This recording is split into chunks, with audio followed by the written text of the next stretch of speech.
The path of immortality is incredibly difficult, especially in this world of cultivation that has been completely transformed by a plague.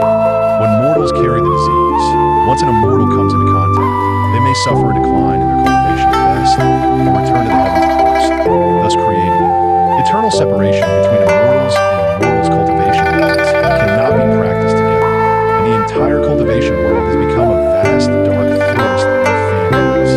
Crossed over, and although he has great ambitions, he can only roll around in the mortal realm, wasting his life. Fortunately, at the moment of his death, he finally awakens a precious artifact that can turn reality into illusion, transforming his real life into a fleeting dream, allowing him to return to the moment he first crossed over. Thus, Li Fan begins his long journey of immortality. In a second life, Li Fan spends 50 years ultimately gaining power over the world, but searches in vain for traces of mortals.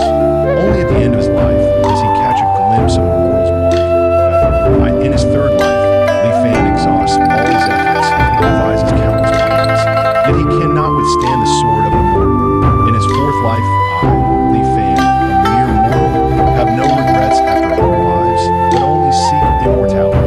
Chapter 1. Where do immortals come from? In the great Xian kingdom, Xianjing, the grand to the residence, Li Fan holds a wine cup, watching the officials and military officers gather to celebrate the birthday. And although he is now in his old age, he cannot help but feel secret, proud. Today, the Grand Tutor's residence is filled with ministers, with almost all of them present. What a grand occasion. When Li Fan first crossed into this world, he was a destitute scholar. Over the past 50 years, he has risen from nothing to the position of Grand Tutor, holding immense power. The various experiences involved can fill a lengthy novel of words. But words, life is such. What more could he ask for? Li Fan stroked his beard and down the fine wine in his cup. Cheers to the Grand Tutor's longevity. The officials present all congratulated him. Li Fan felt even prouder. At that moment, a series of discordant exclamations had suddenly erupted from outside. Look, what is that? A heavenly fire descends. It's an auspicious omen. An auspicious omen. Quickly, informed Grand Tutor. Does it seem to be flying towards our Grand Tutor's residence? Hearing the commotion outside, Li Fan furrowed his brow. What was once a lively hall suddenly fell silent. Li Fan stood up and was the first to step outside. However, before he could scold the servants or express his dissatisfaction, he was captivated by the scene in the sky.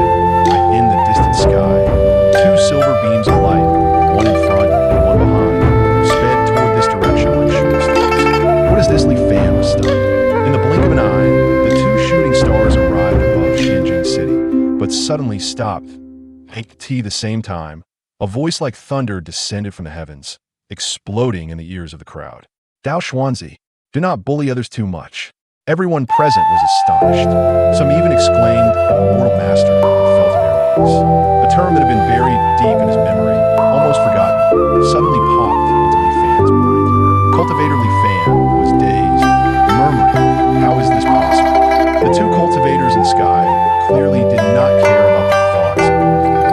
Then another voice rang out. "Ko-Hong, do you think that by escaping to this place to avoid immortals, I would let you go? Hand over the cultivation method you obtained that day, or we will not rest until one of us is dead." A joke. It is precisely because I lack the pill formation method that I have been stuck at the foundation establishment stage for nearly 100 years, and as my time draws near, I am about to turn into a pile of pills. How could I possibly hand over this pill formation method? Ko-Hong snorted coldly, his tone filled with disdain. Indeed, Dao Xuanzi sighed. The path to the golden pill exists only for me and not for others. Though there are many pill formation methods in this world, there are even more cultivators trapped in the foundation establishment stage. Dao Xuanzi's tone suddenly turned fierce.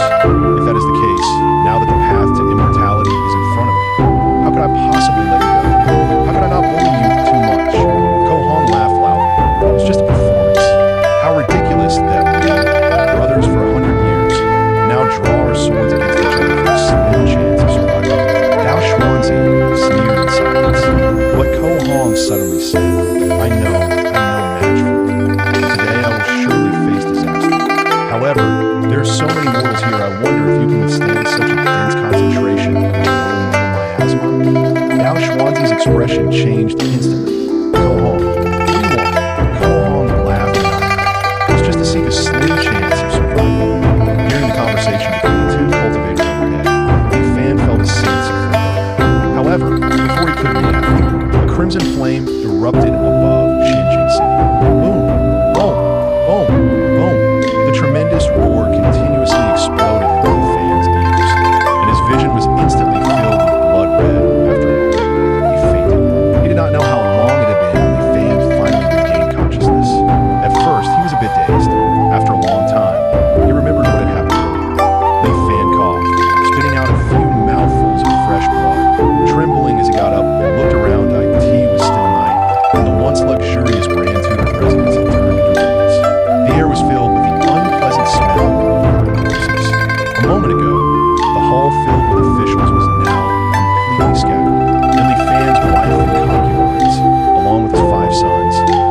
bustling and lively Xinjiang city had now become a hell of blood and fire.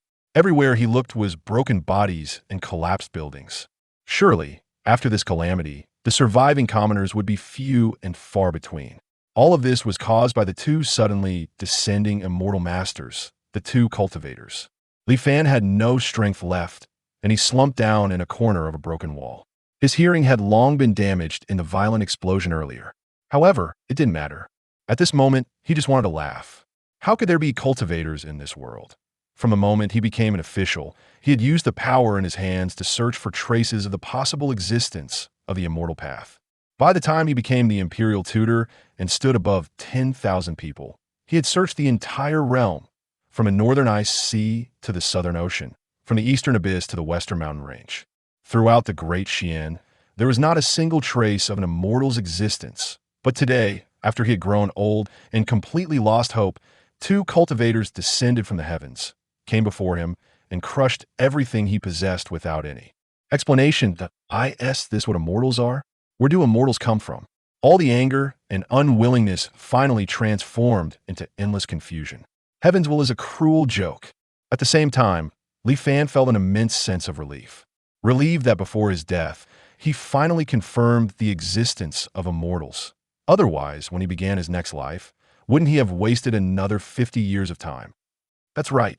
He, Li Fan, a mere mortal, could rise from a small scholar to the imperial tutor of the world. How could he not have relied on something? This was also the reason he could narrowly escape from the hands of the immortals. True, Li Fan silently thought, and then the scenery around him suddenly dimmed. It was like being separated by a thick water curtain, hazy and somewhat indistinct. Truth turns false when false is also true. 7 large characters lit up in the darkness, then suddenly scattered, transforming into a light screen. Charging complete. Should the current scene be virtualized, returning to the initial anchor point. 2 lines of small text appeared in succession at the same time. Images appeared one after another, rapidly filling the entire light screen. These were the 50 years of life that Li Fan had experienced in this world. Li Fan stared at himself in the various images, stunned for a long time. Still true. This was the name Li Fan had given to this portable treasure he carried with him. It had only one function, which was to turn the real into the false, and the tangible into the intangible.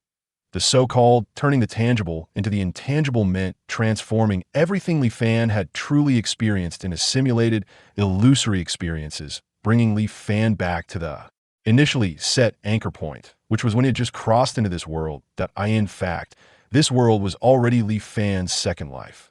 In his first life, although Li Fan had grand ambitions, he was just an ordinary person.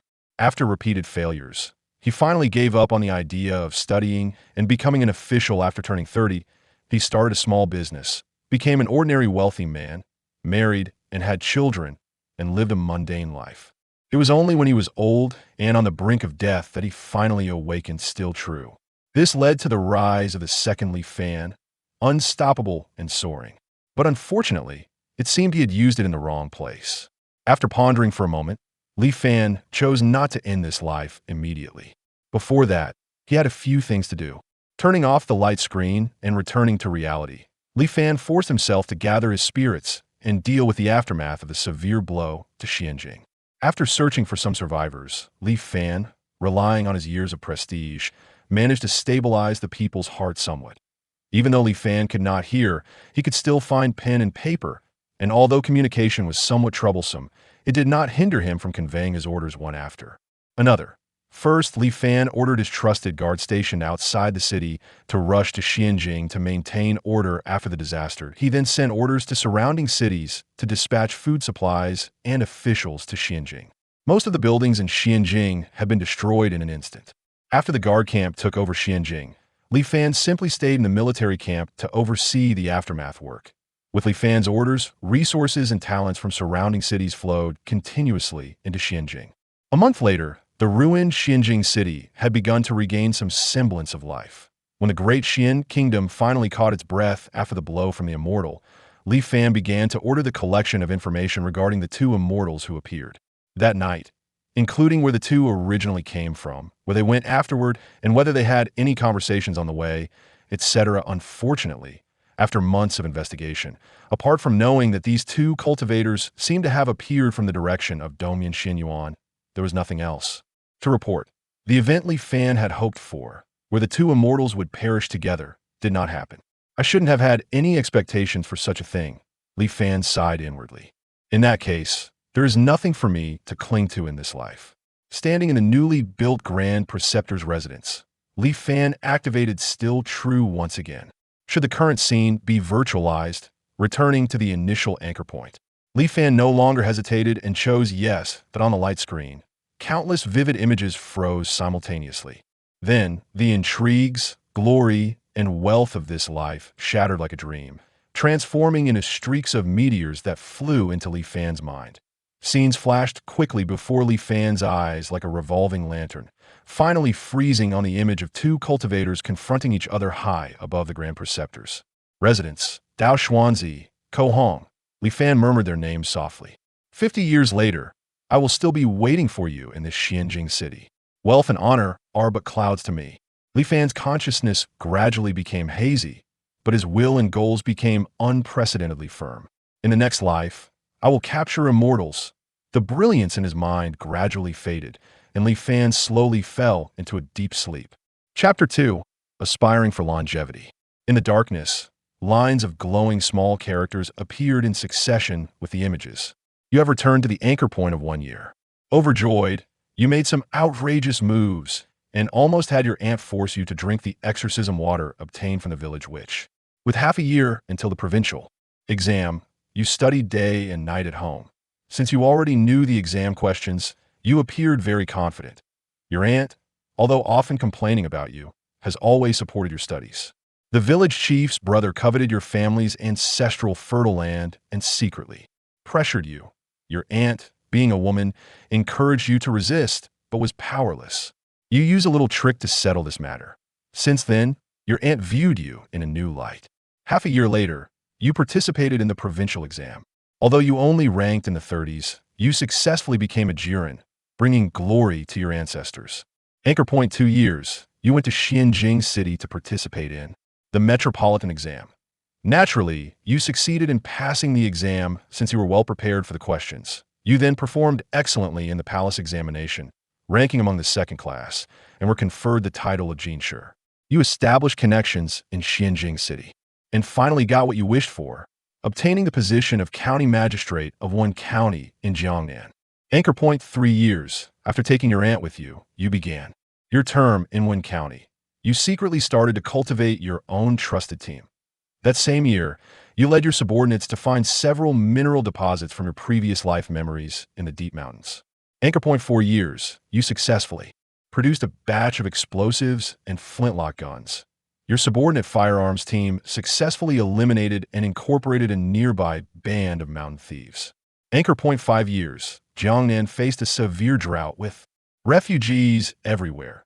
Since you had already invested in water conservancy and built water wheels to divert water early on, when county under your governance was not significantly affected. That same year, a group of refugees rebelled and stormed the Langyuangfu. You arrived in time with your troops, saving the entire family of the Langyu King. The Langyu King was very grateful to you. Anchor point 6 years, you were promoted to the governor of Jianghuai Prefecture. That same year, you married the daughter of the current minister of personnel. Anchor point 7 years, a locust plague suddenly broke out in Jiangnan, causing food shortages. Only your area was minimally affected. That same year, your wife gave birth to a son for you. Anchor point 8 years, your subordinates successfully produced flintlock guns. Anchor point 10 years, the Langya Wang Fei gave birth to a son. You personally went to congratulate her and presented carefully prepared gifts. Anchor point 15 years, the emperor suddenly fell ill. Before passing away, he summoned the Langya King to the capital and passed the throne to him. The Langya King ascended the throne, changing the era name to Xianjing. Anchor point 16 years, Emperor Xianjing summoned you to the capital and promoted you to deputy minister of war. That same year, rebellions broke out simultaneously in various places. Emperor Xianjing ordered you to lead the army to quell them. Anchor point 18 years, you traveled across various regions, finally wiping out the rebel forces. After returning to the capital, Emperor Xianjing revoked your military power and promoted you to Minister of War, taking on the role of Grand Tutor to the Crown Prince. Anchor. Point 20 years. The Empress suddenly fell into a witchcraft case. Emperor Xianjing was furious and sent her to the Cold Palace. The Crown Prince secretly sought your help, and you decisively agreed. After privately visiting and investigating, you found evidence of the accusations against the Empress by Shi Fei, clearing her name. Emperor Xianjing executed Shi Fei's entire family, but did not release the Empress from the Cold Palace. Anchor point 21 years. Someone secretly accused you of treason and submitted evidence of your private mining and secretly controlling an armed force from years ago. You were extremely anxious and submitted a letter of repentance. Emperor Xianjing removed you from your minister position, but only assigned you to teach the Crown Prince. Anchor point 23 years. During Emperor Xuanjing's spring hunt, he suddenly felt compelled to return to Jiangnan to visit the Langya Wangfu. Anchor point 24 years. Upon arriving in Jiangnan, Emperor Xianjing ordered you to accompany him. While enjoying the scenery in Jiangnan, he also took the opportunity to check on several mines you had privately exploited back then. Anchored in the 25th year, Emperor Xianjing went to Jiangnan for the second time. However, this time, he did not bring you along. 3 months later, you secretly received news that someone had reported you for visiting the Queen in the Cold Palace. That same year, Emperor Xianjing was assassinated on his way back to the capital. The news sent shockwaves through the capital. Officials summoned the Queen from the Cold Palace, and soon the Crown Prince ascended to the throne, with the era named Kongning. In the 26th year, you were promoted to Grand Tutor and became a senior official in the Council of State, holding a high position. The young emperor relied on you heavily. Taking this opportunity, you formed your own faction in the court. In the 27th year, your aunt passed away. You once again began to contemplate seeking immortality, so you sent people to various places to look for traces of immortals. In the 28th year, the emperor came of age. Your power, however, increased day by day, and the court almost became your one-man show.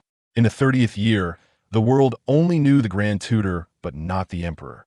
In the 31st year, the Empress Dowager became pregnant and urgently summoned you to the palace to discuss strategies. In your joy, you secretly brought the Empress Dowager back to the Grand Tutor's residence for proper care. That same year, she gave birth to a son for you. In the 33rd year, when you entered the court alone, you were surrounded by the trusted guards secretly trained by Emperor Kongning. Fortunately, with the aid of a rare treasure, you narrowly escaped with your life. You were furious and wanted to assassinate the emperor and establish yourself. However, after the Empress Dowager's desperate pleas and the persuasion of your ministers, you refrained from acting. You executed the emperor's close aides. After that, Emperor Kongning had only the title of emperor, but no real power. In the 38th year, Emperor Kongning died in despair. You established his legitimate eldest son as the emperor, changing the era name to Longchong. In the 40th year, the Empress Dowager passed away due to illness.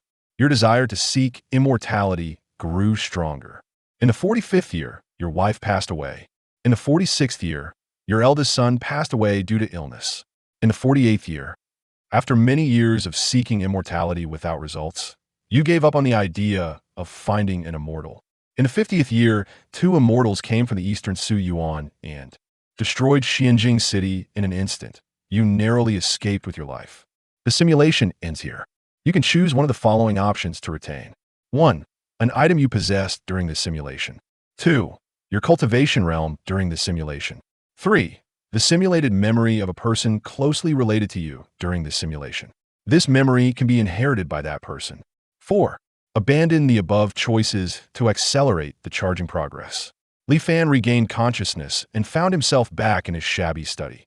Looking around at the unfamiliar yet familiar scenery, the experiences of the past few decades flashed through his mind, and he couldn't help but feel a bit emotional. Is it true that reality has turned into illusion, or is everything just a simulation that feels so real it leads to this illusion? Or perhaps, once a certain level is reached, the distinction between the false and the true disappears? However, Li Fan was not a sentimental person. Soon, he calmed his mind and focused on the 4 options. The first and second options needed no discussion if Li Fan embarked on the path of cultivation. These 2 options would definitely be of great help. Unfortunately, he was just an ordinary person in his previous life. He had no cultivation realm at all. As for the most valuable item he possessed, it was probably the imperial seal. But that was also useless and would only invite disaster. As for the third option, letting someone else inherit the memories from this simulation, that indeed made Li Fan's heart race. For a moment, several figures flashed through his mind. But in the end, he shook his head. After all, human hearts are the hardest to gauge. No one knows how a person will change after receiving decades of memories. Right now, Huanjin had not finished charging, and he was still a weak scholar without any means to start over. So, it was best to be cautious. That left only the fourth option: accelerate the charging progress. The transformation of Huanjin from reality to illusion requires charging. According to Li Fan's experiences in his previous life, this charging progress can only naturally increase with the passage of time. It would take about 20 years to fill up. Once the charging progress reaches a maximum of 200, it will no longer increase at the same time. When Li Fan suffers a fatal blow, Huanjin will consume the charging progress to automatically protect him. This was also the reason why Li Fan managed to survive several near-death experiences in his previous life. Therefore, the fourth option was the most prudent choice. With his mind made up, Li Fan no longer hesitated and silently recited. Immediately, lines of glowing text scattered into light spots and quickly rearranged into several new characters. Name: Li Fan. Realm: mortal. Physiological age: 2086. Psychological age: 166-1056. Illusion charging progress: 30. 3 lifetimes as a person: 166 years. I have lived for so long that as for the upper limit of psychological age, I remember it was only over 900 years in my last life, but now it has increased to over 1,000 years. It seems this will increase with my experiences. It has also eased some of my anxieties. Just as the lifespan of the body has limits, the psychological endurance also has a certain threshold. When burdened with too many memories, it creates a mental strain. If this burden becomes too heavy, it can completely crush a person's soul. This is what is known as the wear and tear of time. However, the upper limit of psychological age will increase as one's psychological acceptance ability enhances. Currently, it seems Li Fan doesn't need to worry about this. As long as I embark on the path of cultivation, nothing will be a problem. Now that I'm starting over, wealth, power, and beautiful women are not my pursuits. I only want to achieve immortality.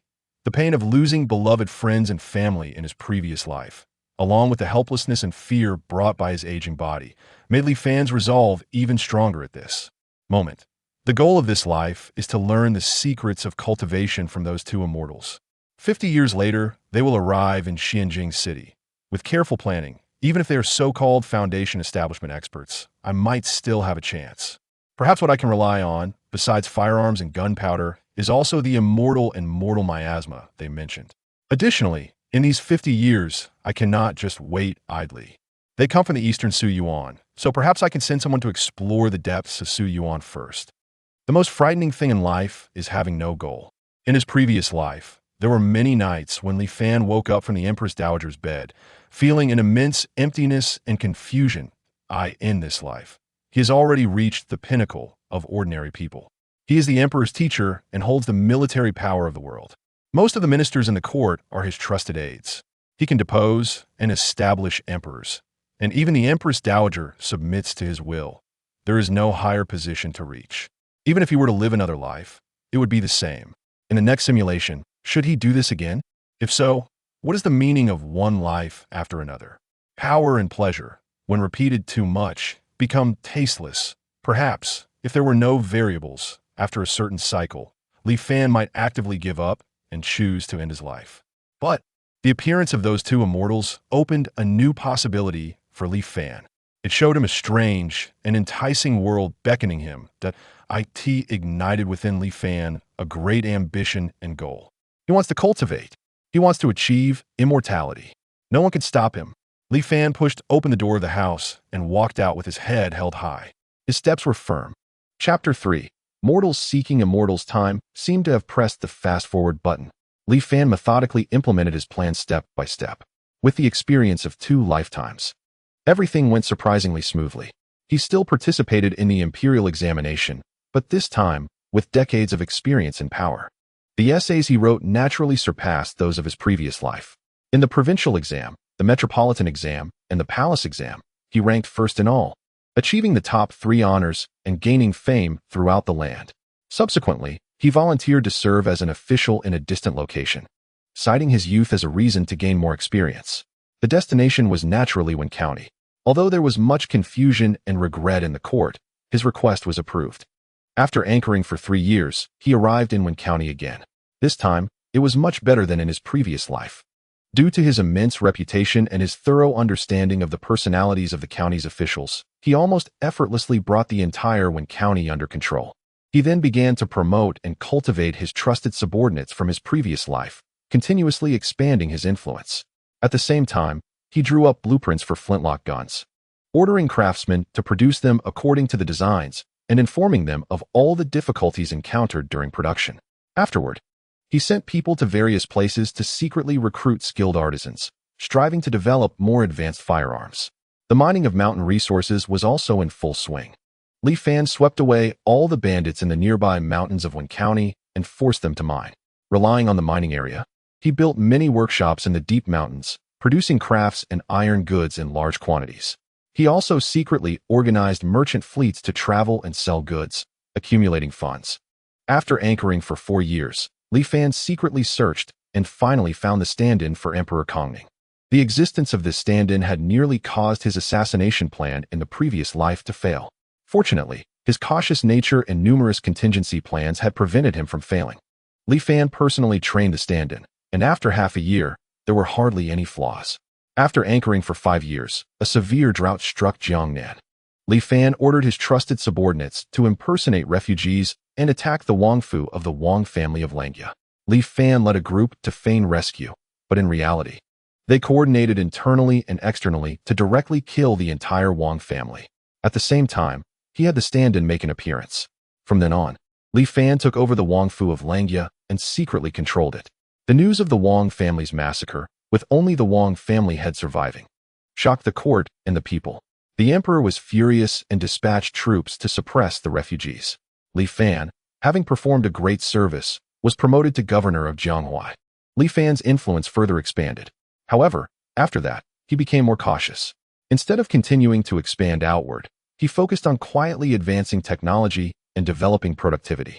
After anchoring for 7 years, a locust plague arrived as expected. Li Fan had long been prepared, and Jianghuai did not suffer any disasters. He even applied to the court to open granaries to distribute grain to the disaster victims, and the court agreed. Seizing this opportunity, Li Fan gained a large population. Subsequently, these disaster victims settled down under Li Fan's governance, and his power exploded. After anchoring for 9 years, the wedding of the Wang family of Langya and the granddaughter of the chief scholar took place as scheduled. That night, Li Fan stealthily entered the bridal chamber, scaring the Wang family princess half to death. Upon learning that Li Fan had killed the Wang family head and used the stand-in to take over, she angrily denounced Li Fan as a traitor. Li Fan took it lightly and instead laughed heartily, asking her to write down this shocking event in a letter. Li Fan took this letter, disguised himself as a messenger from the Wang family, and secretly entered the capital to meet with the chief scholar. Li Fan maintained a calm demeanor, openly revealing that he now controlled the entire Wangfu of Langya, and claimed that he had become husband and wife with the chief scholar's granddaughter on the night of the wedding banquet. Although the chief scholar was startled, he remained composed and asked Li Fan what his intentions were. Li Fan bluntly stated that the chief scholar had made too many enemies during his years in power, and with his sons being useless, it would be difficult to protect the family after his death. As long as the chief scholar helped him when necessary, Li Fan would ensure the chief scholar's family would enjoy wealth and prosperity for a century. The chief scholar pondered for a long time before slowly asking what he wanted. Li Fan smiled and simply said that everything would be revealed in the future, then gracefully left. After anchoring for 10 years, the Wang family princess gave birth to a son. Clearly, this was Li Fan's child. Li Fan sent a letter to the chief scholar to share the good news. After anchoring for 15 years, the emperor finally fell seriously ill. After receiving the decree of succession, Li Fan, accompanied by his trusted aides, hurried into the capital under the cover of night. After the stand-in for the Wang family of Langya ascended to the throne, Li Fan, using the emperor's decree, arranged for his trusted aides in the court. With the chief scholar's covert cooperation, he managed to control the situation without much turbulence. After anchoring for 16 years, rebellions broke out in various places. Li Fan seized the opportunity to place his trusted aides in the army and later used their military achievements in suppressing the rebellions to promote them extensively. In just 3 or 4 years, the army was firmly under Li Fan's control. After anchoring for 20 years, the world gradually recovered from the turmoil of imperial succession. At this time, Li Fan decisively poisoned the impersonator of Emperor Kongning, eliminating the last potential threat in its cradle. After supporting his son to ascend the throne, Li Fan proclaimed himself Grand Tutor, stepping from behind the scenes to the forefront, once again holding immense power in the world. After this, the gears of the Great Xian Kingdom's development not only did not stop, but rather, due to Li Fan's will, turned at an even faster pace. After anchoring for 35 years in the Grand Tutor's residence, Li Fan looked at the secret letter handed to him by his subordinate, reading it carefully for a moment before furrowing his brows. So, the mist over the Su Yuan disperses for half a day every 15 years? Reporting to the Grand Tutor. That is indeed the case. Our immortal seeking camp is stationed beside Su Yuan, observing day and night. Finally, we recently made some discoveries. The kneeling immortal seeking official recalled the scene at that time, still showing signs of shock on his face. After the thick fog dissipated, there was faint light shining from the bottom of the abyss. We used telescopes to observe and found various inverted landscapes. Although everyone saw different things, there were 10,000 mountains rising and falling, with magnificent buildings hidden within, vaguely visible. There were towering cities standing on the plains, bustling with life. With a population of no less than 1 million, there were even sky cities surrounded by beams of light, with all sorts of rare birds and beasts flying among them. The immortal seeking official paused before expressing his heartfelt amazement. It is truly incredible. It was indeed from Su Yuan. Although Li Fan had known about this news for a long time, hearing it confirmed by his subordinate still stirred excitement within him. However, years of experience had long taught him to hide his emotions. He calmly asked, "Have you found a way to descend to the bottom of the abyss?" The immortal seeking official paused for breath, his face turning pale. He quickly knelt and apologized, saying, "I am incompetent. We have tried various methods, but as soon as we reach a certain depth, we are torn to shreds by sudden strong winds. The winds are so fierce that even our toughest armor cannot withstand them for a moment." Upon hearing this, Li Fan did not show much disappointment. He waved his hand, allowing the immortal seeking official to leave, and muttered to himself, "It seems we must wait for you." After anchoring for 50 years in the Great Xian Kingdom in Xianjing, the once bustling city of Xianjing was now eerily quiet. The vast majority of the people in Xianjing had, under the orders of the current Grand Tutor, been forcibly relocated to surrounding cities a month prior, supposedly to avoid disaster. Such a ridiculous excuse was certainly met with disbelief by some. However, the Grand Tutor did not go to extremes. Those who truly did not want to leave were not forced, but were advised to dig basements at home for shelter. These people treated it as a joke. After receiving reports, Li Fan did not pay much attention. He had already shown enough benevolence. In the streets and alleys of Xianjing, hidden were the special forces he had meticulously prepared over the years to deal with the two immortals. Now everything was ready, only lacking the right opportunity.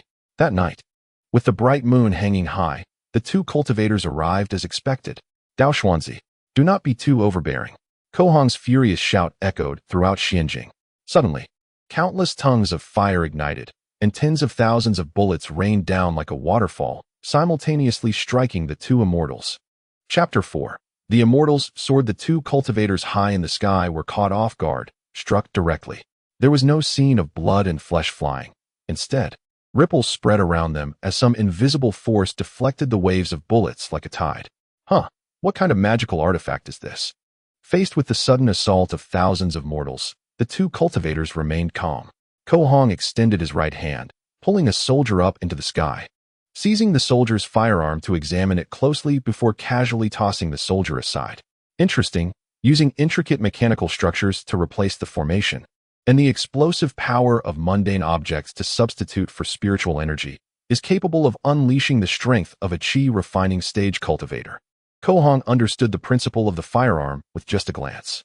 He shook his head. "I didn't expect that after thousands of years, mortals exiled to this land of spiritual severance could create such exquisite objects. Unfortunately, they only work in this incomplete realm. Outside of this realm of spiritual severance, they are just a pile of useless scrap metal."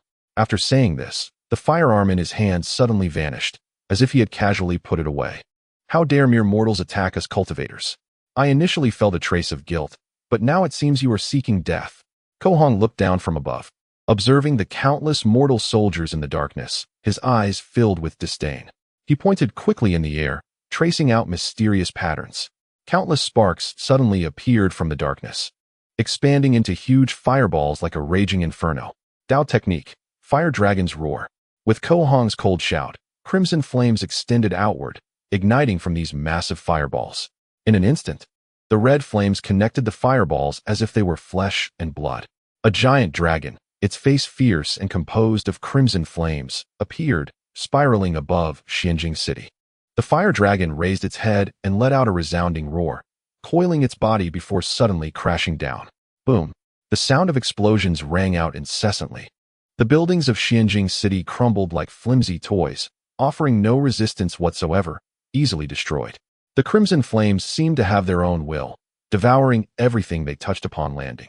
In the blink of an eye, Xianjing City transformed into a hell of raging fire.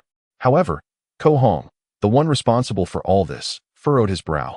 His expression filled with doubt, because he discovered that despite the devastation below, the majority of the soldiers had surprisingly survived his attack.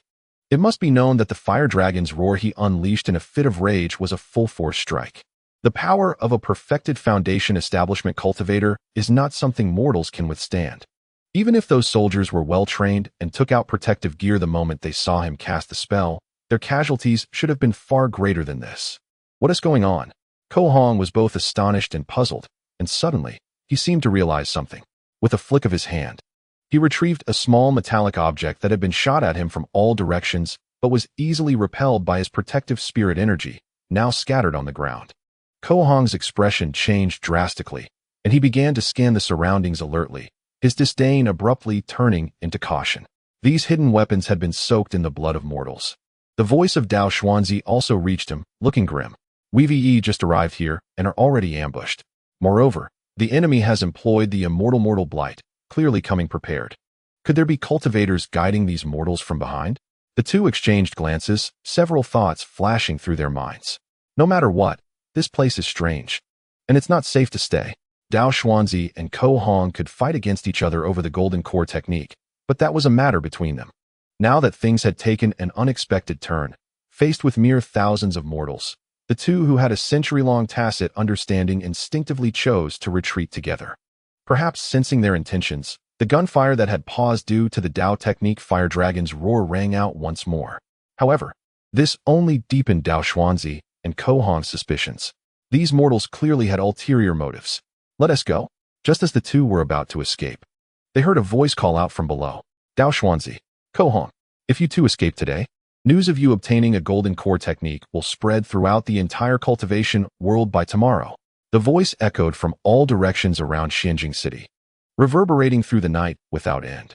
The voice was somewhat aged, but its tone was incredibly firm and cold. Kohong and Dao Xuanzi's figures froze, their expressions horrified, disbelief written all over their faces. How is this possible? The matter of obtaining the golden core technique was known only to the two of us. How could the news have leaked? In an instant, they were plunged into deep fear. The two had ventured together to explore a cave. Then Kohong seized the technique and fled, with Dao Xuanzi in hot pursuit. Kohong took a risky chance, entering this land of spiritual severance in search of a glimmer of hope. Scenes of everything they had encountered during this time flashed through their minds one by one. Who could it be? Just as the two were in a state of shock, nearly beside themselves, dozens of shells began to fly towards them from various unexpected positions in the darkness, trailing long tails of flames. Seeking death, Kohong snapped back to reality, his anger surging. Dao technique, flame explosion. A massive fire ring appeared seemingly out of thin air. Not good. Kohong, get out of the way. Just then, Dao Xuanzi's urgent voice rang out. Huh. Kohong was taken aback, and as he scanned with his spiritual sense, his face turned pale with horror.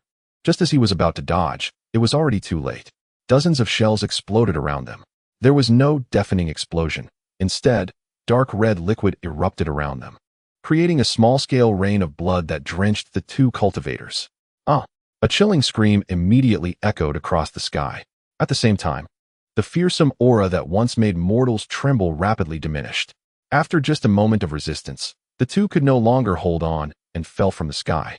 Thousands of soldiers surrounded them, weapons drawn.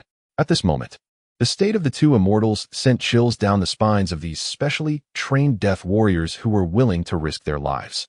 Originally, Dao Xuanzi and Ko Hong appeared to be in their 20s or 30s, but after being drenched in blood rain, their hair turned completely white in an instant. In just a few breaths, they aged significantly, their faces covered in a myriad of wrinkles, looking utterly terrifying.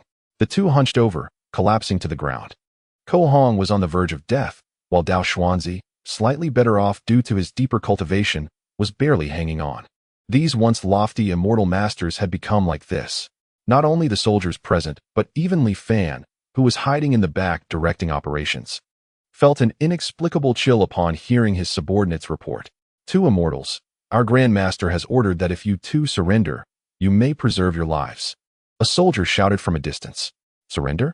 The heavily injured Dao Xuanzi looked at his friend beside him, whose eyes were filled with unwillingness, wanting to say something but unable to speak. Suddenly, he let out a cold laugh. Seeing Dao Xuanzi's actions, Ko Hong already guessed what he was about to do. He slightly shook his head and then, with the last ounce of strength, handed over the storage ring on his finger to Dao Xuanzi. Zhou Ko Hongwei opened his mouth. Then his head drooped, and he suddenly passed away. In the high heavens, a strange image suddenly appeared. A red dragon emerged in the sky. It seemed to be in great pain, struggling and roaring, trying to break free from something. However, all was in vain. It slowly became emaciated. And in the blink of an eye, only a layer of skin and flesh remained. Moments later, the entire dragon was completely devoured, with not a single bone or flesh left. At this time, people finally saw clearly that it was actually a brown, seemingly ordinary branch that had taken root and sprouted within the dragon, consuming it entirely. Though an ordinary tree, it could swallow a dragon. This magnificent scene, like a brilliant firework, illuminated the sky for thousands of miles. All living beings who witnessed this scene, whether humans or others, naturally had the following passage arise in their minds. Foundation building cultivator Ko Hong, having cultivated for 205 years, achieved his Tao foundation with a strange object, the dragon branch. In a place of celestial severance, he was besieged by thousands of mortals and was accidentally injured by the celestial mortal miasma. His cultivation suddenly vanished, and his lifespan was nearing its end. Now, with his death and the loss of his Tao, he returns to the heavens. Things hurt their kind, and hearts are heavy, difficult to bear. Surrounding Xianjing City, all beings shrouded under this strange image were immersed in such emotions, unable to extricate themselves. The splendid sight lasted for nearly half an hour before gradually dissipating. The soldiers finally regained their senses, silently watching another aging cultivator in the arena. Dao Xuanzi, our Grand Master has no intention of fighting you to the death. If you cease resistance, we guarantee your life. The soldiers continued to shout according to Li Fan's orders. Li Fan sighed inwardly in the shadows, knowing that the attempt to capture a celestial being had failed. He had never expected the celestial mortal miasma to be so lethal to cultivators. Indeed, Dao Xuanzi ignored the calls completely. He looked up at the now dissipated sky, his eyes filled with nostalgia. The dragon branch.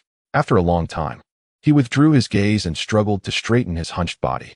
Scanning the surroundings, Dao Xuanzi tried to identify the mastermind behind the scenes. I don't know who you are, he said to Li Fan. I also don't know what your purpose is. Perhaps it is for this golden core technique.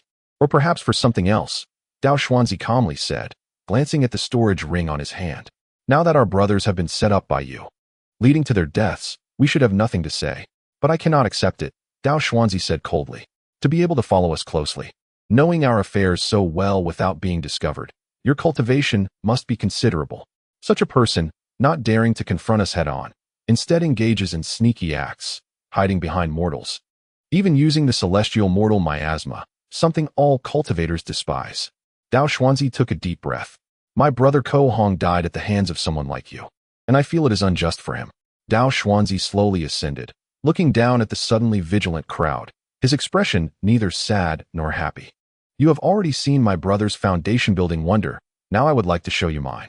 With the wonders of heaven and earth, I build my Tao foundation. Dao Xuanzi recited loudly. My Tao foundation is called Dao Xian. A massive, broken iron sword appeared above Xianjing City. All beings under the shadow of the giant sword felt their thoughts slow and dull, as if their minds were rusty machines. I have a sword, please take a look. Suddenly, the world lit up, and everyone in Xianjing City seemed to fall into absolute stillness. Then, as if glass had cracked, the entire Xianjing City shattered in an instant.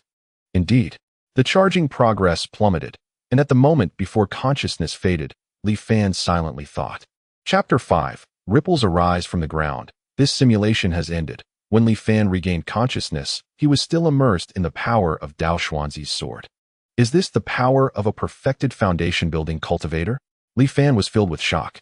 Previously, Ko Hong's ability to destroy Xianjing City with a mere gesture had already amazed him, and Dao Xuanzi's final sword made Li Fan deeply aware of his own insignificance. Like an ant facing a tide, from Li Fan's perspective, he could not comprehend that sword, nor see its full form. Even just a fleeting glance was enough for Li Fan to understand the gap between mortals and perfected foundation-building cultivators. If it weren't for the celestial mortal miasma, even if I were to reincarnate 100 times and devise countless strategies, I wouldn't be able to pose a threat to them.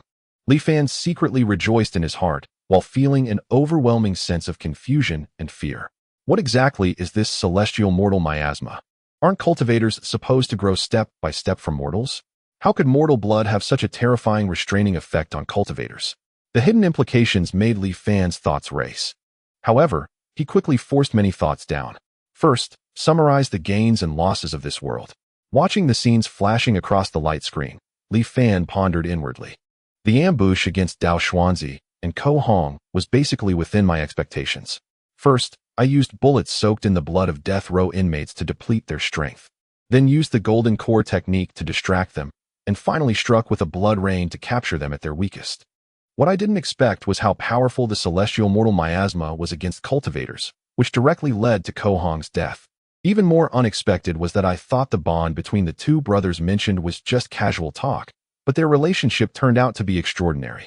When attacked, Dao Xuanzi warned Ko Hong, and knowing he couldn't escape death, Ko Hong willingly passed the golden core technique to Dao Xuanzi. Seeing Ko Hong killed by a sneak attack, Dao Xuanzi, unable to bear it, gave up on his life, using a sword to perish together, avenging Ko Hong. All of this indicated that there was indeed an extraordinary friendship between the two. If so, how could they kill each other over a golden core technique? Li Fan's confusion deepened. Suddenly, he remembered the initial scenes of seeing the two. The golden core path has me and not him. Li Fan suddenly pondered. Can celestial techniques not be cultivated together? Even brothers are like this. What kind of scene is the outside cultivation world? Li Fan had a premonition that the cultivation world in this world might be completely different from what he had envisioned. No matter how dangerous it is ahead, I will not waver. Moreover, with Xinjin to assist me, as long as I am cautious enough, surely no predicament can hinder me. After wavering for a moment, Li Fan's determination was once again solidified. In this so-called place of celestial severance, if I want to seek the path of immortality, I still need to find a way with Ko Hong and Dao Xuanzi. Last time I chose to ambush both of them, perhaps this time, I can choose to draw one of them in. With thoughts racing, Li Fan quickly came up with several ways to deal with them in his mind. Although the other party is a lofty foundation-building cultivator, Li Fan did not fear them much. In fact, Li Fan did not even treat them as formal opponents seriously. It wasn't that Li Fan was arrogant, but the ability of Xinjin to restart was simply too against the heavens. Just a foundation-building cultivation. How could it compare to 50 years of foresight and countless trial-and-error opportunities? After the simulation ended, Li Fan still chose to accelerate the virtual charging progress option. Name: Li Fan Realm. Mortal physiological age: 2086. Psychological age: 216-1080. Void energy accumulation progress: 30 this time. The upper limit of his psychological age only increased by a few decades, indicating that he was close to the limit. Li Fan had long been mentally prepared for this, so he didn't pay much attention to it. If one counts the previous life before his reincarnation, this is already his 5th life. The path to immortality is indeed difficult. Li Fan sighed. He hoped that these 50 years would not be wasted. Li Fan once again began a 50-year wait. Everything proceeded step by step, just as programmed. Scientific research, passing exams, becoming the top scholar, serving as a county magistrate, mining minerals, manufacturing guns.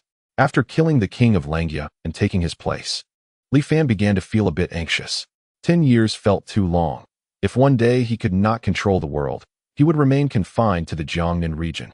If he could have 10 more years to mobilize the forces of the entire realm, his plan to capture the two cultivators alive would have a greater chance of success. Thus, Li Fan decided to send a trusted confidant to infiltrate the palace and secretly administer slow-acting poison to the emperor. Little did he know, this decision would stir up a storm. Although the act of poisoning by Li Fan's confidant went unnoticed, the young and vigorous emperor suddenly found his health deteriorating day by day, becoming increasingly paranoid. He suspected that someone was plotting against him, with the prime suspect being his closest brother, the king of Langia. This led to a critical moment 7 years later when the emperor was gravely ill. He did not pass the throne to the king of Langia, but instead to the always somewhat cynical king of Runan. Fortunately, Li Fan's insider in the palace quickly relayed the news, and upon receiving the information, Li Fan immediately took action. On one hand, he sent his subordinates to carry out an assassination on the route to the capital taken by the king of Runan. On the other hand, he declared in the name of the king of Langia that the emperor was harmed by treacherous people around him, raising the banner of restoring the country. And with the army he had built over the years, he marched rapidly to the capital, seizing control of the court with force before anyone could react. Such drastic measures naturally had many side effects. First, the ministers in the court were discontent. The emperor's edict had passed the throne to the king of Runan. What the king of Langia did was tantamount to rebellion. Although the ministers were publicly intimidated by Li Fan's military power and could not openly resist, they could still show their discontent through passive resistance. Some even secretly contacted local princes, attempting to rally troops to the capital to restore order. Li Fan, of course, did not show mercy, ruthlessly killing a number of officials to maintain a semblance of control. With the help of his advantageous father-in-law and chief scholar, it took several months to stabilize the situation. During these months, the various local princes in the Great Xian had already begun to rise up. They declared independence and ignored the imperial orders. Thus, Li Fan could only send troops to suppress them one by one. Although firearms were powerful, their numbers were limited. Coupled with the vast territory of the Great Xian, it was indeed a considerable effort. The war and political affairs left Li Fan overwhelmed. After busying himself for a long time, it wasn't until 22 years later that he completely resolved the internal and external troubles. Calculating this way, if he had been patient and followed the established procedures earlier, he would have taken several more years to fully control the realm. It was necessary to be more cautious and to maintain composure. After everything settled, Li Fan could only reflect on the lessons learned. A small difference can lead to a great divergence. If there are too many variables, the advantages of being foresight would be greatly diminished. Fortunately, these were just minor fluctuations and did not affect the overall situation. As things gradually returned to normal, time flew by, and soon it was 35 years later. This year, Li Fan left the capital of Xinjing and traveled thousands of miles to the eastern abyss. Chapter 6. Watching the immortal duel from the mountain, the endless abyss. Located in the far east of the Great Xian, is unfathomable and shrouded in thick fog year-round. If one accidentally falls in, they will surely meet a fate of no bones left. No one knows what lies beneath the abyss. It has long been a forbidden zone for humans, a place where even birds have become extinct. Li Fan, through his previous simulation experience, knew that the thick fog above the abyss would dissipate once every 15 years. Today, he came to the abyss to witness it for himself. After all, if he guessed correctly, the two cultivators, Dao Xuanxi and Ko Hong, likely arrived at this place of immortality through the abyss. Li Fan stood quietly, gazing at the daunting, endless abyss not far away, patiently waiting. He did not know how long had passed when the ancient, dense white fog finally began to change. A low howl, reminiscent of an ancient beast, echoed from below. As the sound gradually grew louder, the crowd finally realized it was the sound of wind. The thick white fog was stirred, creating ripples. Soon, the wind intensified, forcing large amounts of white fog to surge from the abyss, cascading like a waterfall into the sky. This strong wind lasted for nearly half an hour before the dense fog finally dispersed. Li Fan's expression turned serious as he took out a telescope to look towards the bottom of the abyss. At first, the bottom of the abyss was pitch black, and nothing could be seen clearly. Gradually, points of light began to appear. After a long time, the bottom of the abyss became brilliantly illuminated, revealing an inverted mirage before Li Fan's eyes. According to intelligence, the scene at the bottom of the abyss appeared differently to each person. What Li Fan saw, however, left him deeply shaken. A dilapidated mountain gate, with collapsed buildings everywhere. The cracked ground and walls were filled with traces of blades and spells. Some areas seemed stained with blood, presenting a bizarre dark red color. Countless scattered corpses and weapons on the ground seemed to silently narrate a calamity that occurred many years ago. Li Fan was filled with shock, shifting his perspective. And on the smooth, vertical cliff of a mountain, he saw 4 large characters carved into it. The path of immortality is lost. The 4 characters were black and red, seemingly written in blood. Even from a great distance, upon seeing these 4 characters, Li Fan could feel an indescribable fear and despair contained within. What exactly happened here? What happened to the entire cultivation world? Li Fan was immersed in thought, remaining silent for a long time. The thick fog dissipated for only half a day before beginning to condense again, prompting Li Fan to return to Xianjing. As time flowed, it soon reached the 50th year. On this day, Li Fan celebrated his 70th birthday, with thousands of soldiers ready in Xianjing. Dao Xuanzi, don't go too far. Ko Hong turned around and shouted angrily, hovering above Xianjing. However, before Dao Xuanzi could respond, a chorus of voices echoed from below, resonating throughout Xianjing. Ko Hong, we have been waiting here for a long time at the command of Master Dao Xuanzi. Along with the voices came a torrential downpour of bullets. Caught off guard, Ko Hong was hit squarely. How is that possible? Did Dao Xuanzi already know I would escape here? When did he become so scheming? Ko Hong was both shocked and furious. Then, Ko Hong horrifiedly discovered that his spiritual energy was being rapidly depleted as he defended against these magical weapons. A sweep of his divine sense made him suddenly understand. Immortal miasma. Dao Xuanzi, you are truly despicable.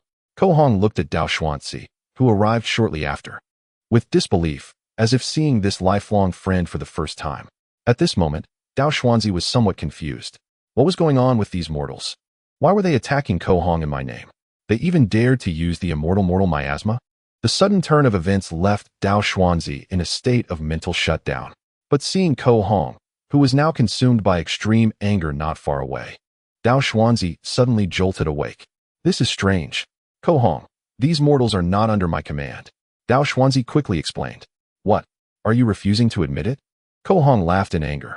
Or are you afraid that if the use of the immortal miasma gets out, all the cultivators will unite to hunt you down?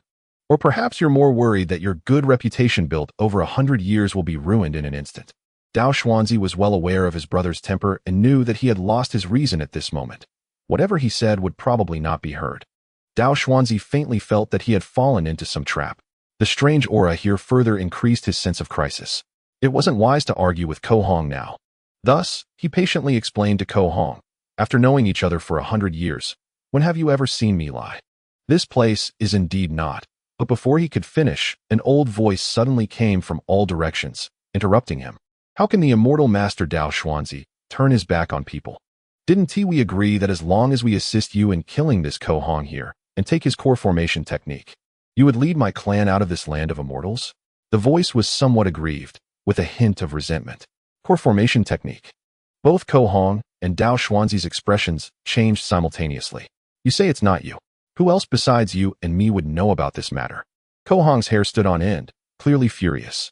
The fact that this person knew about the core formation technique caused Dao Xuanzi's heart to sink completely. Meanwhile, the voice continued to speak to itself. You must know, for the immortal master, the immortal miasma you mentioned, we have incurred the wrath of many. Now, the people's grievances are boiling, and if the immortal master cannot keep his word and take us out, my clan will soon have no place to die. Being slandered. Dao Xuanzi felt increasingly agitated and shouted, shameless scoundrel, shut up. He flew towards the source of the voice, wanting to find the mastermind, but only saw a strange rectangular object from which the voice emanated. Similar objects were scattered throughout the entire Xianjing city, and he had no idea how many there were. So cautious, Dao Xuanzi felt utterly helpless. Could it be that the immortal master wanted to kill people to silence them now? He heard the mocking words continue to come from inside. Dao Xuanzi's teeth clenched, and he crushed it into pieces. In Ko Hong's eyes, it looked like Dao Xuanzi was enraged and wanted to kill to silence the truth after being exposed. Ko Hong howled to the sky, Dao Xuanzi. After knowing each other for 100 years, I never expected I was wrong about you. You wanted the core formation technique, yet you resorted to such despicable means. I won't run anymore. Come and take it if you have the ability. Dao Law, Wrath of the Flame Dragon. A furious fire dragon surrounded Ko Hong, letting out a deafening roar. The fire dragon glared ahead, breathing out a long red flame straight towards Dao Xuanzi. Dao Xuanzi sighed helplessly, with a light chant. A flying sword appeared behind him out of thin air, transforming into a white light to meet the red flame. Chapter 7. The dragon swallows the sword. The red flames and white sword light collided continuously, producing intense explosions. Xianjing City below was engulfed in flames as well. The battle between the two didn't last long. Ko Hong's cultivation was originally inferior to Dao Xuanzi's, and after being drained by the immortal miasma earlier, he quickly fell into a disadvantage. Dao Xuanzi showed no mercy, and his sword momentum grew increasingly fierce. At this moment, the old voice rang out again. Dao Xuanzi is indecisive and vengeful. If he wins, we will have no way to live. Sons, heed my command. Assist Immortal Master Ko Hong in dealing with Dao Xuanzi. Upon hearing this, Ko Hong was overjoyed. He quickly dodged away from Dao Xuanzi, and, seeing Dao Xuanzi overwhelmed by the rushing bullets, shouted triumphantly, as the saying goes, "Those who do many wrongs must perish." I never expected the self-proclaimed noble Dao Xuanzi to also betray his word and suffer backlash. Dao Xuanzi, already irritated by the dark methods of this person, was even more furious upon hearing Ko Hong's words, nearly spitting blood. "You fool." He could no longer hold back and cursed at Ko Hong. "Good. You've finally spoken your mind." Ko Hong retorted, "You pride yourself on being clever. Yet now you are forsaken by all, and the mortals you worked hard to recruit have betrayed you. This is what you call being too clever by half." Hearing this, Dao Xuanzi was momentarily speechless. He simply chose to ignore this fool, waving his sword light to reap the lives of those mortal soldiers who dared to attack him. Unfortunately, these mortals were like locusts, endless to kill. After taking down one batch, another batch quickly emerged from somewhere. Dao Xuanzi, having to be cautious of the immortal miasma, could only use energy-consuming ranged attacks to kill them. For a moment, the situation on the battlefield fell into a strange stalemate. At this moment, that old voice echoed again, as if it would not disperse. "Immortal Master Ko Hong, my clan sons are nearly dead or injured. Once Dao Xuanzi kills us all, do you think you can escape? If not now, when?" The voice was somewhat urgent, even carrying a hint of weeping. Ko Hong was reminded by this voice and suddenly came to a realization. He looked at Dao Xuanzi, his expression serious. "This is indeed the case. Dao Xuanzi, we have known each other for 100 years. Although we turned against each other over the core formation technique, for the sake of longevity, relying on our own abilities is not unreasonable. I will give you one last chance. If you give up the core formation technique and retreat, I will not trouble you. Otherwise, it seems only one of us will survive." Dao Xuanzi sighed softly, but remained silent, only raising his sword to face Ko Hong. "Very well, after fleeing for so long, I have comprehended a new Dao law, just in time to send you on your way," Ko Hong said seriously. He then drew a symbol with his hand, Dao law, prisoning dragon. Suddenly, fiery shackles appeared in all directions, faintly forming a formation and creating a massive cage that trapped Dao Xuanzi in the center. "Break it." Dao Xuanzi felt the immense pressure suddenly bearing down on him. His expression grave. He took a deep breath, a rusty iron sword's phantom faintly appearing behind him. With the phantom's enhancement, the sword light he unleashed seemed to gain some sort of boost. Upon striking the fiery cage, the flames that were originally raging came to a halt in an instant, then rapidly dimmed. Ko Hong seemed to have anticipated this. He laughed loudly. "Dao Xuanzi, after knowing each other for 100 years and fighting side by side countless times, outsiders say my cultivation is far inferior to yours, and it's indeed true. However, cultivation is one thing, and fighting is another. If it really comes to life and death, who wins and who loses is still uncertain. Now that it has come to this, there is no need for you to hold back. Let me see whether your Dao Xian sword is powerful or my Dao law is superior." In Ko Hong's eyes, boundless combat intent erupted. Dao law, devouring dragon. The flames that had dimmed suddenly extinguished completely, and Dao Xuanzi's face changed drastically as the fiery cage disappeared. It turned out that beneath the flames that made up the cage lay numerous brown branches. They lurked like venomous snakes, waiting for the perfect moment to strike. Now that the flames had suddenly gone out, they surged towards Dao Xuanzi with lightning speed. On the way, they continued to spread and grow wildly, forming a twisted monster in an instant, ready to devour Dao Xuanzi. At the critical moment of life and death, Dao Xuanzi was surprised but remained calm. In the sky, the giant shadow of the rusty sword completely manifested. The dragon branch seemed to have encountered a natural enemy, instinctively pausing for a moment. But then, as if provoked into a frenzy, it rushed towards Dao Xuanzi even more violently. Dao Xuanzi swung his sword, and the phantom behind him mirrored his actions. The space ahead became as solid as a water surface attacked by cold air, freezing layer by layer. The originally writhing dragon branch collided with the giant sword of Dao Xian, and after a brief standoff, it began to retreat step by step. The dragon branches shattered into crystalline fragments, and what seemed like a fierce dragon branch turned out to be no match for Dao Xian's sword. The meticulously prepared Dao technique was easily defeated, and the giant sword's phantom was about to fly towards him, but Ko Hong did not dodge. Showing no fear in his eyes, Dao technique, transform dragon. With Ko Hong's furious shout, a small part of the drifting dragon branch fragments suddenly came to life.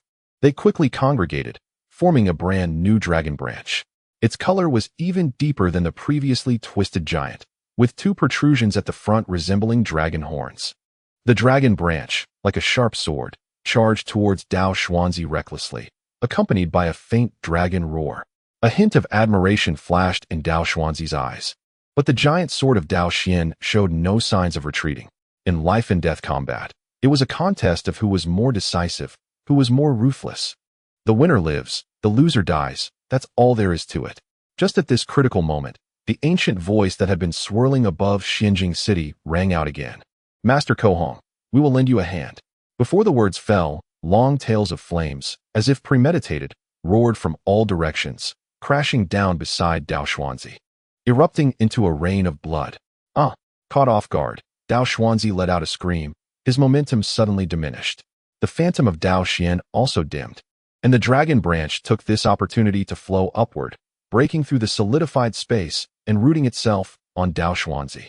Meanwhile, the sword shadow that Dao Xuanzi swung was like a spent crossbow, only causing Ko Hong to spit out a few mouthfuls of blood before dissipating on its own.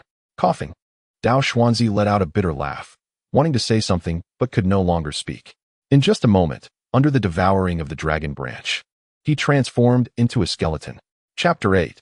The immortal and the mortal are forever apart high above the sky. A strange phenomenon was reborn. A giant sword, forged through 1,000 trials, had been placed in the dark, ignored for a millennium. As the years passed, its blade no longer shone, its edge no longer sharp. Its entire body was covered in rust. However, a surge of anger and unwillingness suddenly arose. The corrosion of rust became increasingly severe, while the sword's mystery and majesty grew with each passing day. The foundation-building cultivator Dao Xuanzi, having cultivated for 201 years with the strange object, rusty sword Dao Xian, achieved his Dao foundation. In the land of immortals, he fought and ultimately died at the hands of the foundation-building cultivator Ko Hong. Now, with his death and Dao extinguished, he returned to the heavens. A brilliant scene illuminated the sky for thousands of miles like fireworks. Dao Xuanzi and Ko Hong looked up at the magnificent sight, seemingly stunned, muttering to themselves. All the soldiers present also looked up at the sky, lost in thought. I am Li Fan. I have met the immortal master. At that moment, an old man with white hair and beard, leaning on a cane, trembled as he walked over to Ko Hong. Ko Hong ignored him, and Li Fan was not in a hurry, standing by and signaling the soldiers to wait patiently. After a long time, once the strange phenomenon in the sky dissipated, Ko Hong finally looked at Li Fan. Are you the leader of the mortals here? Ko Hong's tone was stiff, clearly not having a good impression of Li Fan. You were the one making that voice earlier, right? A trivial trick, not worthy of the immortal master's attention. Li Fan cupped his hands, avoiding the topic and instead bowing deeply. I implore the immortal master to show mercy and save the lives of my over 1,000 clansmen. Mercy? Ko Hong sneered at his words. I fought Dao Xuanzi using our own abilities, and life and death are determined by fate. You, a mere mortal, dare to interfere in the battles of us cultivators? He looked at Li Fan, and the killing intent in his words was evident. Speaking of which, although Dao Xuanzi and I fought to the death over the Dan forming technique, he was at least my brother for over 100 years. Now you have plotted against him. Should I kill you to avenge Dao Xuanzi? Not minding Ko Hong's aggressive demeanor, Li Fan merely smiled bitterly. I am just seeking a glimmer of hope. As I said earlier, If the immortal master loses, my clan will certainly face death. Hearing this, Ko Hong's expression softened. He sighed lightly. What a plea for a glimmer of hope. You are right. The world is difficult. Who isn't struggling for that slim chance? Seeing Ko Hong's tone soften, Li Fan quickly seized the opportunity. The immortal master Dao Xuanzi previously promised me that if, before he could finish, Ko Hong frowned and interrupted. If it's about this matter, I'm afraid I have to disappoint you. Dao Xuanzi may have never intended to fulfill his promise from the beginning. Li Fan was taken aback. What do you mean by that, immortal master? Ko Hong said with a hint of mockery. For 100 years, Dao Xuanzi has always presented himself as serious and unwavering, but in reality, he acts without any bottom line, even deceiving mortals. He paused, glanced at Li Fan's expression, and continued. That immortal array is extremely dangerous. It was partly luck that we were able to enter. It would take considerable effort to leave ourselves, let alone bring mortals out. What? You don't even know how to leave this place? Li Fan's heart shook violently, and his expression turned extremely ugly. Over 100 years of expectation was directly denied by the cultivator before him, nearly shattering Li Fan's mentality. Fortunately, Li Fan had experienced several trials and had a resilient mindset. He steadied himself and said to Ko Hong, "This is not the place to talk. Please follow me." Immortal Master. Saying this, he led Ko Hong through the ruins of Xianjing City for a while until they arrived at an underground shelter. When Ko Hong and Dao Xuanzi were fighting, the soldiers in the city had been hiding in these shelters. There were hundreds of similar shelters in Xianjing City, large and small. Although the shelters were deep underground, they were illuminated and bright as day, with ventilation ducts connecting to the outside, making it feel far from stuffy. Ko Hong looked with interest at the lights on the ceiling, praising, "No wonder Dao Xuanzi sought cooperation with you mortals. To be able to harness and utilize the power of thunder, it seems that you mortals in this land of immortal severance have indeed developed quite well over the millennia. And those hidden weapons before also pack quite a punch." He then shook his head. What a pity. Only in this incomplete land of the Dao can these artifacts be somewhat useful. Outside of here, under the pressure of the Dao laws, these things are all useless. By the way, when did Dao Xuanzi find you to plot against me here? The timing doesn't add up. Did he quietly cultivate a technique for splitting himself? Ko Hong suddenly recalled something and asked. Li Fan remained composed, about to respond when he saw Ko Hong suddenly lose interest and wave his hand. Forget it. Why bother getting entangled in this matter? After death and Dao extinguished, everything is empty. With that, he directly sat down in a chair, looking quite dispirited. Clearly, he was significantly affected by Dao Xuanzi's death. It was best not to ask about this matter. If he said too much, it would inevitably reveal some flaws. Li Fan thought to himself. Then he nervously asked Ko Hong what the immortal master said earlier, that it's impossible to take mortals out of this land of immortals. Is that true? Ko Hong sneered. You, a mere mortal, why would I deceive you? Perhaps a golden core cultivator could protect a mortal through the immortal repelling great array. But if it's only a foundation establishment cultivator, it's absolutely impossible. Of course, if you don't mind being reduced to a few fragments after going out, I would be willing to give it a try. Ignoring Ko Hong's not-so-funny joke, Li Fan, unwilling to give up, asked, "Is there really no hope for us mortals to leave this world?" Ko Hong thought for a moment and shook his head. To leave the immortal repelling land, one must break through the immortal repelling great array. With just a mortal body, there's simply no chance of getting through. Every attempt is just seeking death. Besides, you're already at an age where half of you is in the ground. Why are you so stubborn about leaving? Isn't being a local tyrant quite good? Ko Hong had a look of disdain. Though I may die, I still want to leave something for my descendants, Li Fan persisted. Asking again, if my descendants could cultivate to the foundation establishment stage like the immortal master, wouldn't that make it possible to leave here? Hearing this, Ko Hong burst into laughter. Not to mention that this place has no spiritual energy at all, making cultivation impossible. To say nothing of the eternal separation between immortals and mortals, how can mortals covered in miasma cultivate the immortal way? Ko Hong coldly said, I advise you to give up on this idea. You mortals, to cultivate, must first go to the outside world to reshape your bodies and wash away the miasma. Otherwise, even if the immortal path is laid out before you, you can see it but cannot touch it. After several questions, Ko Hong was so certain, and Li Fan seemed to finally give up. Eternal separation between immortals and mortals, Li Fan muttered to himself, feeling despondent. So, there really is no way? Indeed, there is none. Seeing Li Fan's mood plummet, Ko Hong inexplicably felt good. Indeed, there is none, he repeated. As the immortal master said, eternal separation between immortals and mortals. Li Fan sighed deeply. Ah, right. Ko Hong nodded repeatedly. Since immortals and mortals cannot coexist, Li Fan paused and said word by word.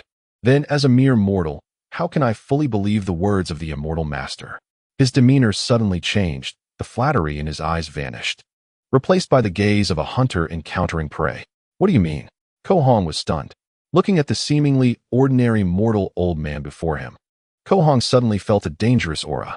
It's just a desperate grasp at a slim chance. Li Fan looked at Ko Hong and said flatly. The ground beneath Li Fan suddenly cracked open. The mechanism closed again, and in an instant, Li Fan vanished into thin air. Ko Hong stared in shock at this sudden turn of events, his heart racing as he felt an extreme sense of crisis approaching. Before he could react, he saw thick mists filled with the potent aura of immortals and mortals surging from all corners of the room. Ah! Ko Hong let out a scream. Submerged in the thick fog. Chapter 9. There is no absolute despair. Looking at Ko Hong's confession on the table, Li Fan felt somewhat despondent. Ko Hong did not deceive him. He truly did not know how to help mortals leave this land of immortals. The 5 lifetimes of reincarnation and 300 years of longing had now turned into an unattainable illusion. The dream of cultivating immortality shattered. Li Fan seemed to age overnight. Not only physically, but also mentally. Ah, the land of immortals repelling mortals. He once again silently recited this name, feeling endless unwillingness swell within him. How could I have crossed over to be born in such a place? If I had crossed over into the outside world of cultivation with the power of Jinjin, I would surely have a chance at longevity. How frustrating that it is precisely this land of immortals repelling mortals. The information in Ko Hong's confession flashed through Li Fan's mind again. The so-called land of immortals repelling mortals, as the name suggests, is a place where immortals have disappeared. Thousands of years ago, the ancient cultivation world encountered a major change. At first, it was just a plague sweeping through the entire mortal realm, and no cultivator paid any attention to it. However, later, after a cultivator accidentally contracted this inexplicable plague, things spiraled out of control. After this cultivator's infection, the plague seemed to have inexplicably strengthened, becoming transmissible among cultivators. The means of transmission was none other than the spiritual energy essential for cultivator survival. The plague spread rapidly throughout the cultivation world via the spiritual energy of heaven and earth. Cultivators infected by this plague would suffer regression in their cultivation, falling in rank. At worst, they would lose all their cultivation overnight, becoming indistinguishable from mortals, and soon after, they would die. As large numbers of cultivators began to die, a sense of despair spread among the cultivator community. Some cultivators, in desperation, vented their anger on the source of it all, the mortals. Thus, large-scale slaughter began. Facing the lofty immortal masters, mortals had almost no power to resist and could only be slaughtered. However, it wasn't long before this slaughter was forcibly halted. Not because they had a change of heart, but because the cultivators were horrified to discover that with the deaths of a large number of mortals, the plague within these mortals did not disappear with death. Instead, it spread freely along the abundant spiritual energy throughout the world. In an instant, the concentration of the plague within the cultivation world surged. This, in turn, led to more cultivators falling. In desperation, cultivators abandoned their slaughter of mortals. But sitting back and waiting to die was clearly not the style of cultivators. On one hand, many cultivators began to develop methods to treat and resist this plague. On the other hand, they proposed the infamous Great Migration Plan. Although this plan faced considerable opposition from a portion of cultivators at its inception, for the sake of their own survival, most cultivators still voted in favor. The so-called Great Migration Plan was based on the following considerations. Mortals could not be killed, and finding a complete solution to this plague was far off. If mortals were allowed to reproduce freely, with the plague increasing, cultivators would inevitably have a harder time. Moreover, this bizarre plague could only spread through spiritual energy. So a seemingly reasonable plan was proposed, to exile all mortals in the cultivation world to surrounding small worlds devoid of spiritual energy, such as shattered caves, and then use formations to isolate them permanently, preventing these mortals from returning. This way, the problem of mortals would be solved once and for all, and then they could gradually study the methods to combat the plague. After all, the unexplored small worlds were virtually endless, and there was no worry about not being able to accommodate these mortals. Thus, under the unified will of the entire cultivation world, all mortals began a migration that lasted for several hundred years. As for how many mortals died during the migration, that was beyond the consideration of these cultivators. In any case, before the power of cultivators, mortals had no room to resist. After several hundred years of large-scale migration, all mortals in the cultivation world were dispersed to various surrounding small worlds. Nearly 1,000 years later, the concentration of the plague in the cultivation world finally decreased to a lower level. Over the millennium, cultivators, through continuous research, finally found a way to purify this plague. It took thousands more years for cultivators to completely eliminate the threat of this plague. However, what embarrassed the cultivators was that this plague lingered on, hidden within the bloodlines of mortals. Originally, there were no mortals left in the world, but not every descendant born from the union of cultivators had the aptitude for cultivation. Over time, many mortals were born again in the world, all of whom bore the shadow of this plague within them. Since this plague had a special lethality to cultivators, the descendants of mortals had to eliminate the plague within their bodies if they wanted to cultivate. Gradually, this plague became synonymous with the distinction between immortals and mortals, and people named it the Xianfan Zhuang. The rampant spread of the Xianfan Zhuang left a significant psychological shadow on all cultivators, and to prevent its resurgence, cultivators customarily avoided the places where mortals had been exiled. Over time, these places became known as the so-called Xinjuajidi, land of immortal extinction. There were countless such lands, and very few cultivators were willing to risk everything to enter them. It was already a stroke of luck for Li Fan to encounter two of them. Currently, these two cultivators had no means to help the mortals escape. So how could Li Fan expect another, even more powerful cultivator to come in? Moreover, as a mortal, his lifespan was limited. Even if he could continually simulate reincarnation, it would only be within the limits of his lifespan. He was already 70 years old this year, and his biological lifespan limit was 86. The chances of encountering another cultivator in these 16 years were practically zero. Given this, how could Li Fan not feel despair? Clearly seeing the hope of cultivation and longevity, he never expected it to end up being an empty joy. Could it be that he could only repeat the life of a mortal for one lifetime after another? Li Fan was truly unwilling to accept this. The path to immortality was right before him, within reach, yet it felt so far away and hopeless. How could Li Fan be content with this? Reflecting on everything he had experienced through several lifetimes and nearly 300 years of waiting, Li Fan was determined not to give up on the path to immortality. Was there really no way out? Suddenly, as if a lightning bolt had cut through the fog, Li Fan remembered certain places he had previously overlooked. How did large groups of mortals migrate thousands of years ago? Although the small world was adjacent to the cultivation realm, it was still not the same world. Surely, these mortals didn't walk here, right? There must have been some tools to carry them here, right? Were those tools still around? If he found those tools, could he not travel to the cultivation realm? Even a minuscule possibility reignited Li Fan's hope for cultivation. His mood became excited, and he immediately headed to the prison where Ko Hong was held. He wanted to verify the feasibility of his idea with Ko Hong. Chapter 10. Different cultivation methods. How did the mortals during the Great Migration arrive at the land of immortal extinction? Perhaps having never cared about this question, Ko Hong was taken aback when Li Fan asked. The era of the Great Plague had passed for thousands of years, and we were unclear about the specifics of the situation back then. Most of what we knew about that time was hearsay.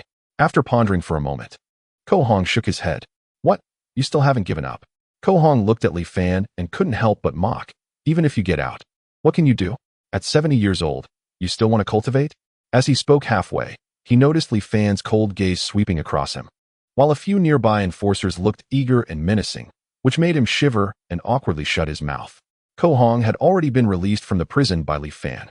After being trapped in the secret chamber and baptized by the Xianfan Zhuang, his cultivation had significantly regressed, directly dropping to the early stage of qi refinement.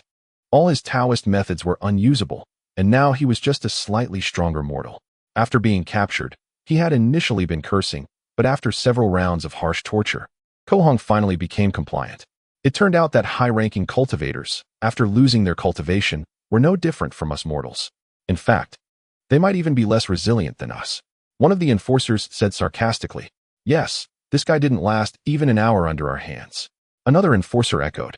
Ko Hong, however, was quite calm. Better to live humbly than to die well. Moreover, In the cultivation realm, life and death, success and failure are commonplace. Though you are a mere mortal, your means and willpower are remarkable. If you ambush me, my brothers and I have nothing to say. We just lack skill. You don't hate me? Li Fan asked curiously. Hate? Of course I hate. Ko Hong took a hearty drink of the fine wine Li Fan had prepared for him. But what can I do? Now you are the knife, and I am the fish. Should I still threaten you? Isn't that courting death? You are quite open-minded. Li Fan chuckled. But it's just surviving by any means. Ko Hong snorted coldly. If you could return to the cultivation realm, would you still be able to continue cultivating? After a moment of silence, Li Fan suddenly asked. What? Ko Hong was momentarily taken aback. If you can help me find a way to the cultivation realm, perhaps I would take you with me. Li Fan promised. You treacherous little man, do you think you can deceive me? Ko Hong was furious. But he quickly calmed down and glared at Li Fan. Li Fan's expression remained calm. Whether it's the truth or a lie, it's still a hope in the end. Are you willing to give up this path to survival and just grow old and die in this small place? Hearing Li Fan's words, Ko Hong fell silent. His expression changed dramatically, clearly struggling internally. After a long time, he finally let out a long sigh. All right, I agree. Rest assured. I, Li Fan, have always kept my promises. I say one thing and mean it. Li Fan said solemnly. The enforcers nearby suddenly stiffened their expressions and lowered their heads. In the entire court, who doesn't know that the current Grand Teacher speaks with authority? If he says to kill your entire family, he will kill your entire family. Don't paint me a rosy picture. I'm willing to help you, but it's just a gamble on that slim chance. Ko Hong sneered. Seeing this, Li Fan did not explain further and directly elaborated on his conjecture. If I'm not mistaken, the tools used by the cultivators back then to migrate mortals should have been flying boats or flying shuttles. In ancient times, the cultivation realm was populous. With numerous sects and immense prosperity, such transportation tools were quite common. Unfortunately, after the great upheaval, cultivators became increasingly cautious, and actions were mostly done alone, making flying boats and flying shuttles rarely seen. Ko Hong responded slowly after listening.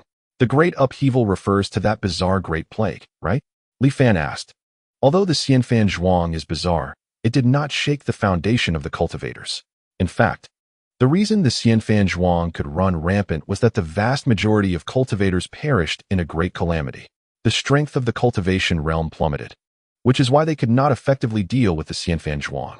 Ko Hong shook his head, his expression somewhat solemn. The great calamity? Li Fan suddenly recalled the scene he had seen deep in the void abyss of the ruined mountain gate, and couldn't help but feel a stir in his heart. Could it be that cultivation methods cannot be practiced together? Ko Hong looked at Li Fan in surprise, not understanding how he came to that conclusion. Indeed, cultivation methods cannot be practiced together. Ko Hong let out a long sigh. In ancient times, there were no such restrictions. At that time, numerous great cultivation sects widely opened their doors to recruit disciples and teach skills. Cultivators have their masters to guide them, and when they encounter difficulties in their practice, they can consult at any time and spar with fellow disciples who practice the same techniques. At that time, the entire cultivation world was a vibrant and magnificent scene. Ko Hong spoke with an unmistakable yearning. Unfortunately, a great change occurred in the world. One day, cultivators suddenly realized that the efficiency of their cultivation had greatly decreased. During their practice, they could sense how many people in the entire cultivation world were simultaneously cultivating the same techniques. They were horrified to discover that the more people there were practicing the same technique, the lower the cultivation efficiency for everyone involved. Ko Hong spoke slowly in a low voice, a hint of fear flashing in his eyes. At first, everyone maintained restraint, trying to find a solution to the problem. But after several decades, countless cultivators found themselves stuck in place, unable to make any progress in their cultivation. As their deadline approached, they could no longer hide their murderous intent. A calamity swept across the entire cultivation world. Anyone who practiced the same technique as me was an obstacle to my path. And it was a fight to the death. Former masters, disciples, brothers, and sisters all instantly became mortal enemies. Even if someone was reluctant to kill, how could they guarantee that the other party thought the same? Who could ensure that the other wouldn't suddenly stab you in the back? All cultivators fell into endless suspicion. The only person they could trust was themselves. At that time, all sects turned into hell in an instant. Those scattered cultivators hiding in deep mountains and secret realms trying to avoid the chaos were not spared either. Because cultivators practicing the same technique could sense each other's locations, Slaughter, endless slaughter. It lasted an unknown amount of time before gradually subsiding. By this time, the once prosperous cultivation world had become desolate, with all sects no longer in existence, leaving only solitary cultivators. Ko Hong recounted this ancient upheaval in the cultivation world. Li Fan listened, his emotions stirred. But greater questions arose. Since the cultivation techniques cannot be practiced together, how do today as cultivators practice? What does the current cultivation world look like? Chapter 11. Cultivating, but like cattle and horses in today as cultivation world. A mortal who wants to cultivate has a few choices, Ko Hong patiently explained. One is to join the 10,000 Immortals Alliance. The 10,000 Immortals Alliance is a loose coalition formed by numerous cultivators, where one can earn contribution points by completing tasks or trading with others. With contribution points, one can exchange for cultivation techniques and resources within the alliance. The second is the Five Elder Society. The Five Elder Society is an organization created by 5 top experts with enormous power. As long as one has the qualifications to cultivate, they can voluntarily join and choose cultivation techniques. The price is to sign a soul contract, serving the Five Elder Society for a certain period. The third is to join local forces in various regions.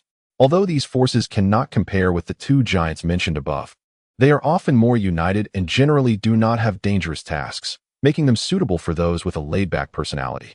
As for other disorganized groups, they are not very reliable and can be ignored. Ko Hong slowly described the current situation of the cultivation world. Li Fan frowned upon hearing this. Somewhat confused. From your description, why does it seem that cultivation techniques are not that scarce in the cultivation world? Ko Hong snorted coldly. That's because what is obtained through these methods are all incomplete techniques. Incomplete? Li Fan was taken aback, then suddenly realized. To obtain higher-level techniques, one must continue to serve them? Exactly, Ko Hong said resentfully. These techniques are newly compiled by several major forces over the years. Reaching the peak of qi refinement is already the limit. To take a step further and establish a foundation, one must switch to a new level of techniques. The same applies to those above the foundation. Switching techniques? If one has to change techniques and start cultivating from scratch with each breakthrough, wouldn't that mean all previous efforts would be in vain? Li Fan was somewhat shocked. That won't happen. Ko Hong shook his head. Every cultivator must cultivate the Taishang primitive, true scripture. It is said that this scripture is the supreme scripture of the Taishang sect from ancient times. The foundation of the sect. After the Great Calamity, the Taishang sect was completely destroyed, leaving only the fragments of the Taishang primitive true scripture in the world. This scripture is not a cultivation technique, but is closer to a secret method. Its function is to allow cultivators to freely dissipate their own magical power levels without significant loss, enabling them to quickly catch up to their original level after dispersing power to cultivate other techniques. Such a miraculous method. Li Fan marveled. The emergence of this fragment is indeed timely. Only then can countless cultivators in the world accept continuously changing techniques. Li Fan sneered. In my opinion, the Taishang primitive true scripture may not only have fragments left.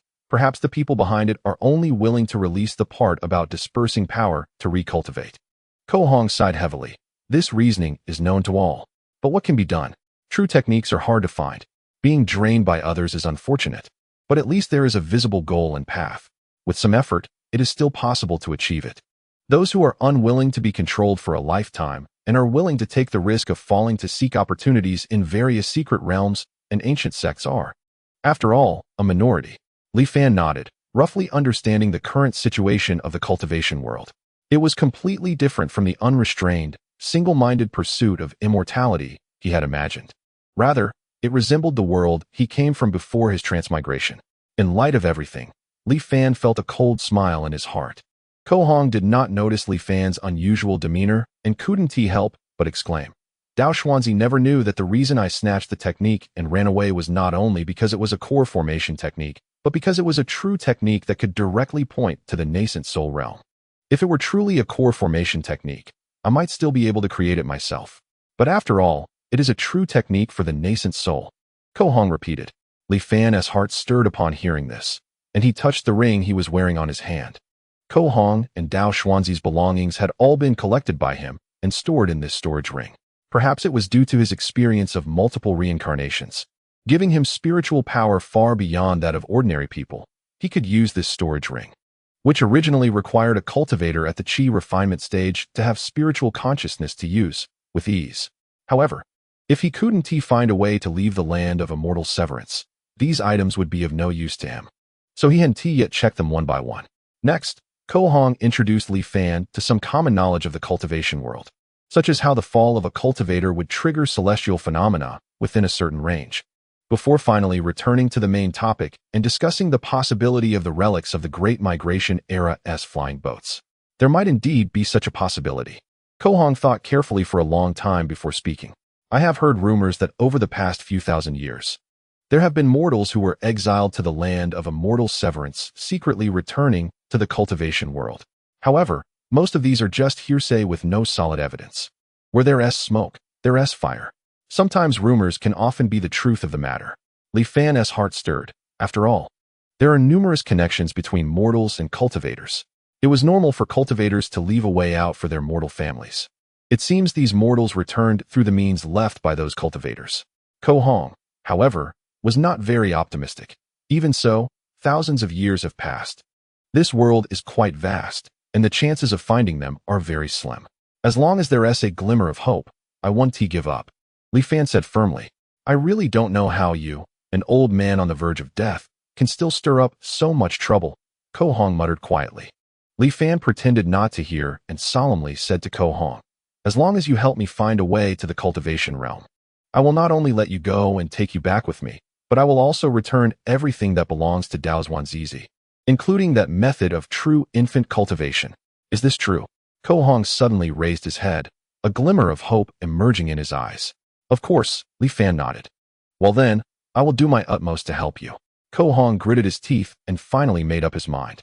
Although he had been tricked by Li Fan several times and was unsure how trustworthy Li Fan's promise was, he, like Li Fan, was unwilling to give up as long as there was even a glimmer of hope. Being trapped here for decades only to die of old age was certainly not what Ko Hong desired. Thus, with Ko Hong's help, Li Fan collected historical books and records from all over the world, striving to find clues about the era of the Great Migration from the fragments recorded in ancient texts. At the same time, Li Fan mobilized the army to excavate ancient tombs in an attempt to find some traces.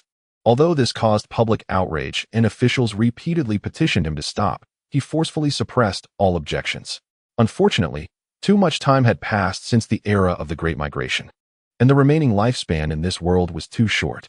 16 years later, as he reached the age of 66, Li Fan was nearing his end, but still had nothing to show for it.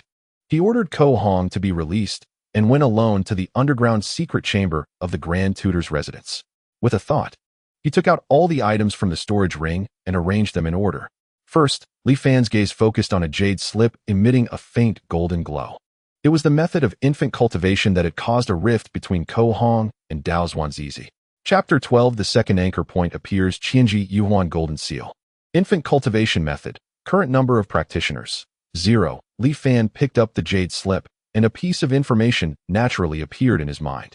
The infant realm. Li Fan felt a wave of yearning, but unfortunately, he was still just a mortal, lacking even divine sense.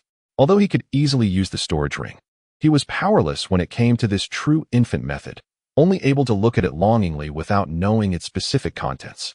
Having a treasure mountain but no fortune to enjoy it, Li Fan could only greedily glance at it a few more times before reluctantly putting it down.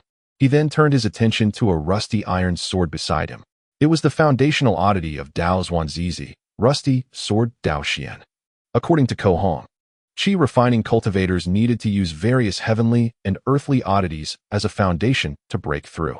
Each heavenly and earthly oddity had its own mysteries, and only those with fate could seek them out. Once a cultivator's foundation was established using these oddities, they became closely related to the cultivator. If the cultivator perished, the oddity would also lose its miraculous nature and become an ordinary object. Li Fan stroked the ordinary iron sword in front of him, but his attention was focused on the sudden information about Huanzhan. Detected chargeable item, rusty sword Dao Xian, fragment. Do you want to charge it? Li Fan pondered for a moment and chose yes. The rusty sword in his hand disappeared silently, and a line of small text appeared in Li Fan's mind. Current anchor charging progress. 1 current number of anchor points. 1. Li Fan's heart stirred. According to the feedback from Huanzhan, Once the anchor charging progress reached 100, the second anchor point would be unlocked. In the future, everything would be virtualized, and when choosing to return, he could start anew from any anchor point. If he could truly unlock the second anchor point, it would be incredibly convenient. Li Fan imagined for a while, feeling quite excited. For example, in his previous lives, he had been trying to obtain the method of cultivation from Ko Hong and Dao Zhuangzizi. The 50 years he spent before were essentially a repetitive torment for him. Not to mention that sometimes uncontrollable variables would arise. If he could directly reincarnate from the point of becoming the Grand Tutor and controlling the world, the efficiency of his attempts would greatly increase. Thinking further, he realized that as a mortal, reincarnation only took 50 years. Although it felt long, Li Fan could barely accept it. Once he embarked on the path of cultivation, the time involved could stretch into hundreds or even thousands of years. If he failed and wished to start over, he would have to begin everything from scratch, which made Li Fan's scalp tingle just thinking about it. Moreover, if he could unlock more anchor points, he would have plenty of opportunities to experiment, step by step. Continuously trying to carve out a perfect path to immortality was not impossible. As for the initial anchor point, it could serve as a final safeguard. Although heavenly and earthly oddities were rare, the cultivation realm was vast, and oddities constantly emerged. As long as he could leave this place of absolute immortality and break free from the shackles of various thoughts, Li Fan's desire to leave this place grew increasingly fervent. After absorbing the rusty sword Dao Xian, Li Fan did not pay much attention to the other items in the storage ring. They were mostly standard spirit stones and low-level magical artifacts. Standard spirit stones were created jointly by the Wanjian Alliance and the Five Elders Association with different grades, equivalent to the legal currency of the cultivation realm. Each spirit stone had unique anti-counterfeiting restrictions that others could not replicate. In fact, the value of standard spirit stones came from the recognition of the Wanjian Alliance and the Five Elders Association, allowing them to be exchanged for techniques within those organizations. In contrast, privately made inferior spirit stones and naturally mined spirit stones were worthless. Ultimately, in today's cultivation realm, what constrained many cultivators was not resources like spiritual energy or spirit stones, but techniques. The Wanjian Alliance and the Five Elders Association became a colossal entity that spanned the entire cultivation realm precisely because they controlled the vast majority of techniques. As for those low-level magical artifacts, they were mostly used for consumption during conflicts. Ko Hong and Dao Zhuangzizi were not particularly wealthy, so the magical artifacts on them were all common items with little value. After putting away the items in front of him, including the infant realm technique, one by one back into the storage ring, Li Fan was already panting. This body had grown so old, like a candle in the wind, ready to extinguish at any moment. Taking a deep breath, Li Fan closed his eyes, as if to engrave his current weakness firmly in his heart. Then, without further hesitation, he summoned Huan Zhun and ended this life. In the darkness, scenes flashed rapidly, and finally, a few familiar lines of text appeared in his vision. This simulation has ended. You can choose one of the following options to retain. 1. An item you possessed in this simulation. 2. Your cultivation realm in this simulation. 3. The simulated memory of a person closely related to you in this simulation. This memory can be inherited by that person. Forgive up the above choices to accelerate the charging progress. Li Fan chose the first option this time. Unfortunately, he had previously put all items into the storage ring at the end of his last life, and his attempt to take a shortcut had not succeeded. The storage ring, the infant technique, the spirit stones, the magical artifacts, and so on flashed in Li Fan's mind. Naturally, he chose that infant technique. To his surprise, after selecting this technique, he could take it out of Huan Zhun and put it back at any time.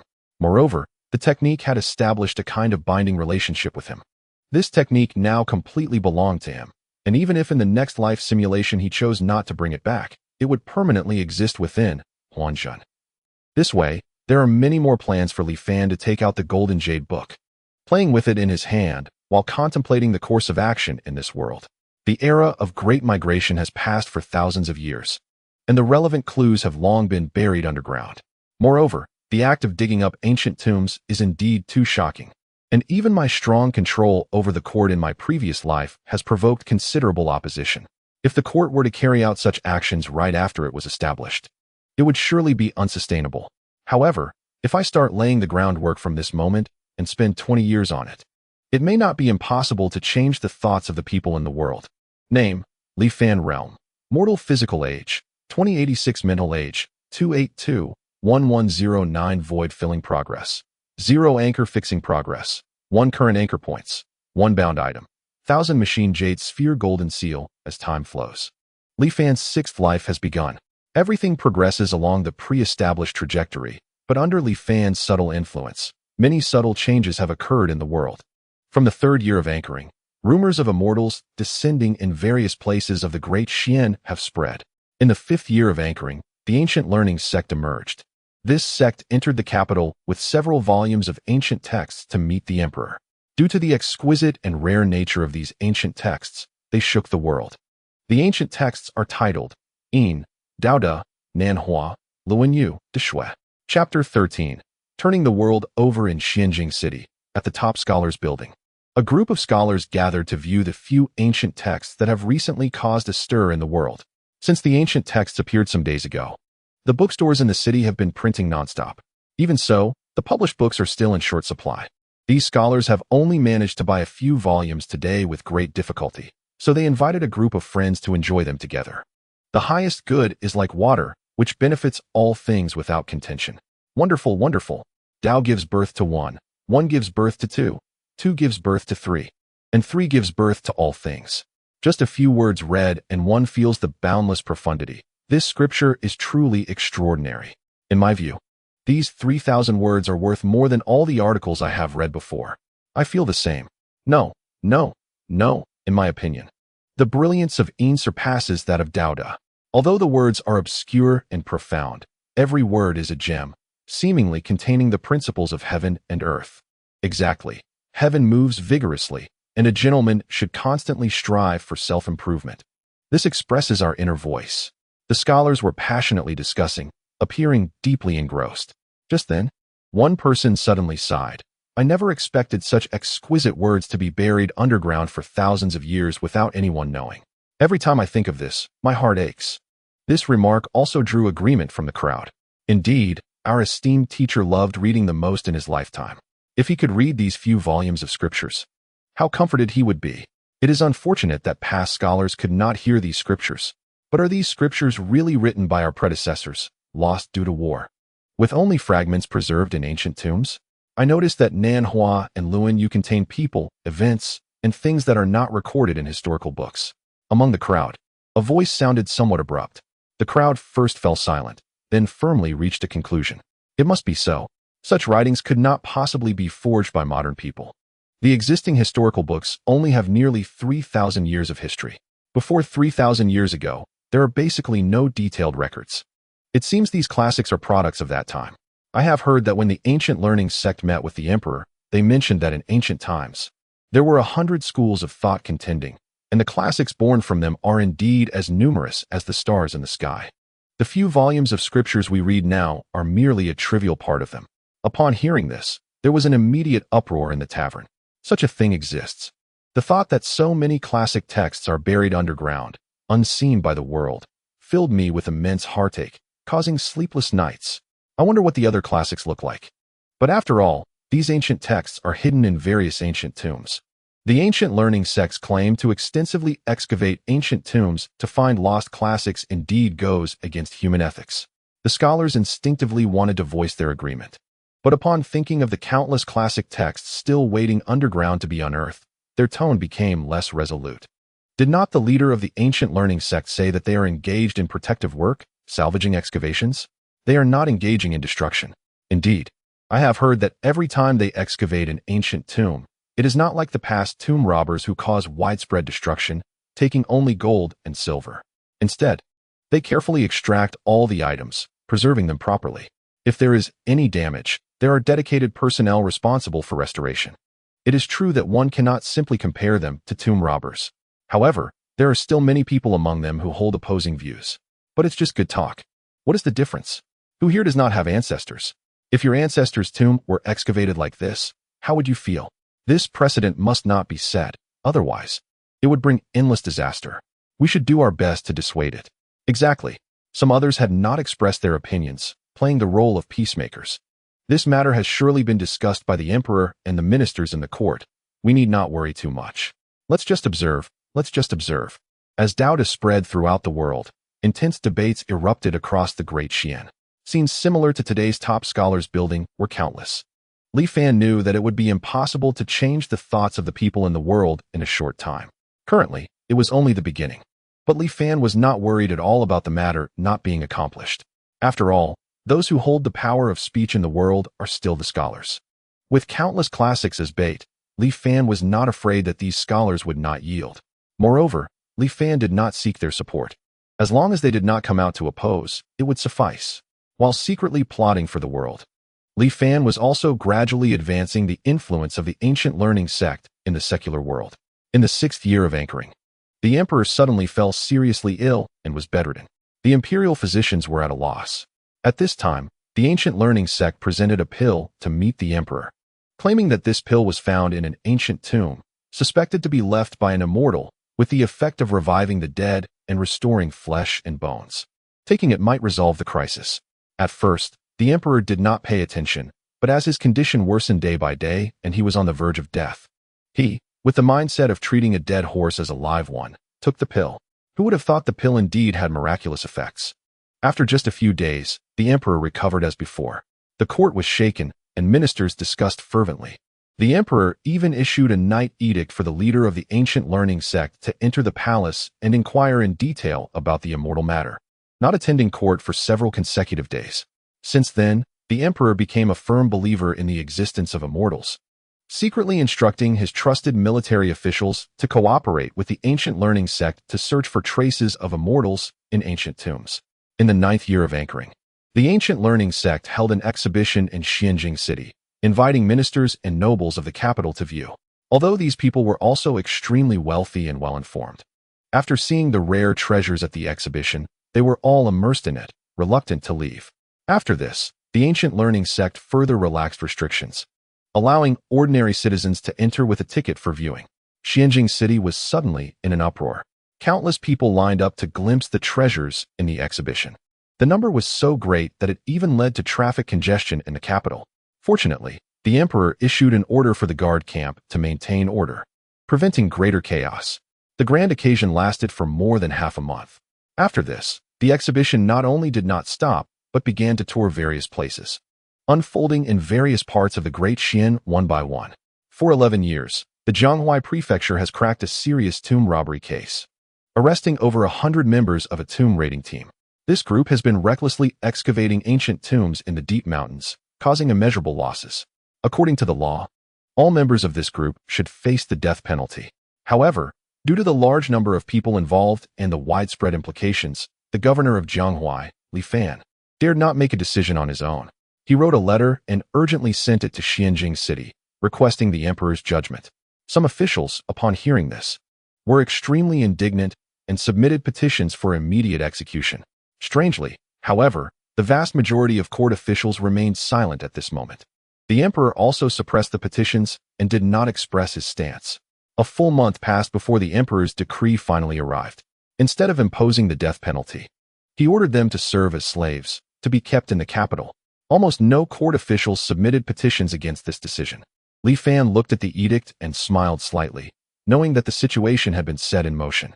Chapter 14. A ray of hope amidst darkness. In the 13th year of the anchor point, ancient texts such as Shangshu, Shijing, and Liji were published, and scholars across the land grew increasingly eager for that lost history. In the 15th year, the emperor fell gravely ill.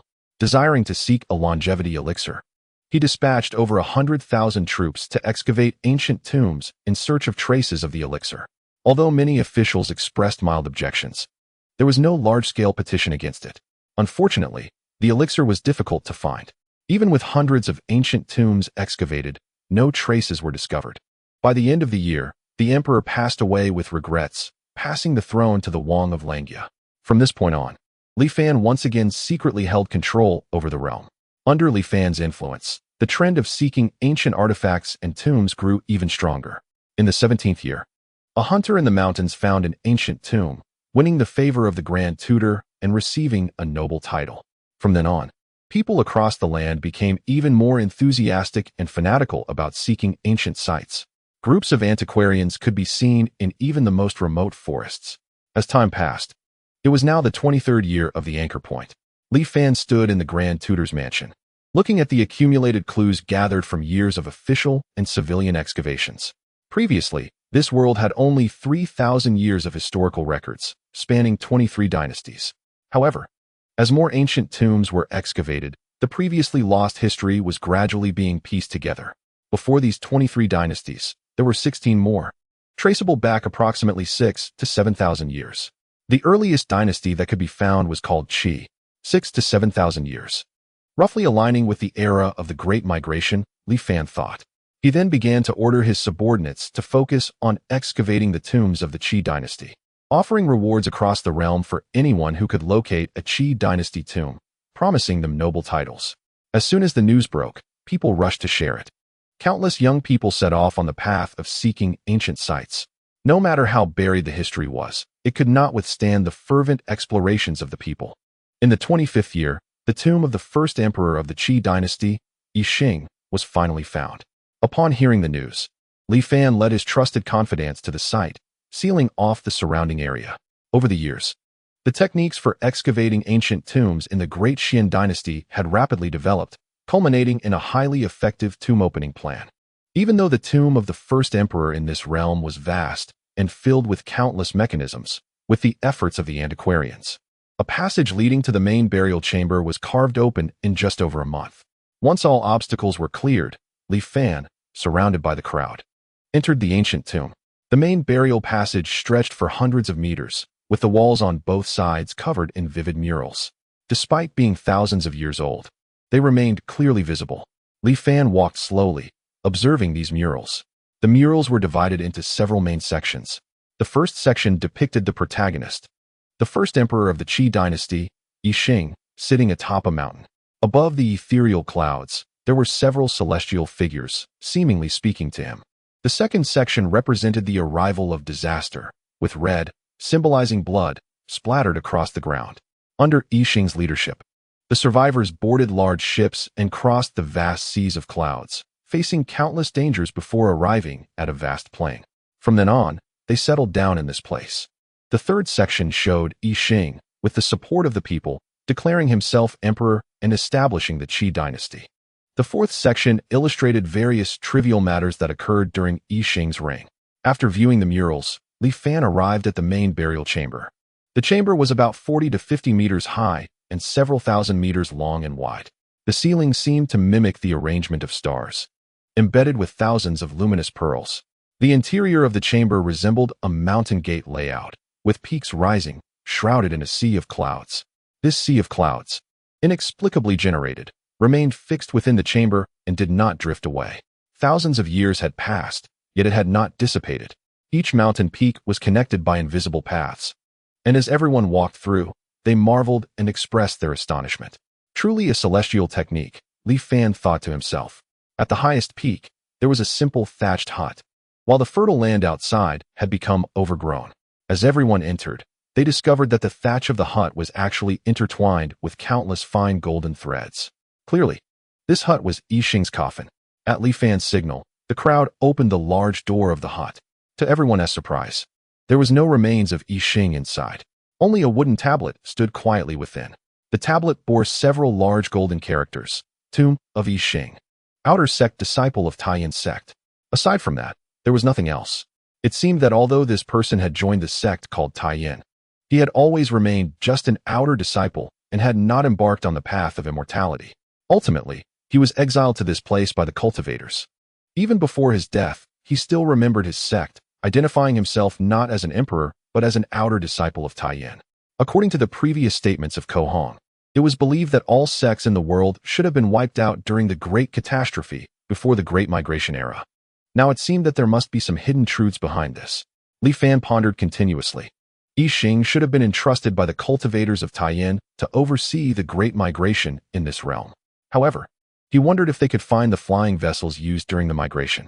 With no results from the main burial chamber, Li Fan ordered the antiquarians to excavate the surrounding area, hoping to find clues from the accompanying tombs. Days later, a piece of bad news arrived, leaving Li Fan feeling immense anger and helplessness. It turned out that the antiquarians had found records concerning flying vessels in the list of burial items from a nearby accompanying tomb. Unfortunately, This tomb had been robbed long ago. According to the signs of destruction, the robbery had occurred 1,000 years prior. Once again, each time I see hope. It ultimately turns out to be just a mirage. Li Fan, exceptionally rare in his fury, smashed several items nearby. Those around him fell silent in fear. After a long time, Li Fan finally calmed his complex emotions. He continued to order the antiquarians to excavate ancient tombs in search of possible traces of the celestial vessels. While he returned to Xianjing City, seemingly without hope anymore. Another 10 years passed, and it was now the 35th year of the anchor point when a turning point occurred. One day, Li Fan received an urgent report. Discovery of the tomb of an immortal? Li Fan was somewhat stunned, then overjoyed, and inquired carefully. It turned out that over the years, although Li Fan had felt somewhat disheartened, the enthusiasm for seeking ancient artifacts among the people had not waned in the slightest. Across the land of the Great Xian, countless ancient tombs had been excavated. As the large ancient tombs were largely excavated, people began to turn their attention to the previously overlooked smaller tombs. A few days ago, a group of young people was digging in an inconspicuous graveyard when they were suddenly injured by an unknown force, resulting in heavy casualties. The survivors immediately reported the incident to the authorities. It is worth noting that over the decades of exploring ancient sites, casualties were mostly caused by traps. Encountering such a bizarre event before even opening the tomb was unprecedented. The exploration team did not dare to be negligent and sent people to investigate overnight.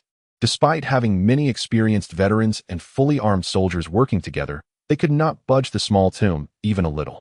Everyone was both shocked and delighted and quickly reported this matter to Li Fan. Upon hearing the news, Li Fan arrived and, after using the immortal and mortal miasma, finally dispelled the nameless force surrounding the tomb. Upon entering the tomb, among the various burial items, a small wooden boat caught his eye. Chapter 15. The foundation is already boned. This small wooden boat was exactly the flying vessel that Li Fan had longed for. Through a message inscribed on the wall of the tomb by the deceased, Li Fan finally understood the sequence of events. It turned out that the tomb owner, Qian Hong, was a Foundation establishment stage cultivator. Over 3,000 years ago, he was pursued by enemies and, with nowhere to run, hid in this place of absolute isolation. He initially thought he would hide for a while and then leave, but to his dismay, this place was devoid of spiritual energy, and being a destitute cultivator, he had barely any spirit stones on him. Soon, he ran out of spirit stones. Without the stones to replenish his spiritual energy, his cultivation declined rapidly. After failing to break through the grand formation of absolute isolation and being severely injured, Qian Hong realized he was trapped there. However, he was a tenacious individual who did not give up easily. He speculated that when mortals were banished to this place 1,000 years ago, there might be 1 or 2 flying vessels left behind. Thus, he spent decades searching and finally found the tomb of Yixing. Indeed, there was a flying vessel inside the tomb, but he felt despair upon discovering that the energy core array within the vessel was damaged, and he was not adept at artifact refining, so he could not repair it. Moreover, even if the vessel were repaired, he could not provide sufficient power for it due to his cultivation level at the time. Thus, Qian Hong finally gave up the idea of leaving this place of absolute isolation. He then lived a mundane life under an assumed name, and before his death, he inscribed his life story on the tomb wall, hoping that if any cultivators entered his tomb in the future, they could take his remains back to the cultivation world, with the few items he left behind as a form of advance payment. The first item was the source of the power that guarded Qian Hong's tomb and caused the deaths of dozens of explorers, which was also due to Qian Hong's belief that those who could break in must be cultivators. Heaven and Earth oddity, stopping stone, half of a damaged stone tablet, on which the character for stop could vaguely be seen.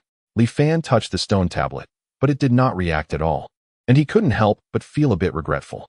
Previously, to force his way into the tomb, he had used a large amount of immortal and mortal miasma, and at this moment, the stopping stone had been affected by the miasma, turning it into an ordinary stone. However, Li Fan did not care too much. Now that he knew the location of Qian Hong's tomb, he could always come back for it in the next life. The second item left by Qian Hong was 2 jade slips. The slips recorded the cultivation methods he had painstakingly exchanged from the 10,000 Immortals Alliance. Xiao Huanjinju. And Qi Refining Stage Cultivation Method, current number of practitioners, 1. Yin Shui Lu, a Foundation Establishment Stage Cultivation Method, current number of practitioners, 1.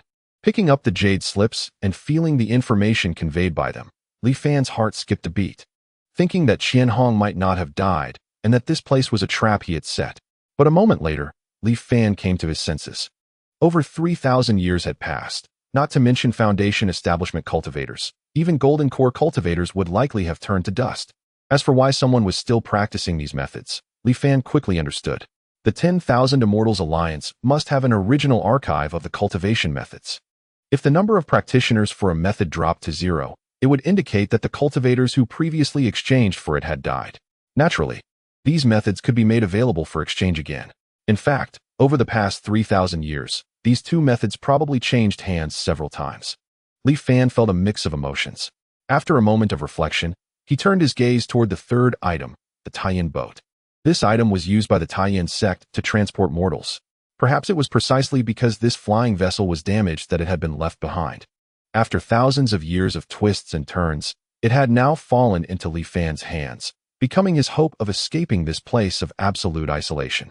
Holding the Taiyin boat in his hands, Li Fan was filled with excitement. After hundreds of years of longing, he had finally fulfilled his wish.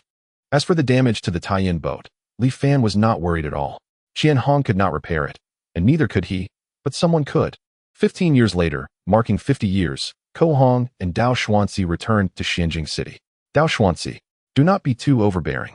Ko Hong, do you think that just because you escaped to this place of absolute isolation, I will let you go? Hand over the cultivation method you obtained that day, or I will not rest until one of us is dead. What a joke. It is precisely because I lack the Golden Core method that I have been trapped in the Foundation establishment stage for nearly 100 years. And now that my time is running out, I am about to turn to dust. How could I possibly give the Golden Core cultivation method to someone else? Indeed, the Golden Core Dao is for me alone. Though there are many Golden Core methods in this world, there are far more cultivators trapped at the Foundation establishment stage. In that case, with the longevity method before me, how could I possibly let you go? How could I possibly not be overbearing? It's just a performance. How ridiculous that we, once brothers for 100 years, now draw swords against each other for a slim chance of survival. Just as the two were about to fight to the death, they heard a burst of hearty laughter coming from below in Xianjing City. Is a mere Golden Core cultivation method worth a life-and-death struggle between the two of you? Ko Hong and Dao Xuanzi both changed their expressions and looked down. Who is it? Such arrogance. The two muttered, but their expressions turned wary at the same time. Why not come down for a chat? Below, an old man with silver hair shouted loudly. Ko Hong and Dao Xuanzi exchanged glances, maintaining a cautious distance as they descended into the old man's residence. Ha ha, please. The silver-haired old man seemed very pleased, leading the two to sit in the main hall. After instructing the servants to prepare food and wine for their hospitality, he then expressed his feelings, saying, when our ancestor was on his deathbed, he once said that in the future, there might be two people coming from the eastern wasteland to step into the capital city, which would be an opportunity for our clan to leave this place. For thousands of years, our clan has been half believing and half doubting. Today, we have proof, and the truth shall emerge. The old man laughed heartily and downed the wine in his cup. Ko Hong and Dao Xuanzi exchanged glances, puzzled. May I ask how to address you? Ko Hong asked first, his tone noticeably more polite. I am Li Fan, the old man replied with a smile. From your words, does it mean your ancestor foresaw that we would come here thousands of years ago? What does the opportunity to leave this place mean? Dao Xuanzi furrowed his brows. Sizing up Li Fan seemed a bit displeased upon hearing this. What? Do you not believe it? Ko Hong chuckled and shook his head. This matter is too mysterious. The two of us have roamed the cultivation world for 100 years and have never heard of any divination technique that can predict events 1,000 years into the future. Dao Xuanzi also shook his head in agreement. Li Fan straightened his body, looking down at them, and asked, have you two ever heard of the Taiyin sect? Ko Hong and Dao Xuanzi exchanged a glance, somewhat shocked. Could it be that ancient sect known for its divination techniques?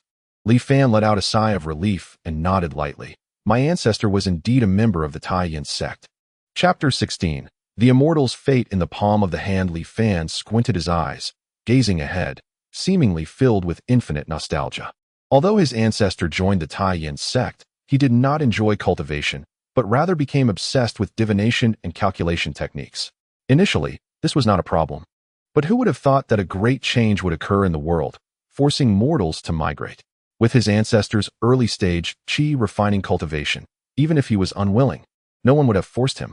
However, his ancestor, unable to let go of worldly ties, saw his family members in confusion and panic, and thus volunteered to oversee the migration of mortals. He subsequently stayed with his family in this place. Li Fan spoke eloquently, filled with emotion. Ko Hong and Dao Xuanzi listened to each other's words, faintly resonating with the various ancient tales they had previously heard, and nodded slowly. Ko Hong even remarked in surprise, "The Tai Yin sect still existed during the Great Migration era? I previously heard that all ancient sects perished in the preceding calamity." Li Fan was taken aback at first, then shook his head. That is merely a case of misinformation. Though the calamity of heaven and earth made it impossible to cultivate together, the Tai Yin sect's techniques are as vast as the starry sea. How could it be difficult for one person to inherit a single technique?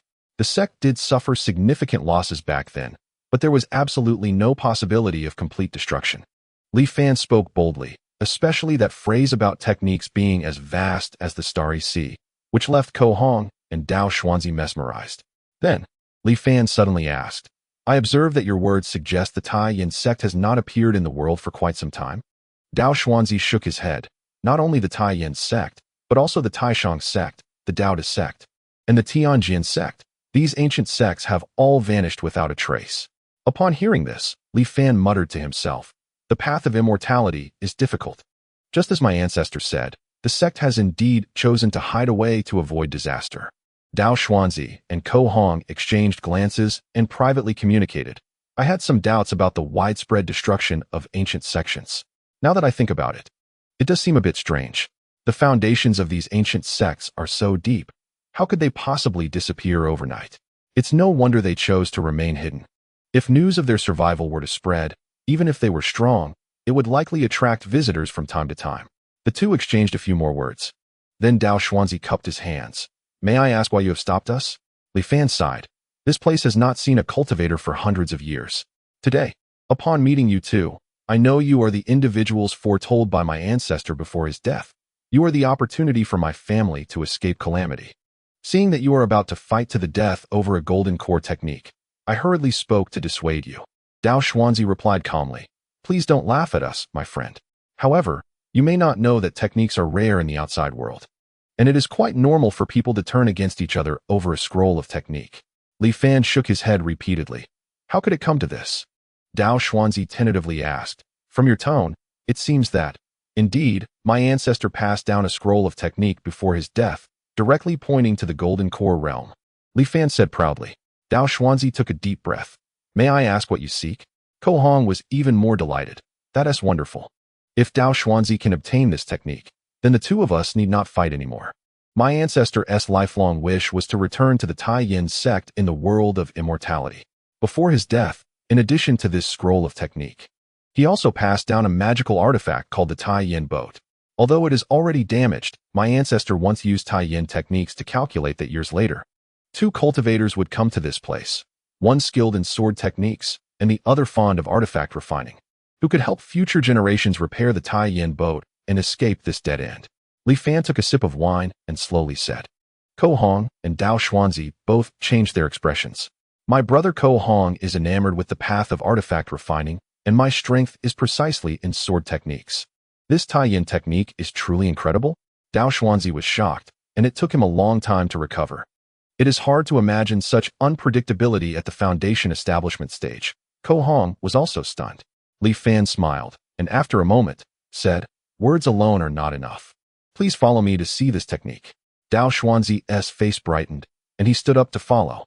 Seeing Ko Hong also wanting to come along, he immediately became somewhat vigilant. "What? Brother, you already obtained a golden core technique, and you are still not satisfied?" Ko Hong, upon hearing this, awkwardly said, "All right, I want to go then." Dao Xuanzi snorted coldly and caught up with Li Fan. Li Fan saw that Ko Hong, as expected, did not follow, and finally let out a sigh of relief, knowing that the scheme in this world had already succeeded halfway. He led Dao Xuanzi to open the mechanism and arrived at the underground secret chamber of the Time Master's mansion. As Dao Xuanzi was about to enter the secret chamber, he suddenly felt a chill run down his spine and stopped in his tracks. Carefully scanning the surroundings with his spiritual sense, he exclaimed in shock, Immortal miasma. It turned out that within the mechanisms of the secret chamber, all were hidden with immortal miasma. The density of the aura caused Dao Xuanzi to feel alarmed. Li Fan smiled. One must be wary of others. As mere mortals, we have no choice but to act this way to protect our family's treasure. Dao Xuanzi managed a difficult smile, but refused to step forward, instead retreating a bit. Li Fan did not say anything further, but walked into the secret chamber, took out a jade slip from a box. He did not walk out of the secret chamber, but held it in a way that Dao Xuanzi could see. This jade slip was precisely the Qianji Yuhuan Jin Zhang that he obtained from Ko Hong in his previous life. That's right, Li Fan was gambling. According to Ko Hong's description from his previous life, he had snatched the technique and fled. Dao Xuanzi clearly had never seen the true face of this technique. This was just the bait he needed to have Ko Hong and Dao Xuanzi help him repair the Tai Yin boat. As for if Li Fan's guess was wrong, the many death warriors in the Time Master's mansion were already in place. If it really came to a fight, he could always find another way in the next life. Li Fan was completely unperturbed, for he realized that Dao Xuanzi's mind had been entirely drawn to the golden jade slip in his hand. Qianji Yuhuan Jin Zhang, a nascent soul technique. It is actually a nascent soul technique. Dao Xuanzi's breathing became somewhat heavy, and a hint of danger flashed in his eyes. However, seeing Li Fan's half-smiling expression and the faint sense of crisis emanating from the immortal miasma in the secret chamber, Dao Xuanzi instantly regained his composure. What do you think? Is what the old man said true? Li Fan asked with a smile. Earlier, in front of your brother Ko Hong, I only mentioned that the technique passed down by my ancestor was a golden core technique to prevent him from having any ill intentions. Your thoughts are meticulous. I admire that, Dao Xuanzi said with a deep sense of agreement. Then he became somewhat excited. Rest assured, my brother Dao Xian is proficient in artifact refining techniques. I will certainly persuade him to do his utmost to help you repair the Tai Yin boat. Li Fan laughed heartily. Then I will trouble you.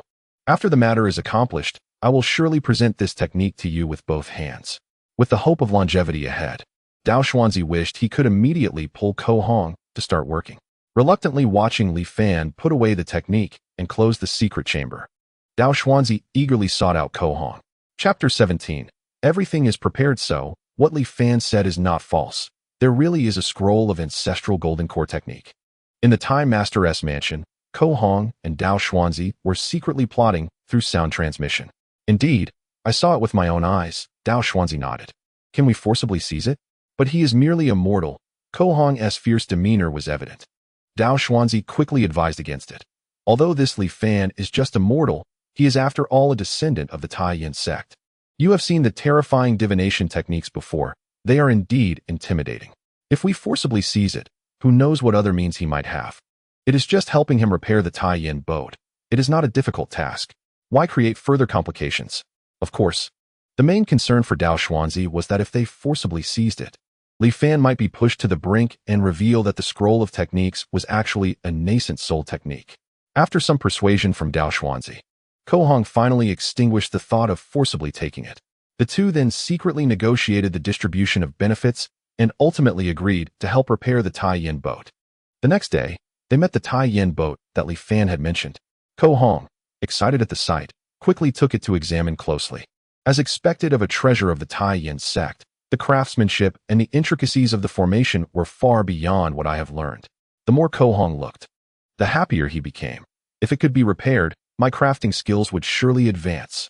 Thus, I entrust this to you too. Feel free to ask for anything, and I will surely satisfy your needs, Li Fan said solemnly. You may go. Do not disturb me. Ko Hong waved his hand. Already immersed in the study of the Tai Yin boat. Regardless of the years, cultivation takes time. It seemed like a small wooden boat, but it took nearly a year for Ko Hong and the others to repair it. One day, upon hearing that the Tai Yin boat had been repaired, Li Fan hurriedly found the two. He took the Tai Yin boat from Ko Hong's hands, filled with joy. Ko Hong proudly said, the core power formation of the Tai Yin boat, the transformation and scaling formation, the purification formation, etc., have all been completely repaired. Only the defense and attack formations are limited by materials and can only be simply repaired. There shouldn't be much problem getting past the immortal absolute great formation. But it might be a bit difficult to deal with attacks from cultivators. Li Fan was not concerned. No problem. As long as we can get past the immortal absolute great formation and return to the cultivation world. With my ancestor's token, I will surely find a way to return to the Tai Yin sect. Ko Hong's eyes flickered, and then he enthusiastically began to explain the usage of the Tai Yin boat to Li Fan. This Tai Yin boat uses spiritual energy as power and requires mental control. Depending on the need, it can change into 3 different sizes. The smallest is only 10 meters long and 2 to 3 meters wide, capable of carrying about 10 people. A slightly larger version is 100 meters long and can carry hundreds of people. When maximized, it can reach over 1,000 meters in length and carry tens of thousands of people. Our reserves of spirit stones are not plentiful, but what I have placed as fuel is enough for you to leave here in the second form. However, piloting this Tai Yin boat requires at least the mental capacity of the Qi refining stage. I wonder if you need us to assist you? Before Ko Hong could finish his sentence, he saw the Tai Yin boat slowly enlarge under Li Fan's control, transforming from a small toy into a real boat. Li Fan could not wait to step inside the Tai Yin boat. The 10-meter form of the Tai Yin boat was very simple in structure, with only one layer. The front deck was nearly 2 meters long, followed by the control cabin and living quarters. Li Fan stood in the control cabin, connected his mind to the Tai Yin boat, and a sense of control surged within him. Under his manipulation, the Tai Yin boat steadily took off and floated in midair. Li Fan then piloted the Tai Yin boat to fly up, down, and around, before calming his excitement and returning to the ground. Your skills are indeed remarkable.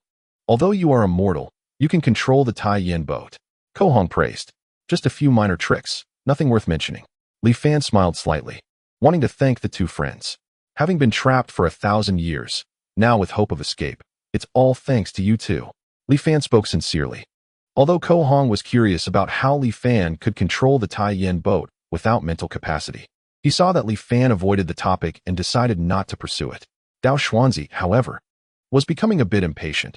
Now that the Tai Yin boat has been repaired, I wonder. Li Fan laughed heartily. It's already prepared. Follow me to retrieve it. Upon hearing this, Dao Xuanzi was invigorated and quickly followed. The 2 had already agreed upon this, so Ko Hong did not follow and waited in place. After a moment, Dao Xuanzi returned with a beaming smile, clearly having obtained the technique. Li Fan, Dao Xuanzi, and Ko Hong were all very satisfied with this transaction. To express his gratitude to the 2, Li Fan hosted a grand feast for them. The food and drinks flowed, and the singing and dancing continued for 3 whole days. After 3 days, Ko Hong and Dao Xuanzi bid farewell to Li Fan. Friend, our remaining spirit stones are few. Staying here in the immortal absolute realm carries the risk of declining cultivation, so we have come to say goodbye today, Dao Xuanzi said to Li Fan. Li Fan felt somewhat regretful. There are still several matters my clan needs to resolve here. I cannot accompany you 2. Ko Hong cheerfully said, no problem. If you go out, you can come find me in Lingtian City within the Zhongyun mountain range. As he spoke, Ko Hong handed Li Fan a map. This is the map of the exit near the immortal absolute great formation that I drew from memory at your request.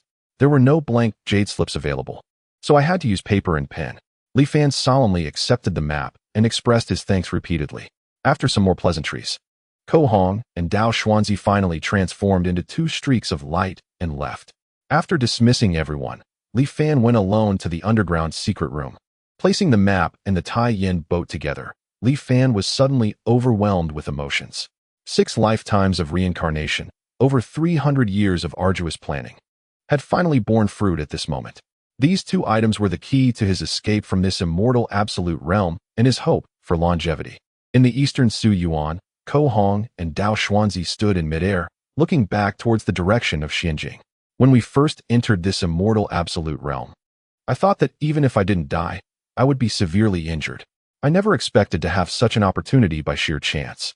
Dao Xuanzi said quietly as he felt the nascent soul technique within his storage ring. Ko Hong nodded in agreement, but then expressed some regret.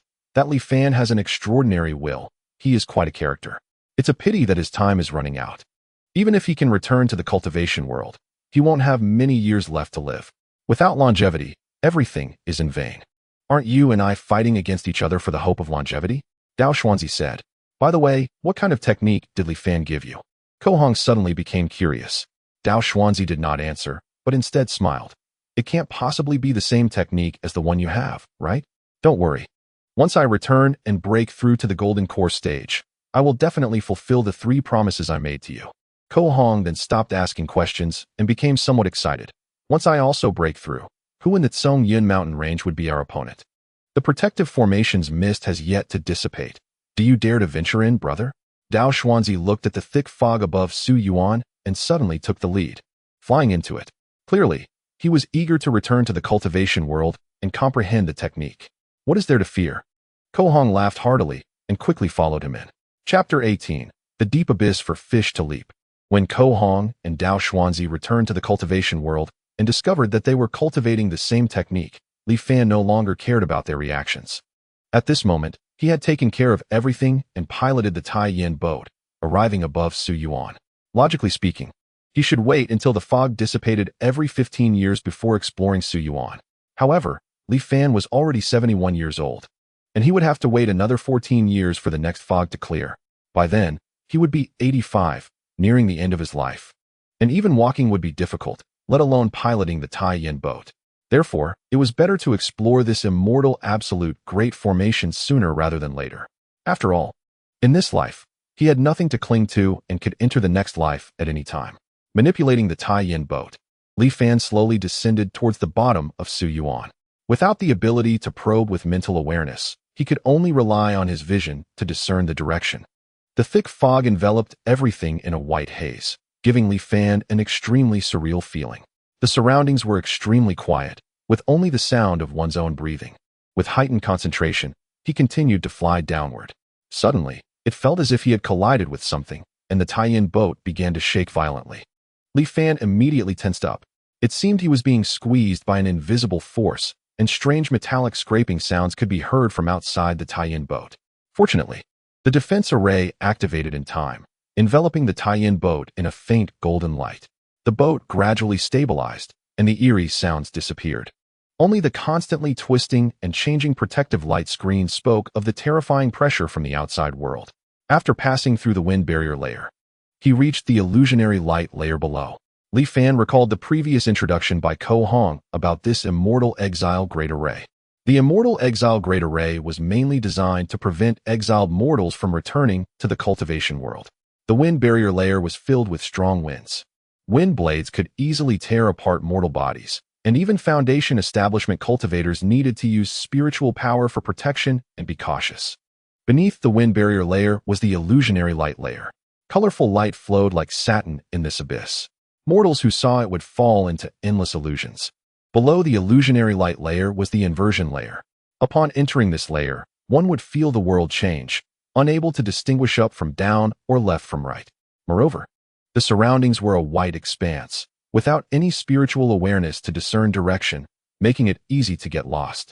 After the inversion layer was the flowing fire layer.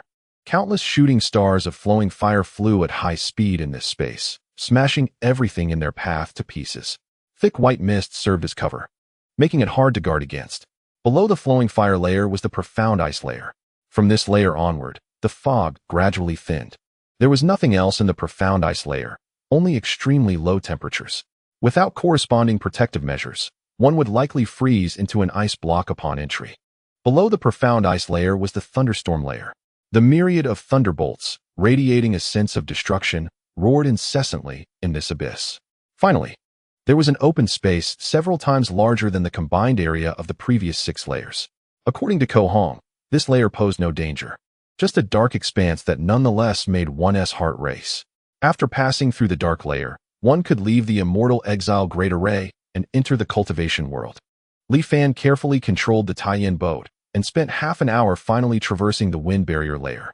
As soon as he entered the illusionary light layer, under the dazzling flow of light, Li Fan fell into heavy illusions.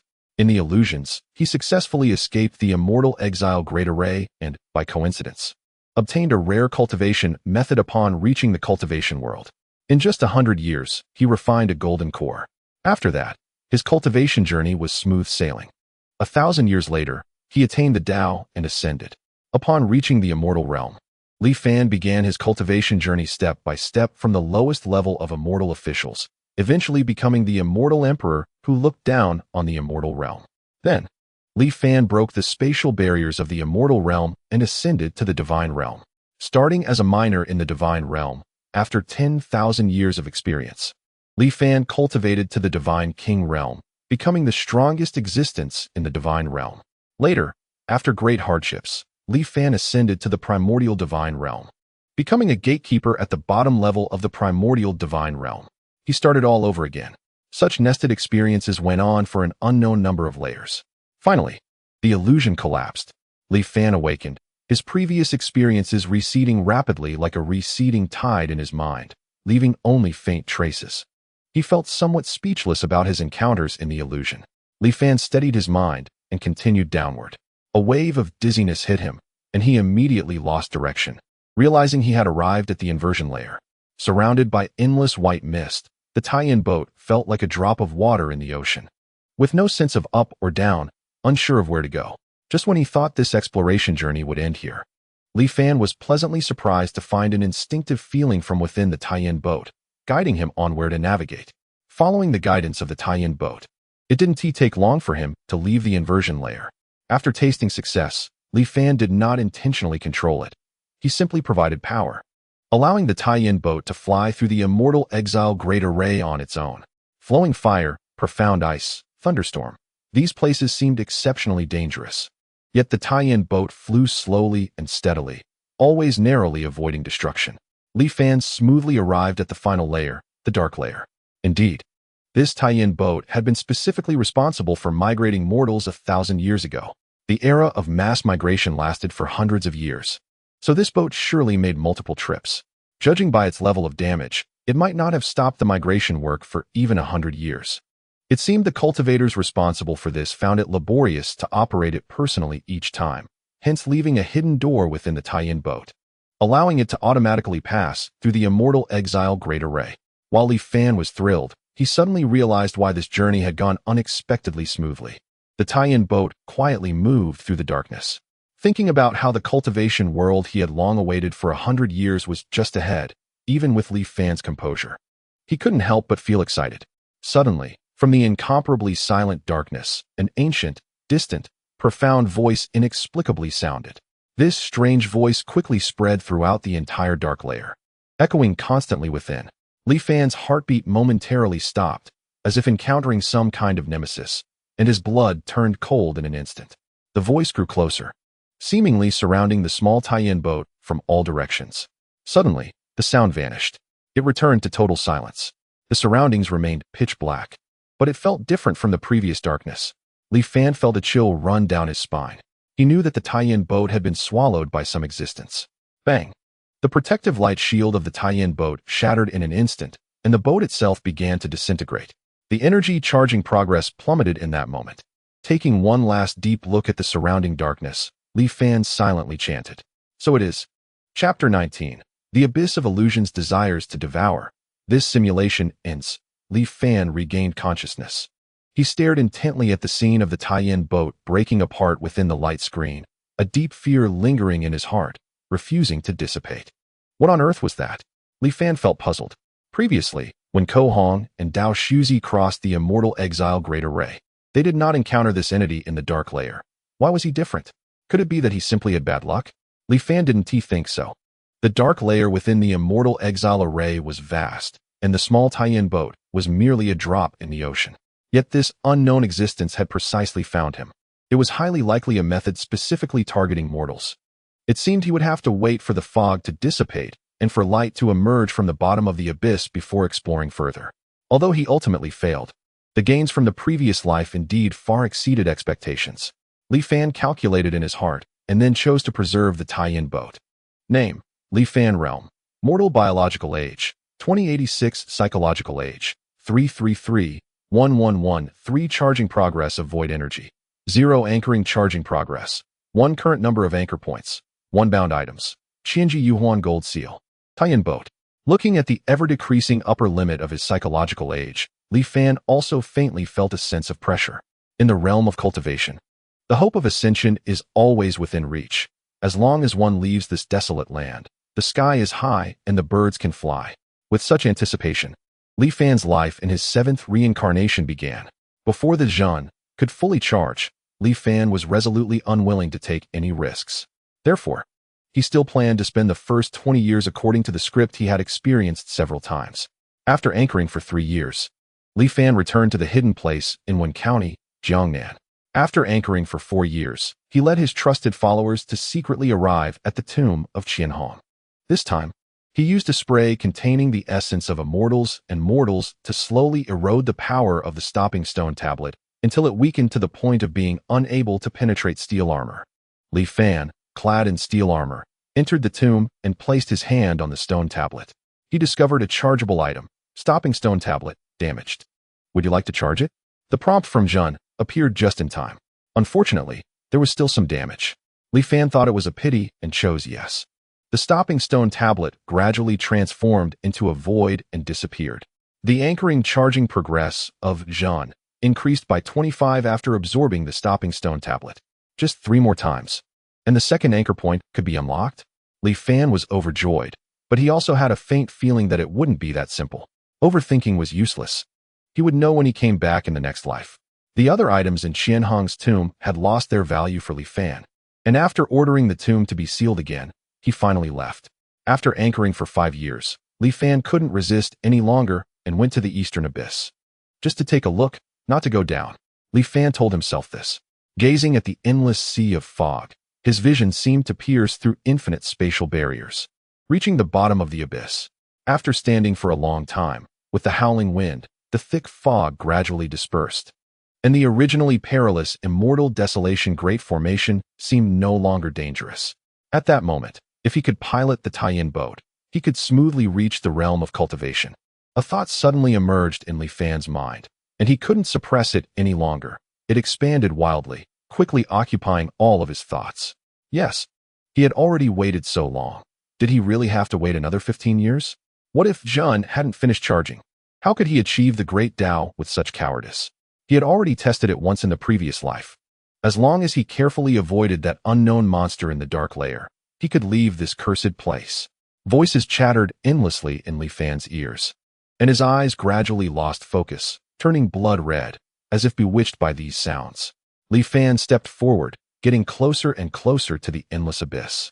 Just as he was about to be drawn in by the abyss, to meet his demise, a sudden burst of light shone from the bottom of the abyss, breaking through the immortal desolation Great Formation and entering Li Fan's sight. The loss of reason was temporarily suppressed, and the 4 characters the immortal path is lost suddenly appeared in Li Fan's field of vision. Boom. All the frenzied thoughts in his mind that disregarded everything to pursue the path of cultivation and even leap into the abyss disappeared in an instant. What was happening? Awakened, Li Fan broke out in a cold sweat.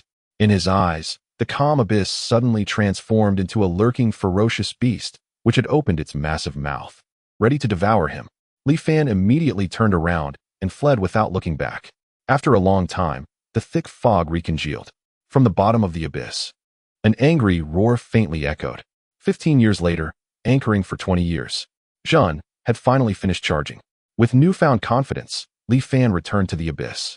Recalling that scene from years ago, even though much time had passed, Li Fan still felt a lingering fear. It seemed that my guess was not wrong. The monster in the dark lair indeed harbored immense malice towards mortals. Perhaps its mission was to devour all mortals who approached this place. Although it was dangerous, Li Fan would never give up on the path to immortality. Without hesitation, Li Fan piloted the tie-in boat and safely arrived at the thunderstorm lair. He did not continue downward, stopping above the dark lair, patiently waiting. The strong winds began to rise. The chaotic thunderstorm, influenced by this inexplicable wind, also began to subside, slowly weakening. Flickers of light emerged from the darkness, gradually forming a vast and continuous scene. Li Fan did not look at this inverted spectacle, but instead used this precious and fleeting light to search for the monster lurking in the dark. Unfortunately, there were no gains. As the light was about to fade, Li Fan gritted his teeth, no longer hesitating, and drove the tie-in boat with all his might. Racing towards the bottom of the abyss, the strange cry rang out again, and in an instant, it was right beside him. At that moment, Li Fan suddenly changed the direction of the tie-in boats, charged completely. Drawing a beautiful curve, the tie-in boat, which had been charging straight down, now flew upward at a speed several times faster than before. Upward, ever upward. With the tie-in boat's full power unleashed, amidst a furious roar, it returned to the thunderstorm lair. Taking advantage of the last flicker of light that was about to dissipate, Li Fan, looking down from above, finally saw the true form of the monster in the dark. It was a gigantic whale so enormous that it could not be described in words, even from a distance. Li Fan could not see its entire form clearly. Even just its gaping mouth filled his entire field of vision. The giant whale, seeing its prey return to the thunderstorm lair, became agitated but could only swim in place. After roaring a few times to vent its dissatisfaction, it reluctantly closed its mouth and disappeared into the darkness. Chapter 20. Unintentional success. Li Fan piloted the tie-in boat back to the area above the abyss. What on earth was that? Li Fan's expression darkened. Although he had used a little trick to see the true form of the monster, he had no clue how to escape its sight and successfully cross the dark lair. That giant whale was so huge, and the tie-in boat was so small. Every time he approached, it seemed to find him like a cat spotting a mouse. Thinking of this, Li Fan felt troubled. He could only try other methods. Fortunately, he still had plenty of opportunities to experiment. Li Fan sighed helplessly. Another 15 years later, anchoring for 35 years, Li Fan had long since infiltrated the thunderstorm lair. Over these 15 years, he had attempted to force his way through the dark lair several times. However, during these days, the time the giant whale took to discover him greatly decreased from the moment he entered the dark lair. According to the flying speed of the tie-in boat, he simply couldn't escape in time. So, he could only return awkwardly after each tussle with the giant whale. Only on days when the white mist receded would the giant whale seem delayed by something, taking a while to discover him. With this little extra time, perhaps he could fly to the bottom of the abyss. This time, Li Fan decided to give it his all, to cross the dark lair at the fastest speed before the giant whale could react. The winds began to rise. The tie-in boat unleashed its full power, bursting forth with astonishing speed. The illusory scene grew closer. It seemed he was about to reach it when the terrifying cry of the giant whale rang out again. Quickly approaching, with about a quarter of the distance left, there was no time left. Li Fan made a judgment. Narrowing his eyes, he was stirred to ferocity. Instead of flying to the bottom of the abyss, he turned and charged toward the direction of the giant whale's cry. Unfortunately, being reckless did not help. Without any collision, Li Fan only felt a darkness surrounding him and knew he had been swallowed by the giant whale again. Really? Li Fan roared fiercely. This simulation has ended. Li Fan let out a breath, feeling somewhat depressed. After a long time calming his emotions, Li Fan chose to speed up the charging progress this time. Name: Li Fan. Realm: mortal physical age, 2086. Psychological age, 368. 1116. The psychological age has reached its limit and will no longer increase. Fortunately, there are still 748 years left to squander. Li Fan could only comfort himself. 8th life. Anchored for 4 years, Li Fan opened the tomb of Qianhong again. He discovered a chargeable item, the stopping residual steel, damaged. Do you want to charge? Seeing the prompt, really, Li Fan finally felt a bit better. At this moment, the anchoring charging progress had reached 51. At least it wasn't a wasted life, Li Fan said self-deprecatingly. Anchored for 5 years, on the day of the dispersing white mist, the progress of the virtual charging was almost close to 90. However, for Li Fan, not reaching 100 didn't make much difference. He could only choose to wait patiently. Anchored for 20 years, Li Fan attempted, failed. Anchored for 35 years, Li Fan tried again, still failed. However, these attempts were not entirely useless. At least he had become more skilled in controlling the tie-in boat and could hold on longer under the giant whale's pursuit. Anchored for 50 years, Li Fan did not choose to force his way through the dark lair again. He had grown old, and his reactions and spirit had significantly declined. There was no chance of success, so he chose to meet 2 old friends to see if he could get any clues from them. On Li Fan's 70th birthday, Ko Hong and Dao Xuanzi arrived on time. Dao Xuanzi, don't bully me too much. Listening to this, Li Fan suddenly felt a bit nostalgic.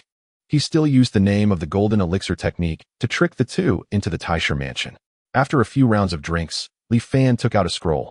The painting looked somewhat old, depicting a terrifying and enormous giant whale, lurking in the darkness, only showing its ferocious giant mouth, ready to devour. Have you two ever seen such a monster? Li Fan inquired. Our ancestors said before passing that if there is an opportunity to escape this dead end in the future, there is no need to worry about the rest. With our sex tie-in boat protecting us, we will be safe. Only the last layer has the giant whale lurking, so we must be cautious. Ko Hong looked at the painting and frowned slightly, somewhat disbelieving. How come I haven't seen it? However, Dao Xuanzi seemed to recall something. Oh, it seems you know about this beast? Li Fan asked with some anticipation. Dao Xuanzi shook his head. I've only seen relevant records in an ancient book. It is said that in ancient times, there was a sect called Beast Control.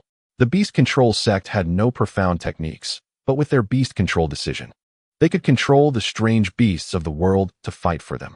At its peak, the Beast Control sect was said to be comparable to top sects like Taishang and Dao.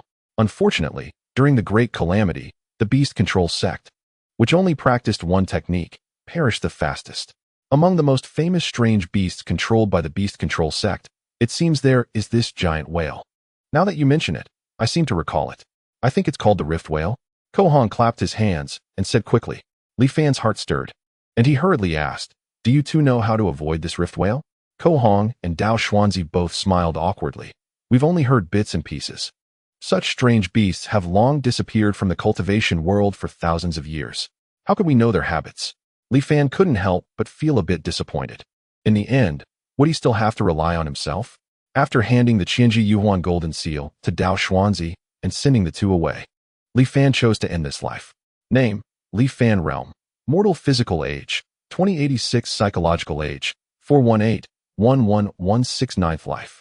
In this life, Li Fan opened the tomb of Qianhong again, wanting to absorb the stopping residual steel for charging. Unfortunately, really, showed no response. Although he felt regretful, Li Fan had already prepared himself mentally. Thus, the charging progress of really was fixed at 51. Anchored for 20 years, anchored for 35 years, anchored for 50 years. Li Fan tried various methods, but could not break through the dark layer under the watchful eyes of the giant whale. Anchored for 65 years. Li Fan was already 85 years old, nearing the end of his life. This time, he did not choose to end it early, because he didn't know how many more attempts it would take to break through this immortal's great array. It was always good to try once more. Unfortunately, he was now too old, his thinking had slowed, and his reactions had become dull, unable to outwit the giant whale anymore. Li Fan did not push himself and simply gave up control of the Taiyin boat, letting it slowly sway down towards the abyss from the beginning. Wind layer, illusion layer, inversion layer, flowing fire layer, mysterious ice layer, thunderstorm layer, dark layer. Li Fan dozed off for a while, and when he woke up, he was astonished to find that the Taiyin boat was almost flying to the bottom of the abyss. What is going on? Why didn't the Rift Whale appear this time? Li Fan was extremely puzzled, but it didn't stop him from accelerating, driving at full speed towards the place where the starlight appeared. However, as Li Fan accelerated, the roar of the giant whale suddenly emerged. Why did it suddenly find me now? Li Fan frowned deeply. Then, as if a flash of lightning illuminated the night sky, Li Fan suddenly realized. So that's it. The Rift Whale cannot see or will ignore objects moving at a constant speed. As long as I maintain the same speed, I can safely pass through this immortal's great array. Understanding this key point, Li Fan couldn't help but laugh heartily. Thus, the last shackle preventing him from leaving this immortal's land was completely broken. Amidst Li Fan's maniacal laughter and the giant whale's roar, the Taiyin boat broke through the rift between the two realms and was about to return to the cultivation world.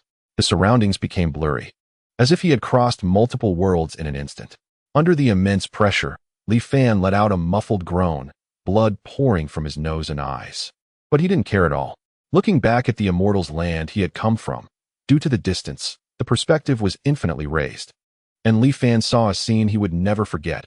Hundreds, thousands, tens of thousands of rift whales, they were grouped together, day and night, carving out pieces of pitch-black space in the void. And the immortal's land he had come from was getting further and further away from this cultivation world. Chapter 21. In the cultivation world, is this the cultivation world? The Taiyin boat broke through the immortal's great array and appeared in a continuous mountain range. Below was a bottomless sky pit, its aura faintly resembling the abyss. The mountains rose and fell, surrounded by clouds and mist, a magnificent sight.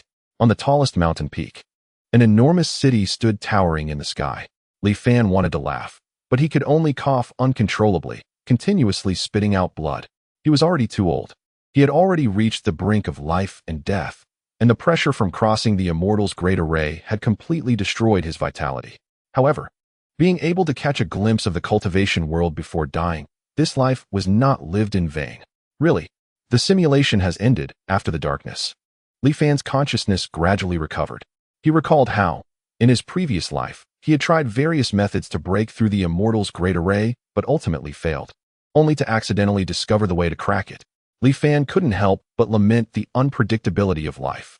What left a deep impression on him was the last sight of the Rift Whale herd. How much did the cultivators of that time hate mortals? They exiled all of them, not to mention sealing them with the Immortal's great array, and even set up so many Rift Whales. No wonder that layer of darkness was so vast, larger than the previous layers combined. It must have been opened up by the Rift Whales from the void over thousands of years. As the distance grew, it seemed that, years later, that Immortal's land would truly separate from the world of cultivation. Various thoughts surged in Li Fan's mind, but he suppressed them one by one. Instead, an uncontrollable joy took over. After 9 lifetimes and nearly 500 long years, he had finally touched upon the threshold of cultivation. It was foreseeable that the road ahead would be even more arduous. But Li Fan's heart for pursuing immortality remained unwavering through the ages, unchanging and unrepentant. Back to the present, facing the choices after the simulation ended, Li Fan was unusually hesitant. According to his previous plan, he intended to choose to accelerate the charging progress. The sooner he completed the charging of Huangjun, the sooner he could head to the world of cultivation. Indeed, even though the path to the world of cultivation was now clear and devoid of danger, Li Fan still decided to wait until he had the opportunity to restart before setting out. After all, the path of immortality is fraught with difficulties. This world of cultivation certainly seemed unfriendly to mortals. Safety first, nothing wrong with that. However, when Li Fan saw the list of selectable items, he hesitated again, because he was surprised to see the Stopping Stone monument among them. After some thought, Li Fan decided to keep the monument. He wanted to use it to verify a certain guess in his heart. Name: Li Fan Realm. Mortal Physiological Age, 2086 Psychological Age, 483-1116 Void Charging Progress, 0 Anchor Charging Progress, 51 Current Anchor Points, 1 Bound Items, Qianji Yuhuan Gold Seal. Tie-in Boat, Stopping Stone Monument, damaged. Li Fan's 10th lifetime began here. For the first 20 years while waiting for the charging to complete, Li Fan followed the established historical trajectory with ease. During this period, he only did a few things that wouldn't affect the historical trend to prepare for his future journey to the world of cultivation. After anchoring for 3 years, Li Fan arrived outside Qianhong's tomb. After pondering for a moment, he chose not to use the immortal mortal miasma to break into the tomb, but instead directly took out the Stopping Stone monument from Huangjun. When the monument he brought from his previous life appeared in the world, it underwent some mysterious changes. The monument was enveloped in a layer of soft white light, looking somewhat ethereal. Shortly after, it began to slowly dissipate like an ice block under the blazing sun. Li Fan then ordered his men to forcefully attack Qianhong's tomb. As expected, the power of the Stopping Stone monument inside the tomb had seemingly increased significantly. Just as he thought, immortal techniques cannot coexist, and neither can these wondrous items. In the world, there wouldn't exist 2 identical wondrous items. Yet I have magically created another identical one thanks to the power of Huangjun. The result was that the 2 wondrous items spontaneously fused, ultimately returning to one. As for which one disappeared and which one remained, of course, it was the strong that survived, and the weak that perished. Li Fan squinted and commanded his subordinates to use the immortal mortal miasma spray to begin breaking into the tomb. The enhanced Stopping Stone monument proved to be formidable. Even with the immortal mortal miasma, it took considerable effort to gradually reduce its power. Clad in steel armor, Li Fan entered Qianhong's tomb, his gaze fixed on the Stopping Stone monument. Externally, there weren't any significant changes, it just looked a bit less damaged. Huangjun still couldn't absorb it, indicating that it was merely a quantitative change and hadn't reached the level of qualitative change. Li Fan secretly felt it was a pity. After ordering his men to move the monument out of the tomb chamber, the destructive power surrounding it suddenly vanished. This was just convenient for Li Fan. He stored this upgraded Stopping Stone monument in tie-in boat as his belongings for the future journey to the world of cultivation. After anchoring for 20 years, Huangjun was about to complete its charging. Li Fan ruthlessly eliminated a batch of corrupt officials, landlords, and powerful families, seizing all the gold, silver, and jewels accumulated by their families over generations. This was because he would still have to deal with mortals after entering the world of cultivation. So gold and silver had to be prepared in advance. Additionally, since cultivators often mixed gold and silver during artifact refining, There was no need to worry about them becoming useless when they reached the outside world. Besides wealth, food was also essential. However, grain was the backbone of the nation, and Li Fan's demand was too great all at once. Numerous officials wrote to oppose him, and even merchants in the capital took the opportunity to raise grain prices, hoping to profit handsomely. Li Fan didn't waste time. Instead, during the morning court session, in front of all civil and military officials, he expanded the tie-in boat to its maximum size and levitated it above the palace. The enormous tie-in boat floated above Xinjing City like a dark cloud. Countless citizens who saw it kneeled down and bowed, while the civil and military officials in the court changed their expressions upon witnessing Li Fan display such celestial powers, swiftly altering their attitudes. The grievances that had arisen due to Li Fan's killings and wealth accumulation vanished in an instant, and everyone even proactively assisted Li Fan in preparing food. With the active help of the officials, and after eliminating a batch of unscrupulous merchants, the tie-in boat was finally filled to the brim. With everything prepared, Li Fan had no more worries in the mortal world. He piloted the tie-in boat and returned to the top of Su Yuan. He relaxed his mind, allowing the tie-in boat to drive itself at a constant speed. It only took a few hours, but to Li Fan, it felt like it lasted longer than the hundreds of years he had previously experienced. After the long wait, Li Fan finally passed through the Immortal's great array and arrived in the realm of cultivation. Adapting to the tearing sensation brought by crossing the two realms, Li Fan excitedly looked out of the tie-in boat. However, upon seeing the surrounding scenery, he became a bit dumbfounded. Chapter 22. Fellow stowaway. Unlike the continuous mountains he had seen in his previous life, Li Fan found himself above a vast ocean, boundless and endless, with no end in sight. What happened? Why was the place he emerged from this time different? Li Fan was a bit confused. Taking out the map he had drawn from memory, he tried to locate the ocean on it. However, after repeated comparisons, he found nothing. Forget it. He could only take it one step at a time. Not knowing where the error lay, Li Fan put away the map and sighed, thankful for the tie-in boat. Otherwise, he might have been trapped here. He just didn't know if he could find a place inhabited by people before the spirit stones in the tie-in boat ran out. Not one to wallow in self-pity, Li Fan quickly took action. Choosing a direction, he piloted the tie-in boat while searching for signs of cities. The ocean was truly vast, and Li Fan flew for 7 days and nights without seeing any signs of human habitation. Fortunately, the food prepared inside the tie-in boat was sufficient, so he didn't have to worry about survival. More than 10 days passed, and the speed of the tie-in boat became increasingly slow, clearly nearing the end of its power. Just as they were at a dead end, Li Fan finally spotted a faint shadow of a ship on the distant sea surface. Li Fan was overjoyed and immediately lowered the height of the tie-in boat to approach slowly. However, as he got closer, he was at a loss for words. It was indeed a ship, but it was one that was on the verge of sinking. It seemed to have suffered some kind of attack. The hull had a large hole, and 2/3 of it was already submerged in the water. Around the ship, dozens of people were struggling, clearly the crew members. Most of these people could not swim and were barely clinging to broken wood to stay afloat. Li Fan hesitated whether to release the tie-in boat to rescue these people when he heard one of the surviving men shouting with great effort, "Everyone, don't be afraid. I have already sent a signal to the Immortal Master. He will be here soon to save us. Just hold on a little longer." Upon hearing this, Li Fan's heart stirred. He put away the tie-in boat, jumped into the sea, and quietly swam towards these people, blending silently into the crowd. Li Fan pretended to be on the verge of drowning, struggling to survive.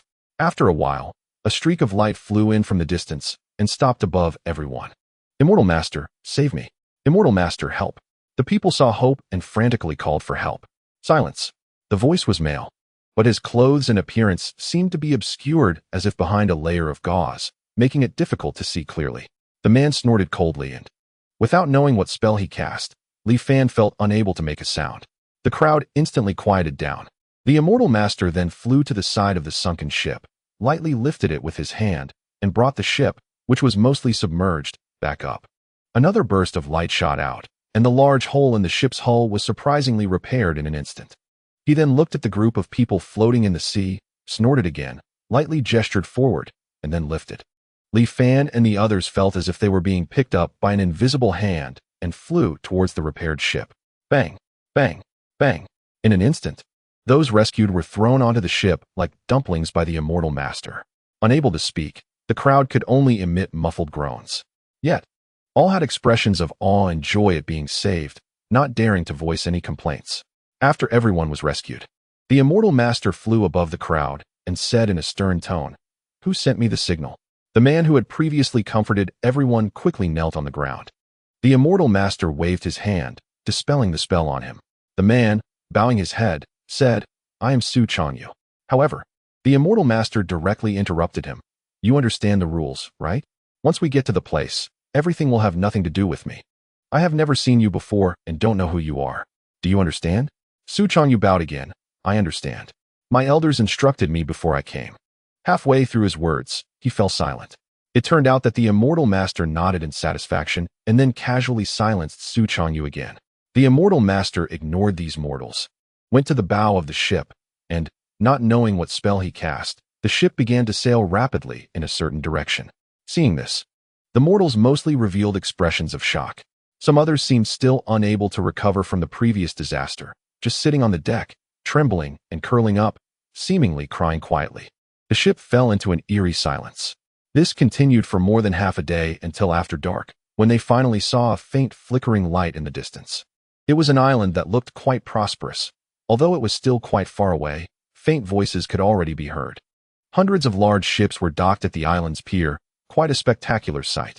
However, the ship Li Fan was on did not head towards the pier, but instead circled around the island and came to a less populated area on the backside. The ship quietly entered a natural cave along a waterway.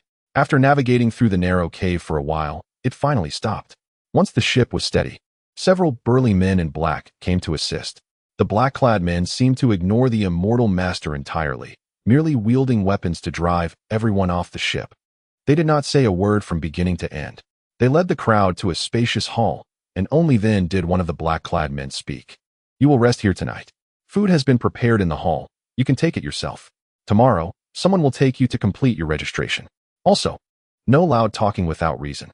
After scanning the room with a threatening gaze, the black-clad man turned and left. The hall fell into silence. After a long time, the spell of silence cast by the immortal master finally wore off. Then, people in the hall began to discuss in small groups. "This time, we really had bad luck. Encountering a sea monster attack. There were nearly 100 people when we came, but now less than half survived. What path to seek? What immortality to cultivate? I really don't know what my father was thinking, insisting on sending me to this great world to cultivate immortality.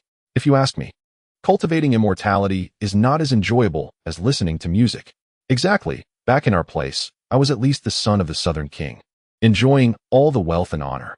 What is good about this cursed place? The words were cut off halfway, leaving only the sound of sobbing, as a quick-witted companion nearby covered his mouth. At this moment, the man named Su Changyu spoke up. "At this point, what is the use of saying these things? Every family has spent a huge price to send you here. Instead of complaining, it's better to patiently cultivate. If you really can become an immortal master, not only will you have a chance at longevity, but you might also be able to return home and bring your family out." Li Fan, hiding in the shadows, listened to the discussions and began to vaguely understand their identities. These people were probably like Li Fan, mortals exiled from the land of immortals. However, it seemed that the existence of the immortal cultivation world was not a secret in the land of immortals they came from. Moreover, it appeared that a mature smuggling route had already developed. Li Fan stroked his chin, lost in thought. Chapter 23. Registering at Lioli Island just as Li Fan was contemplating. A somewhat plump young man approached him not far away. The young man patted Li Fan's shoulder, quite familiar. "Brother, you look a bit unfamiliar. May I ask what position you hold in the Great Li government? Or are you a wealthy merchant from some continent?" Li Fan shrugged off the young man's hand on his shoulder and coldly stared at him, remaining silent.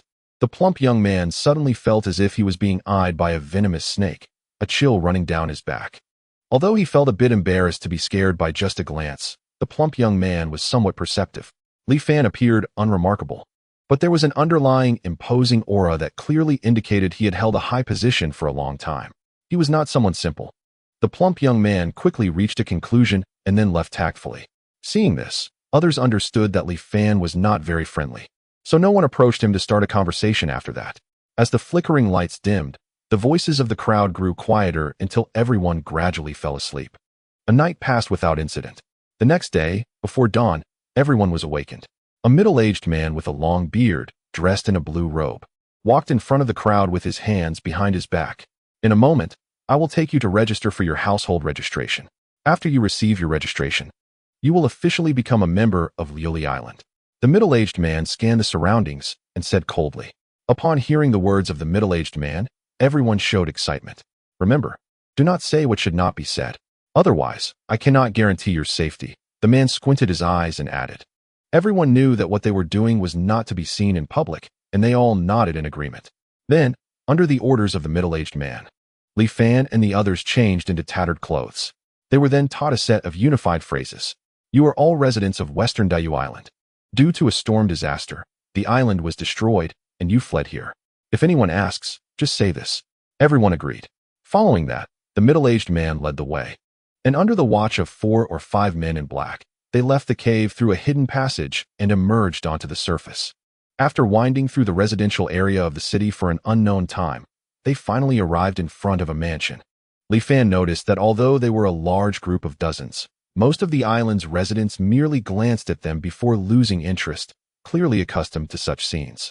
They did not enter through the main gate of the mansion, after a servant went in to report. He returned shortly and led everyone through a side door on the left into a large hall.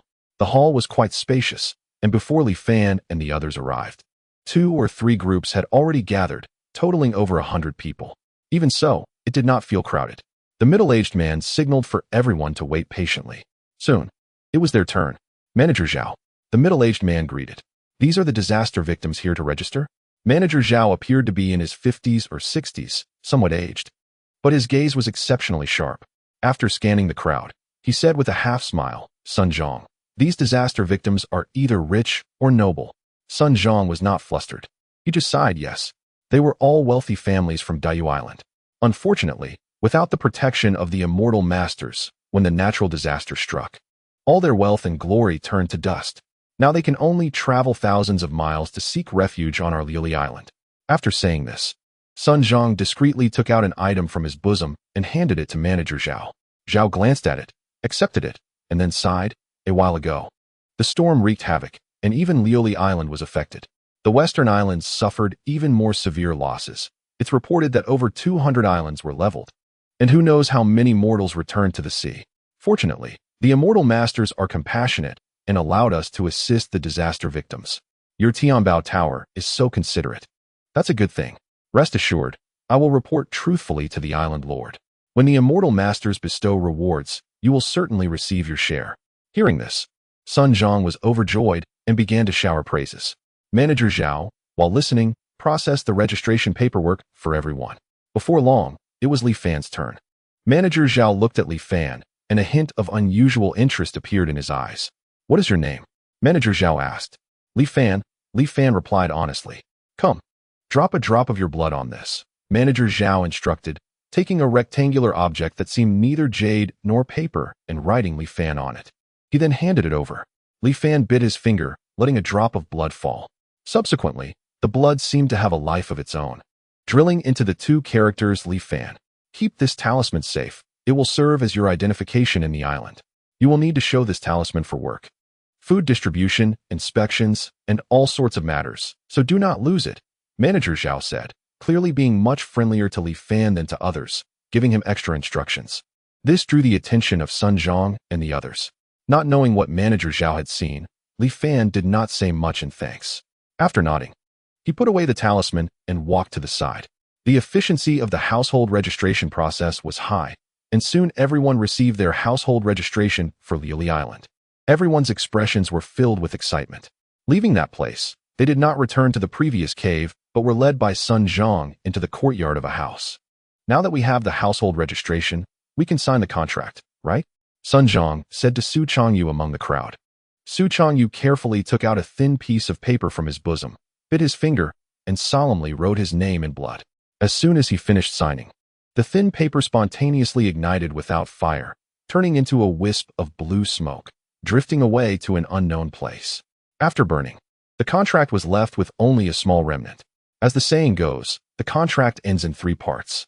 Once we settle down completely, I will sign the final contract as agreed, Su Changyu said, neither humble nor arrogant. Humph, dealing with you outsiders is troublesome. If it weren't for the immortal masters, our Tianbao Tower wouldn't engage in this losing business. Sun Zhang snorted coldly, somewhat dissatisfied.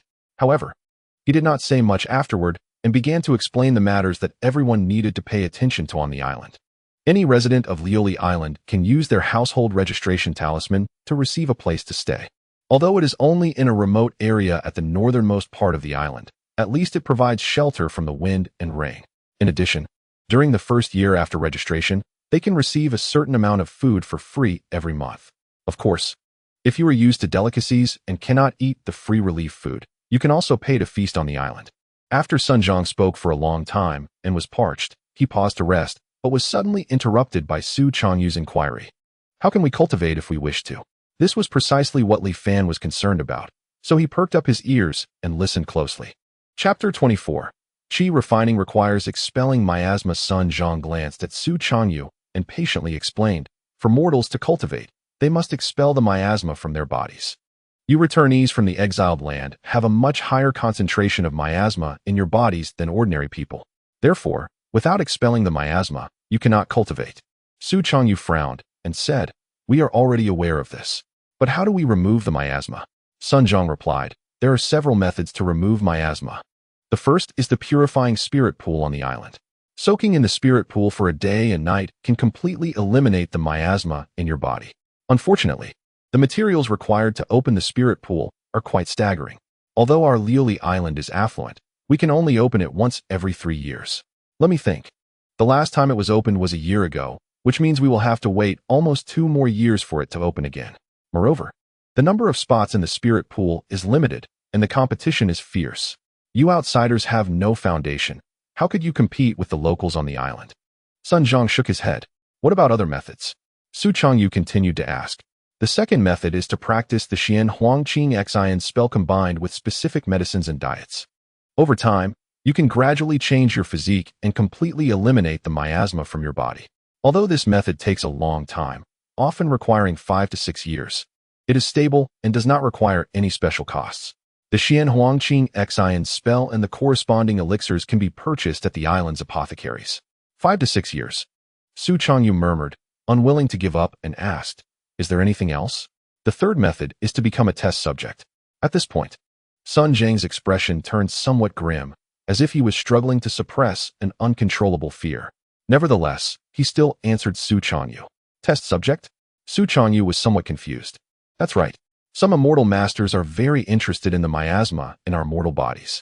Every year, they select volunteers from the mortals on the island to serve as test subjects. The immortal masters will use special methods to continuously extract the miasma from the test subjects for research. Within a few months, the miasma can be completely extracted from the test subjects.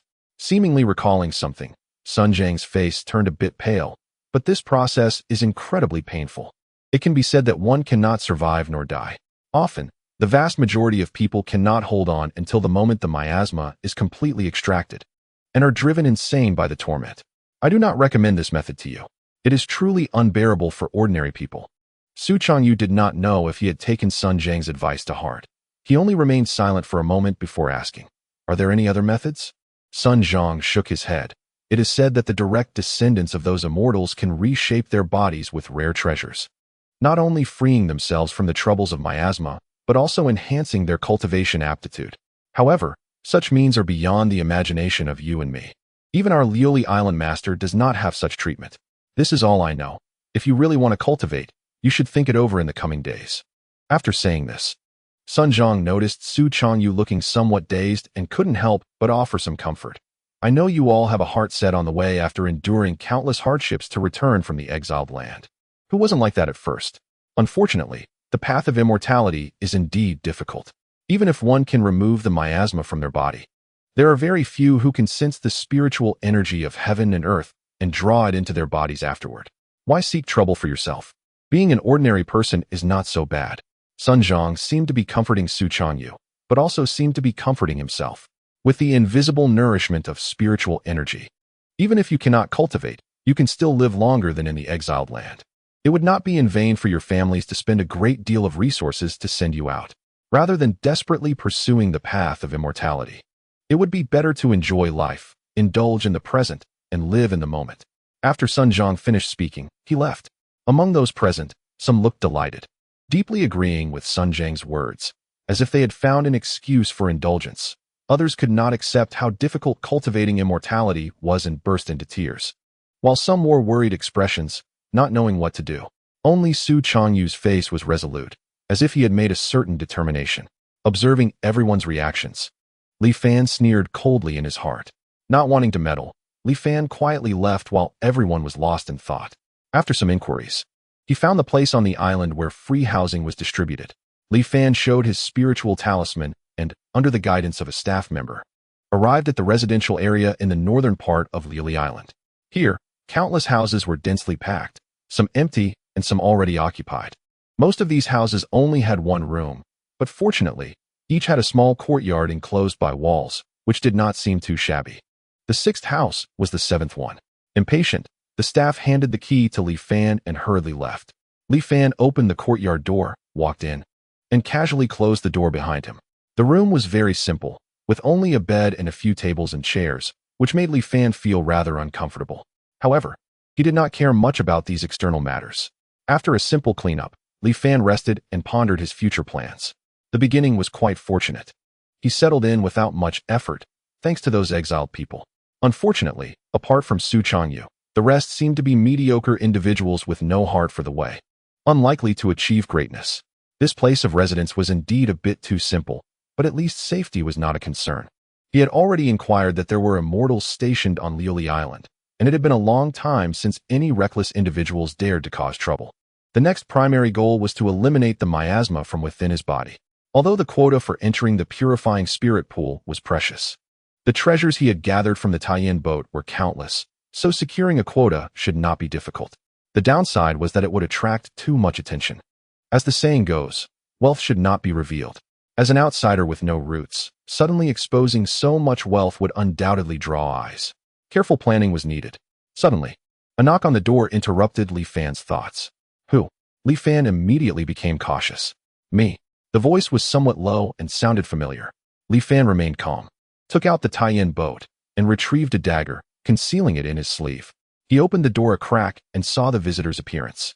It was actually the chubby guy who had tried to strike up a conversation with him earlier. Li Fan decisively chose to shut the door. Wait. The chubby youth quickly blocked the door with his hand and whispered, "You're not one of us from the exiled land, are you?" What? Li Fan was taken aback. The chubby guy seized the opportunity to slip inside. He sized up Li Fan and said with ill intent, "Who exactly are you? And what is your purpose in sneaking into this Liuli Island? How do you know I'm not from the exiled land?" Li Fan countered. The chubby guy scoffed. "When I fell into the water, I vaguely saw your sneaky figure. At first, I thought it was an illusion. After seeing your behavior last night, I became increasingly suspicious, so I kept an eye on you. Seeing you anxiously looking for housing, I secretly followed you to test you. Sure enough, I caught you off guard." The chubby guy seemed a bit smug. "It seems you're quite clever and detail-oriented." Li Fan nodded. "Of course. Besides me, none of those idiots even noticed a stranger slipped in." "Really? Besides you, no one else discovered this matter?" Li Fan asked. "Of course. How could those fools compare to me?" The chubby guy's words were cut off mid-sentence because a sharp dagger had pierced through his chest. Watching the chubby guy collapse to the ground, Li Fan's expression was emotionless. Chapter 25. Wealth Moves the Heart. After dragging the chubby guy's corpse into the Taiyin boat and simply cleaning up the blood on the floor, Li Fan subsequently returned to his room as if nothing had happened. "What an ignorant fool," Li Fan commented. This chubby guy clearly had not grasped the situation. Relying on a bit of cleverness, he discovered that Li Fan might have snuck in under false pretenses and rushed over to threaten him, likely wanting to gain some benefits from Li Fan. But he didn't consider that Li Fan indeed snuck into Liuli Island. However, didn't this group of exiled people also obtain their residency by pretending to be disaster victims? What essential difference was there between him and Li Fan? Once they obtained residency on Liuli Island, they really thought of themselves as locals. Li Fan saw clearly that the immortal who had concealed his appearance and came to rescue them, as well as the Tianbao building where Sun Zhang was located, acted very cautiously, afraid of being discovered by others. It was evident that their identities as ordinary people from the exiled land could not be exposed. Because of this, Li Fan casually killed the chubby guy who came to threaten him without a second thought. He did not believe that the Tianbao building and the group from the exiled land would make a big deal out of it. Furthermore, Even if they investigated and found out the chubby guy had been here before going missing, with no body to be found now. As long as Li Fan firmly claimed he had never seen him, they couldn't do anything to him. After all, making a big fuss would benefit neither side. If Li Fan hesitated and dared not act, keeping the chubby guy alive could instead lead to various troubles. Therefore, Li Fan decisively chose to nip the potential threat in the bud. As Li Fan had anticipated, several days passed, and apart from Su Changyu inquiring once, the chubby guy's sudden disappearance did not attract any further attention from others. This incident was merely a small episode in Li Fan's life on the island, which he soon cast aside. During these days, Li Fan both inquired about various matters on the island and planned how to reasonably use the treasures from the tie-in boat. Gradually, Li Fan developed a general understanding of the current Liuli Island. This sea area is called the Zhongyun Sea. The Zhongyun Sea is vast and boundless, scattered with tens of thousands of islands of various sizes. Liuli Island is located in the southern part of the central area of Zhongyun and is of medium size. It is named Liuli Island because the surrounding sea is abundant in a type of delicious fish called Liuli fish. The Liuli fish is not only popular among the mortals of the surrounding islands, but is also used in the elixirs refined by certain immortal masters, as the Liuli pearls that occasionally form within the fish can be quite valuable. Therefore, there are immortal masters stationed on Liuli Island who collect a certain number of Liuli pearls each year. The immortal masters generally do not concern themselves with worldly matters and are rarely seen by common people. The various affairs of Liuli Island are usually managed by the Liuli mansion established by the island's lord. Residents of the island can obtain jobs from the Liuli mansion. The higher the danger of the job, the higher the reward. Among these, going out to sea to catch Liuli fish is the most popular. Not only is it not very risky, but the rewards are also considerable. Furthermore, the fishermen are only required to hand over 70% of the catch and can keep 30% for themselves to sell. Thus, this fishing job is indeed a coveted opportunity. Unfortunately, going out to sea requires a large ship, and the schools of Liuli fish are unpredictable. Finding them requires a special spiritual lure made specifically for the island. The spiritual lures are only issued by the Liuli mansion when going out to sea and are collected back upon return. Private fishing is impossible, and anyone caught will be executed. Therefore, catching Liuli fish can only be done with the permission of the Liuli mansion. Those who can go out to sea to fish are the envy of the island's residents. Recently, a fleet that went out to sea not only returned with a bountiful catch of Liuli fish, but also encountered a sunken ship. This ship was said to be carrying several boxes of gold and jewels as it fled from a storm. As a result, the entire hull became the property of the fleet. According to the island's rules, the items salvaged from the sunken ship can be retained at a rate of 30%, just like the Liuli fish. Therefore, when this fleet returned to port, half the island was in an uproar. Even the island's treasurer, Qian Guanshi, personally came to inspect it. Seeing the members of the fleet grinning from ear to ear, many residents of the island became envious and started to seek connections privately, hoping to gain a chance to go out to sea next time. In Li Fan's view, he could use the same method to gradually launder the countless treasures on the tie-in boat, with relatively low risk. The only difficulty lies in how to obtain the qualification to go out to sea alone. The existence of the tie-in boat must not be revealed. There were too many people on the island wanting to join the fleet, and after a casual inquiry, Li Fan learned the key information. The three trusted aides of the island lord of Liuli Island are Zhao Guanshi, who is in charge of personnel, Qian Guanshi, who is responsible for finances, and Zhou Guanshi, who oversees security. The majority of the quotas for going out to sea are in the hands of Qian Guanshi. Zhao Guanshi and Zhou Guanshi have always wanted to intervene, but have been firmly controlled by Qian Guanshi, only managing to get 1 or 2 fleets. Where there are people, there is struggle. Li Fan recalled Zhao Guanshi's reaction when he first met him and thought that perhaps he could try to meet Zhao Guanshi. However, Zhao Guanshi is not someone who can be easily met by Li Fan now. Li Fan decided to follow the approach of Sun Zhong from Tianbao Building. After learning the location, Li Fan went to the front of Tianbao Building, wanting to pay a visit to Sun Zhong. However, he was met with a closed door. "Get out. Our elder son is of such high status. How can you just come and see him? Hurry up and leave." A few burly men in black at the entrance looked at Li Fan with malice, as if they were ready to attack at any moment. Seeing this, Li Fan had no choice but to leave in frustration. He found it strange. After all, Tianbao Building is a business that operates openly, and who would just chase people away without seeing them? Moreover, These men in black acted on their own without asking for instructions, as if they already knew who Li Fan was. It seemed they had received orders to deliberately avoid seeing him. Concluding this, Li Fan speculated that something must have happened on the other side of the boundary, causing Sun Zhang to suddenly turn against them. After some inquiries, Li Fan finally discovered what had happened. It turned out that Su Changyu had resolutely chosen to become an experimental subject for the immortal masters to quickly eliminate the miasma in his body. Before leaving, Su Changyu signed his name on the remaining contract. From then on, the 3 contracts were formed, and the contract completely dissipated. There would no longer be any connection between the boundary and Tianbao building. No wonder they suddenly turned hostile and intentionally avoided us. I just didn't expect Su Changyu to be so decisive, Li Fan sighed. We all advised him not to be so hasty, but he wouldn't listen. The person saying this was none other than Xiao Hong, who had previously claimed to be the son of the king of Southern Town in the cave of Tianbao building.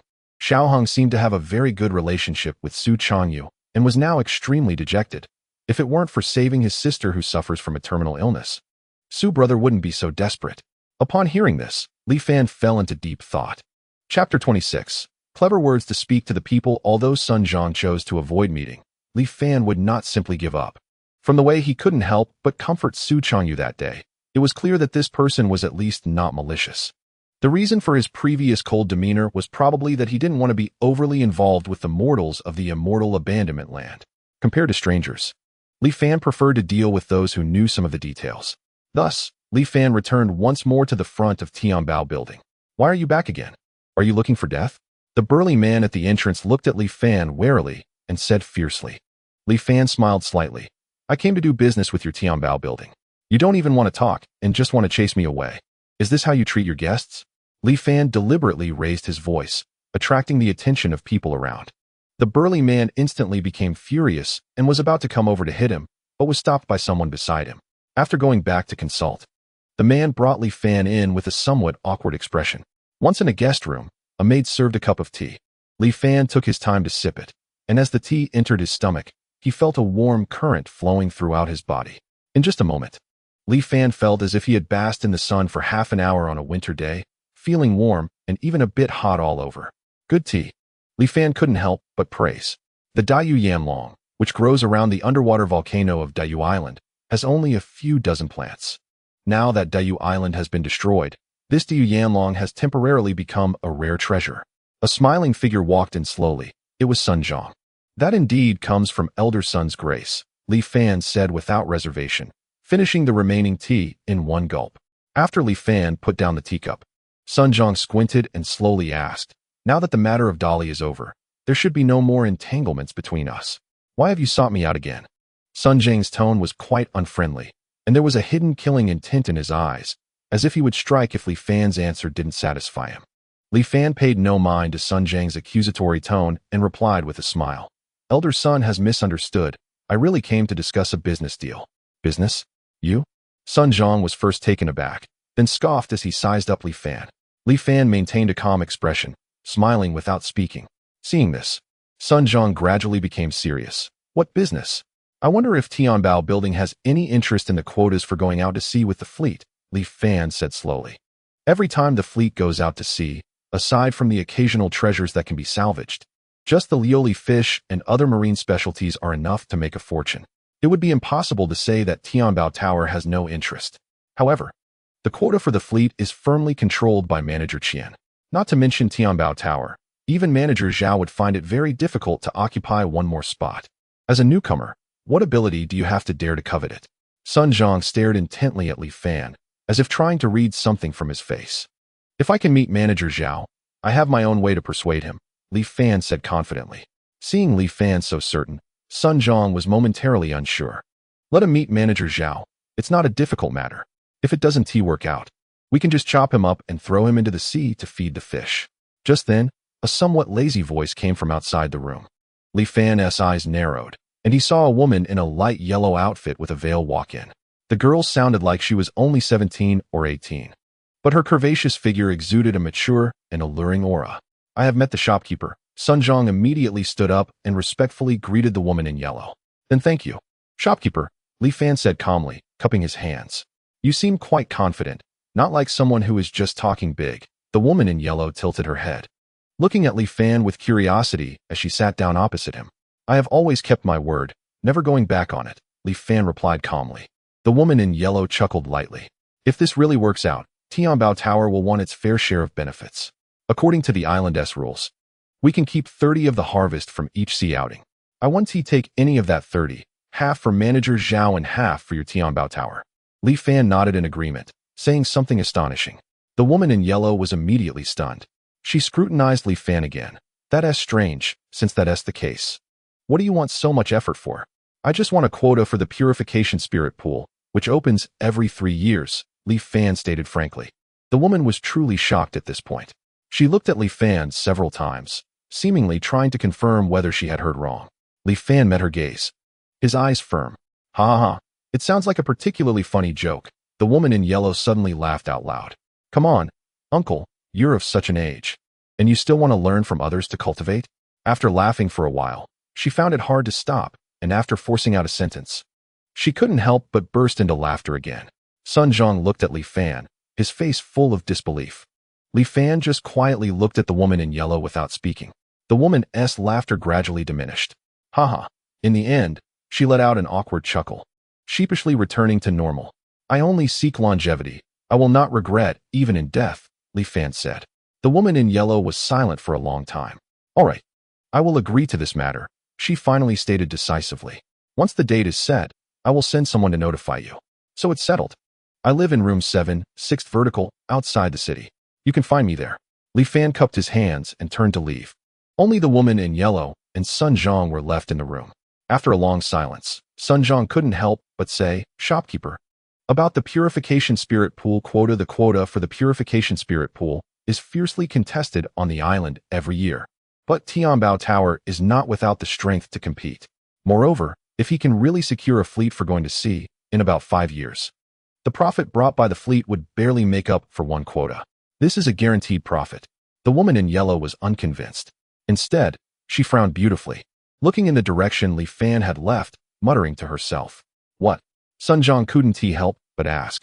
That person's gaze looks quite frightening. The woman in yellow patted her chest, seemingly still a bit shaken. Sun Zhang was taken aback. On the way back, Li Fan stopped by a pharmacy and bought the Xian Huang Qing Xian Zhou and matching medicinal materials. Even if everything goes smoothly, the purification spirit pool won't open for another 2 years. Such a long time cannot be wasted. It's better to practice the Xian Huang Qing Xian Zhou first and see the effects. Perhaps Li Fan is exceptionally gifted and can eliminate the miasma from his body without needing 2 years. For the next few days, Li Fan stayed at home practicing, waiting to meet Manager Zhao. Who would have thought that before he could meet Manager Zhao, he heard a shocking piece of news. Su Changyu had died. Chapter 27. Insightful talent. Su Changyu ultimately couldn't hold on. In just 7 or 8 days, he could no longer endure and died. When his body was brought back, Li Fan went to take a look. It was just a mass of twisted flesh and blood, completely unrecognizable as a human, looking quite horrifying. The flesh even twitched inexplicably at times, making one's scalp tingle. The newcomers from the lower realm couldn't even gather money to buy a plot for a grave. They originally planned to have a sea burial, but Li Fan couldn't bear to see it and took some money to ensure Su Changyu could be buried properly. Everyone was very sad. Among them, Xiao Heng cried the hardest. Li Fan felt nothing particularly special, just a bit of regret. Having rolled through the mortal world for nearly 300 years, Li Fan had his own way of discerning people. To him, Su Changyu seemed to navigate the world quite well, and his resolve was quite firm. While he couldn't be called a once-in-a-century talent, he certainly wasn't a mediocre person. Among the group from the lower realm, he originally thought he was the most likely to make a name for himself. Such a person couldn't even pass the prerequisite for purging the miasma and died quietly. The immortal path is difficult. Li Fan sighed deeply. As he practiced the Xian Huang Qing Xian Zhou in the following days, he felt this more profoundly. It turned out that Li Fan was not exceptionally gifted. After nearly a month of practicing, Li Fan stayed at home every day, except for picking up a job to avoid suspicion. He hid at home practicing this heart-clearing mantra. Generally speaking, ordinary people would see noticeable improvements after half a month of practice, such as better spirits and faster thinking. However, a month passed, and Li Fan felt no changes at all. Li Fan speculated that it might be because his mental strength had been honed through several reincarnations over 100 years, far exceeding that of ordinary people, which is why the heart-clearing mantra had little effect on him. Li Fan was not anxious. He just treated it as a daily practice. Another half-month passed, and Li Fan finally awaited someone from Tianbao Tower. Following the messenger, Li Fan met Manager Zhao in a courtyard of Tianbao Tower's residence. Manager Zhao, long time no see, Li Fan cupped his hands. Manager Zhao glanced at Li Fan and got straight to the point. I heard from Tianbao Tower's people that you want to request a quota for a fleet to go to sea. That's quite ambitious. What do you have to rely on? You should know that I only have 2 fleets available. I don't even have enough people for my own, so why should I give you one? Going to sea with the fleet is just for profit. I wonder how Manager Zhao feels about the profits from catching the lioli fish compared to directly retrieving treasures from sunken ships? Li Fan smiled slightly, seemingly not thinking Li Fan was talking big. Manager Zhao pondered for a moment. I also heard about the fleet's unexpected harvest of several boxes of jewelry not long ago. According to the government's calculation, the harvest was equivalent to several regular sea fishing expeditions. But how could such good fortune happen every time? I've been on this island for over a decade, and in my memory, there have only been a few instances of significant harvests. He paused for a moment and then asked, So you mean? Li Fan nodded. If I command a fleet, I can guarantee that every time we set sail, we will bring back a certain amount of treasure. The manager Zhao's eyes sparkled with a strange light as he stared at Li Fan for a few moments, exclaiming, You are actually not lying. Now it was Li Fan's turn to be surprised. I indeed did not exaggerate, but I wonder how Manager Zhao could tell. Manager Zhao chuckled. I have a pair of unusual eyes since childhood that can recognize capable people and discern truth from falsehood. When you spoke just now, I only saw a gentle white light around you, proving that you were not lying and did not harbor ill intentions. If there had been a surge of black energy, it would indicate that you had ulterior motives. Li Fan was taken aback by such a strange ability. On the day of his registration, Manager Zhao's attitude towards him seemed slightly different from others. But what could he discern? I can only see a general idea, not everything. I can see that you are extremely rich and noble, and you also have a lot of blood on your hands. Clearly, you are not an ordinary person. That's why I treated you with more courtesy, Manager Zhao explained with a smirk. Heaven's will is hard to predict. Who knows what achievements a person like you might attain in the future? It's better to make a good connection while we can. Li Fan nodded, but then heard Manager Zhao sigh. In recent years, disasters have been frequent. People like you, who are rich and noble but have ended up on our lioli island, are countless. Some merely lie low for a few years before rising again. Others fade into obscurity and turn to dust. As Li Fan listened, he suddenly thought of something. So, that day when we registered, you could already tell that what Sun Zhang of Tianbao Tower said was not true. What if it's true? What if it's false? Sometimes being too serious is not necessarily a good thing. My duty is merely to ensure that there are no subversive individuals on the island. No matter where you come from, as long as you are law-abiding, I won't do anything to you, Manager Zhao replied nonchalantly. There are immortal masters stationed on the island, so we are not afraid of trouble. Moreover, gathering the disaster victims is also the command of the immortal masters. Since Sun Zhang can lead so many disaster victims to my lioli island, how could I make things difficult for him? Li Fan listened and gained a general understanding of Manager Zhao's principles of dealing with matters. Thus, the conversation returned to the topic of the fleet. Since Manager Zhao can see that I am not lying, can we consider my request for a quota to set sail? Li Fan asked. Manager Zhao tapped the table with his fingers a few times before saying, You are new here and have no foundation. If I rashly hand over the fleet to you, it will definitely cause dissatisfaction among many. How about this? Next time we set sail, you can come along. If you can truly salvage treasure every time we go out, then it won't take long for the crew to be convinced by you. At that time, you can take over the fleet legitimately. Moreover, if your gains are substantial, I can suggest to the Lord to take another fleet from the Qian family and hand it over to you. It's not impossible. Manager Zhao's considerations were thorough. Li Fan had no objections. Thus, the matter was smoothly settled.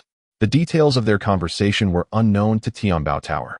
But upon learning that Li Fan had easily convinced Manager Zhao and obtained a quota for the next voyage, they were immediately shocked. Could it be that the uncle was not bragging, and he really had the confidence to take over a fleet? In Tianbao Tower, the woman in yellow rested her chin on her hand, her eyes flickering. What exactly did he rely on?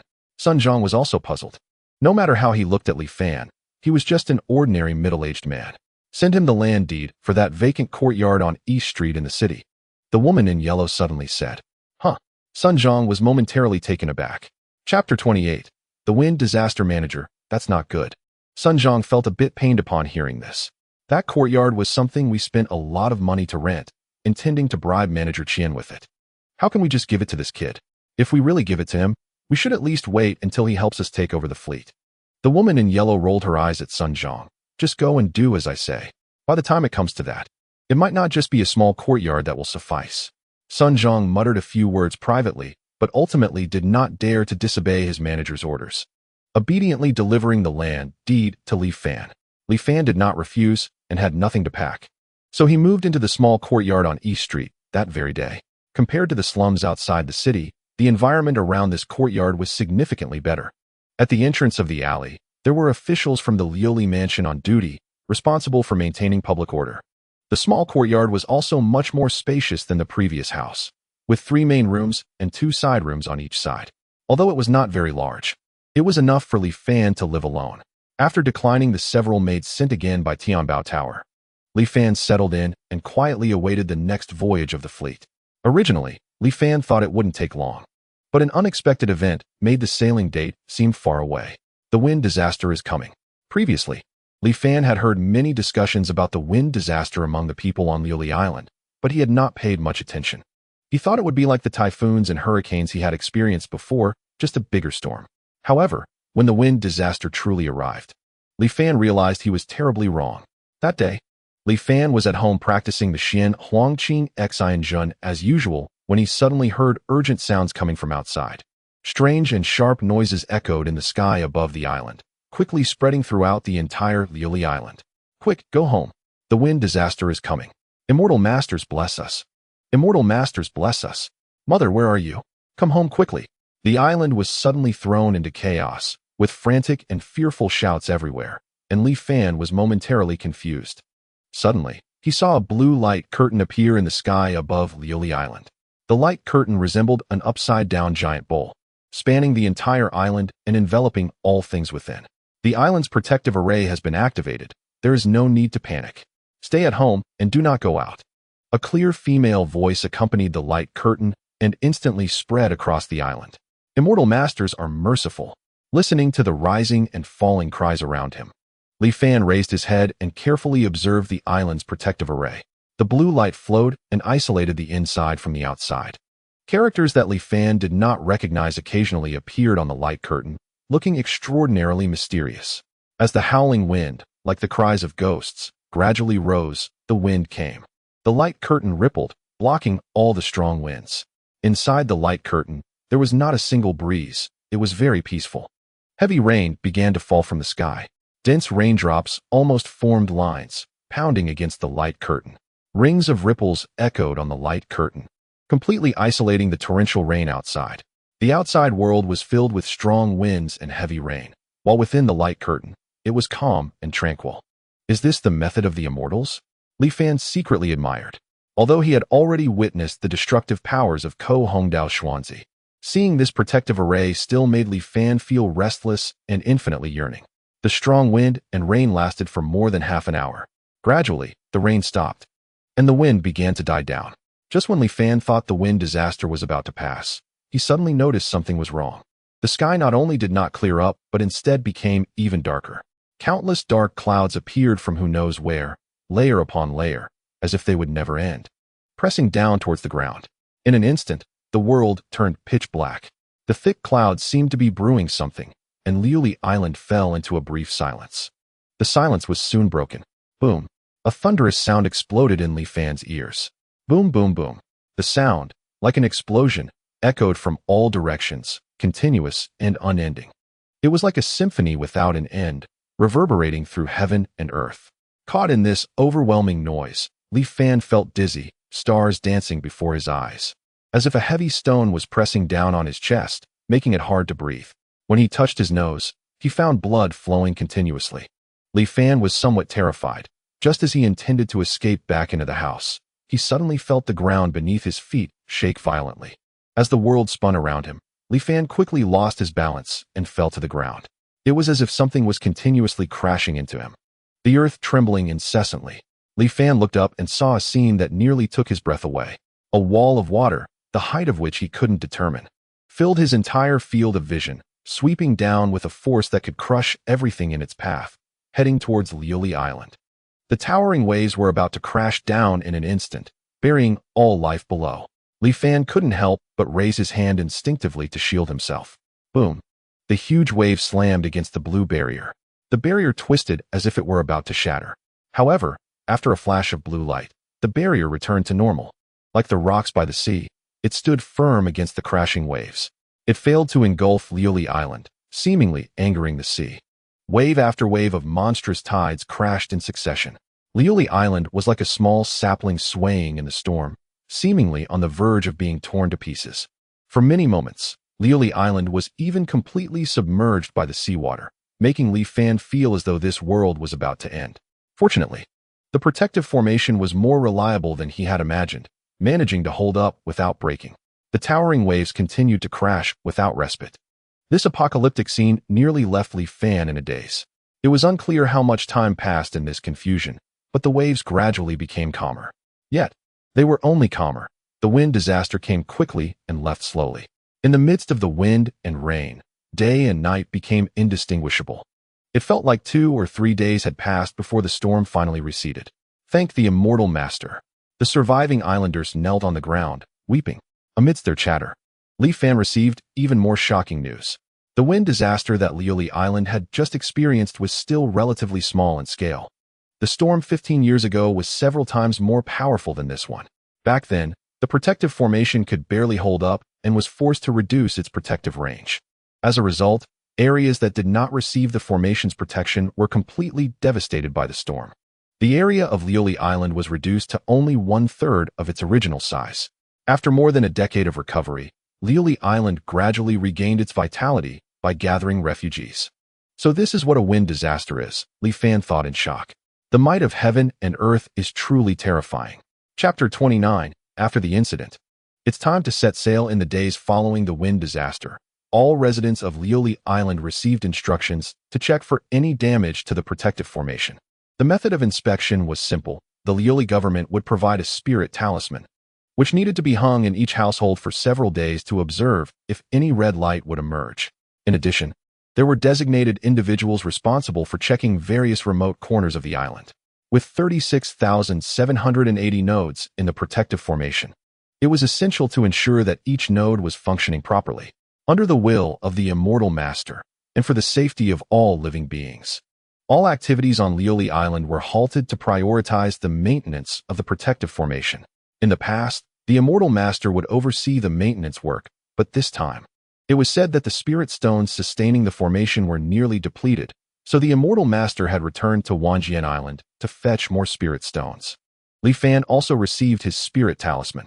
He hung it in his home and carefully sensed it, faintly detecting an invisible wave spreading from it. After expanding outward for a distance, it seemed to encounter some kind of barrier and returned. As the wave returned, the talisman lit up with a blue light. After a few moments, the blue light extinguished. The wave continued to generate once more, in a repetitive cycle. The self-check of the formation was based on 360 flashes of the talisman for one small cycle, and 360 small cycles for one large cycle. As long as there was no red light emerging during a large cycle, it indicated that the formation was intact. Li Fan recalled the instructions he received when he was given the talisman. The protective formation was so vast, yet intricately detailed that it was hard to imagine how it was constructed. Wanjian Island was said to be where most cultivators in this misty sea region gathered. It was mysterious, and even Steward Zhao knew little about it. He only knew that if ordinary people on the island could wash away their miasma and draw in qi, an immortal master would descend to take them to Wanjian Island. It seems that my goal in this world is that. However, things must be done step by step. First, I need to secure a spot on the sailing fleet to have a chance to enter that cleansing spirit pool. Li Fan had waited for hundreds of years, so he was naturally not in a hurry. Time quietly passed as the islanders prayed anxiously. After 5 days, the result that relieved all residents of the island was announced. The protective formation was undamaged, with the immortal master returning with enough spirit stones. The residents of the island finally felt completely at ease. Life on Liuli Island gradually returned to normal. In the following months, refugees from other islands came to Lioli Island for shelter. Those who survived were only a minority, as the vast majority of people on their islands had perished in the recent storm. Upon learning that there was an immortal master on Lioli Island, the faces of these refugees showed deep envy. The Misty Sea region was vast and boundless, with countless islands of all sizes. Only those islands with special resources would have an immortal master stationed. Li Fan had not been idle during these months either. He diligently practiced the Xian Huangqing Xian spell every day and finally began to see results. Name: Li Fan Realm. Mortal biological age: 4188. Psychological age: 504-1119. Both biological age and psychological age limits had increased again. Although the increase was small, it still excited Li Fan. From then on, Li Fan worked even harder in his cultivation, spending every moment on practicing the Qing Xian spell aside from eating. Another month passed, and Li Fan finally received news from Steward Zhao's messenger. The wind disaster in the Misty Sea had completely disappeared, and the fleet was set to sail again soon. 3 days later, at the Lioli Island dock, the sea vessels of Lioli Island were slightly larger than the second form of the Taiyin boat, measuring about 200 to 300 meters long. Dozens of large ships were lined up, anchored on the sea, looking quite spectacular. Due to the wind disaster, the fleet had been idle for a long time. Lioli Island also had accumulated a significant amount of supplies to deliver. Thus, the island master ordered the entire fleet to set sail this time. This was a rare grand occasion. In the past, for safety reasons, only 1 or 2 fleets would set out at the same time. The dock was filled with residents who came to watch the excitement. Occasionally, Li Fan would see familiar faces on the ships, and they all waved enthusiastically. Li Fan followed Steward Zhao's people and boarded a sea vessel named Song Yuan. Many of the crew members, like Li Fan, are going to sea for the first time. Their faces are filled with excitement, and their eyes are full of hopes for overnight wealth. In contrast, the old crew members show no signs of excitement, instead wearing worried expressions and voicing continuous complaints. I don't know what the island master is thinking, wanting to conduct some assessment. The fleet with the least harvest this time will be deemed unqualified and lose the right to go to sea in the future. What are we going to do about that? Hey, don't mention it. It's all because of the wind disaster. I heard in private that the coral island to the south was leveled because the island's protective formation was broken. The supplies that Coral Island was supposed to submit have fallen to us on Lioli Island.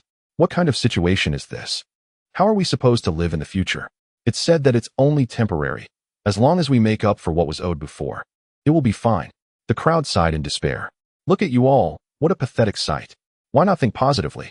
Isn't there a reward for the first place? The harvest share has increased from 30% to 50%. 50%. What does that mean? If we can rake in a good haul, we won't have to go to sea for the rest of our lives. Just then, a bronze-skinned man walked over and yelled at the crew. Captain, stop dreaming.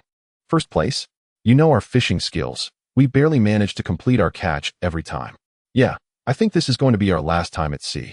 Why don't we just not go back and live as carefree pirates instead? Obviously, the crew members had a good relationship with the man. Instead of being afraid of his scolding, they began to cheer him on. Hearing their nonsensical chatter, the man was not anxious at all. He stood with his hands on his hips, looking confident. What's up, Captain? Do you have an idea? The crew knew the man very well and began to ask when they saw him like this. The man proudly said, Don't worry. This time we have a capable person on board. Everyone will definitely return with a full load. After saying this, he pointed to Li Fan, who was standing behind him. He looks so clean, and hasn't he been to sea before? The crew members looked over and immediately felt disappointed, shaking their heads in disbelief. You blind fools. Can't recognize a valuable person. This is a great talent specially invited by Manager Zhao, who will soon take over our ship. Be polite. The man scolded angrily, seeming very furious. Upon hearing his words, the Tsang Yuan erupted. The bronze-skinned man turned to look at Li Fan, secretly revealing a smile of a successful scheme. Chapter 30. No treasure in the deep sea, Captain. You've been the captain of this Tsang Yuan for nearly 10 years. How can you just let someone take over? My life was saved by you, Captain. I, Lu San, will be the first to disagree if you want to drive him away. Exactly. Why not just throw him into the sea to feed the fish once we set out? It's perfectly normal for someone to die at sea. The crew was stirred up, and for a moment, Li Fan had clearly become the common enemy of all. The man used his hand to calm the crew. Calm down. Everyone, although I know you all have great respect for me, Zhang Haobo, that Song Yuan is ultimately Manager Zhao's property, and we are just working for him. Now that Manager Zhao wants to replace people, what can I do? It would have been fine if he hadn't said that, but as soon as Zhang Haobo spoke, the crew became even angrier. Their eyes turned red, glaring at Li Fan as if they wanted to kill him. Li Fan sneered in his heart. The little tricks used by this man, named Zhang Haobo, had naturally not escaped his eyes. On the surface, he praised Li Fan, but was actually inciting distrust among the crew against him. On the surface, he spoke for Li Fan, but was actually stirring up dissatisfaction in the crew. On the surface, he lamented his inability to resist, but was secretly hoping the crew would unite against Li Fan. It was just an act of seeming to support while actually opposing. Just some leftovers that Li Fan could deal with. Without showing any fear, Li Fan stepped in front of the crew and said loudly, "You all don't trust me. Don't you trust Manager Zhao's judgment? Moreover, with the sea voyage imminent, just watch my methods. I will definitely not let everyone down." Li Fan's voice was loud, instantly drowning out the crew's noisy discussions. When the crew saw Li Fan's extraordinary aura, they were momentarily suppressed, and no one stepped forward to refute him. Li Fan gave no one a chance, bid farewell, and took the lead to enter the cabin alone, leaving behind a group of crew members staring at each other and a gloomy Zhang Haobo. The crowd whispered to each other, "Could it be that this kid really has some skills? It should be true. Manager Zhao's judgment is quite remarkable, and he rarely makes mistakes. I don't think he looks like an ordinary person. All this talk about finding treasure every time we go to sea, I don't believe it. He clearly has connections and wants to snatch my position as captain, as if I don't know. Anyway, the big talk has been said. I want to see how you wrap this up." Zhang Haobo was secretly resented, looking at his subordinates who were swayed by Li Fan's words and were confused. Feeling even more furious, "Set sail. Go to sea," he shouted angrily. That Song Yuan moved without wind, sailing out of the harbor and heading toward the sea. Over 100 large ships from Liuli Island also dispersed one after another, heading toward their respective designated sea areas. That Song Yuan does not rely on wind power or manpower, but is driven by a set of miniature magical formations powered by spirit stones. The ship is also equipped with a spirit guide, which will issue guidance when traces of Liuli fish are found in the nearby waters. However, the sea is vast, and the range that the spirit guide can perceive is limited. Therefore, experienced crew members are needed to first find the general area where the fish are likely to appear. In normal years, the activity locations of the Liuli fish schools are relatively regular, making them easier to catch. But if there is a devastating wind disaster and the fish migrate, then all previous experience becomes useless. It's like searching for a needle in a haystack, relying entirely on luck. And it seems that the luck of the Song Yuan is not very good. More than half a month passed, and aside from catching some ordinary fish and finding some conventional sea minerals, there were no significant gains. Not only were the crew members all frowning, but even Zhang Haobo began to feel anxious. After all, there would be punishments for coming in last this time, compared to other jobs on the island. The work of going to sea as a crew member is less risky and has greater rewards. No one wants to lose it for nothing. The island's rules state that they must return within a month. We've only caught this little bit. It's certain we are going to be the ones with the least harvest. We can only hope for a turnaround in the coming days. May the immortal master bless us. Zhang Haobo looked at the calm and deep sea, feeling helpless. Just then, he heard footsteps approaching from behind. Turning around, Zhang Haobo saw Li Fan walking towards him. "What is up? You finally willing to come out of the cabin? If it weren't for the fact that you still know how to get food every day, I'd think you died in there." Since going to sea, Li Fan had been staying in his room, never communicating with anyone.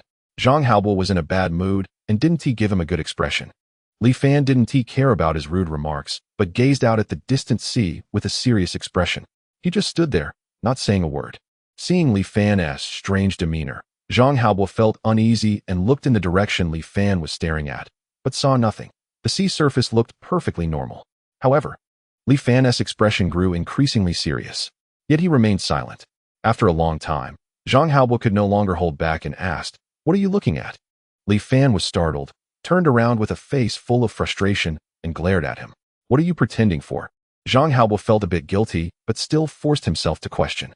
"I want a small boat." Li Fan did not answer him, but turned his head and said in a deep tone, "I see treasure." "What?" Zhang Haobo was a bit confused at first. "What?" But soon he reacted and shouted, "You're not joking, are you? Hurry, prepare a small boat. I see jewels shining under the deep sea, waiting for me to salvage them." Li Fan said in a deep voice. Zhang Haobo hesitated, but then heard Li Fan say, "Opportunities are fleeting. The brilliance of the treasure is fading. I'm about to lose its position." Zhang Haobo immediately became alert. "Quick, prepare the boat." The Tsang Yuan had several small boats prepared, usually for exploring narrow channels or testing dangerous, unknown sea areas. Once the small boat was lowered and Li Fan drove away alone, Zhang Haobo suddenly realized. He didn't know why he had been so impulsive earlier, believing Li Fan's words. Seeing treasure buried deep under the sea, how could that be possible? Just as he was about to say something, he heard Li Fan calling from afar. "Don't follow me, wait for my signal." "Why?" Zhang Haobo couldn't help but shout back. "You're too noisy. It disrupts my vision." Li Fan responded. Zhang Haobo twitched his mouth, but recalling how Li Fan had glared at him earlier, he felt maybe the other party wasn't lying after all. Time passed, and it had been 2 hours since Li Fan left alone in the boat. Is it possible he ran off by himself? One of the crew members looked at the direction Li Fan left and couldn't help but ask, "What nonsense? The sea is vast, and he didn't bring any food. Where could he go?" Zhang Haobo scolded his crew, just about to say more when he saw a red signal light up in the distant sky. "Quick, bring the boat over," Zhang Haobo commanded. The Tsang Yuan powered up and soon arrived at the signal's location. They saw Li Fan standing on the small boat, looking exhausted. "The treasure is right here," he told everyone. Zhang Haobo and the others looked at each other, unsure if it was true. Moments later, Zhang Haobo gritted his teeth and said fiercely, "Get in the water. Cast the nets." Amid the crew's half-belief, 1 box, 2 boxes, 16 boxes of gold and silver treasures were slowly salvaged. Chapter 31. Returning full of treasures under the cold moonlight. All the crew members on the Tsang Yuan had red eyes and were panting heavily. Until now, they felt as if they were still in a dream. 16 large boxes filled with treasures were quietly placed on the deck.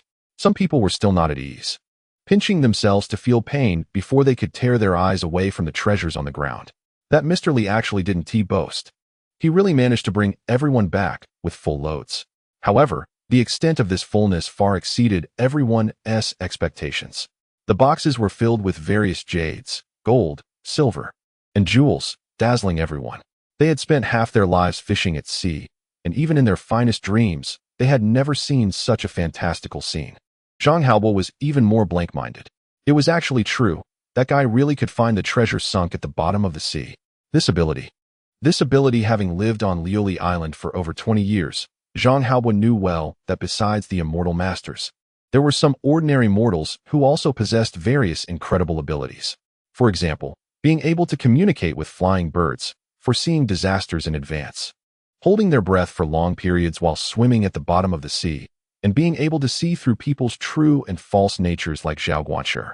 But such extraordinary people were indeed rare, either entrusted with important tasks on various islands or taken as servants by the immortal masters to Wanxian Island. They were truly hard to come by. He never expected that Li Fan would also be such an extraordinary person. Zhang Haobo suddenly thought that Li Fan seemed to have just moved to Lioli Island not long ago. Could it be that he was forced to migrate here because his original island was destroyed by a storm? No wonder Zhao Guanshi treated him differently despite being a new resident. Everything made sense now. Zhang Haobo, however, regretted it immensely. Zhang Haobo, you had a rare opportunity to meet a benefactor, and you didn't seize it. You even absurdly thought the other party was here to steal your small fleet. The more Zhang Haobo thought about it, the more regretful he became, wishing he could slap himself. "No, I must apologize quickly. Right away. Such extraordinary people are guests wherever they go. If they gain power and hold a grudge against my actions from a few days ago." Zhang Haobo shivered and rushed to Li Fan's room to apologize. "Huh? Is it my illusion? Why do I feel like these boxes haven't been soaked for long?" It was strange to say. They didn't see a sunken ship while salvaging. They must have drifted over from the underwater current, or perhaps they were swept up by the storm and then fell into this sea. Why bother thinking so much? As long as the treasure is real? Amid the whispers of the crew, Zhang Haobo hurried away. In the room, after Li Fan kindly sent Zhang Haobo away, he stretched his tired body. Those 16 boxes of treasure were naturally thrown by him.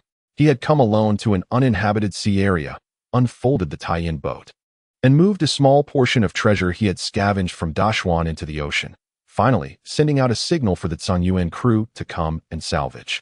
The boxes were indeed heavy. If it weren't for him having practiced the Xian Huang Qingxin mantra constantly for the past few months, Along with the invisible nourishment of the world's spiritual energy, he had gained much strength. Otherwise, he might not have been able to manage it alone. Even so, after completing the task, Li Fan felt as if his whole body had fallen apart. First, take the initiative and create a bigger spectacle. In the future, I wouldn't have to throw so many, Li Fan calculated in his heart. As for Zhang Haobo, Li Fan didn't take him seriously at all. To Zhang Haobo, the position of ship captain was the foundation of his life. If someone suddenly came to rob him, it would be strange if he didn't react. Moreover, the tricks he used were so childish and ridiculous to Li Fan. If it were Li Fan, he would have talked and laughed with him for the past few days, keeping his intentions hidden. Once they sailed into the depths of the sea, and his guard gradually lowered, he would quietly sneak into the room at night and end his life with a single strike. Then he would throw him into the vast sea, leaving no evidence. Even if there was indeed someone with the ability to find treasure, they were still new to Liuli Island, with no foundation, without solid evidence. Who would really tear their face with a captain who had dozens of loyal subordinates for an outsider, especially a dead one? To take a step back, even if Zhao Guanshi was really determined to punish him, it would only mean losing his captain position. You must know that there is no saying of an eye for an eye on Liuli Island. What the immortal masters needed was merely a stable supply of resources from Liuli Island. So in Li Fan's view, there was simply no reason not to act. Unfortunately, Zhang Haobo was not like him, Li Fan. He simply did not have that kind of courage. To put it bluntly, he was just an honest fisherman. The fleet he valued was merely a small stepping stone in Li Fan's plans. How could a sparrow understand the ambitions of a swan? Li Fan shook his head and put it aside, calming himself to focus on diligently practicing the heart purification spell. The Tsang Yuan's ship, having acquired treasures, no longer fished. It immediately turned around and headed back to Liuli Island. After all, the gains this time were so substantial that if they did not return to the island safely in a day, the entire crew would be restless. With full power, in just 2 days, Liuli Island was in sight. After returning, do not approach the shore just yet. Lu San, you quietly go into the water and notify Manager Zhao at his residence, asking him to personally send someone to count the treasures. Zhang Haobo solemnly instructed everyone. If nothing unexpected happens, this time their fleet should have the most substantial haul. According to the rules, they would be entitled to 50%. If outsiders counted, who could guarantee that there wouldn't be any deductions or intentional miscalculations? Even a little less would be heart-wrenching. They could not fully trust outsiders. The crew all nodded, watching the routine counting ships approaching the island, immediately becoming vigilant. Zhang Haobo, what do you mean? You want to let us board? The other party seemed to have a conflict with Zhang Haobo, their words laced with anger. Zhang Haobo, however, paid no attention. Seeing Zhang Haobo's lack of reaction, the other party became even more mocking. Looking at your ship's draft, it seems you are returning empty-handed this time. It looks like your captaincy has come to an end. If you really can't make a living anymore, just come to my brother's ship. I guarantee you won't starve. The crew of the Tsang Yuan ship was furious upon hearing their captain insulted and wanted to retort, but they were stopped by Zhang Haobo. No matter what the other party said afterward, Zhang Haobo pretended not to hear, waiting for Manager Zhao's people to arrive. It seemed that Zhang Haobo's ability to maintain the position of captain of the Tsang Yuan was not without reason. He was not as incompetent as Li Fan had imagined, but rather his background and experiences had limited him. After witnessing this in secret, Li Fan couldn't help but nod. The unusual scene at the dock attracted many onlookers, who pointed and commented on the Tsang Yuan ship. Fortunately, the standoff between the two parties did not last long. Soon, Manager Zhao arrived in person with his people. Chapter 32.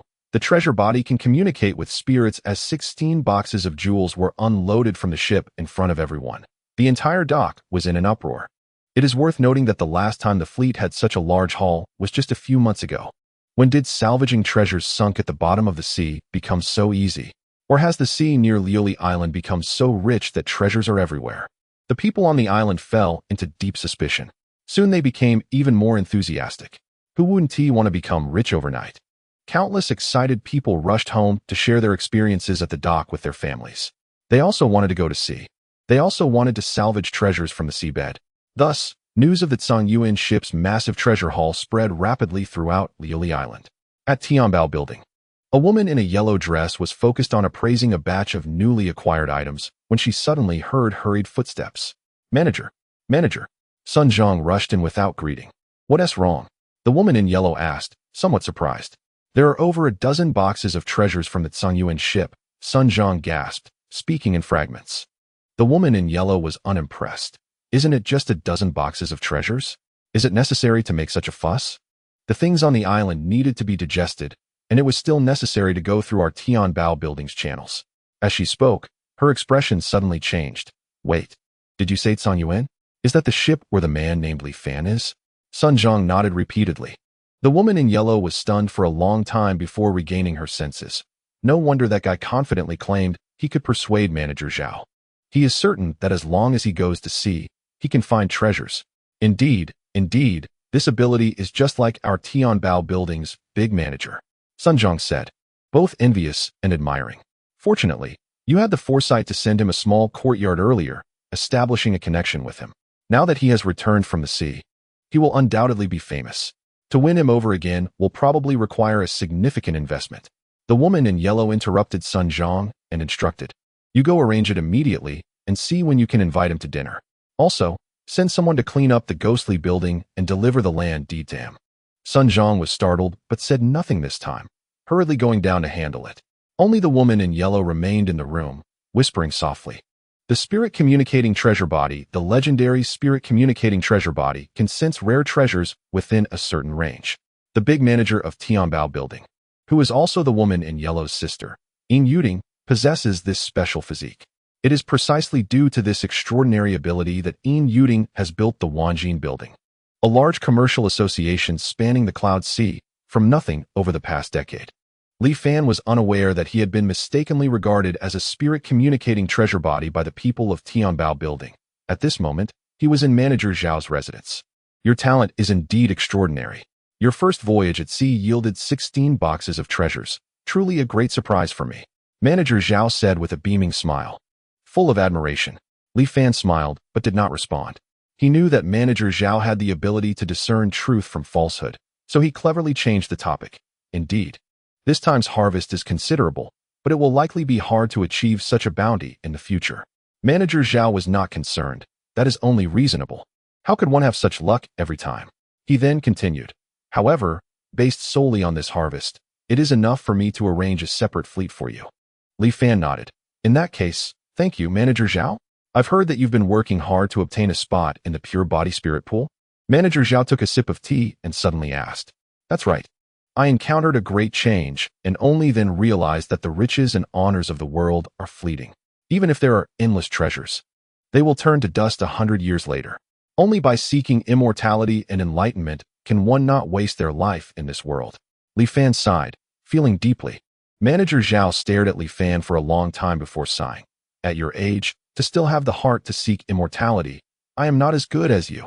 Seemingly remembering something, a complex expression appeared on Manager Zhao's face.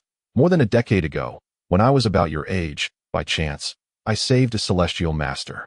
The celestial master asked if I wanted to follow him to cultivate, but I knew I had long passed the best age for cultivation. Even if I did cultivate, I might not achieve anything, and as I grew older, the miasma in my body became more entrenched, making it harder to remove and more painful. So I only sought a position. Now, as I grow older, I have a vague sense of regret. Unfortunately, the mistake has been made, and there is no medicine for regret. Manager Zhao sighed deeply. He then looked at Li Fan again, praising, among the hundreds of thousands of mortals on Liuli Island, there are truly very few like you. You flatter me. I don't know if Manager Zhao can help with the matter of the pure body spirit pool. I cannot help you with this. The pure body spirit pool requires a celestial master from the island to preside over it, and the spots are determined by the celestial master. A year before the spirit pool opens, the celestial master will announce the required materials. Each family will collect the materials on the list and submit them, with the quotas determined according to their contributions, Manager Zhao explained, shaking his head. But you need not worry. Tianbao building has branches on various islands in the Cloud Sea. When it comes to the ability to collect materials, there are not many on Liuli Island that can compare to it. Li Fan's mind conjured the image of the woman in the yellow dress, and he nodded. After staying at Manager Zhao's place for a while longer, Li Fan bid farewell and left. Just as he returned to his courtyard, Sun Zhang came to visit, clearly having waited for a long time. Is your shopkeeper inviting me for a meal? What a coincidence. Li Fan was just thinking about seeing her again, so he gladly accepted. As for the deed to the listening to the whisper pavilion that Sun Zhang brought, Li Fan did not accept it. He planned to meet the woman in the yellow dress first before making any decisions. As night fell and the lights came on, Li Fan arrived at the Tianbao building. There was only one person in the room. She had changed into a purple silk dress and no longer wore a veil. Under formal introductions, she was Yin Yuzhen, the manager of Tianbao building. Li Fan. Yin Yuzhen chuckled lightly. Uncle, you really are succinct. A mere mortal has nothing worth saying, Li Fan candidly replied. Is the spirit communicating body so insignificant in your eyes? Yin Yuzhen looked at Li Fan with a half smile. Oh, I don't know what the spirit communicating body is, Li Fan said, feeling a stir in his heart, but maintaining a calm expression.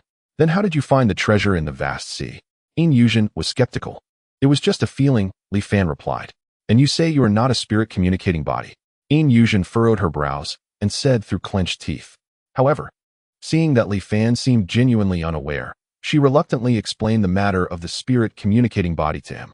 So, your sister is also a spirit communicating body? Li Fan squinted his eyes. How old is she this year? What does she look like? Where was she 20 years ago? Where is she now? Chapter 33. Sisters. Both talents. Li Fan asked several seemingly nonsensical questions in succession, leaving Yin Yuzhen somewhat bewildered, not understanding why he was asking all this. Suddenly, she seemed to think of a possibility, her face paling as she stared at Li Fan. Could it be that you are our long-lost father? But she quickly denied it herself. No, you don't look anything like us. It's just curiosity, Li Fan said, ignoring the girl's somewhat erratic thought process. I know. It's human nature to be curious about people of the same kind. Yin Yuzhen nodded repeatedly, as if she understood. Li Fan was too lazy to explain. Yin Yuzhen sighed and slowly said, We originally came from the northern Yilan Island. Our parents died in a disaster when we were young, leaving only my sister and me to depend on each other. In my memory, my sister and I had to beg for a living every day, barely getting by. But I don't know when it started. My sister could always find valuable things in different places. Our lives gradually improved. And later my sister established Tianbao building all by herself. Yin Yuzhen recalled. Unfortunately, I haven't seen my sister for several years. Her eyes were filled with nostalgia. Oh, where has she gone? Li Fan frowned. 3 years ago, my sister was taken away by a passing immortal master. At first, she would send messages through someone to let us know she was safe. But later, we never heard from her again, Yin Yuzhen said, resting her chin on her hands. Looking pitiful. Taken away by an immortal master? Could it be that she went to cultivate immortality? Li Fan couldn't help but ask. Yin Yuzhen sighed. If that were the case, it would be great. In the last letter she sent, she used a secret code that only the two of us understood to tell me that her current situation is very dangerous. If she doesn't contact me again, it means she might have met with misfortune. She told me not to look for her anymore. Upon hearing this, Li Fan couldn't help but ask. Could it be that her special constitution as a spirit communicating body has brought her trouble? That's what I've been puzzled about, Yin Yuzhen replied. The spirit communicating body is indeed powerful, able to sense treasures within a certain range, but this ability is also limited. My sister is just a mere mortal, and the treasures she senses are only somewhat valuable to mortals. In the eyes of those immortal masters, these treasures might be as worthless as scrap metal. There have been immortal masters who noticed my sister's talent before, but in the end, they didn't take it seriously. I don't know why she was ultimately taken away by that immortal master. Yin Yuzhen sighed again, her eyes revealing a hint of sorrow. Although my sister's fate is uncertain, her legacy remains. The Tianbao building that she worked so hard to build cannot be destroyed on my watch, she said, staring intently at Li Fan with her big eyes. This is why I came to find you today. Li Fan raised an eyebrow, but did not speak. Yin Yuzhen continued to explain, I don't have my sister's extraordinary abilities. After she disappeared, the business of Tianbao building declined day by day. Moreover, I misjudged a few items and failed to recognize them as fakes, resulting in significant losses. Those elders gradually became dissatisfied with me and even considered collaborating with outsiders to drive me out and divide the assets of Tianbao building. Fortunately, they still have some reservations about my sister being taken away by the immortal master, so they have yet to take action. Thus, I came to Lioli Island under the pretense of expanding the market to avoid the storm. I originally thought I could develop here for a few years, accumulate some strength, and then go back to settle the score with them. But I didn't expect to encounter another spirit communicating body here. Yin Yuzhen was somewhat excited. If I have your help, I will surely be able to regain control of Tianbao building. Why should I help you? Li Fan remained unmoved. I have no interest in your Tianbao building affairs. My only wish is to cultivate immortality. Previously, you promised that as long as I helped you secure the fleet, you would assist me in obtaining a spot in the purification spirit pool. You haven't gone back on that, have you? Yin Yuzhen seemed to have been prepared for Li Fan's response. She nodded. At Tianbao building, we always prioritize integrity in business. We will definitely fulfill what we promised you. But, she paused, looking at Li Fan with cunning eyes. But what? Li Fan's expression darkened. Yin Yuzhen smiled gently. Even if you can enter the purification spirit pool, what does it matter? Removing the toxic energy from your body is not an easy task. Each year, nearly only half of those who enter the spirit pool succeed. Moreover, the older you are, the higher the probability of failure. Uncle, you are not young anymore. Do you have 100% certainty of success?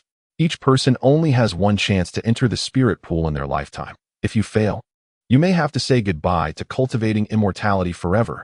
I know the purification spirit pool is not a sure thing, Li Fan replied. But with a 50% success rate, it's worth a try. However, from what you said, Li Fan looked at Yin Yuzhen, his eyes narrowing. That's right. Yin Yuzhen had a triumphant expression, knowing Li Fan would take the bait. Along with the last letter from my sister, there was also a pill called the Li Qin pill. According to my sister's letter, as long as you take this pill, the success rate of removing the toxic energy from your body will greatly increase. If combined with the purification spirit pool, even with your age, there is a high probability of success. With such an effective pill, why haven't you taken it yet? Li Fan couldn't help but ask. Uncle, not everyone is like you. Determined to cultivate immortality. My wish is to run a good business and protect the Tianbao building that my sister left behind, Yin Yuzhen replied. Everyone has their own aspirations. Li Fan nodded slowly. So, Uncle, does that mean you agree? Yin Yuzhen looked at Li Fan with hopeful eyes. Let me go back and think about it. I'll give you an answer in 3 days. Li Fan pondered for a moment before not agreeing immediately. All right, Uncle, I'll wait for your news. Although Yin Yuzhen felt a bit disappointed, she nodded and said, Farewell. I hope I didn't misjudge this time. As she watched Li Fan's departing figure, her expression became serious. And she whispered. Throughout her dealings with Li Fan, Yin Yuzhen had always played the role of a younger girl. Her intuition told her that Li Fan did not dislike her for doing so. Moreover, interacting with Li Fan in the capacity of a junior would make things easier to succeed. Unlike her sister, Yin Yuding, who had the ability to sense treasures in a mysterious way, Yin Yuzhen had her own special abilities. Besides her sister, no one knew that Yin Yuzhen had been able to vaguely sense good and bad fortune since she was young. It was precisely because of her sister's spiritual body and her own ability to seek good fortune and avoid bad that the two sisters could grow up smoothly. Chapter 34. The Effect of the Purifying Heart. Spell Li Fan secretly investigated and confirmed that Yin Yuzhen was not lying about the Li Qin Dan. Therefore, 3 days later, he met with Yin Yuzhen again and agreed to her request. The two sides agreed that before the spirit pool was opened, Li Fan would help Tianbao Tower collect a certain amount of treasures at intervals. When the spirit pool opened, Yin Yuzhen would hand over the Li Qin Dan to Li Fan. Of course, to show her sincerity, Yin Yuzhen also brought out the deed to the Tingyu Tower. Since both parties had reached an agreement, Li Fan no longer hesitated and accepted it. Thus, Li Fan moved again. The Tingyu Tower was located in the central area of Liuli Island, surrounded by bustling activity. However, its unique architectural structure and the embellishment of plants completely isolated it from the noisy environment. Although it was in a bustling area, it felt as if one were in a deep mountain. This intention of finding tranquility in motion is why it was named Tingyu. The Tingyu Tower was several times larger than Li Fan's previous courtyard, and its internal rockery, lakes, flowers, and trees required maintenance. After once again declining the maid sent by Tianbao Tower, Li Fan hired a few workers on the island, asking them to come every 3 days for cleaning. Yin Yuzhen felt helpless about Li Fan's caution. Fortunately, he did not slack off on the matters agreed upon by both sides.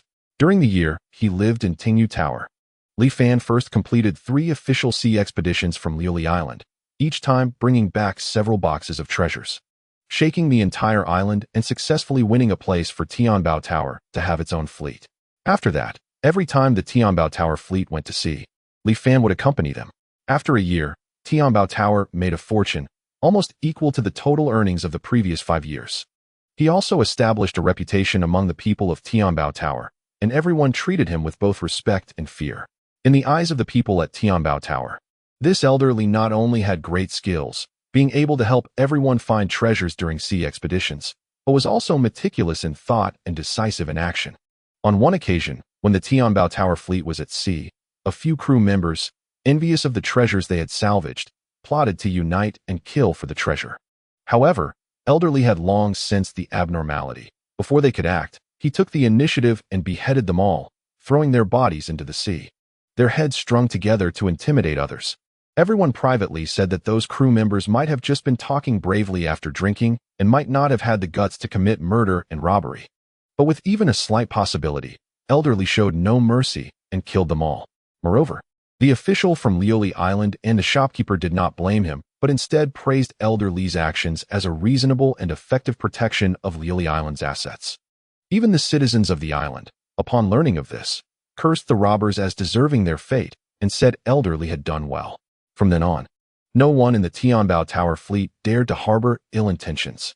Everyone treated Li Fan with great care, fearing he might find an excuse to execute them.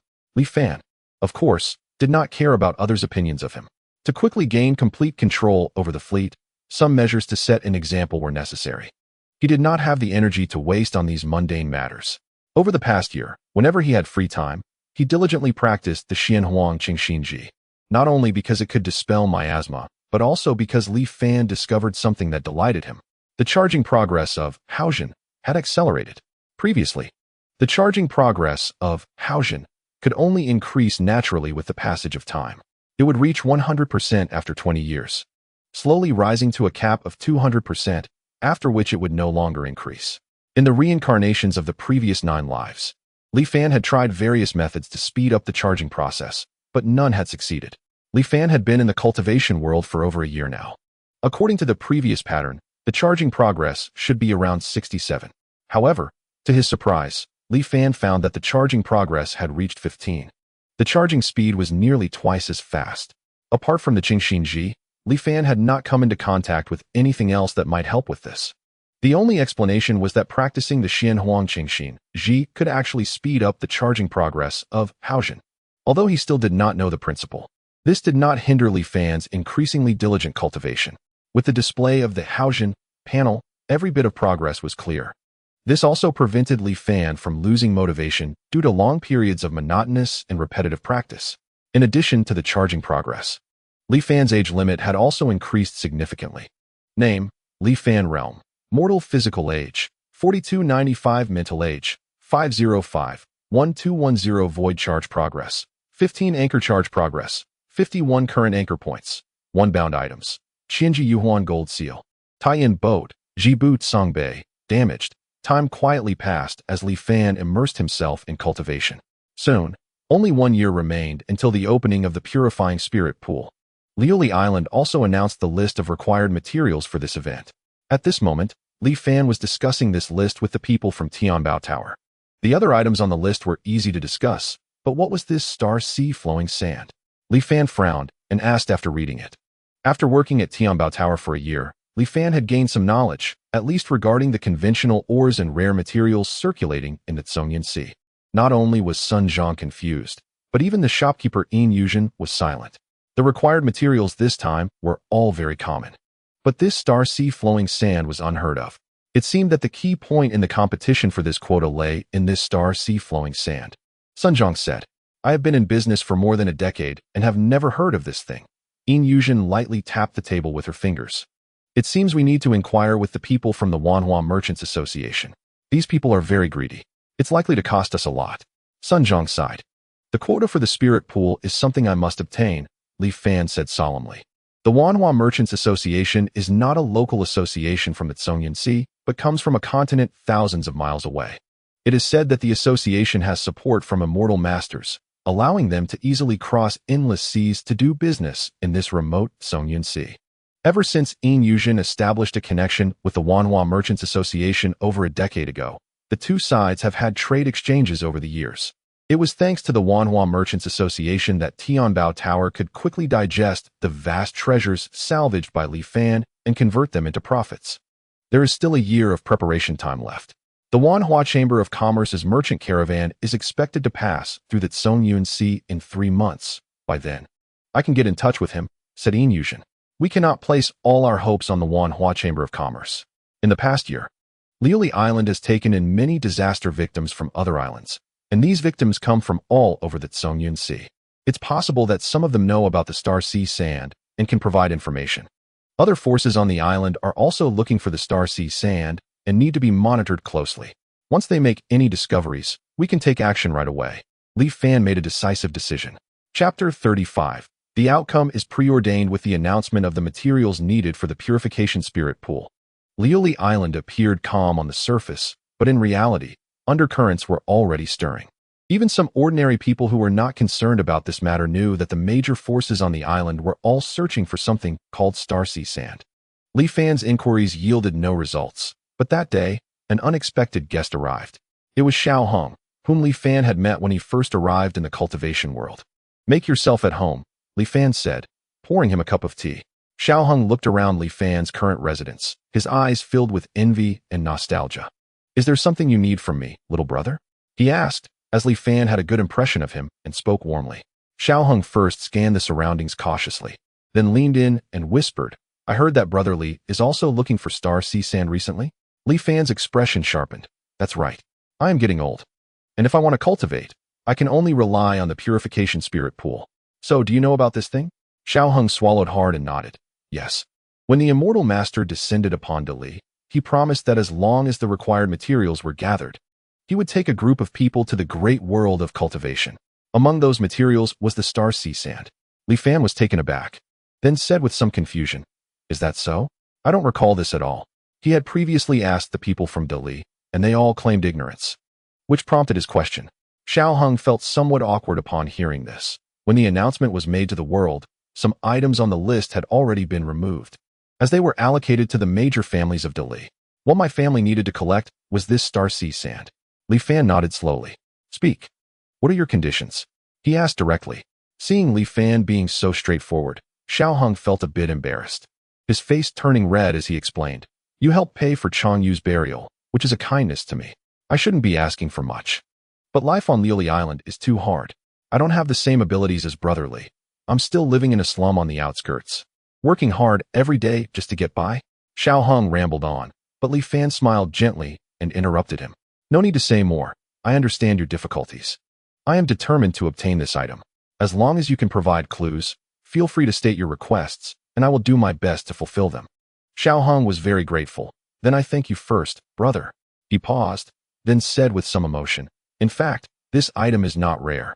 It's just that the immortal master's terminology is different from ours.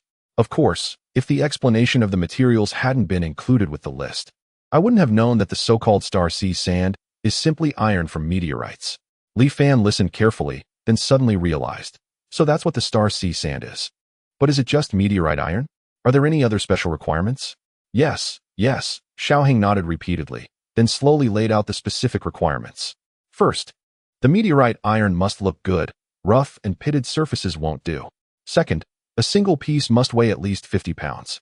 Then, Li Fan listened attentively, memorizing everything. Once Xiao Hong finished, Li Fan didn't forget his promise. "Now what do you want?" Xiao Hong whispered, "I just want a decent house and a somewhat easier job. Of course, having a few maidservants would be even better." Li Fan had prepared for Xiao Hong to ask for something extravagant, but seeing such simple demands, he couldn't help but shake his head with a smile. "I didn't expect the son of the town's South King to have such modest requests. How about adding a little more? I can still pull some strings in Tianbao Tower." Xiao Hong declined. "I know my own capabilities. Being able to live comfortably without too much hardship is already very satisfying for me. If I suddenly had wealth that others envy, it might bring disaster." Li Fan nodded and didn't insist further. After exchanging a few pleasantries, Xiao Hong took his leave. "Do you have any plans for cultivation? After all, you've gone through so much to come to this great world of cultivation. It shouldn't be for nothing." Li Fan suddenly asked as they were parting. "Let's talk about it later. I'm really not interested in cultivation. The Xian Huangqing Xian Zhao puts me to sleep as soon as I read it, and I don't know how long it will take to completely remove the miasma." Xiao Hong replied, disinterested, leaving without looking back. After sending off Xiao Hong, Li Fan hurried to Tianbao Tower. Upon meeting Yin Yuzhen, he repeated Xiao Hong's discussion about the Star Sea Sand. "Star Sea Sand is just meteorite iron? It's that simple?" Yin Yuzhen was somewhat surprised. "Is this Xiao Hong trustworthy? He shouldn't be lying," Li Fan affirmed. But we can't take his word for it without verification. Li Fan suddenly changed the subject. Didn't you say that the Wanhua Chamber of Commerce's caravan would be coming to Liuli Island soon? It would be good to probe for some information from him then. That's a good idea, Yin Yuzhen agreed. If we can save on costs, that would be even better. Regardless, we need to secretly purchase the meteorite iron that meets the requirements first. Not many people know about this item yet, but that may change soon. Also, when purchasing, we must mix it with other items to throw people off the scent and confuse the issue. At the same time, we can spread false information about the Star Sea sand in the market to muddy the waters. Li Fan thought for a moment and advised patiently. To ensure the allocation of the purification spirit pool, Li Fan needed to make comprehensive plans. Uncle, you really are remarkable. I only knew you were a spiritual treasure body. But I didn't expect you to have such skills, Yin Yuzhen said, her eyes filled with curiosity as she witnessed Li Fan's organized arrangements. Uncle, what did you do before? Yin Yuzhen couldn't help but ask. I just taught people to read, Li Fan replied nonchalantly. Yin Yuzhen looked skeptical. All right, I'll leave this matter to you to handle. I need to go cultivate. Unless there's something urgent, don't disturb me. By the way, please take care of the matter I promised Xiaohang as well. Li Fan instructed before leaving Tianbao Tower. Great luck? Why is it great luck again? Yin Yuzhen felt puzzled as she sensed the direction in which Li Fan had departed. Since getting to know Li Fan, her premonitions about the tasks she had entrusted him with always indicated great luck. This made her almost believe that her ability to foresee good and bad fortune was failing. It's worth mentioning that before meeting Li Fan, she had never encountered anything fortuitous. In contrast, when she had thought of swallowing that Li Chun Dan and embarking on the path of cultivation, she had sensed that the road ahead was fraught with peril, a clear omen of great misfortune. Chapter 36. A fortuitous discovery. Yin Yuzhen's intuition told her that as long as she helped Li Fan, there would surely be endless benefits in the future. Although she didn't know what achievements this uncle would attain, she chose to trust her instincts and do everything she could to assist Li Fan. Thus, under Yin Yuzhen's guidance, Tianbao Tower began to operate at full capacity. While collecting meteorites, a large quantity of completely unrelated materials was also purchased to avoid attracting attention. Other factions on Liuli Island noticed the unusual activities of Tianbao Tower and secretly sent people to investigate. However, under Yin Yuzhen's preparations, they naturally couldn't uncover anything. Instead, following Li Fan's suggestion, Tianbao Tower released a large number of false messages about Xinghai Lusha.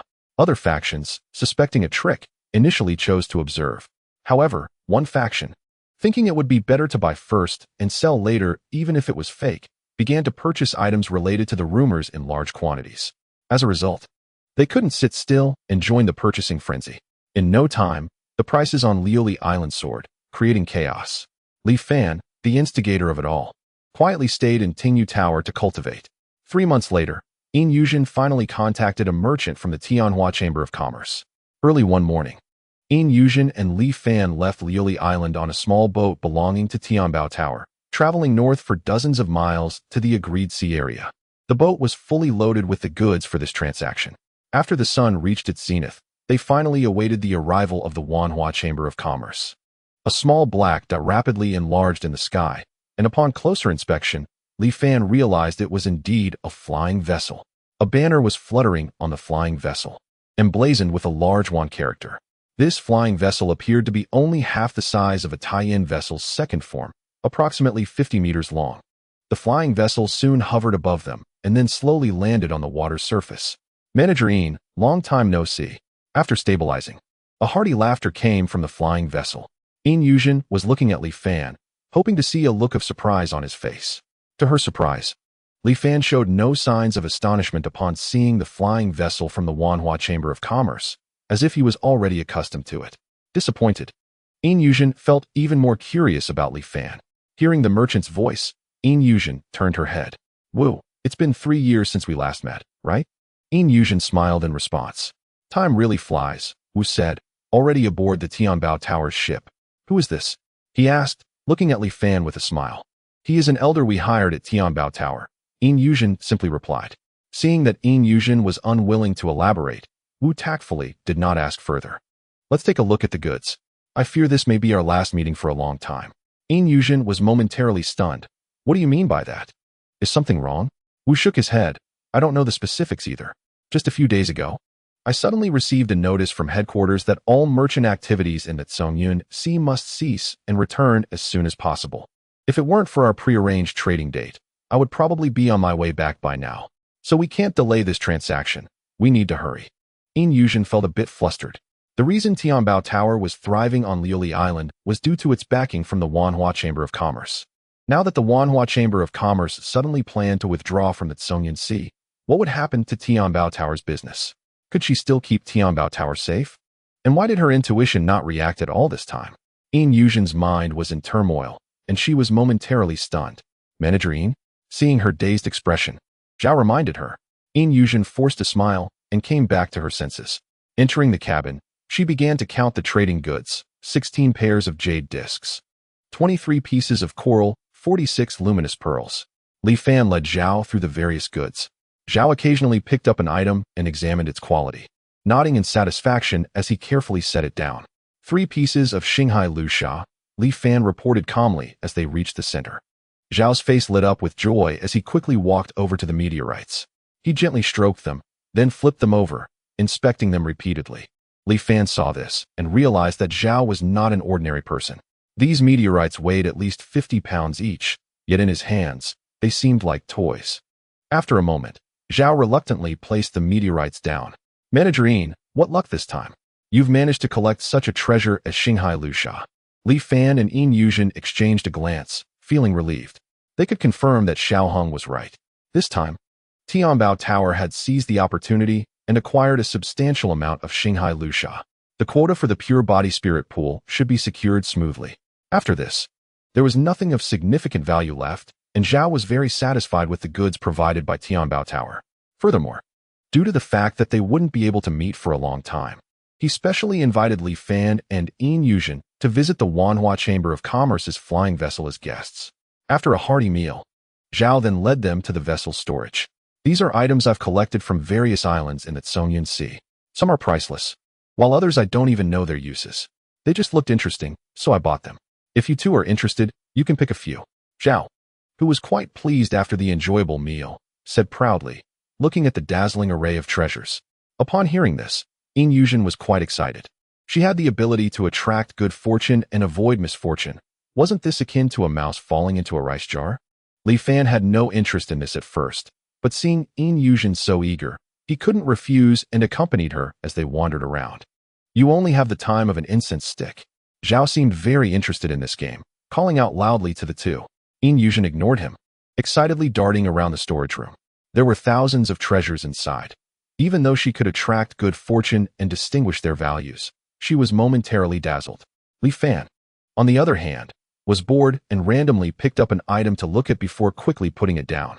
After all, he, Li Fan, had gone through 9 lifetimes and drifted for 300 years. What common treasures had he not seen? As long as it wasn't related to cultivation, he didn't care at all.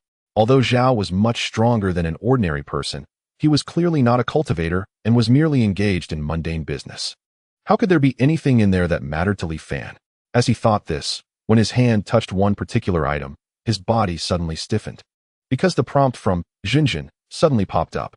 Discovered a chargeable item. Would you like to charge it? Chapter 37. Strange treasures from the sea. Li Fan quietly examined the item in his hand. At first glance, it appeared to be an ordinary azure glass ball. But upon closer inspection, he noticed that the internal light flowed, as if a piece of azure was developing within. Heaven and earth strange object. Songhai Pearl, initial.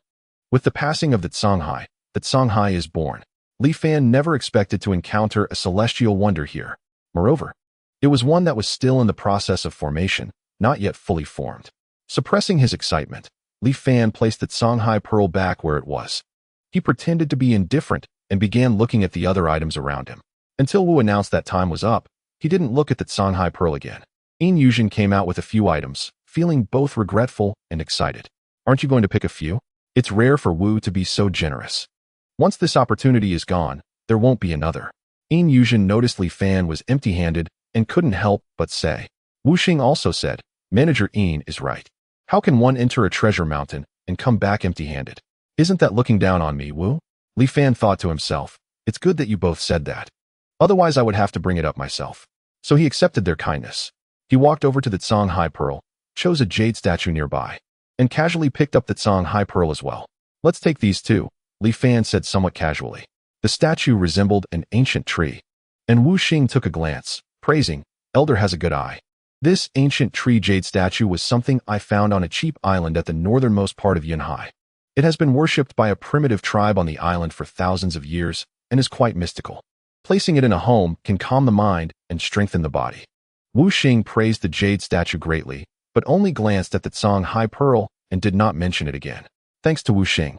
Li Fan cupped his hands and said happily, What about this one?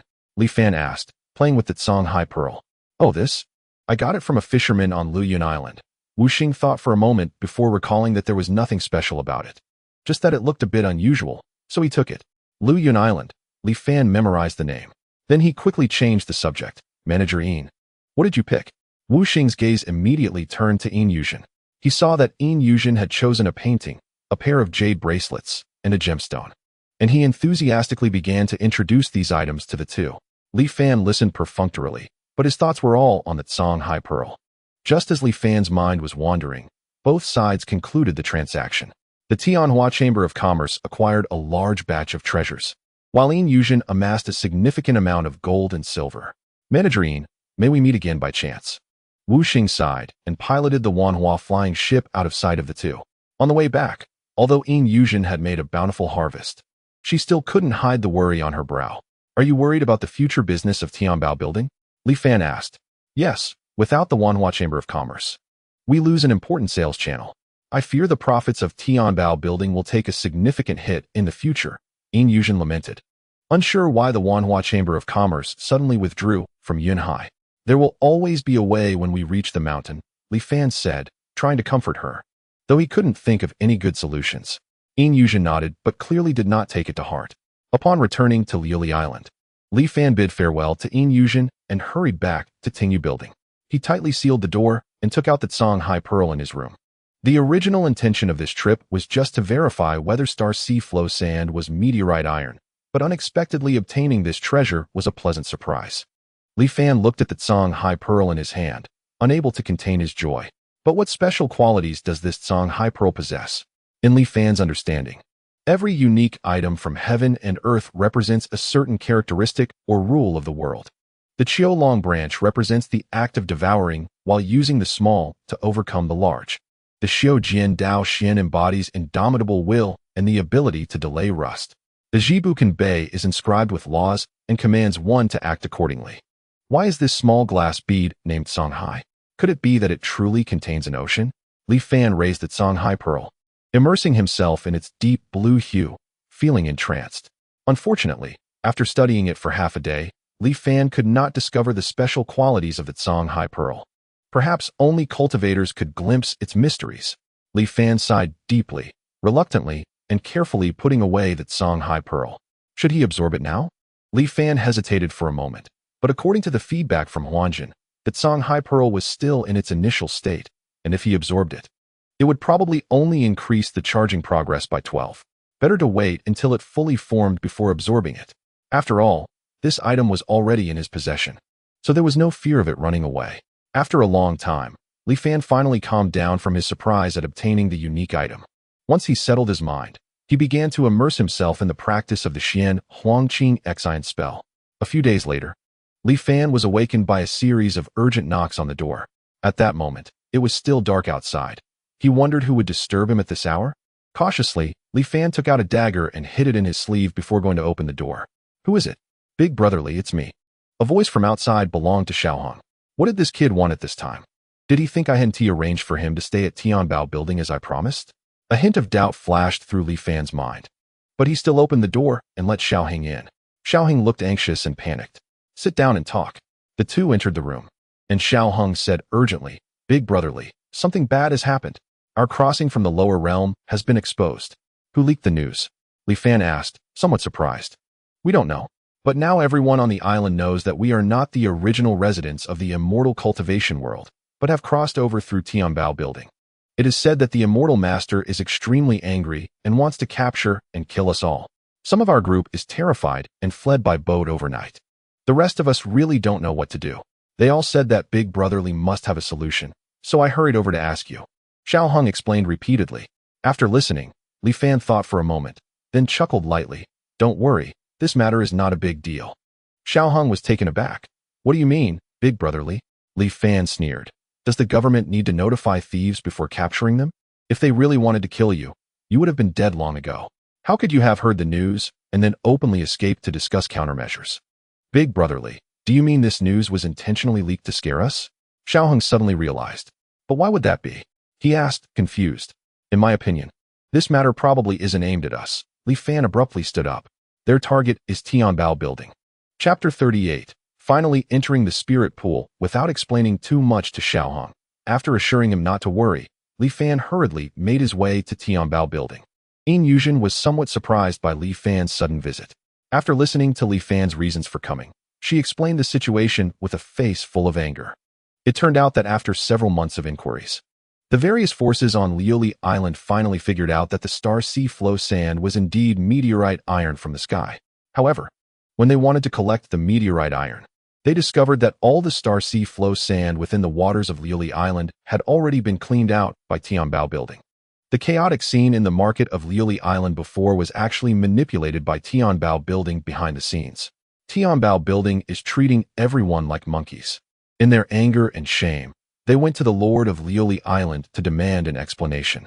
Yin Yuzhen naturally defended herself with righteous indignation, claiming that her actions were legitimate business competition. The Lord of Liuli Island believed that although Yin Yuzhen's methods were a bit extreme, the competition for the quota of the spirit pool was based on ability, and as long as they could gather the materials needed by the immortal master in the end, even if the means were slightly out of line, it was not unacceptable. Therefore, the Lord did not punish Tianbao Building, but instead reprimanded those who caused the disturbance. How could these people accept this? Thus, a few days later, rumors began to spread on the island that Tianbao Building was secretly engaged in human smuggling business. The rumors grew more and more exaggerated, suggesting that Tianbao Building would soon face the wrath of the Immortal Master and be annihilated. So how serious is this matter? Will the Immortal Master really blame us? After understanding the situation, Li Fan couldn't help but ask.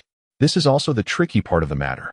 Yin Yuzhen frowned, saying that the law is unpredictable, and thus the authority is immeasurable. There has never been a clear prohibition against helping mortals smuggle. However, this matter is ultimately somewhat taboo and not meant to be seen in the light. Moreover, more than a decade ago, an immortal master happened to witness a smuggling incident and, in anger, killed all the mortals present.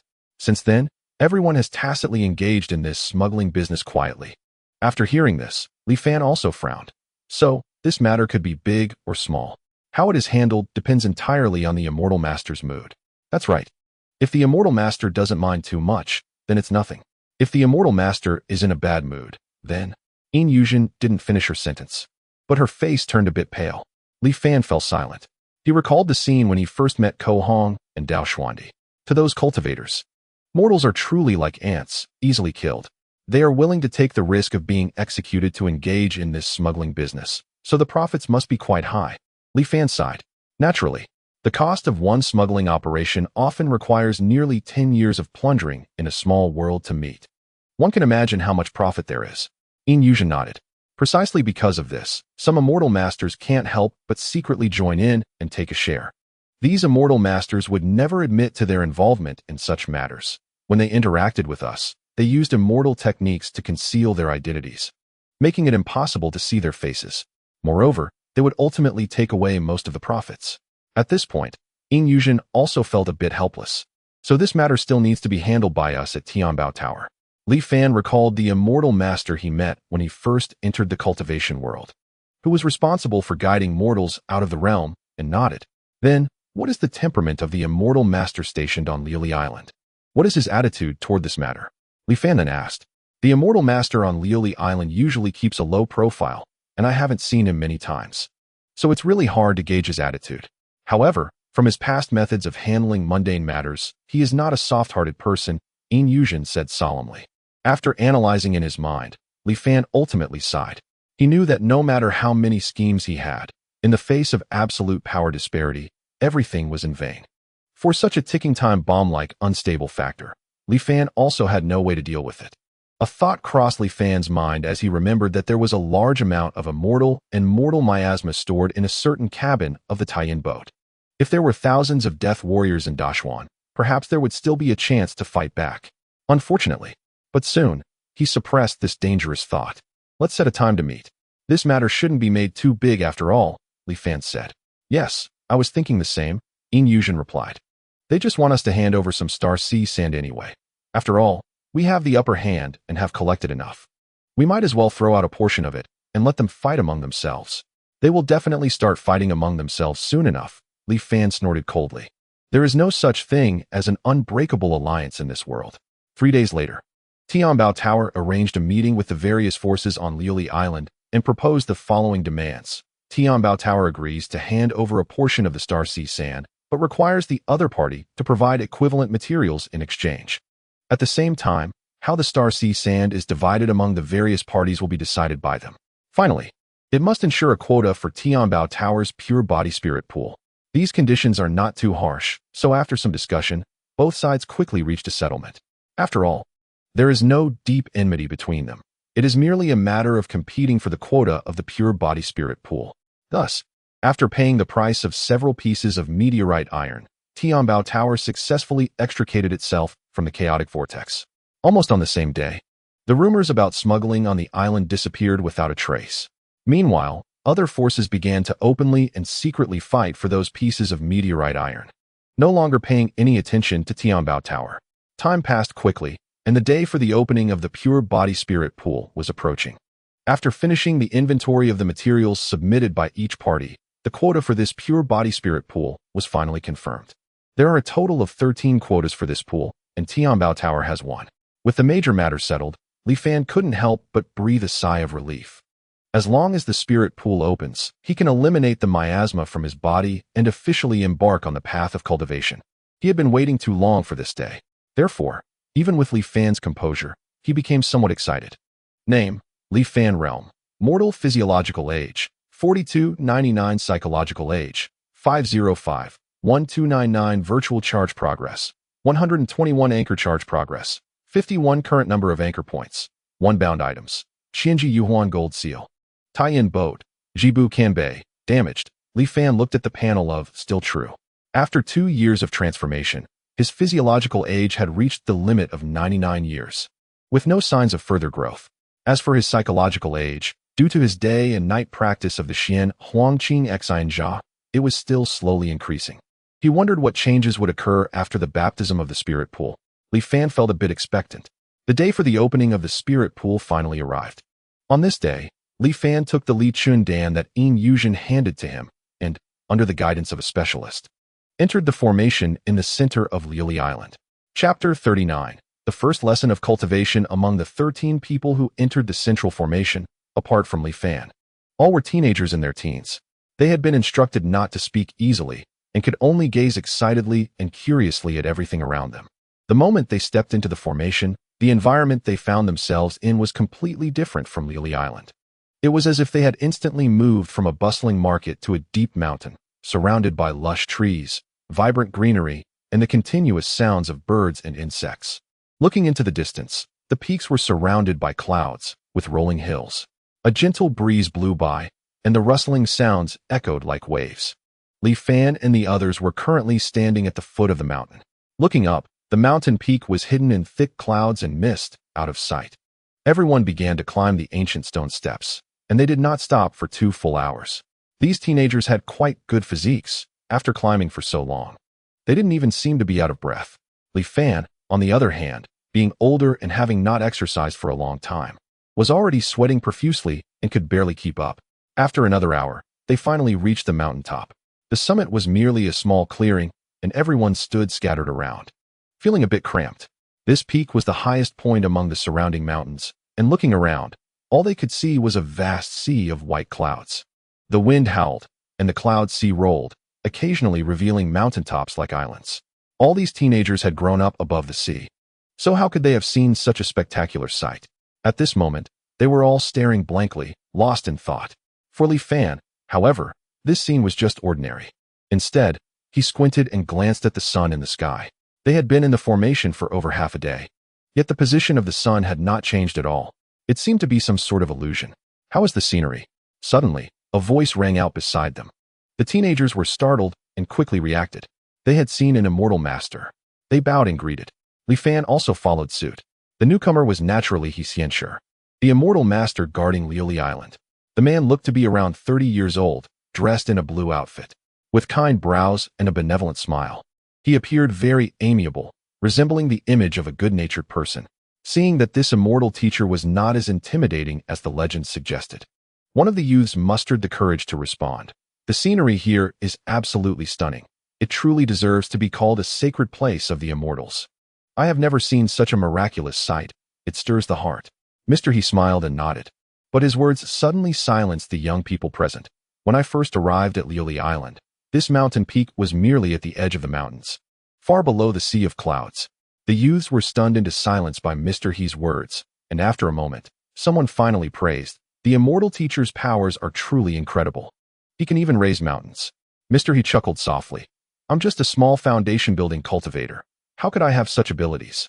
The boy who had just flattered him turned red in the face, ashamed, and lowered his head. The others exchanged glances, unsure of what Mr. He's words meant. It was Li Fan who, looking at the countless peaks in the sea of clouds, seemed to be deep in thought. "Do you know that the mountains and rivers of the world can gradually grow taller, just like people?" Mr. He said slowly, no longer keeping them in suspense. Upon hearing this, the youths were all dumbfounded, their faces filled with disbelief. This is truly unbelievable. Is it really so? Could it be that these great mountains and rivers are also living beings? Although the idea that mountains could grow taller was too shocking, they naturally chose to believe the words of the exalted immortal teacher. However, their faces turned pale, and they found it hard to accept. Mr. He continued, "Some peaks may appear towering, but in reality, their fate has run its course, and they can never advance further in their lifetime. Some may currently be just small hills, but they have boundless potential. Who knows, in several years, they might grow into pillars that support the sky, just like this Shaowei mountain beneath our feet, which was inconspicuous back then, yet after just a few decades, it can already overlook all the other mountains. Of course, many mountains, like the countless peaks below the sea of clouds, will always serve as mere backdrops, silently gazing up at the peaks above the clouds. If mountains are like this, what about people? Today, you are fortunate enough to step into the spirit pool and wash away the miasma. Whether you can embark on the path of immortality, or even hope for the great path of longevity, and what achievements you will have in the future, all depends on your own fortune."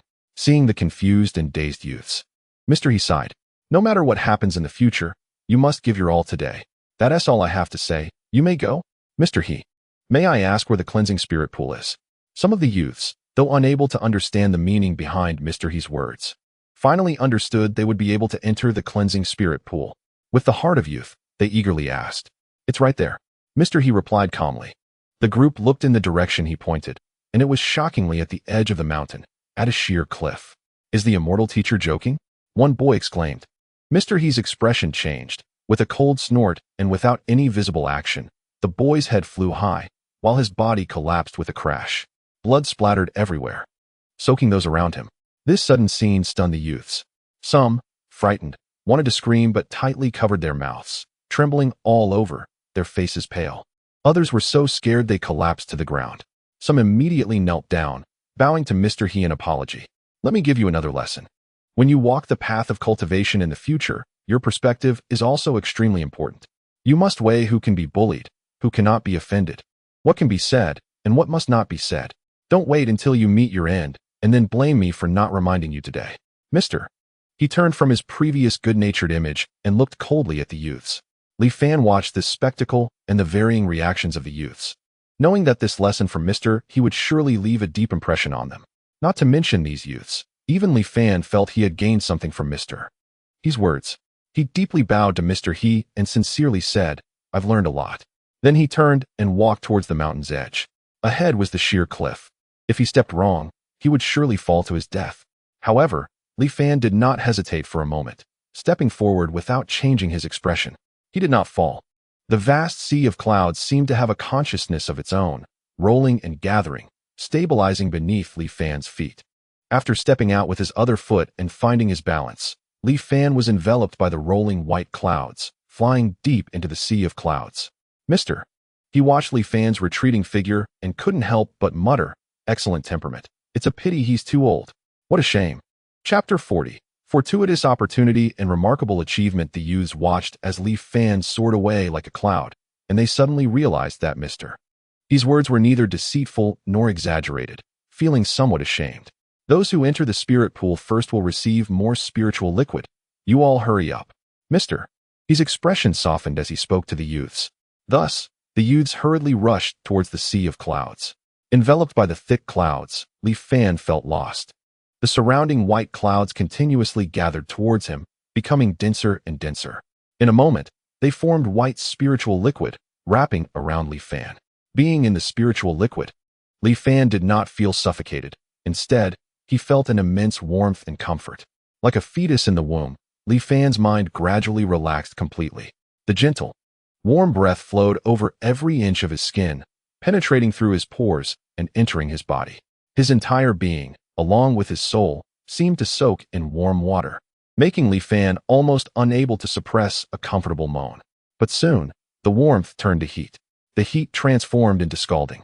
The scalding became like a fiery furnace. Caught off guard, Li Fan let out a wail. In that instant, he lost control of his own body. He felt a lava-like heat flowing wildly inside him, destroying and tearing at every nerve. This kind of pain was truly unbearable. Li Fan instinctively wanted to call out, "Hao Zhen," but he still managed to endure it. 300 years of relentless pursuit was for this moment. No matter what, I will not give up. I want to cultivate immortality. I want to achieve longevity. Li Fan's consciousness became fragmented in the excruciating pain, but a strong will supported him, preventing him from collapsing. The heat circulated within him, seemingly endless. With each cycle, the level of destruction and pain deepened. Eventually, the pain reached a point that was beyond words to describe. The pain was like knives, endlessly shredding Li Fan's soul. And it never ceased. No matter how strong Li Fan's will was, he gradually began to lose his ability to resist in the face of such pain. Slowly, Li Fan's consciousness began to drift. His awareness started to dissipate. Even at this moment, the strong will in his heart kept him from activating Hao Zhen. His consciousness became nearly blank. Cultivating immortality, achieving longevity, dispelling miasma, the spirit pool, Liuli Island, the wonders of heaven and earth. Hao Zhen, all these thoughts gradually faded away with the silence of Li Fan's consciousness. Instinct replaced the self, and since Li Fan arrived at Liuli Island, he had been tirelessly practicing the Xian Huangqing Xian Zhou day and night, which naturally began to run on its own. As the Qing Xian Zhou operated, Li Fan's consciousness seemed to have found a backbone, reconsolidating and growing stronger. Although he still remained in a state of ignorance, he was like a reef by the sea, unwavering despite the strong winds and waves. 3 days passed in the blink of an eye. Among the 13 people who entered the pure body spirit pool, 12 had already come out. Among the 12, only 4 had successfully expelled the miasma from their bodies, while the remaining 8 could not endure the excruciating pain and failed to remove it. As for the one person who had not appeared, it was naturally Li Fan. He Jinghao sensed the faint yet stable aura within the spirit pool formation, becoming increasingly astonished. As the cultivator presiding over the spirit pool formation, he knew all too well the pain involved when the miasma was expelled from a mortal's body. The miasma was deeply embedded in a mortal's bloodline, present since the fetus was formed. As the mortal grew, the miasma became increasingly inseparable from flesh and blood. This pure body spirit pool formation was created by one of the leaders of the 10,000 Immortal Alliance, Dongji Tianzuan. It forced the miasma out by completely destroying the body, then reconstituted the flesh with regenerative power. This process was repeated until all the miasma was expelled from the body. The older one was, the harder it was to separate the miasma from the flesh. It required more cycles of destruction and reconstitution to completely remove the miasma. The pain involved was unimaginable. He Jinghao had presided over the formation on Liuli Island for over 50 years and had only seen those up to 31 years old successfully complete the purification. He believed there was no hope for someone as young as Li Fan to succeed. However, Li Fan's performance was greatly beyond his expectations. The firmness of this person's will was astonishing. If he could succeed in purification, reaching the foundation building stage would surely not be difficult, perhaps even the golden elixir stage. He Jinghao's eyes flickered. Perhaps I can establish a good relationship with this kid early on. At that moment, He Jinghao sent the others out of the formation first and waited alone for Li Fan. Another 3 days passed, and He Jinghao, looking at the still absent Li Fan, was left speechless in shock. If he hadn't sensed the stable life force of Li Fan within the formation, He Jinghao would have rushed in long ago. However, there was nothing he could do. He couldn't interrupt the pure body formation, so he could only continue waiting. 3 more days passed. He Jinghao's expression grew grim. He did not understand what kind of monster could endure in this pure body spirit pool formation for so long. To make matters worse, the materials sustaining the formation were running low. If the materials ran out, the formation would be forcibly halted, leading to unpredictable consequences, potentially undoing all previous efforts. Logically speaking, even if the formation were to be interrupted now, it would only be Li Fan's misfortune, having nothing to do with He Jinghao. However, thinking of Li Fan's terrifying and steadfast will, He Jinghao's expression changed. Forget it, forget it. Let us take a gamble on this kid achieving something extraordinary in the future. With that, He Jinghao made a hand gesture, and items flew out from his storage ring, disappearing into the depths of the cloud sea. Fortunately, I secretly kept a portion of these materials for myself every time, He Jinghao thought with a pained look at his now half-empty storage ring. 2 more days passed, and the rolling cloud sea finally began to calm down. The white clouds leaped and embraced Li Fan back to the mountain peak. Scanning his consciousness, He Jinghao saw that there was no miasma left in Li Fan's body, and he finally breathed a sigh of relief. Congratulations, young friend. From now on, all shackles are gone, and longevity is within reach, He Jinghao said enthusiastically, feeling an unprecedented improvement in his physical condition. Li Fan was still adapting to his brand new body. Seeing He Xianchu's sudden change in attitude, he felt somewhat puzzled. Although he had expelled the miasma from his body, he had not yet officially begun his cultivation. After all, he was still an ordinary mortal. Why was he treating him so courteously? Li Fan looked at He Jinghao with a puzzled expression. He Jinghao understood and informed Li Fan that he had spent a full 8 days in the pure body spirit pool. What? I actually stayed in there for so long? Li Fan was genuinely surprised. Yes, young friend, you may not know, but the materials for the formation were almost depleted. I had to spend a considerable amount to replenish them for you, He Jinghao said, taking credit for himself. At this moment, Li Fan was deeply shaken. Not because of He Jinghao's selfless dedication, but because he discovered that his real panel now had an additional cultivation method.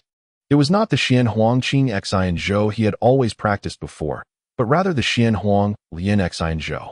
Chapter 41. Sitting on the mountain and enjoying the benefits after expelling the miasma from his body, Li Fan's panel underwent a tremendous change. Name: Li Fan Realm. Mortal Physiological Age: 42120. Psychological Age: 505. 205. 3 Void Filling Progress: 121. Anchoring Progress: 51. Current Anchor Points: 1 Bound Items: Qianji Yu Huan Jin Zhang.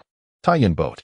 Ji Bu Kan Bei. Damaged. Cultivation Method: Xian Huang Lian Xian Zhou. The physiological age limit had broken through 100 barriers and was temporarily on an upward trend. Even more surprising to Li Fan was the psychological age limit, which had nearly doubled, reaching over 2,000 years. Such effects were impossible to achieve merely through the pure body spirit pool. Was it due to the inexplicably appeared Xian Huang Lian Xian Zhou? Li Fan was also baffled as to why the Xian Huang Qing Xian Zhou had transformed into the Lian Xian Zhou. He had lost almost all consciousness in the pure body pool due to the unbearable pain and did not know what had happened afterward. However, this was not the time to investigate in detail. Li Fan stabilized his mind and cupped his hands to He Jinghao, saying, I will never forget the grace of Xianchu. I will repay you greatly in the future. He Jinghao was waiting for this sentence from Li Fan, and his tone became even friendlier. What are you saying, young friend? The path of immortality is arduous. I simply did my best to help. He took out a book and handed it to Li Fan. After expelling the miasma, you should feel the spiritual energy of heaven and earth and draw it into your body. If you can condense the first wisp of spiritual energy within your body, it means you have entered the Qi refining stage, and at that point, you can officially be called a cultivator. This book, Wu Ling Gan Qi Fa, is a summary of the experiences of predecessors regarding sensing spiritual energy. You need to study it well. He then took out a square spirit talisman and solemnly handed it to Li Fan. This is the Li Qin talisman. You must carry it with you before drawing energy into your body.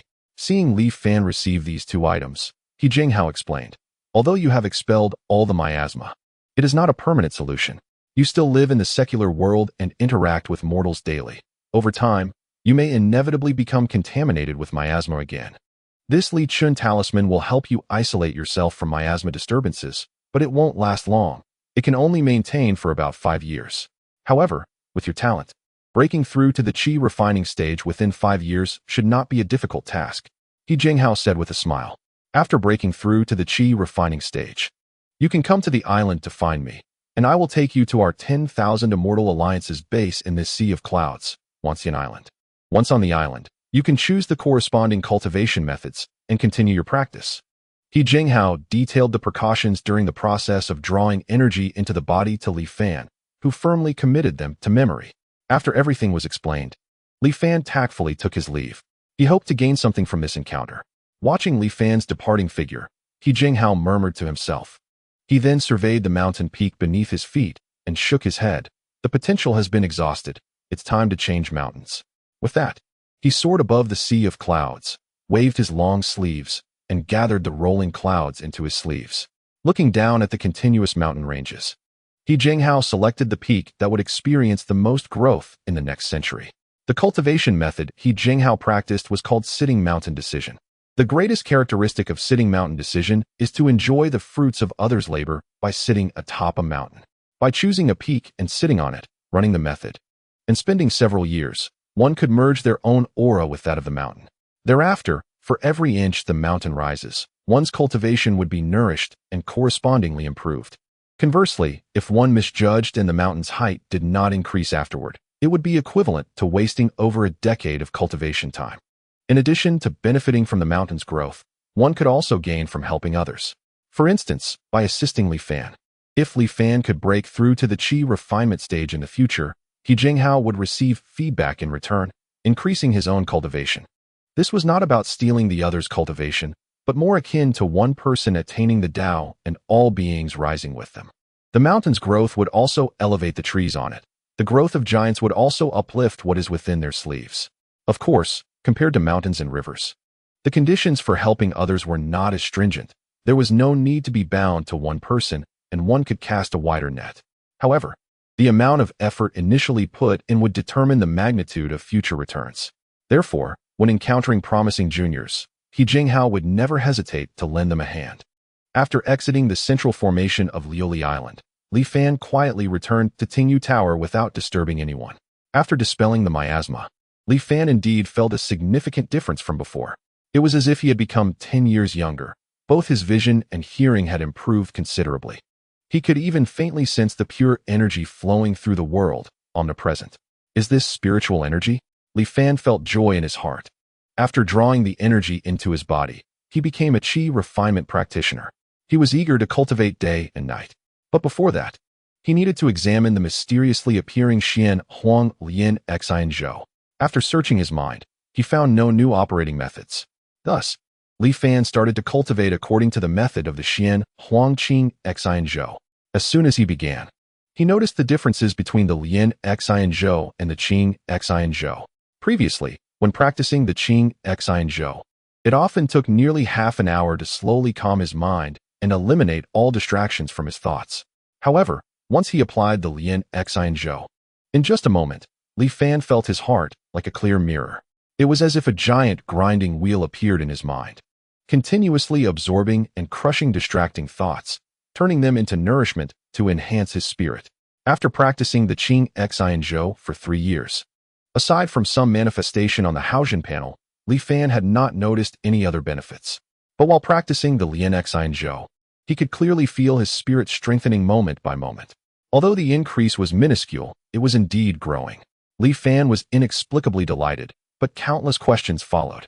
Why did the Xian Huang Qing Xian Zhou, which was commonly seen in the cultivation world and used merely to dispel miasma, transform into this extraordinary Xian Huang Lian Xian Zhou within him? Since cannot be practiced simultaneously, does the Lian Xian Zhou count as a cultivation method? With his current understanding of the cultivation world, Li Fan could not derive an answer. However, he vaguely felt that a significant secret must be hidden within this. He silently vowed to investigate it in the future, just a step away from crossing into the realm of cultivators. And now he had obtained such a miraculous method as the Xian Huang Lian Xian Zhou. Li Fan couldn't help but feel a bit elated. However, not long after, he received a letter. The news in the letter shattered the self-satisfaction in his heart. Xiao Hong had successfully drawn energy into his body and had already gone to Wanxian Island. Chapter 42. Celestial Immortals Cannot Coexist. I have no interest in cultivation. The expression Xiao Hong had when he said this still lingered vividly in Li Fan's memory. How long had it been? How had he successfully dispelled the miasma from his body and directly broken through to the qi refinement stage? For a moment, Li Fan was filled with shock and confusion. He repeatedly read the letter sent by Xiao Hong several times, then went out to inquire around, reluctantly accepting this fact. It turned out that although Li Fan had solemnly reassured him that the rumors of smuggling on the island were aimed at Tianbao Tower, Xiao Hong still felt anxious and unable to sleep after returning home. When he closed his eyes, he seemed to see a terrifying scene of celestial masters descending from the heavens, slaying all those from the mortal realm. For several consecutive days, Xiao Hong was in this state.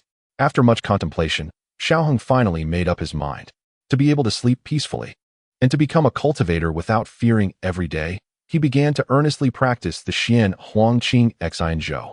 Unexpectedly, once Xiao Hong settled down, his progress in cultivation was indeed rapid.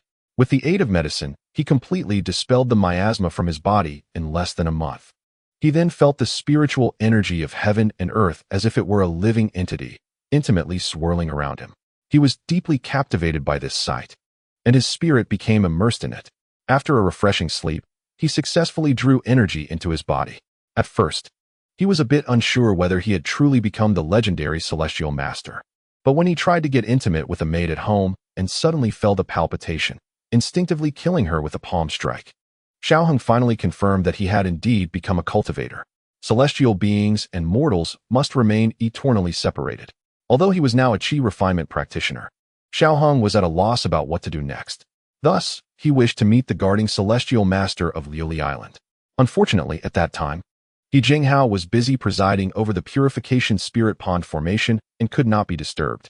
Xiao Hong could only return home and patiently wait. When Li Fan emerged from the spirit pond, He Jinghao finally had time, and Xiao Heng was able to see him. After hearing about Xiao Heng's experiences, He Jinghao carefully examined him and confirmed that Xiao Hong was not lying. He was first overjoyed, then slapped his thigh, appearing deeply regretful. After a while, he perked up, eager to take Xiao Hong to Wanxian Island. Xiao Hong expressed his wish to say goodbye to his friends, which He Jinghao naturally agreed to. Afterward, Xiao Hong bid farewell to everyone from the mortal realm and then floated away. As for Li Fan, Xiao Hong had intended to come. However, he also knew that Li Fan was focused on cultivation and had just succeeded in purification after more than 3 years. Not long ago, he had even told Li Fan that he had no interest in cultivation. Now, in the blink of an eye, he had become a qi refinement practitioner. Xiao Hong truly did not know how to face Li Fan. Moreover, he was afraid of upsetting Li Fan, so he merely left a letter and had someone deliver it. Xiao Hong was very grateful for Li Fan's repeated help, so he said he would wait for him on Wanxian Island and promised to repay Li Fan then. Today's achievements are all thanks to my brother's protection. Now that I hear my brother has successfully dispelled the miasma, I believe it won't be long before you break through to the qi refinement stage. I will go ahead and wait for you at Wanxian Island. When we meet, if you have any requests, I would dare not decline, even at the cost of my life. Hung bows again. Li Fan put down Xiao Heng's letter and slowly exhaled. Is this what they call a person with extraordinary talent? Without any help, he managed to break through to the qi refinement stage by sheer coincidence. He can even feel the affinity of the heaven and earth's spiritual energy towards him. Although he already knew that cultivators have varying aptitudes, Li Fan understood that his own talent was not high, but the feeling of having such a genius beside him was indeed uncomfortable. It seems that Xiao Heng's concerns were not unfounded. If he were to suddenly appear before me, who had just successfully removed the miasma, I might really lose my composure. Li Fan smiled bitterly, but it was only a matter of mindset being slightly off balance. Li Fan knew clearly that his reliance had never been on his talent, but on the countless opportunities for a fresh start that Zhen had granted him. With Zhen in hand, he was confident he could crush any genius, though the process might take a long time, requiring generations of planning.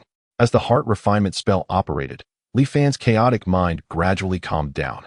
He opened the 5 spirits breathing technique gifted by He Jinghao and began to read it carefully.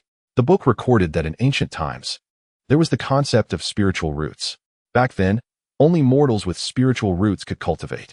There were ordinary five-element spiritual roots of gold, wood, water, fire, and earth, as well as rare attribute spiritual roots like thunder, wind, and darkness. Those with a single spiritual root could cultivate quickly in the early stages, easily achieving mastery in their corresponding attribute techniques. Those with multiple spiritual roots had a slower cultivation speed, needing to balance various attributes, which could waste energy and yield little effect. However, if a prodigy emerged, even those with multiple spiritual roots could excel, often surpassing single-root cultivators of the same realm. But all of this is merely ancient talk. In the ancient cultivation world, the unity of heaven and man was emphasized. Spiritual roots were a gift from heaven, and only the fortunate ones favored by heaven could perceive the laws of the universe and qualify for enlightenment. Yet, how many mortals exist in the world? Only a few possess spiritual roots. The vast majority can only long for cultivation without hope. How unfair is that? Fortunately, in ancient times, there were celestial masters who taught the way. The five spirits breathing technique records that at that time, the celestial master, following the laws of heaven and earth, taught the way to longevity to countless mortals who sought immortality in vain. The celestial master said, "If I wish to become immortal, why must I seek heaven? If heaven does not grant, I will take it myself. Aligning with heaven is mortal, opposing heaven is immortal. A mere mortal, attempting to achieve longevity, does not need to seek unity with heaven, but only to contend with it." Thus, the celestial master established his teachings and shared his path with everyone. This is also the cultivation method followed by the current cultivation world. The path of immortality is, absorb the spirit of heaven and earth to control its energy. Utilize the wonders of heaven and earth to build a foundation. Glimpse the laws of heaven and earth to refine the elixir. Seize the essence of heaven and earth to form the nascent soul. Extract the marrow of heaven and earth to obtain the spirit.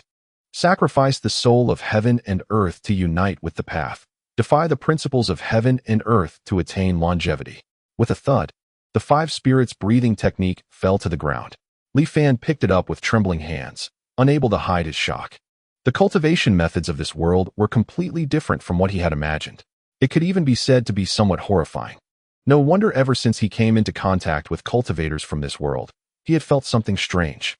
The way of heaven in this world seemed to harbor great malice towards cultivators. Whether it was the rule that celestial techniques could not be cultivated together, or the sight of cultivators illuminating the sky for thousands of miles after death, like a broadcast, or the bizarre, highly harmful miasma to cultivators within mortals, all hinted at this point. Now that Li Fan had come into contact with the cultivation world, the mystery was finally revealed. Defy the principles of heaven and earth to attain longevity. Li Fan slowly murmured, exhaling deeply. Chapter 43. Solidifying the roots of heaven and earth. The more Li Fan read about the descriptions of the immortal path in the five spirits breathing technique, the more he felt a chill run down his spine. Before the golden core stage, it seemed relatively normal. Absorb the spirit of heaven and earth. Utilize the wonders of heaven and earth. Glimpse the laws of heaven and earth. But after reaching the nascent soul stage, the tone gradually became insane. Seize the essence of heaven and earth. Extract the marrow of heaven and earth. Sacrifice the soul of heaven and earth. And finally defy the principles of heaven and earth. Just reading these phrases would send shivers down one's spine. The way of heaven, high above, nurtures all things.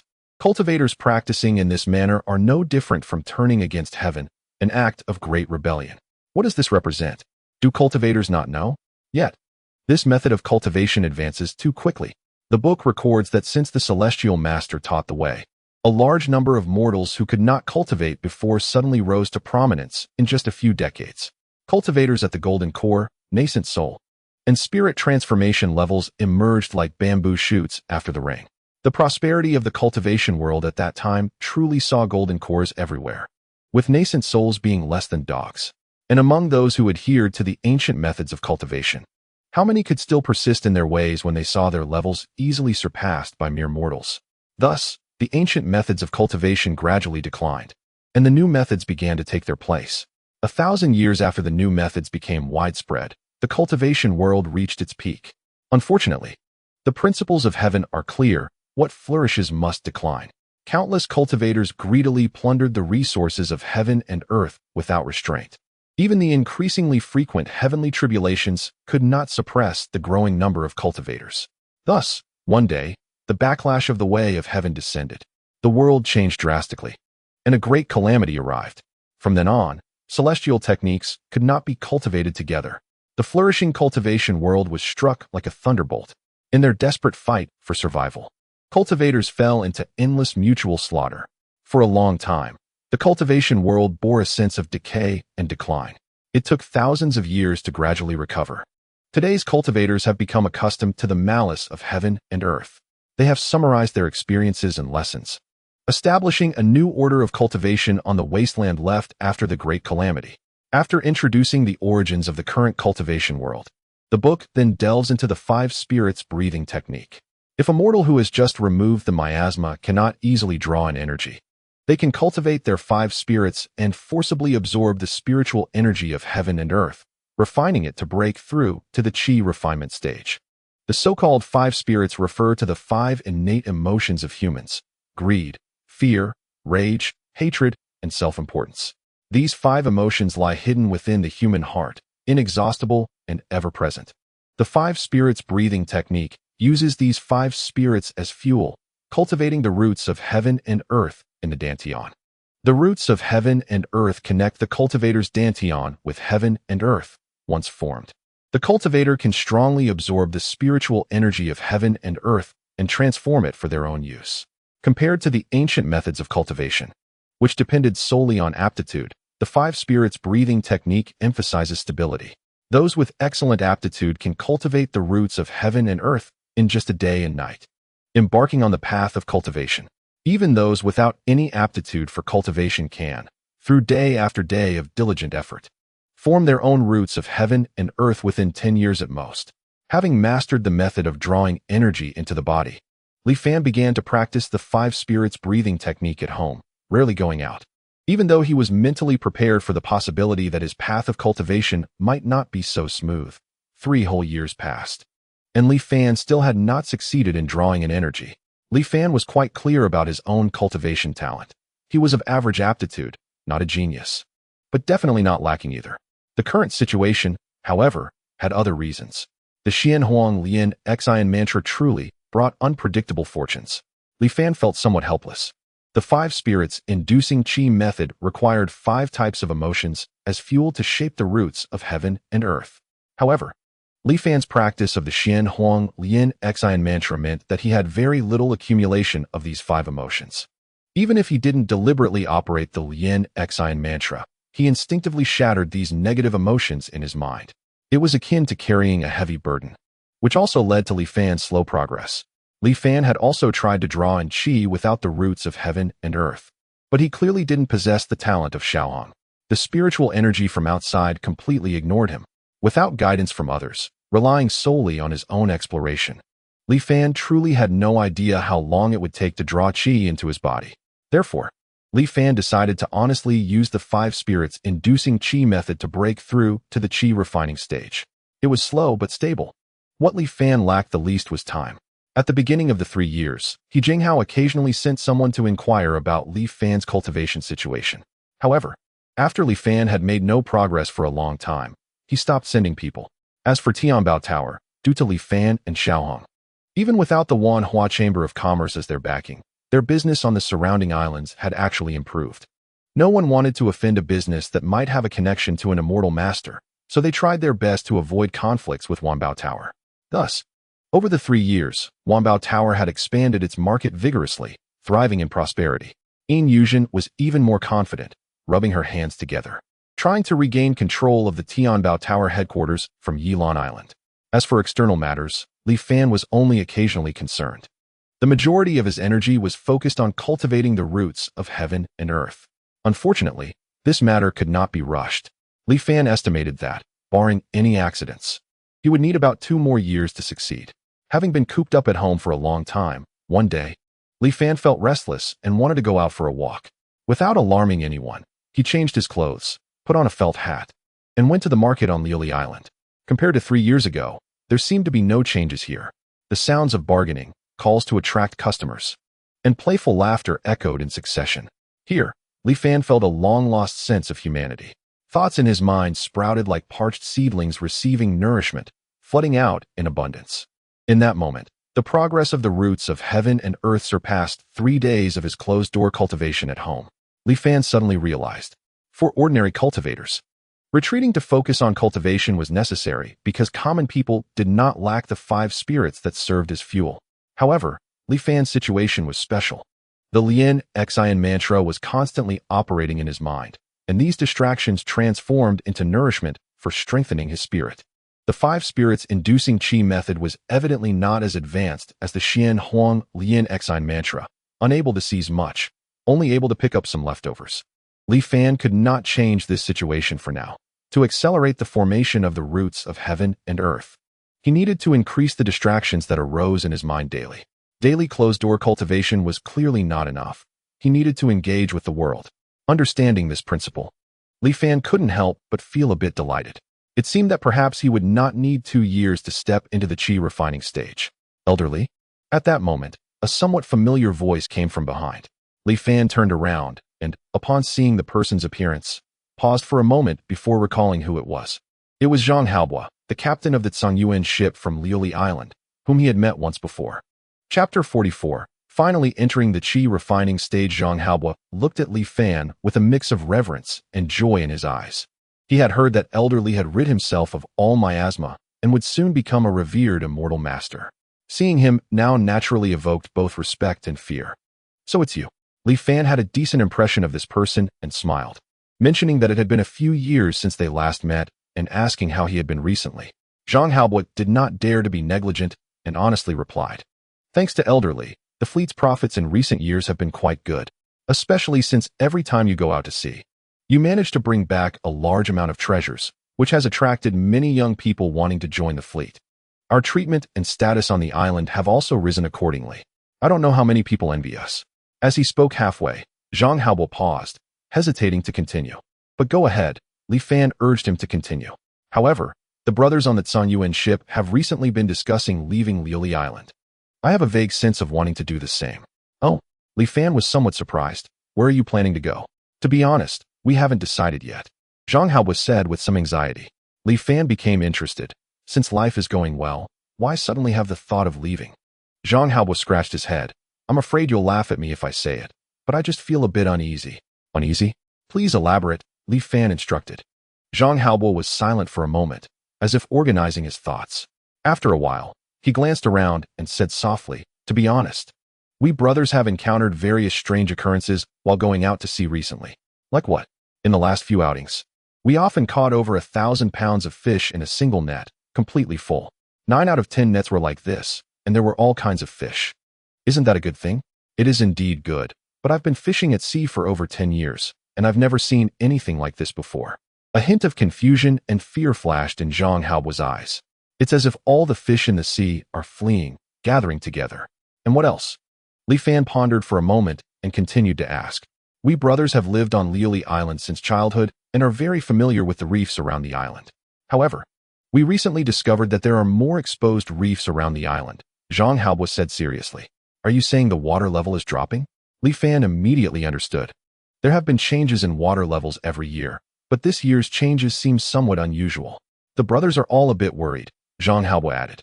"We reported this to the Liuli government a month ago, but they clearly didn't pay much attention, saying it was just a routine change in water levels." Zhang Haobo supplemented. "There's one more thing that makes us even more worried.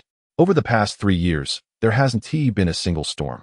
Not just around Liuli Island, but the entire Tsangyuan Sea is the same.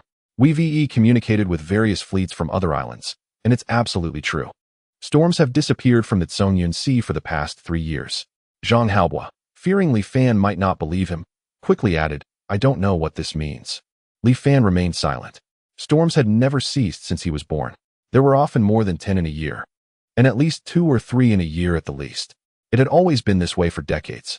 Yet now, there hadn't been a single storm for 3 whole years. Some people on the island were applauding, saying it was the blessing of an immortal master. However, he and the brothers did not see it that way. "This is too abnormal. Something significant must be about to happen," Zhang Haobo asserted. "Perhaps it just means the weather will be a bit hotter in the future," Li Fan thought for a moment and consoled him. with the island's protective formation and the immortal master overseeing it. Even if something happens, I believe we can cope. What Elderly said also makes sense. Many of the brothers on the ship thought the same, but I still feel a vague sense of unease, unable to put my mind at rest. Zhang Haobo smiled bitterly. So I decided to leave, to depart from Songyunsi. Zhang Haobo's gaze gradually became firm. Li Fan saw this, and could only say, leaving one's hometown is not an easy task. It requires careful consideration. Zhang Haobo nodded. Li Fan said no more, and after bidding farewell to Zhang Haobo, wandered around the market for half a day before finally returning home. Upon reflection, it seemed that Zhang Haobo was not being overly anxious. Various signs indeed indicated that something unusual was about to happen in Songyunsi. Perhaps a massive storm was silently gathering strength, or maybe a severe drought was subtly taking shape. However, none of this was particularly alarming. After all, Zhang Haobo was just an ordinary person. When disaster struck, without the means to protect himself, he could only leave it to fate. It was normal to feel worried and fearful. As for Li Fan, he had already stepped into the threshold of being a cultivator. As long as he could break through to the qi refining stage, he could head to Wanshindo Island. There, cultivators were plentiful, and naturally, he wouldn't need to worry about such disasters. Even if, hypothetically, a calamity arose that even cultivators could not handle, worrying would be useless. Therefore, what Li Fan needed to do now was to focus on practicing the Five Spirits Qi method. By the way, he could notify Yin Yuzhen at Wanbao Building to prepare early. This episode quickly passed, and Li Fan continued to devote himself to his cultivation. Time passed. Another year went by. Half a year ago, Zhang Haobo ultimately chose to leave Songyunsi with some brothers from the Songyuan ship. This caused a stir on the island, and people began to worry. Yet, during these 6 months, everything remained calm, with no sign of a major disaster. So people began to treat the matter as a joke. Yin Yuzhen finally accumulated enough strength and returned to Yelon Island in high spirits, regaining her position as the head steward of Tianbao Building after some twists and turns. Yelon Island was initially stable, but there were still many trivial matters to deal with. To prevent petty people from causing trouble repeatedly, Yin Yuzhen had to stay on Yelon Island for the past few years and could not return. She only sent someone to report good news to Li Fan. He Jinghao had also stopped sending people to check on him. In He Jinghao's view, Li Fan had taken nearly 4 years to channel qi into his body, and it was clear that his potential was exhausted, no longer worth his effort to pay attention to. Xiao Heng occasionally sent someone to deliver letters, inquiring about Li Fan's recent situation. It was said that Xiao Heng was making rapid progress and had now reached the mid-qi refining stage. In the midst of worldly turmoil, Li Fan observed like a passerby, patiently focusing on his cultivation. One day, Li Fan felt a stirring in his heart. He had accumulated enough Five Spirits fuel, and the root of heaven and earth was finally about to take shape. A phantom appeared in Li Fan's dantian, and in an instant, he felt a subtle yet incredibly close connection with the heavens and the earth. It was like a water wheel drawing water from the river to irrigate the parched fields. Wisps of spiritual energy flowed slowly through the root of heaven and earth into Li Fan's dantian, quickly spreading throughout his body. In the 7th year of entering the cultivation world, he finally entered the qi refining stage. Chapter 45. Teleporting to Wanshindo Island. Once he stepped into the qi refining stage, Li Fan felt the earth-shattering changes within him. Spiritual energy surged and circulated in his body, silently improving his somewhat aging physique. The fine wrinkles on his face vanished, and his skin became delicate again. The long-lost vitality surged back into Li Fan, as if he had returned to his youth, brimming with endless energy. He felt rejuvenated, with his physical constitution greatly enhanced. Most importantly, Li Fan could finally manipulate the spiritual energy of heaven and earth. He could control strands of spiritual energy, transforming them into various shapes. Unfortunately, he could only manipulate the spiritual energy instinctively for now, and to use it more efficiently, he would definitely need corresponding spells. After experimenting for a while, Li Fan dispersed the spiritual energy in his hands and focused his attention on the Din panel. Name: Li Fan Realm. Early Qi Refining Physiological Age, 47199. Psychological Age, 510-2169. After breaking through to the Qi Refining stage, Li Fan's lifespan limit had reached the maximum of 199 years. The Five Spirits Qi method mentioned that although cultivators' lifespans far exceed those of ordinary people, they have also been greatly suppressed compared to ancient times. The lifespan of a qi refining cultivator does not exceed 200 years. Foundation establishment cultivators can only live for another 100 years or so before their time is up.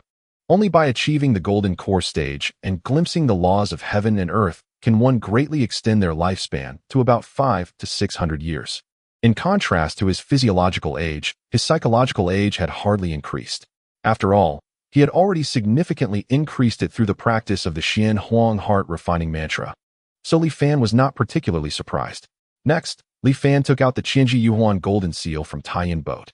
He had obtained this nascent soul stage technique from Ko Hong a long time ago, but had been unable to check it due to his lack of divine sense. It had always been on his mind. Now that he had finally stepped into the qi refining stage, Li Fan was eager to learn its contents. Qianji Yuhuan golden seal. Nascent soul stage technique. Current number of practitioners, 0. As he picked up the jade slip, the explanation of the technique naturally appeared in his mind. Li Fan knew this was also a change that occurred after the great calamity of heaven and earth, when immortal techniques could not be practiced simultaneously. Sensing the jade slip with his divine sense, countless words and images flooded into Li Fan's mind like a tidal wave. During the first reading of the jade slip, Li Fan felt a bit unaccustomed. It was as if his brain was being forcefully stuffed with too much information, causing his temples to throb slightly. Fortunately, his divine sense was much stronger than that of an ordinary qi refining cultivator, and he quickly adapted, returning to normal. He then calmed his mind and carefully examined the technique. After a long time, Li Fan finally gained a general understanding of it. The Qianji Yuhuan golden seal was a technique practiced by the ancient Tianji sect. In ancient times, the concept of harmony between heaven and man was emphasized. The Tianji sect believed that all things in heaven and earth, like humans, had their own thoughts, often imperceptible through ordinary means. However, just as a person emits killing intent when harboring murderous thoughts, the myriad things in heaven and earth would occasionally emit subtle traces of energy. When heaven emitted killing energy, it led to the wilting of all things and the shifting of stars. When the earth emitted killing energy, it resulted in great transformations of land and sea. By capturing and refining the various energies in heaven and earth, one could return to the source, achieving a state of resonance and unity with them. The Qianji Yuhuan golden seal is a technique for sensing and refining energies for one's own use. Once the technique is mastered, one can not only harness the killing energy of heaven and earth to harm others, but also predict the future through the energy. This technique is very powerful, but also very dangerous. The will of heaven and earth is vast. Even a mere strand of energy is thousands of times greater than that of a cultivator. Recklessly engaging with it can easily lead to harm. One might even unknowingly be assimilated, becoming a puppet of the will of heaven and earth. Therefore, the ancient Tianji sect, when practicing, would not choose to refine and sense the energies of heaven and earth directly, but would instead seek alternatives, nurturing their own killing intent, drawing upon the vitality of spring that causes all things to flourish, sensing energies from certain spiritual materials of heaven and earth, and collecting myriad energies to conceal themselves, thereby achieving the goal of confusing the heavenly mechanism and sensing the will of heaven and earth. Theoretically, if one practices this method to the highest realm, they could merge with heaven and earth and transform into the Tao. Unfortunately, this is only theoretical. In reality, even with shortcuts, cultivating the Qianji Yuhuan Jinzhuang is incredibly difficult. The ancient heavenly mechanism sect has been passed down for 10,000 years, with tens of thousands of practitioners cultivating the Qianji Yuhuan Jinzhuang. However, the highest level achieved is merely the nascent soul realm. It was already like this back then, let alone in today's cultivation world where malice is everywhere. Fortunately, Li Fan has Huanzhan to assist him, so he doesn't need to worry too much about the risks of practicing this technique. After pondering for a moment, Li Fan decided not to rush into choosing his main cultivation method. He could first go to Wanshan Island to see the current situation in the cultivation world before making plans. Thus, Li Fan arrived at the central formation of Lili Island, wanting to meet He Zhenghao. As soon as he reached the outer edge of the formation, he noticed several servants had been waiting for a long time. Under the guidance of the servants, Li Fan saw He Zhenghao again. At this moment, the place he was in was no longer the towering peak from before, but a very ordinary small hill, inconspicuous among the surrounding mountains. He Zhenghao sat in a small pavilion at the top of the hill. I just noticed a fluctuation in the spiritual energy on the island, So I knew you must have broken through, He Jinghao said with a look of satisfaction as he looked at Li Fan. Although it took a bit longer, you did break through, didn't you? Thanks to your guidance. Senior, Li Fan replied politely. It was just a casual effort, He Jinghao said with a smile, feeling the slight increase in his own cultivation. Did you come to find me to go to Wanshan Island? That's right. I've no more concerns about mundane matters and can set off at any time, Li Fan nodded. Good. In that case, follow me, He Jinghao said, suddenly appearing in front of Li Fan and grabbing his shoulder. Don't struggle. Hearing He Jinghao's voice, Li Fan relaxed his protective true energy. With He Jinghao leading, Li Fan soared into the sky, flying upward at incredible speed. In the blink of an eye, they passed through the sea of clouds and reached the mountain peaks.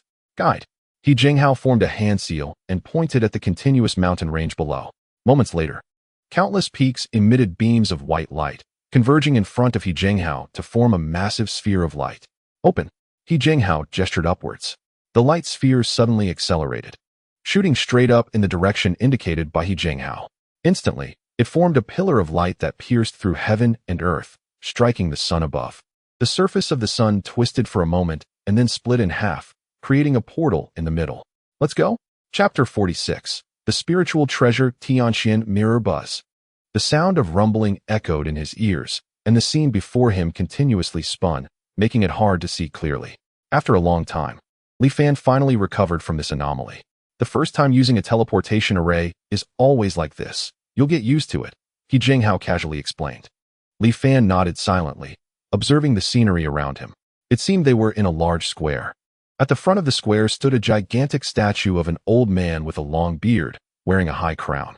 Below the statue, the square was filled with thousands of stone statues of various shapes and sizes, all of which looked up at the old man. The teleportation array that Li Fan emerged from was located in front of one of the stone statues. This is the transmission square. It was built to commemorate the time when the immortal venerable imparted the Tao. Every station of our Wanshan Alliance has such a square, He Jinghao introduced.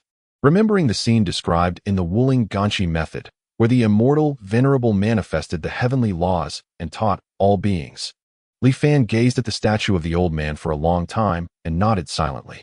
Flying is not banned on Wanshan Island, but remember not to exceed the height of the immortal venerable statue. Otherwise, you will be attacked by the Wanshan Great Array, and even a nascent soul cultivator would perish in an instant, He Jinghao warned seriously. Li Fan's heart tightened, and he immediately remembered. Though flying is not forbidden on the island, I advise you not to fly recklessly. Many cultivators from the surrounding sea of clouds gather here, including formidable gold core and nascent soul experts. If you fly above them and provoke them, they might hold a grudge against you. When you leave Wanshan Island, they could easily kill you without giving you a chance to reason, He Jinghao explained quietly as he led Li Fan, detailing the precautions to take on Wanshan Island. Matters of life and death, Li Fan kept them all in mind. After walking for a while, the two passed through a naturally formed corridor of intertwined vines and arrived at a lush and tranquil woodland. In the clearing of the forest stood a massive, ancient mirror. Cultivators occasionally hurried past the mirror, heading who knows where, while some emerged from the mirror and left directly. This mirror is our Wanshan Alliance's Tianxian mirror. Legend has it that before the immortal venerable imparted the Tao, this Tianxian mirror was just an ordinary mirror. Later, when the immortal venerable taught the Tao, this mirror reflected the immortal venerable's image, giving birth to a trace of its own will. It then learned to cultivate like cultivators, gradually evolving from a mundane object into the spiritual treasure it is today. Most matters involving us cultivators within the Wanshan Alliance are handled by this Tianxian mirror. It is said this fellow holds grudges, so be careful not to speak carelessly, He Jinghao advised Li Fan quietly. After that, He Jinghao took Li Fan into the mirror. What came into view was a separate space, without any other cultivators in sight. It felt as if they were in the void, surrounded by nothingness and darkness. This person is a newly promoted cultivator who has come to Wanshan Island to join our Wanshan Alliance, He Jinghao said, pointing at Li Fan. Introducing a Qi refining early-stage cultivator, recorded as medium-level Ding Gong, equivalent to 50 contribution points. Current total contribution points, 920. A voice echoed in the space. He Jinghao remained calm, while Li Fan appeared thoughtful. He Jinghao received the contribution points with a pleased expression. Since you have arrived here, I can rest assured. If you have any questions, feel free to ask the Tianxian mirror. Generally, It will provide you with detailed answers. I still have the responsibility of guarding the island, so I won't stay longer, He Jinghao said hurriedly before leaving Li Fan alone in the Tianqian mirror. A flash of light appeared in the surrounding darkness and then extinguished, recording mental fluctuations, generating independent space. Cultivator, please state your name. A somewhat strange voice sounded. Li Fan. Li Fan replied. Cultivator Li Fan, welcome to the Wanxian Alliance. As a benefit, we will grant you 20 contribution points for free. You can use contribution points to exchange for spirit stones, techniques, treasures, etc. You can acquire contribution points by submitting resources, completing tasks, trading with others, etc. Similarly, if you encounter problems that you cannot solve, you can spend contribution points to post bounties. Your current total contribution points, 20. As a newly joined cultivator of the Wanxian Alliance, you can stay in the Wanxian Mirror for free for 30 days. After 30 days, you will need to pay contribution points to continue residing here. The residence fee is 10 contribution points for every 30 days. Of course, you can also choose to spend contribution points to purchase your own cave dwelling on Wanxian Island. Wan Xianjing tirelessly explained the daily life and common knowledge within the Wanxian Alliance to Li Fan. If I can't get by in the Wanxian Alliance, can I choose to leave and join the Five Elders Association? Li Fan suddenly asked after listening for a long time. It was as if Wan Xianjing had been choked, and his words came to an abrupt halt. After a moment of silence, Wan Xianjing continued. Once you have joined the Wanxian Alliance, you cannot join the Five Elders Association. The reverse is also true.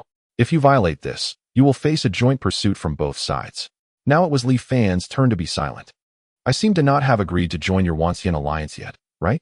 Once you enter the Wanxian Mirror and have your consciousness recorded, it is considered a voluntary joining of the Wanxian Alliance. Can I leave the Wanxian Alliance and then not join the Five Elders Association, choosing to be a rogue cultivator instead? Li Fan asked again. Wan Xianjing fell silent once more. After a while, he responded, yes. But if you choose to leave, all items obtained while in the Wanxian Alliance will be forcibly reclaimed. Please make your choice carefully. Can gold and silver be exchanged for contribution points? Yes. Specific exchange rules can be found in the exchange list. Li Fan persistently asked Wan Xianjing question after question. After a long time, he finally stopped. I don't have any more questions for now. All right, cultivator. If you have new questions, you can call for me at any time. You can also check by yourself through your consciousness. The space fell silent again. As Li Fan manipulated his consciousness, the space transformed from a pitch-black void into an ancient room. The decor inside was almost identical to that of the great Xian Master's residence. Li Fan touched the decorations and items in the room, finding them nearly indistinguishable from reality. Wan Xianjing, you really are an extraordinary treasure, Li Fan silently thought. Through the recent QA, he had a general understanding of the Wanxian Alliance. Opening the cultivation method exchange menu, Li Fan saw that even the simplest qi refining stage method required 1,000 contribution points. Opening the taskbar and filtering for tasks available for early qi refining stage cultivators, he found that the task rewards were all 5 points or 10 points. Truly, cultivating immortality is like being a beast of burden. A strange emotion slowly arose in Li Fan's heart. You have a new visual transmission, please check it promptly. Just then, the voice of the Tianqian Mirror suddenly sounded again. Chapter 47, Tianqian Can Enlighten Spirit. Li Fan was somewhat surprised. He had just entered Wanxian Island not long ago. So how could someone send him a visual transmission? Upon opening it, a somewhat familiar figure appeared. It was Xiaohong. He looked completely different from 4 or 5 years ago, dressed in a white robe, his long hair flowing, exuding an ethereal vibe. Brotherly, you have finally arrived. Xiaohong said with a smile. I have greatly relied on your care during our time on Liuli Island. I have always felt indebted. And when I broke through to the qi refining stage that day and left without saying goodbye, I felt even more guilty. Upon arriving at Wanxian Island, I realized how difficult it is to find cultivation methods in the current immortal cultivation world, especially for newcomers who have just joined the Wanxian Alliance. It often takes 1 or 2 years to accumulate contribution points to exchange for qi refining stage methods. I was the same back then. Fortunately, as one's strength increases, the ways to gain contribution points also increase, and the situation will gradually improve. Since I began my cultivation, I have had many fortunate encounters. A year ago, I just broke through to the late qi refining stage, but now I have encountered a bottleneck. I plan to head to the center of the Zhongyan Sea, to the ruins of the Yunshui Tiangong, to seek out rare treasures and establish my foundation. Such treasures are hard to find, and I may not return for several years. Before I leave, I have left you a water attribute cultivation method. Wanxian Island is located in the Songyun Sea, where the water energy is abundant, making it easy to cultivate water attribute methods, which are also quite powerful. Brotherly, remember to cultivate diligently. It's best not to leave the island until you break through to the mid-chi refining stage. When I return, we must have a good drink together. As Xiao Heng's figure gradually faded away, a jade slip was left behind. Xiao Yin water method, Qi refining stage cultivation method, current number of cultivators, 0. Li Fan checked it. The Xiao Yin water method provided by Xiao Heng only included the part for the mid-Qi refining stage and was not complete. Even so, it still required 800 contribution points to exchange at the Tianqian mirror. This made Li Fan's heart warm. After all, he hadn't done anything particularly significant for Xiao Heng. He had merely buried Su Changyu and helped him arrange a slightly better place to settle on Liuli Island. Moreover, he had provided Li Fan with the correct information about the Star Sea quicksand. Yet Xiao Heng had always remembered this small favor, even though he had long surpassed Li Fan in cultivation. This indicated that Xiao Heng indeed had good character. Of course, this might also be partly because Xiao Heng thought they were both people from the departure realm. Regardless, Li Fan took note of this. He was not someone who would repay kindness with enmity. Along with the Xiao Yin water method, there was another small jade slip, which was the Taishang Yuan Shijing that Li Fan had heard about from Ko Hong a long time ago. Cultivating this technique allows one to disperse their cultivation without much loss in strength, making it essential for every cultivator in the current immortal cultivation world. With the Xiao Yin water method and the Qinji Yuan Jinjiao in hand, supplemented by the Taishang Yuan Shijing, Li Fan quickly made a decision. On the surface, he would cultivate the Xiao Yin water method to conceal his intentions, while secretly practicing the Qinji Yuan Jinjiao. Of course, it was best to find an excuse to begin practicing the Qinji Yuan Jinjiao after leaving Wanxian Island. Although the Tianqian mirror might not pay much attention to a minor Qi refining stage cultivator like Li Fan, being cautious was always wise. As Li Fan was new to the immortal cultivation world, he was ignorant of many things and needed to make up for it. Fortunately, the information related to common knowledge was freely accessible in the Tianqian mirror. Thus, for several days, Li Fan stayed in the Tianqian mirror, eagerly reading relevant information. The Songyun Sea Atlas detailed the geography, specialties, and history of the islands in the Songyun Sea. The preliminary discussion on cultivation explained some issues to be aware of before officially practicing methods after entering the Qi refining stage, such as the basic applications of consciousness and the manipulation of spiritual energy. The law, wealth, partners, and land introduced the 4 essential elements for cultivation: methods, wealth, partners, and caves, emphasizing the scarcity and importance of methods in the current cultivation world, especially warning young cultivators not to casually reveal their cultivation methods to others, lest they face unimaginable disasters. The ancient cultivation secret history narrated from the first-person perspective how an outer disciple of the ancient Dao sect became an inner disciple, a true disciple, a Daozi, and ultimately the sect leader through various trials. The Tianqian Mirror Shopping Guide listed several items in the Tianqian Mirror that cultivators should prioritize exchanging for, such as storage rings and protective garments. Li Fan spent 7 or 8 days reading all these free books. Next, he was enticed by titles like Introduction to Array Techniques, Initial Understanding of Alchemy, Basics of Refining Tools, and Treasure Catalog of the Immortal Cultivation World, all of which required a large number of contribution points to exchange. As a newcomer with little resources, he could only wait for the future. Seizing the remaining free time in the Tianqian Mirror, Li Fan began to cultivate the Xiao Yin water method. He had already realized the benefits of cultivating within the Tianqian Mirror. Consumption contribution can activate the auxiliary cultivation mode of the Tianqian Mirror. In this mode, the concentration of spiritual energy within the Tianqian Mirror will increase to several times that of the outside world, almost comparable to top-tier cave heavens. Additionally, it can be converted into the corresponding attributes of spiritual energy required by cultivators endlessly, allowing them to cultivate without worrying about insufficient spiritual energy. Moreover, the Tianqian Mirror will also grant cultivators in the mirror a state of enlightenment. In this state, comprehension will be greatly increased, making the cultivation techniques easier to practice. Li Fan spent 10 contribution points to exchange for a day of auxiliary cultivation. With a massive influx of spiritual energy, Li Fan began to cultivate according to the Xiaoyan water decision. Soon, he felt the enhancement in cultivation speed provided by the Tianqian mirror. The spiritual energy seemed to be compressed and accelerated, spontaneously converging into Li Fan's body. The obscure and profound phrases in the water decision were easily understood and learned at a glance. The spiritual energy began to circulate along the routes of the technique as if it had already been practiced thousands of times, flowing smoothly. This super cultivation state almost made Li Fan feel like a prodigy. Cultivation had become a pleasure for him, and he was completely immersed in it. A day quickly passed. When the time was up, Li Fan suddenly emerged from that incredibly smooth cultivation state. Upon attempting to cultivate again, he deeply felt the gap. The cultivation speed in the auxiliary cultivation mode was more than 30 times that of Li Fan's self-cultivation. This profound sense of disparity made Li Fan almost unable to resist exchanging for another day. However, seeing his remaining 10 contribution points, he forced himself to hold back. Such a treasure should belong to me. A wave of greed surged in Li Fan's heart. Chapter 48. The Extinct Glazed Pearl. Unfortunately, Li Fan could only think about it for now. The Tianqian mirror is the supreme treasure of the 10,000 Immortals Alliance, the foundation of its existence.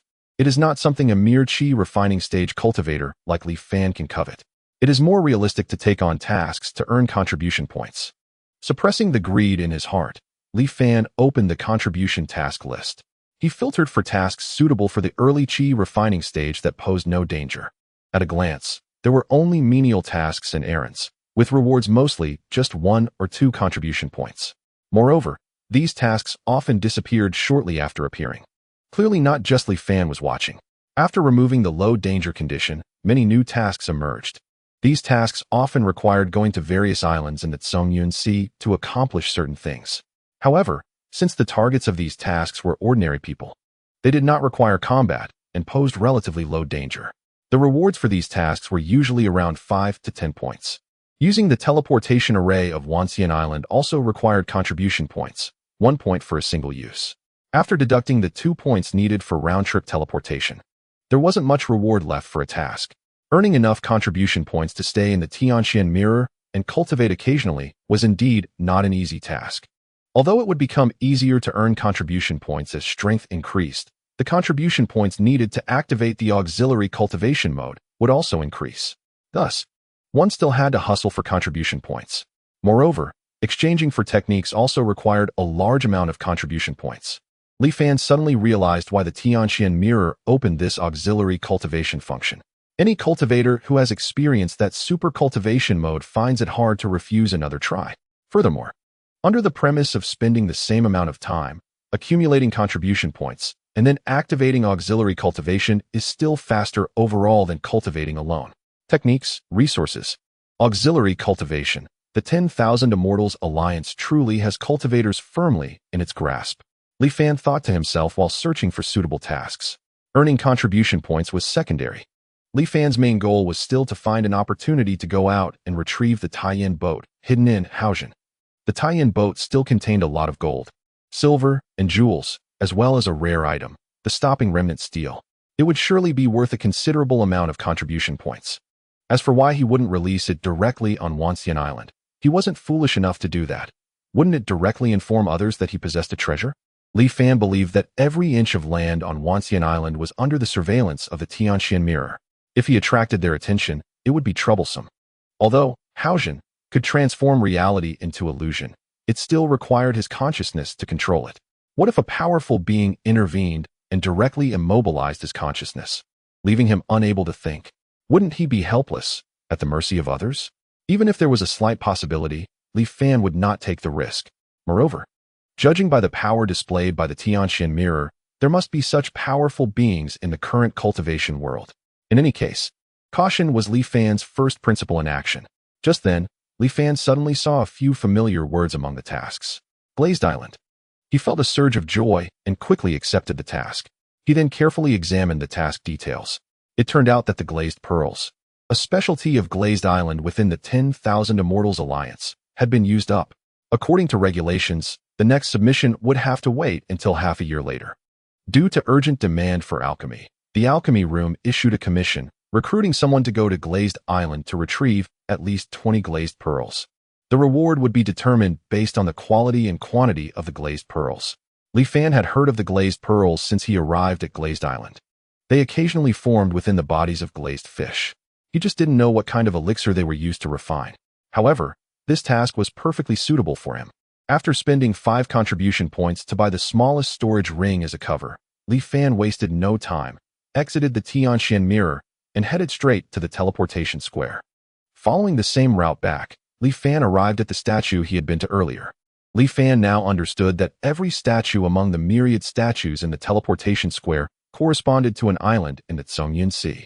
The teleportation array was interconnected with the protective arrays of each island. The statue before him, symbolizing Glazed Island, was a leaping glazed fish.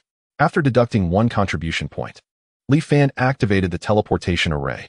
This time, the dizziness sensation was indeed much weaker, and soon, Li Fan recovered. He could faintly hear the voice of a certain Taoist friend, He Jinghao. "Oh, why are you here?" After recognizing the visitor, He Jinghao appeared somewhat puzzled. Li Fan immediately recounted the task he had taken to collect glazed pearls. "Glazed pearls? I'll have someone take you to get them," He Jinghao said nonchalantly after listening. "You adapt quickly, huh? You're so eager to go out and do tasks." "Ah, life is compelling," Li Fan pretended to say with some helplessness. He Jinghao immediately took on an understanding expression. Following a servant, they arrived at the glazed mansion, where Li Fan met the financial officer, Manager Qian. Manager Qian respectfully bowed down, and it was unclear whether he recognized Li Fan. After all, Li Fan had previously been in charge of a fleet on Glazed Island and had met Manager Qian several times. However, even if he recognized him, Manager Qian would likely pretend not to. In any case, in their eyes, immortal masters were exalted beings that could not be offended. Following the order, Manager Qian quickly retrieved all the glazed pearls stored on the island. "Master, there are only 23 glass beads left on the island. This is all we have been able to gather recently on Liuli Island. If you need more, it might take a year and a half," Manager Qian said nervously. "Oh, what happened?" Li Fan asked. "I dare not deceive you, master. According to the fishing fleet on the island, it seems that due to overfishing, the schools of glass fish have become increasingly scarce. We may have to wait for them to naturally recover before we can catch them again," Manager Qian explained. Li Fan nodded upon hearing this, but suddenly recalled what Zhang Haobo had told him. "I understand this matter." Li Fan stored the glass beads in his storage ring. Instead of returning immediately, he first went to the listening ghost pavilion. After entering his home, Li Fan waited for a moment, then released his divine sense to ensure that He Jinghao was not secretly spying on him before releasing the tie-in boat. He then quickly completed the transfer of gold, silver, and the stopping stone within the tie-in boat. After finishing all this, Li Fan returned to the protective formation. Just as he was about to return to Wanxian Island, he heard a voice behind him. "Young friend, please wait." Li Fan's hair stood on end, and he quickly turned around, looking at He Jinghao with a wary expression. He Jinghao was puzzled and did not understand why Li Fan reacted this way. Fortunately, He Jinghao did not think too much about it. Instead, he smiled and looked at Li Fan, saying, "No need to be nervous. I just wanted to ask if you are interested in guarding an island. Of course, I don't mean Liuli Island, but Taiyan Island to the west of Liuli Island. The guardian of Taiyan Island has a good relationship with me.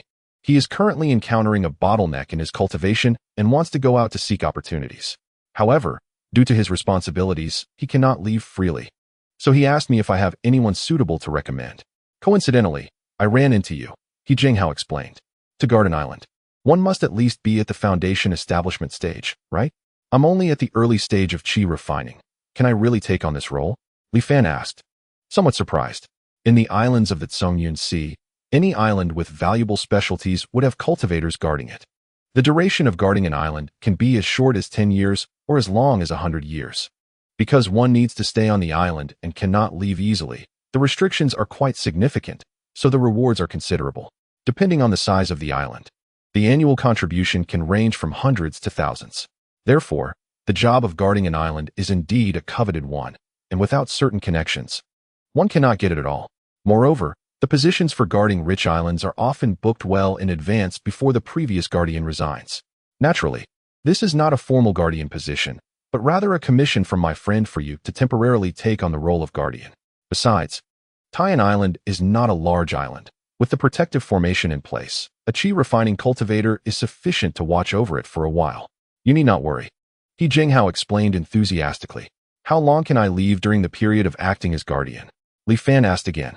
The protective formation generally operates once every 5 days. If you need to go out, it's best to return within 5 days. In a year, it's not advisable to go out more than 3 times. Thinking Li Fan was worried about delaying his cultivation, He Jinghao added, after receiving the contributions each year. You can go to the Tianxian mirror to exchange for 5 days of auxiliary cultivation time. These 5 days can often equate to half a year of hard cultivation. Li Fan recognized this as a good opportunity and immediately agreed. But I still need to return to Wanxian Island to complete my tasks first. Of course, you go ahead. And once Tian Island is ready in a few days, I'll come to the island to find you. Afterward, Li Fan bid farewell to He Jinghao and returned to Wanxian Island. There was no need to go to the apothecary hall. He just needed to deliver the glass beads in the Tianxian mirror. After a moment, the apothecary hall received the 23 glass beads. Since the quality of this batch of glass beads varied, Li Fan ultimately received a contribution reward of 21 points. Current total contribution, 26 points. That's too little. It's only enough for 2 days of cultivation. Li Fan shook his head, taking out the gold, silver, and stopping stone from his storage ring. Li Fan requested to exchange for contribution points. Moments later, the Tianxian mirror provided the results. Gold and silver batch can be converted to 235 contribution points. Heavenly Earth rare item, stopping stone. Quality, flawed, can be converted to 1968 contribution points. Li Fan opened the exchange menu of the Tianxian mirror to check the Heavenly Earth rare items. He found that intact Heavenly Earth rare items required at least 4,000 contribution points for redemption, directly having the price. That's too unfair. Although there are some flaws, it shouldn't be cut by half. Li Fan's face twitched, but after thinking it over, he still chose to redeem it. The Tianxian mirror does not provide an anonymous trading feature. To trade with other cultivators, one must reveal their true identity. However, as a newly entered Qi refining cultivator, taking out such a foundation establishment rare item would certainly attract a lot of attention and could lead to unnecessary trouble. Choosing to trade directly with the Tianxian mirror alleviated those worries. With the Wanxian alliance being so vast, there were countless cultivators with opportunities. Although a Qi refining cultivator possessing a foundation establishment rare item might be extremely rare in the Tsongyan Sea, it was not a big deal in the entire cultivation world.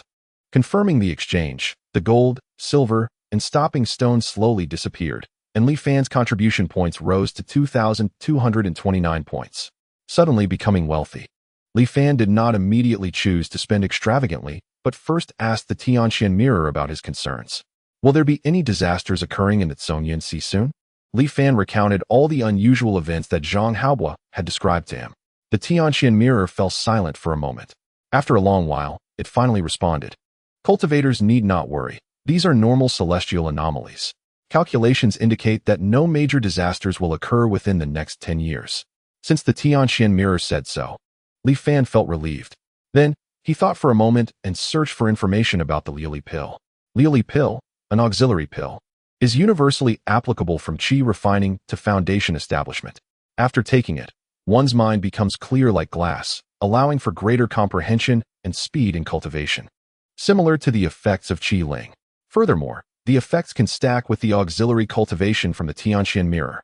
Due to the majority of cultivators in the Wanxian alliance being on the road for years, accumulating contribution points, their cultivation time was precious. Thus, the Liuli pill, which could enhance cultivation efficiency, became even more valuable. The Liuli pill was quite sought after among Qi refining and foundation establishment cultivators, and its price fluctuated between 5 and 6 contribution points per pill. Looking at the current price, it was now 6 points per pill. Since the Liuli fish had almost gone extinct for unknown reasons, the price of the Liuli pill was bound to soar. Li Fan pondered and spent 2,100 contribution points to purchase 350 Liuli pills at once from the Tianxian mirror. Afterward, he informed the Tianxian mirror about the near disappearance of the Liuli fish schools on Liuli Island. The Tianxian mirror fell silent again, only emitting a faint ripple. After a while, Li Fan received a reward of 1 contribution point. This confirmed the authenticity of the information he provided. Indeed, providing information to the Tianxian mirror could also earn contribution points. The higher the value of the information, the greater the reward received. Logically speaking, the value of the information Li Fan provided should certainly be worth more than 1 contribution point. Li Fan's behavior of hoarding and speculating might seem a bit excessive in the eyes of the Tianqian mirror, which is why it only rewarded him with 1 point. Li Fan didn't mind. His goal had already been achieved. First, he proved that the Tianqian mirror was unaware of what had happened after he left the Wuxian Island. This means that once he left Wuxian Island, he didn't have to worry about the Tianqian mirror's surveillance. Second, he confirmed that the Tianqian mirror indeed had its own will. This was evident from its decision to give him only 1 point of contribution, which was intended to annoy Li Fan. Third, he naturally took this opportunity to make a profit. The market reacted quite swiftly. The price of Liuli Dan suddenly skyrocketed in a short period, jumping from 6 points per piece to 9 points per piece. The prices of items sold in the Tianqian mirror are not fixed. They are regulated by the Tianqian mirror and are positively correlated with the number of people purchasing the items. For example, when news broke that the supply of Liuli pearls had been cut off and that Liuli Dan could not be refined for a period, it immediately triggered a buying spree among some people. Some genuinely needed Liuli Dan to accelerate their cultivation, but many, like Li Fan, wanted to hoard and profit. Thus, the price of Liuli Dan quickly rose from 6 points to 9 points. This sudden price change also caught the attention of those who were unaware of the situation. After some inquiries, they learned about the imminent scarcity of Liuli pearls. Consequently, these individuals hurriedly joined the buying frenzy, causing the price of Liuli Dan to rise again, briefly reaching an astonishing price of 12 points each. Li Fan saw that it was about time and decided to sell all the Liuli Dan he had. Naturally, he sold them directly to the Tianqian mirror. Due to the high demand, the purchasing price from the Tianqian mirror was not nearly half like it had been for the remnants of the monument, but rather at a high price of 10 points each. Li Fan wasn't greedy and promptly sold all 350 pieces of Liuli Dan he held. With 500 contribution points gained, plus the remaining 129 points, Li Fan's total contribution points had now reached an impressive 629 points. After Li Fan made his move, the frenzied market sentiment began to cool down. The price of 12 points per piece evidently exceeded the intrinsic value of Liuli Dan. After all, the effectiveness of Liuli Dan is not irreplaceable. There are plenty of other pills with similar functions. The reason Liuli Dan was so popular was that it was cheap. The temporary spike in Liuli Dan's price was simply due to the irrationality of the market stimulated by unexpected news. Once everyone calmed down, the price of Liuli Dan returned to a relatively reasonable and stable price of 8 points each. At this time, Li Fan bought 100 pieces of Liuli Dan for his own cultivation use. After spending 800 points, his contribution points were left at 829 points. Through this operation, Li Fan increased his contribution points by 600 points while also getting 100 pieces of Liuli Dan for free. The 600 contribution points were equivalent to what an ordinary qi refining cultivator would save in a year by diligently completing tasks. Not to mention the 100 pieces of Liuli Dan, which were practically a hard currency. It's like a golden belt for killing and arson, while repairing bridges and roads leaves no corpses. Li Fan sighed. However, despite his reflections, it did not affect Li Fan's spending speed as a beneficiary. He bought Introduction to Arrays, Basic Alchemy, Basics of Refining Weapons, Illustrated Guide to Treasures in the Cultivation World, and other items, regardless of their usefulness. He also bought all the commonly used items for cultivators, such as protective clothing, concealment talismans, basic recovery formation arrays, and basic alchemy kits. As his storage ring gradually filled up, his contribution points rapidly decreased to 346 points. Li Fan didn't feel heartbroken at all. After finishing his purchases, he consumed a piece of Liuli Dan and activated the auxiliary cultivation mode, beginning to practice Shao Yin water decision. Abundant water attributes spiritual energy surged forth, and Li Fan once again experienced what it meant to have a genius's cultivation speed. The auxiliary cultivation mode of the Tianqian mirror combined with the effects of Liuli Dan allowed Li Fan's progress in cultivation to be described as rapid. In just 2 days, Li Fan broke through to the early stage of qi refining. Then, after another 3 days, he refined Shao Yin water decision to the perfect mid-stage of qi refining. Without any bottlenecks, everything flowed smoothly, leaving him wanting more. Li Fan was deeply immersed in this method of cultivation. So when the automatic stop occurred due to the lack of a technique for the late stage of qi refining, he felt a strong sense of loss and emptiness. Fortunately, the price of 600 contribution points for the late stage part of Shao Yin water decision brought him back to his senses. Just as he was contemplating whether to sell some Liuli Dan to exchange for the next technique, he received a visit request from He Jinghao. Li Fan thought for a moment, took out the concealment talisman he had just bought from his storage ring, put it on, and then let He Jinghao in. Upon seeing Li Fan, He Jinghao excitedly said, "I've already arranged things with the guardian of Taiyan, and now I'll take you to meet him to accept the commission." He then handed Li Fan a spirit talisman, saying, "Wear this. Remember, when we meet later, don't say too much, just leave everything to me." Li Fan took the talisman and examined it, his face darkening. If it weren't for the fact that he had just bought an identical one not long ago, he might not have recognized what it was. This talisman was called the Song Wei Talisman, and its effect was the opposite of the concealment talisman. The concealment talisman hid one's cultivation level, while the Song Wei Talisman was used to disguise oneself as a cultivator of a certain realm. He Jinghao gave this Song Wei Talisman to let Li Fan pretend to be a foundation establishment cultivator. Indeed, the claim that a qi refining cultivator could guard an island was just a way to deceive Li Fan. He Jinghao had long planned for Li Fan to disguise himself as a foundation establishment cultivator to accept the commission for guarding Taiyan Island, thereby profiting from the price difference.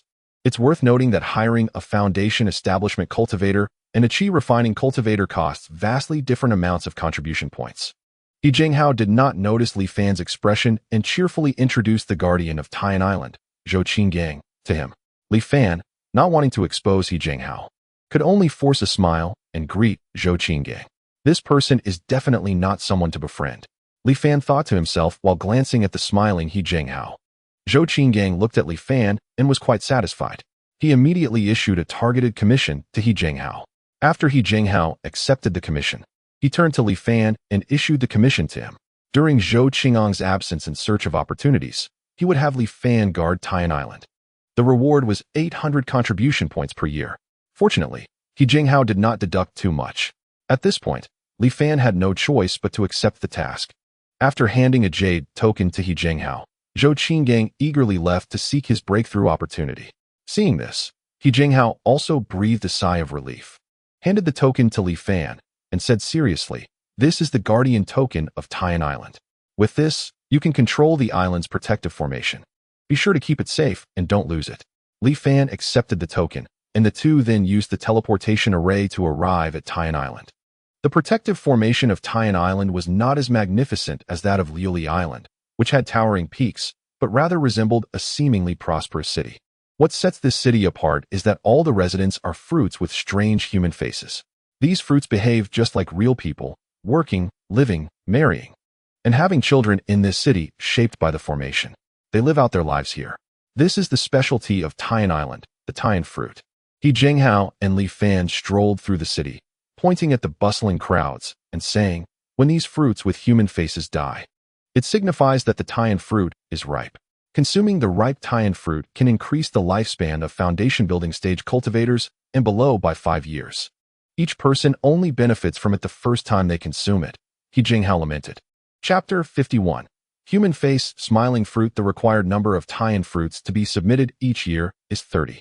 Any surplus can be kept as a benefit of the guarding position. On average, 2 Taiyan fruits can be saved each year. In the Tianqian mirror, the price of a Taiyan fruit is generally around 90 to 100 contribution points. So, when all added up, my young friend, your compensation for this term as the acting guardian is quite substantial, He Jinghao introduced with a smile. Li Fan nodded. Although He Jinghao had used some tricks, there was truth in his words. On Wanxian Island, it is indeed rare for those in the qi refining stage to earn 1,000 contribution points annually. In this matter, He Jinghao eats meat while Li Fan gets to drink some soup. "I must thank you, Senior," Li Fan said with cupped hands. "You're welcome. You are from the island I guard, and it is only right that I support you. As long as you continue to improve your cultivation in the future, it won't be in vain," He Jinghao said, suddenly stopping mid-sentence. He let out a soft gasp, looking at Li Fan with surprise. "Have you broken through to the mid-qi refining stage?" Li Fan was startled, not expecting that his use of the qi drawing talisman could be detected. He nodded and admitted generously, "Yes. I have a close relationship with Xiao Hong, and before he went out, he left a water attribute cultivation method for me. This method suits me well, and I have made rapid progress in my cultivation. I just broke through a few days ago. Haha, my young friend. You are quite cautious in your actions. If it weren't for my unique cultivation method, I might have nearly missed it. Did you use a concealment talisman?" Li Fan nodded. That makes sense. After all, being cautious is never a mistake. In the world of cultivation, there are indeed many with ulterior motives, He Jinghao continued. Suddenly noticing that Li Fan was looking at him oddly, and quickly changed the subject. I didn't expect you to have such a good relationship with Xiaohong. He even left you a cultivation method.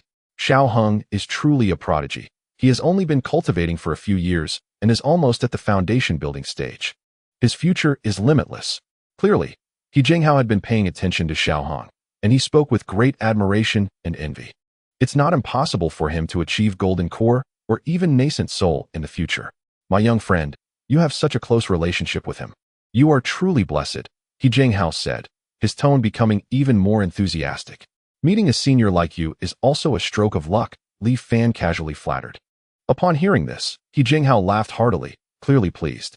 Just then, he paused, turned to a certain direction in the city, and said, just in time, a Taiyan fruit has ripened. I'll demonstrate for you how to harvest this Taiyan fruit. Li Fan nodded and followed He Jinghao to a house. Before entering the courtyard, they heard bursts of wailing. Upon entering, Li Fan discovered several human-faced fruits kneeling inside the house, dressed in mourning clothes and white garments. In the center, there was a coffin containing what appeared to be a sleeping human-faced fruit. The fruit had its eyes closed, its mouth slightly crooked, revealing a strange smile, while its body remained motionless. The human-faced fruits in the house did not notice the arrival of Li Fan and his companion. They were mourning the loss of their loved one. The scene looked somewhat comical and terrifying. As Li Fan approached, he caught a whiff of a peculiar fragrance wafting from the coffin. He Jinghao stood beside the coffin, muttering incantations, and pointed at the forehead of the smiling fruit inside. A gentle light enveloped it, and the smiling fruit slowly floated out of the coffin, hovering in midair. It then gradually shrank, transforming into a small, bright red fruit. As the Taiyan fruit took shape, the human-faced fruits wearing mourning clothes suddenly fell silent. The white mourning garments slowly disappeared from their bodies, and their expressions shifted from sorrow to bewilderment. After looking around in confusion for a moment, these fruits eventually dispersed in silence. What do you think? He Jinghao handed the Taiyan fruit to Li Fan. It's quite strange, Li Fan replied, feeling a bit uneasy watching the scene of harvesting the Taiyan fruit. But he managed to answer. Li Fan held the Taiyan fruit in his hand and examined it closely. The fruit resembled an apple from his memory, but its color was even more strikingly red.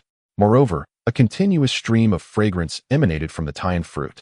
This aroma seemed to penetrate deep into one's soul, and Li Fan couldn't help but swallow hard upon inhaling it. My young friend, you haven't eaten this Taiyan fruit before, have you? Why not give it a try? He Jinghao suggested. Items that extend lifespan have a natural allure for cultivators like us. The longer the effect lasts, the greater the temptation. He Jinghao added with a smile as he noticed Li Fan's hesitation. Indeed, the effect of the fragrance seemed to accumulate. As Li Fan wavered, the scent grew stronger. Driven by the aroma, a sense of hunger surged from deep within him. After a moment, Li Fan stopped hesitating and swallowed the Taiyan fruit whole. The feeling of hunger instantly vanished, and although it was just a small fruit, Li Fan felt as if he had consumed a hearty meal, burping in satisfaction. Li Fan checked his true self panel and found that his physiological age limit had indeed increased by 5 years. He smacked his lips, savoring the taste of the Taiyan fruit. This wondrous item that can extend lifespan is truly remarkable. It's just that its appearance is a bit peculiar, looking like a person, which is somewhat unsettling. He Jinghao chuckled in response. This Taiyan fruit is transformed from humans, so it naturally looks like one. Li Fan's expression suddenly froze. Suppressing the turmoil in his stomach, he asked in shock, are the Taiyan fruits in this city really people? He Jinghao was somewhat dismissive of Li Fan's reaction. However, since Li Fan had only recently entered the world of cultivation, he could understand and continued to explain. Strictly speaking, the Taiyan fruit is considered a fruit, not a human. Upon hearing this, Li Fan relaxed slightly but still felt uneasy. What exactly does it mean that they are transformed from humans? This brings us to the origin of the Taiyan fruit, He Jinghao said, leading Li Fan back to the top of the city as he continued. 500 years ago, Taiyan Island was just an ordinary island. The surrounding sea had no valuable specialties, and only a few thousand mortals lived here for generations. There are countless small islands like this among the clouds and seas. But one day, everything suddenly changed. First, the mortals from the surrounding islands noticed they hadn't seen the residents of Taiyan Island for quite a long time. Previously, there would occasionally be merchants from the island interacting, but they hadn't seen them for over a year. Driven by curiosity, some people sailed to Taiyan Island to investigate. However, several groups of people went and never returned. Realizing something was wrong, people quickly reported the matter to the guardians of the island at that time. At that time, the one guarding the island was already a golden core stage cultivator. Even so, after witnessing what had happened on Taiyan Island, he was plunged into deep fear. Chapter 52. Guarding Taiyan Island, all the mortals on the island had disappeared. The city, which was once filled with mortals, had inexplicably sprouted one lush tree after another, resembling a primeval forest. The branches of those trees were laden with human-faced fruits. As the breeze blew, a creepy smile appeared on the faces of the fruits. As He Jinghao narrated, Li Fan seemed to see countless faces smiling at him. Remembering that he had just eaten one of those fruits, Li Fan couldn't help but break out in goosebumps. He Jinghao continued speaking. After the shock, the Golden Core Guardian regained his composure and descended into the city to investigate. Not a single mortal survived on the entire island. They had all turned into smiling fruits. However, the reason behind this bizarre occurrence was something even the Golden Core Guardian could not comprehend. Thus, he had no choice but to report the matter. The Wanxian Alliance sent a special team to investigate, but no one knew the specific results they obtained. Later, all the trees in the city were cut down, and the city returned to its original appearance.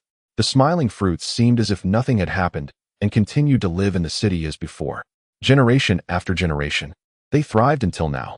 The Wanxian Alliance also built a great formation in this place, assigning personnel to guard it and harvest the fruits.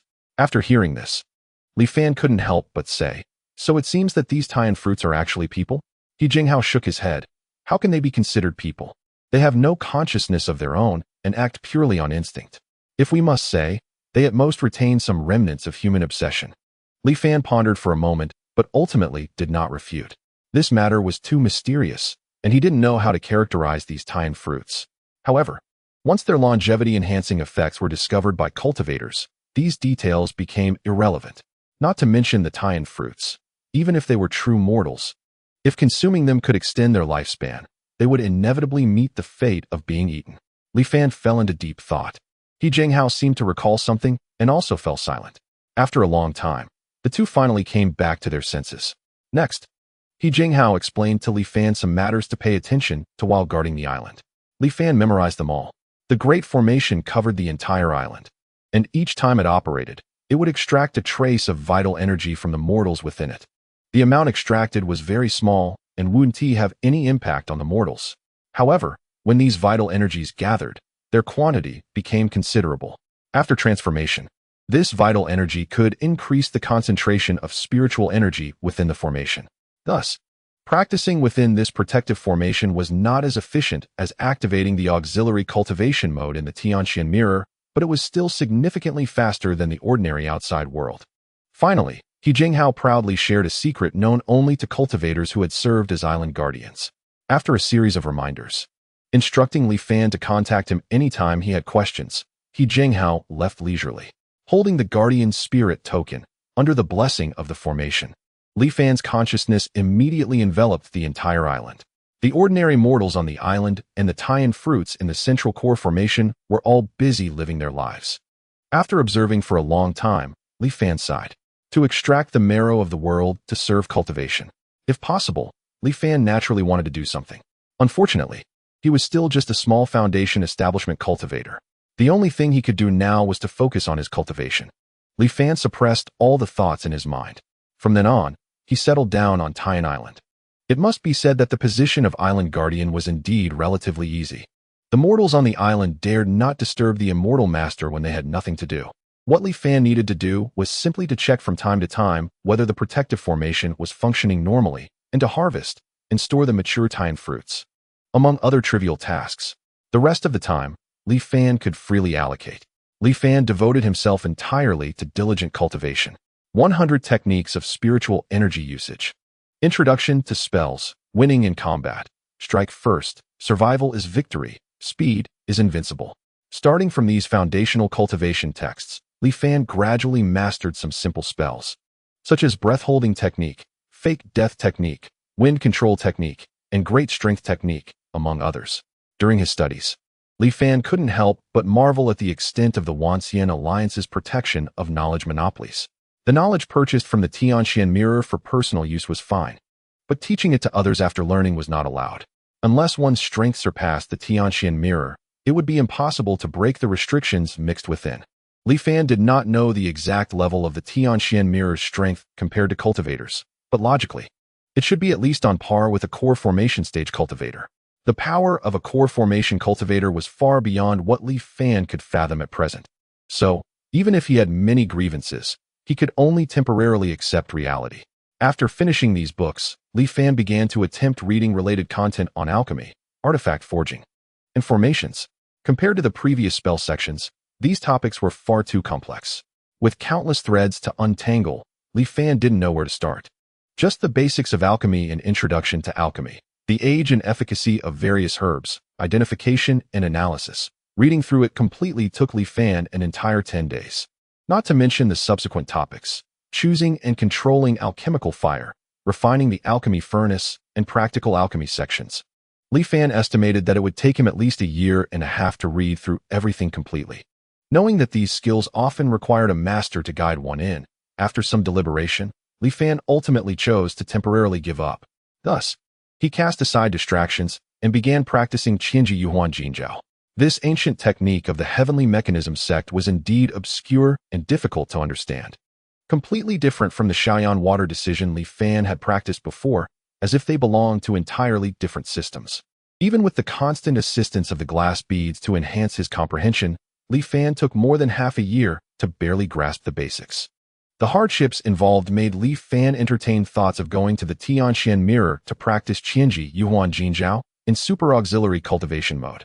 However, in the end, this thought was suppressed by Li Fan.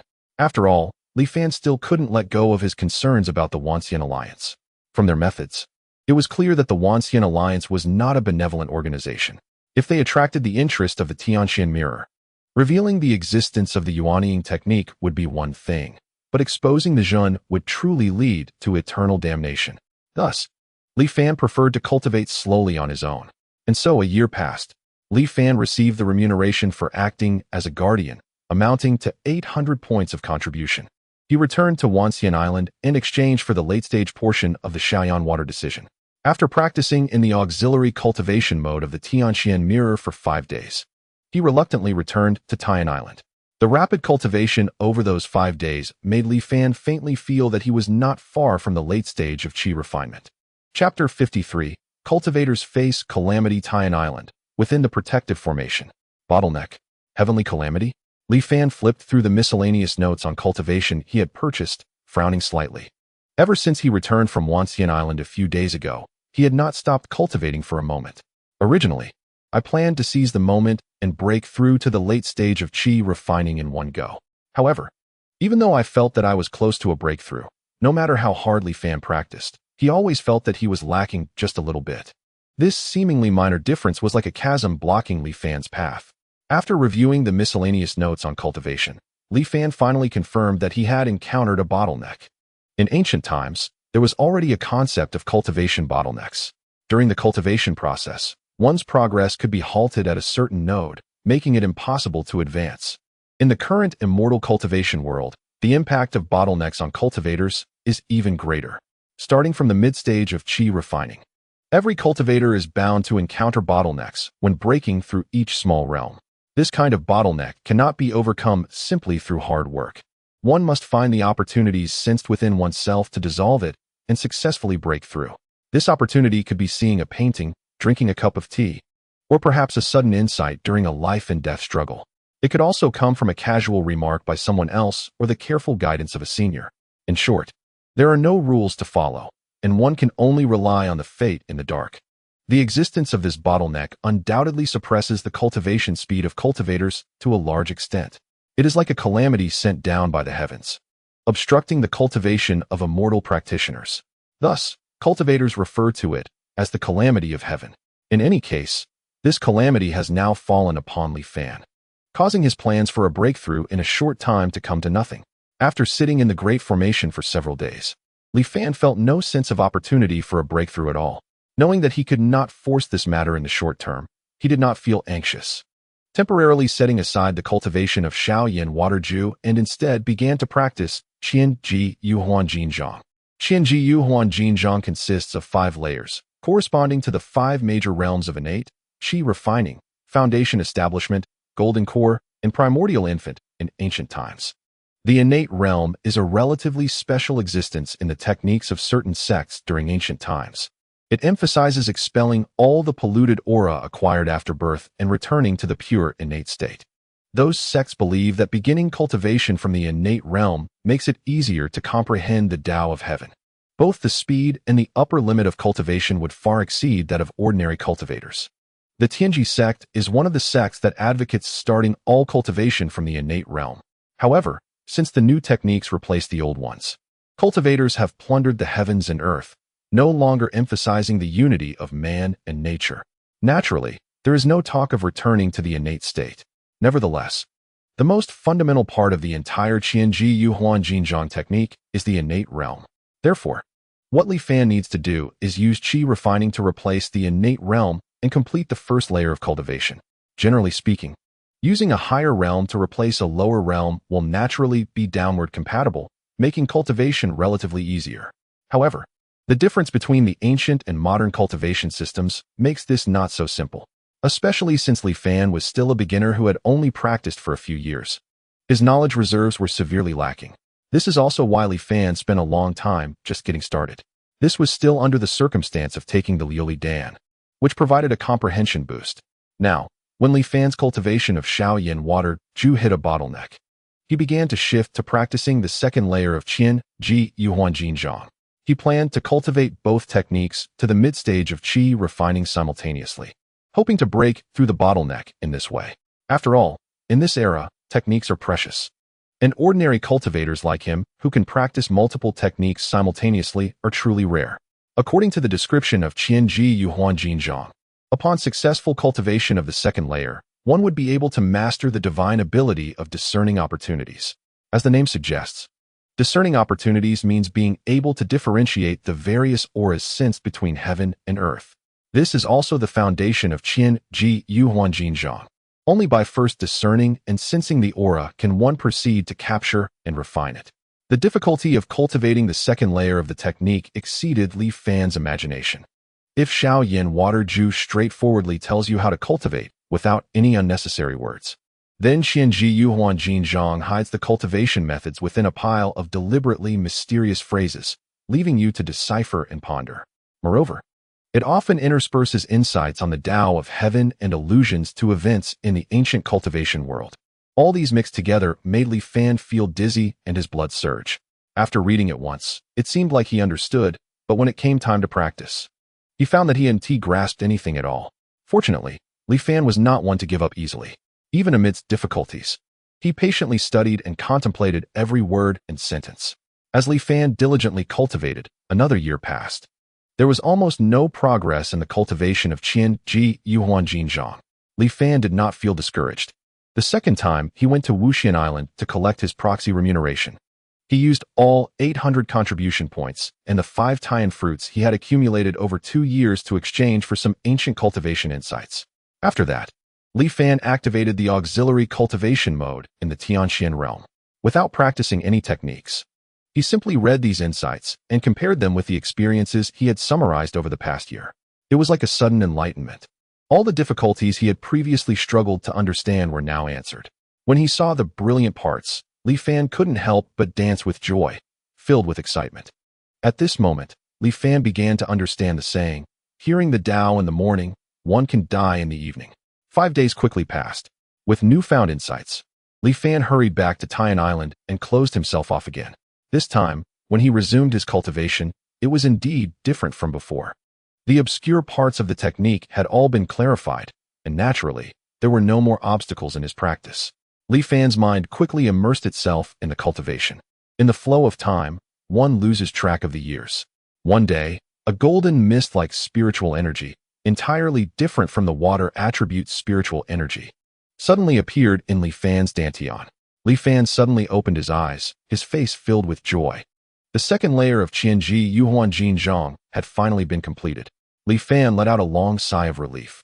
Stretching his somewhat stiff body, He turned to check the time, momentarily feeling dazed. He hadn't expected that this time of seclusion had lasted a whole year. Yet, in Li Fan's perception, it felt like he had merely taken a nap. Fortunately, hard work always brings rewards.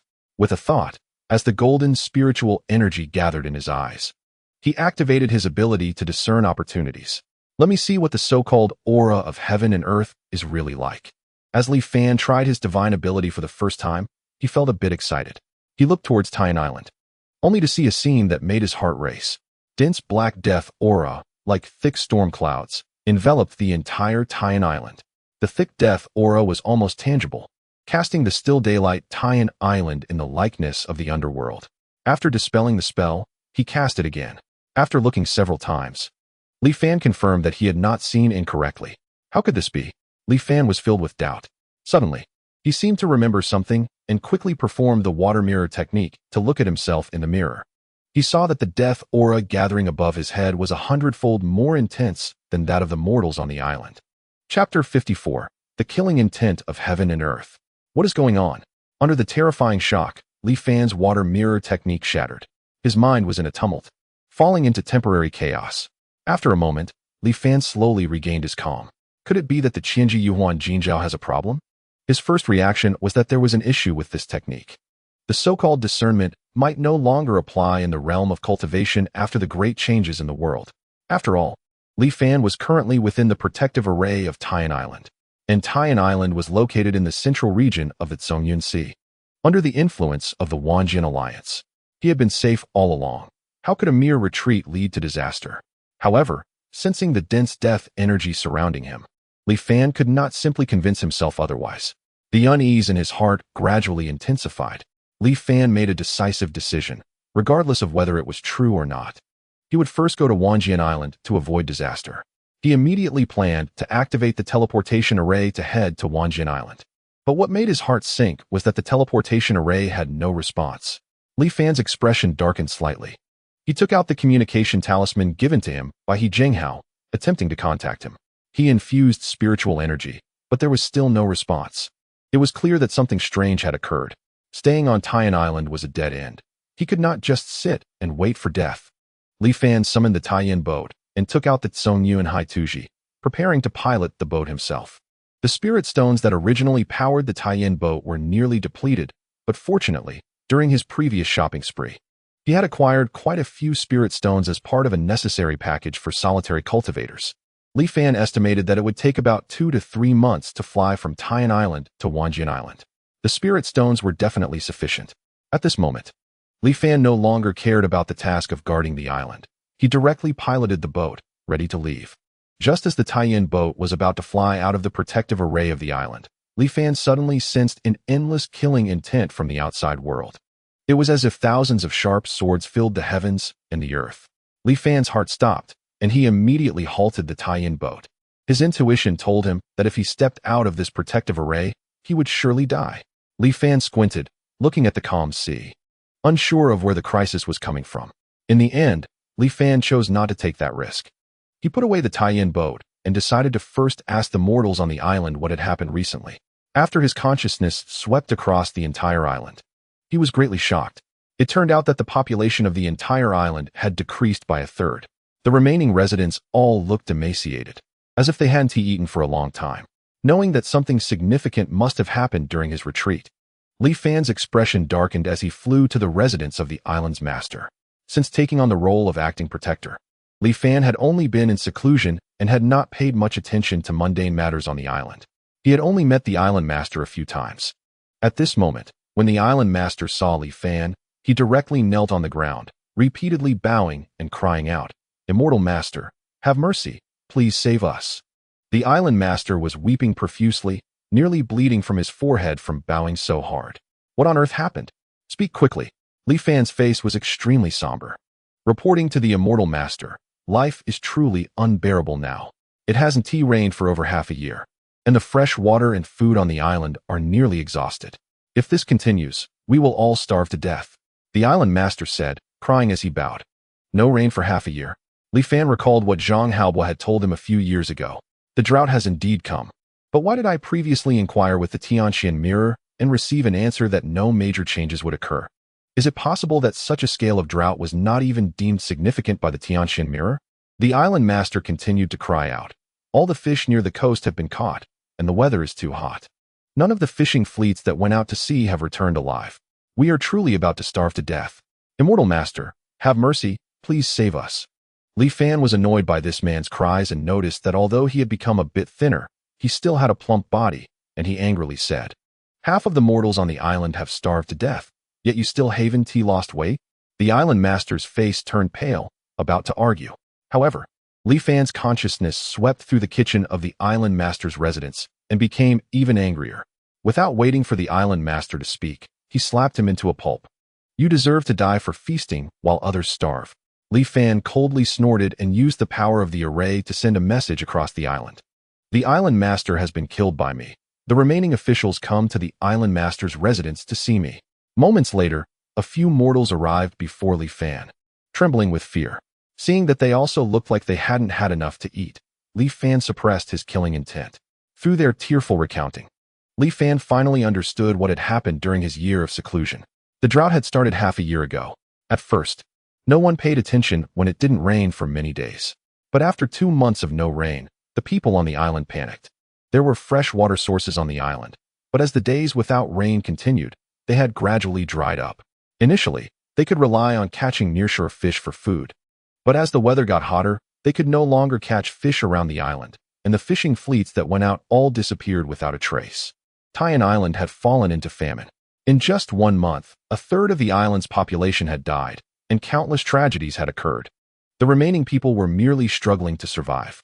If Li Fan had delayed his retreat any longer, he might not have seen a single living person. Given the situation, Li Fan could not stand by and watch people die.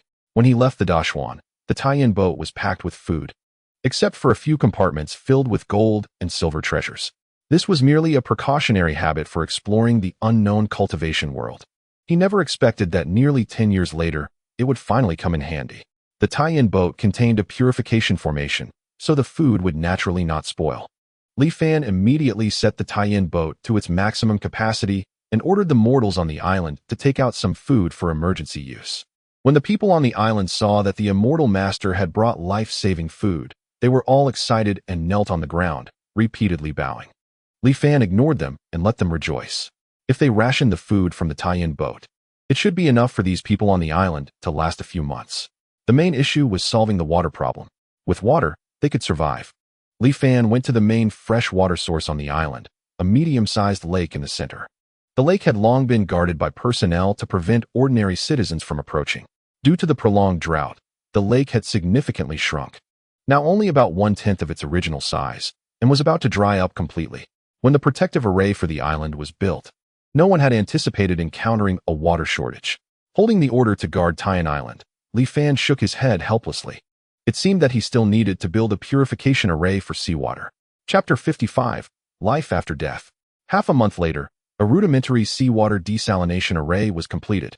With sufficient drinking water and plants restored, the surviving residents of Taiyan Island all bowed and thanked the immortal master for saving their lives.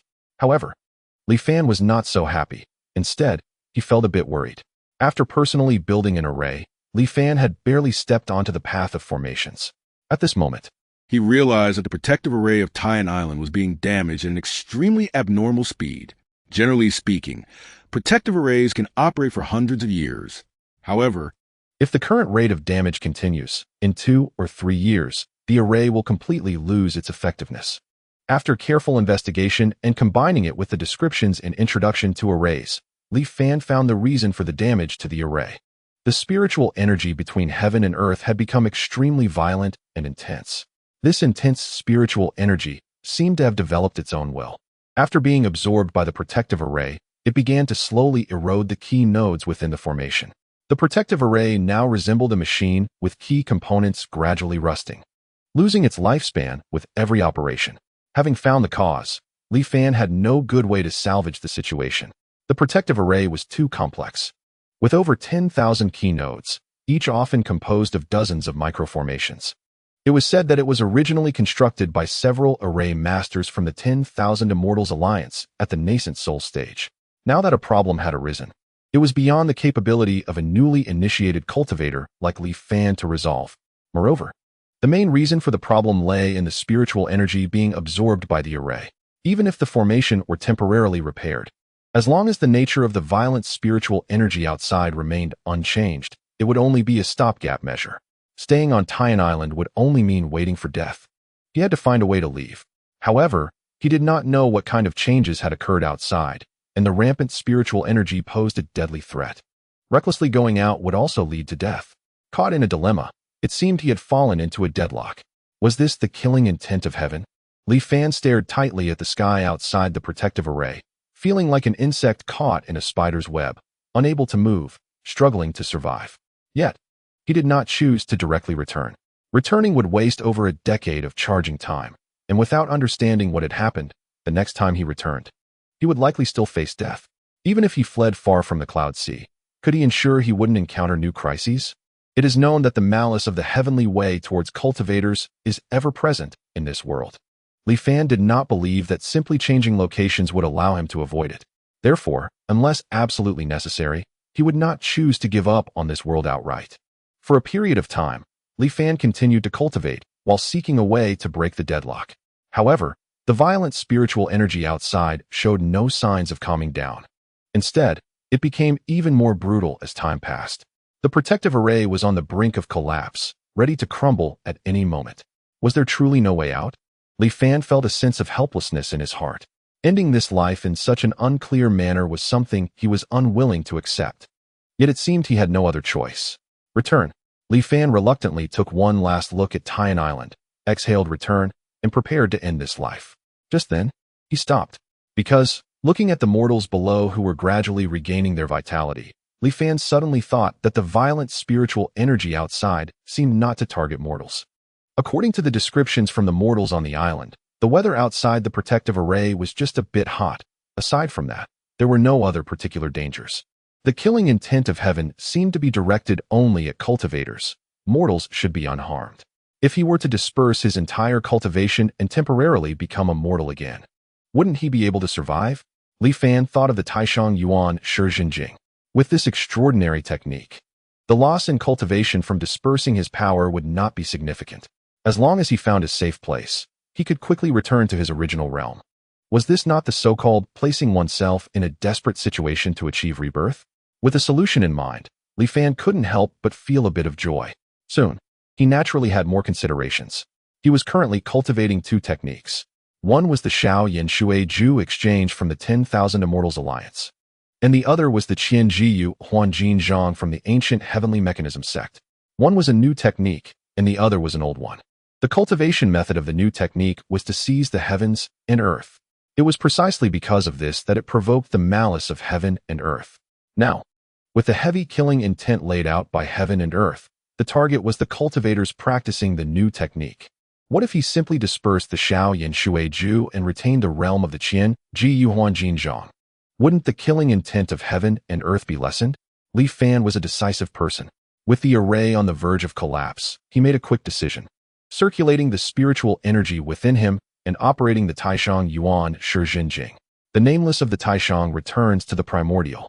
As the technique was activated, the water attribute spiritual energy gained from practicing the Xiao Yin Shui Ju slowly dissipated like ice and snow, transforming into a pure energy that settled in Li Fan's dantian. In just a little over half a day, the Xiao Yin Shui Ju was completely dispersed. Li Fan felt no discomfort. This Taishang Yuan Shijing was indeed miraculous. Li Fan sighed and flew to the edge of the protective array. Sure enough, this method was effective. Sensing the killing intent of heaven and earth outside suddenly weaken, Li Fan felt a surge of joy in his heart. Unfortunately, the Qianji Yuhuanjin Zhang still cultivated in the way of seizing the heavens and earth. Although, perhaps due to the intent of the technique, the malice of heaven and earth was less than before, it had not completely dissipated. Realizing that he would still face life-threatening danger if he went out now, Li Fan resolutely chose to continue dispersing his power. Soon, another wave of pure energy joined the one in his dantian. Though the two energies originated from different techniques, they merged seamlessly. According to the description in the Taishang Yuan Shijing, the pure energy obtained from dispersing power could sustain in the dantian for about 100 years. Li Fan's realm had now reverted to that of a mortal. However, he was not particularly worried. As long as he returned to the 10,000 Immortals Island, he could quickly resume his cultivation. At this moment, Li Fan no longer hesitated. He piloted the Tai Yin boat and slowly flew out of the protective array. The violent and scorching spiritual energy raged, dyeing the distant sky an orange-red hue. But Li Fan was now immortal. The chaotic spiritual energy merely whistled past him. Without launching an attack, Li Fan breathed a sigh of relief, chose his direction, and increased the speed of the Tai Yin boat to the maximum, flying towards the 10,000 Immortals Island. Along the way, Li Fan passed by many islands. The mortals on these islands had all perished, devoid of any life force. Li Fan felt a chill in his heart. He accelerated his pace even more. 3 months later, Li Fan arrived at the location where 10,000 Immortals Island had once been. He opened the map, checked it 4 or 5 times. Yet still could not believe his eyes. The once vast 10,000 Immortals Island had completely disappeared, leaving only a giant black hole, emptily spanning across the ocean. Chapter 56. Compassion for Mortals. The surrounding seawater continuously flowed into the black hole, but upon reaching the edge of the black hole, it was evaporated into water vapor. Above the black hole, due to the extremely high temperature, the air was entirely distorted. Under the rising mist surrounding it, a strange sight of black and white was formed. Li Fan piloted the Tai Yin boat, hovering in midair and watching this scene, suddenly enveloped by endless fear. Had 10,000 Immortals Island truly vanished? Memories of scenes from the island flashed rapidly through his mind. The Dharma Transmission Square, with its countless towering statues, the unending stream of monks, and even the grand buildings in the center of the island, said to be garrisoned by powerful beings at the transformation stage, have all vanished? Not even a layer of ash remains. What kind of power could achieve all this? The malice of the heavenly Tao? Li Fan did not know. In the face of this shocking scene, his mind was filled with chaos. Cultivating immortality, seeking eternal life, Li Fan's lifelong goal now seemed so laughable. In the face of this sudden disaster, cultivators became no different from mortals, akin to ants. Once the fear in his heart took hold, it became impossible to suppress it. Escape. Get away from this damned place. Li Fan's eyes turned red as he piloted the Tai Yin boat, desperately fleeing toward the west of the Cloud Sea. He wanted to escape to land, away from this hellish sea. Thus, Li Fan flew in a state of confusion for an unknown duration. Boom. The Tai Yin boat collided with something, coming to a sudden stop.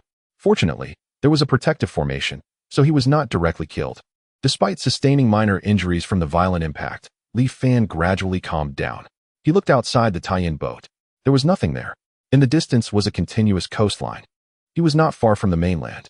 Li Fan maneuvered the Tai Yin boat, trying to fly forward. Boom.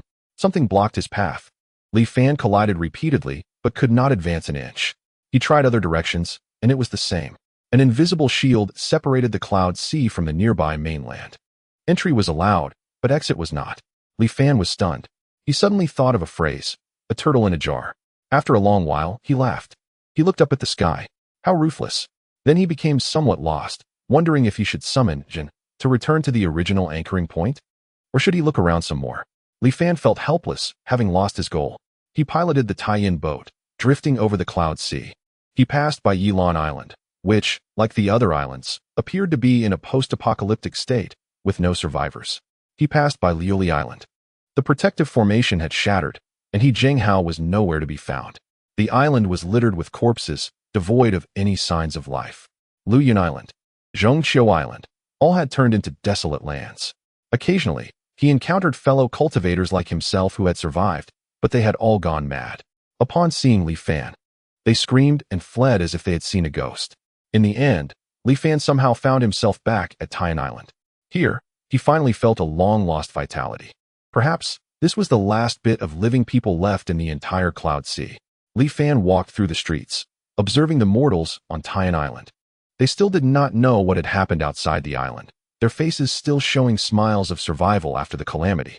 Little did they know, what awaited them was an inevitable disaster. However, perhaps ignorance was a form of blessing. Witnessing such a scene akin to the end of the world would likely give them nightmares every night henceforth, Li Fan thought to himself. He continued walking when suddenly, he heard fervent prayers nearby. May the Savior of suffering bless us. May we have favorable weather and food every year. May the savior of suffering protect my daughter Yu. May she grow up safely. Li Fan was taken aback and turned to look. It turned out that a temple had been built in Tian Island at some point. The temple housed a statue, and on the tablet in front of it, the words Savior of Suffering were prominently inscribed. The statue bore a faint resemblance to Li Fan. Eyes slightly lowered, looking compassionately at the kneeling crowd before it. Li Fan, the Savior of Suffering, fell silent. After a long while, he sighed deeply. Well, whatever time I can protect you, so be it. However, wanting to protect mortals under the killing intent of heaven and earth was clearly not an easy task. Li Fan initially thought this disaster had passed. What he did not expect was that the real disaster was just beginning. 1 year, 2 years, 3 years, there were still no signs of rain. The sea level began to drop, the seawater continually receding from the islands. Even with the desalination formation, it became increasingly difficult for the mortals of Tian Island to obtain water. Each time, they had to travel a long distance to find it. They did not understand why heaven would bring such calamity, but they feared that the cloud sea would eventually dry up completely.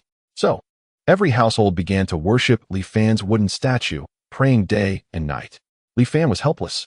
The great changes in heaven and earth were beyond his control. The only good news was that over these 3 years, perhaps because the vast majority of cultivators in the Cloud Sea had perished, the killing intent targeting cultivators gradually dissipated. Li Fan also took this opportunity to recultivate to the mid-stage of Qi refinement. When you stop worshipping me, I will return to the anchoring point. Being prayed to day and night by a group of mortals was indeed a unique experience. He activated the mind-discerning divine ability, observing the increasingly heavy death energy above the mortals' heads, secretly deciding, wait, why is there a faint trace of white hidden within this black death energy? Li Fan was stunned. Ever since he restored his cultivation, he had been checking the qi of Tian Island daily. This time, for some reason, he discovered a thread of vitality that he had previously failed to detect. Where did this vitality come from? Li Fan operated the Qinji Yuhuan Golden Seal to its limits and found that the vitality of the people on Tian Island was actually reflected in himself. Thus, he became even more confused. After confirming several times, Li Fan finally realized that the vitality indeed originated from him. But it was not from Li Fan himself. It was from an item on him, an object he was almost about to forget, a rare treasure of heaven and earth, the Songhai Pearl. Since it had yet to take shape, Li Fan had always placed the Songhai Pearl in a corner of the Taiyin boat. It was only today, under the reflection of the qi, that Li Fan was reminded of it.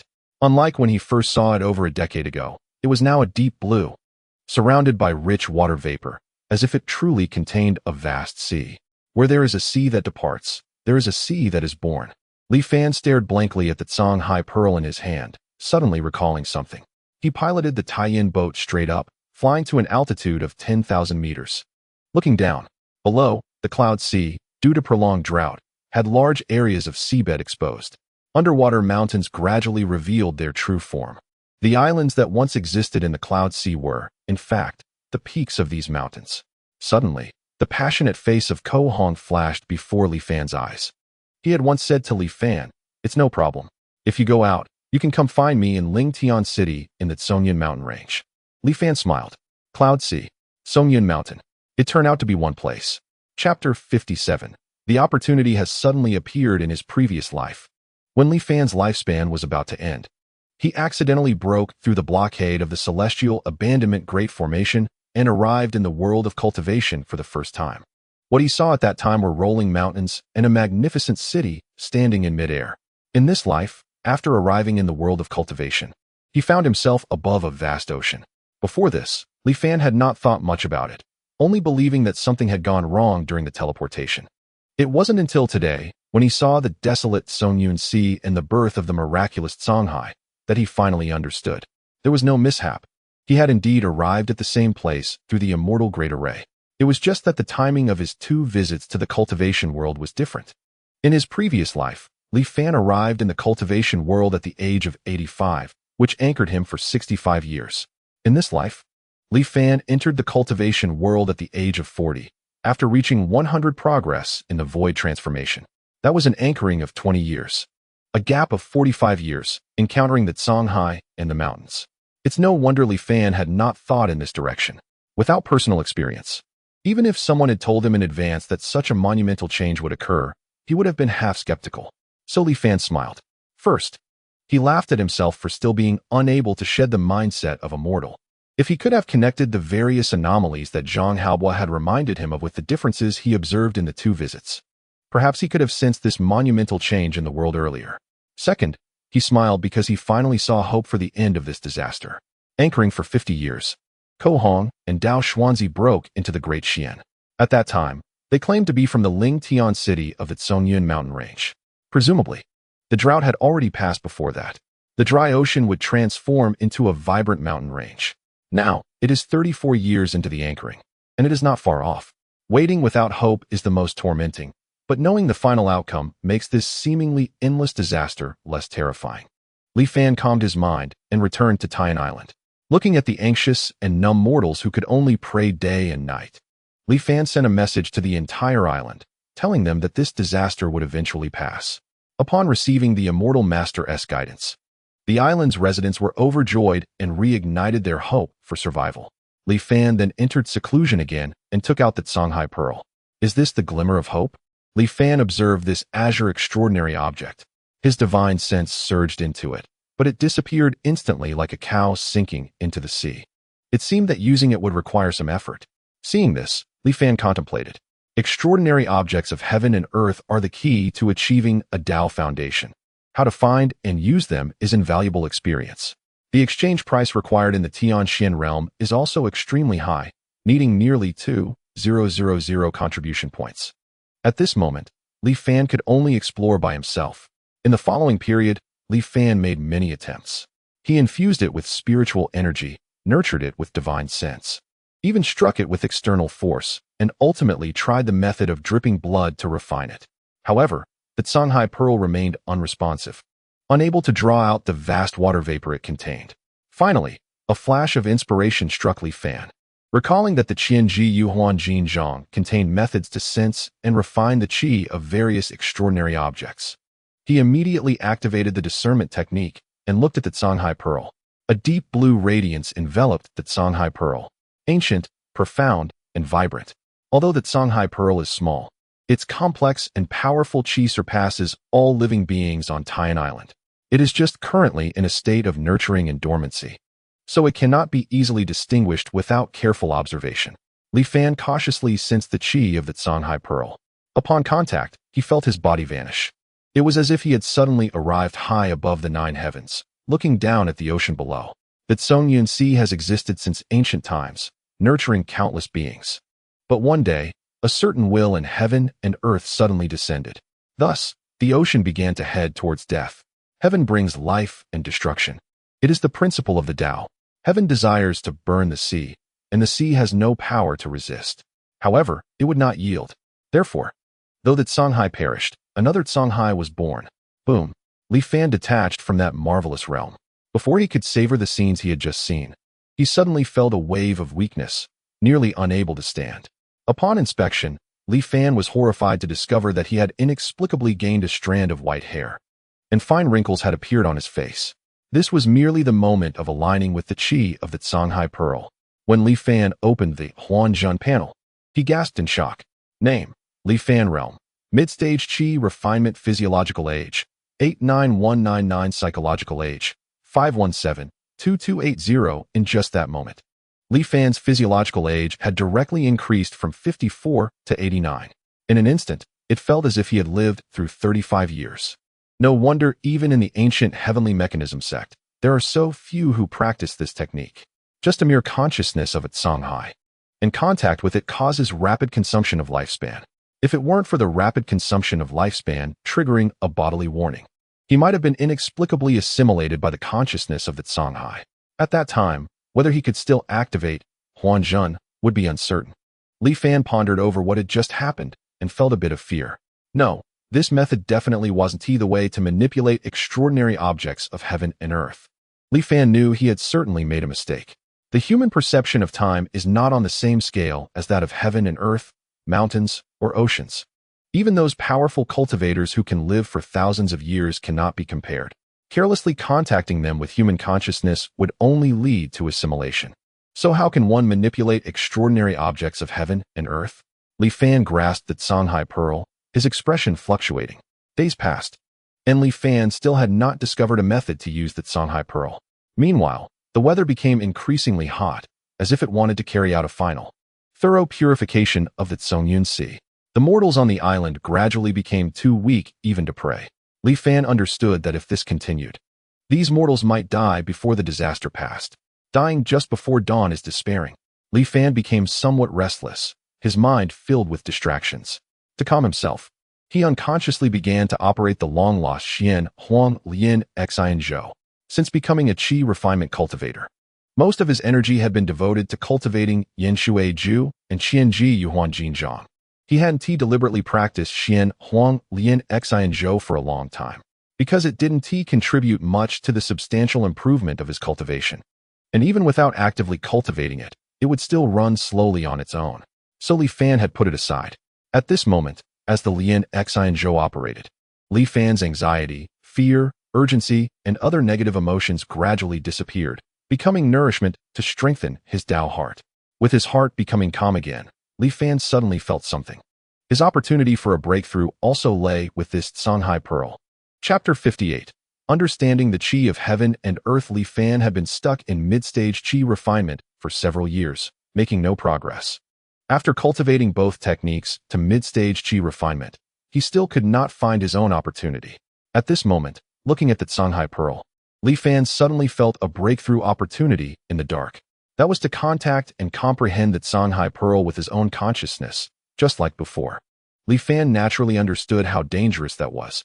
It could almost be said to be akin to courting death. There are many records in cultivation, miscellany of cultivators sensing their own opportunities. Although there are certain risks, there are definitely opportunities that coexist with them. Why was there no response before, but it suddenly emerged now? Li Fan immediately understood. Xian Huang Lian Xian Zhou. Perhaps operating the Xian Huang Lian Xian Zhou could help Li Fan resist the assimilation of the Songhai will. He made a decision. Li Fan held the Songhai Pearl with both hands, slightly lowering it to his dantian. Sitting cross-legged, he simultaneously operated Qianji Yuhuan Jinzhang and Xian Huang Lian Xian Zhou. At first, Li Fan was a bit unaccustomed to multitasking.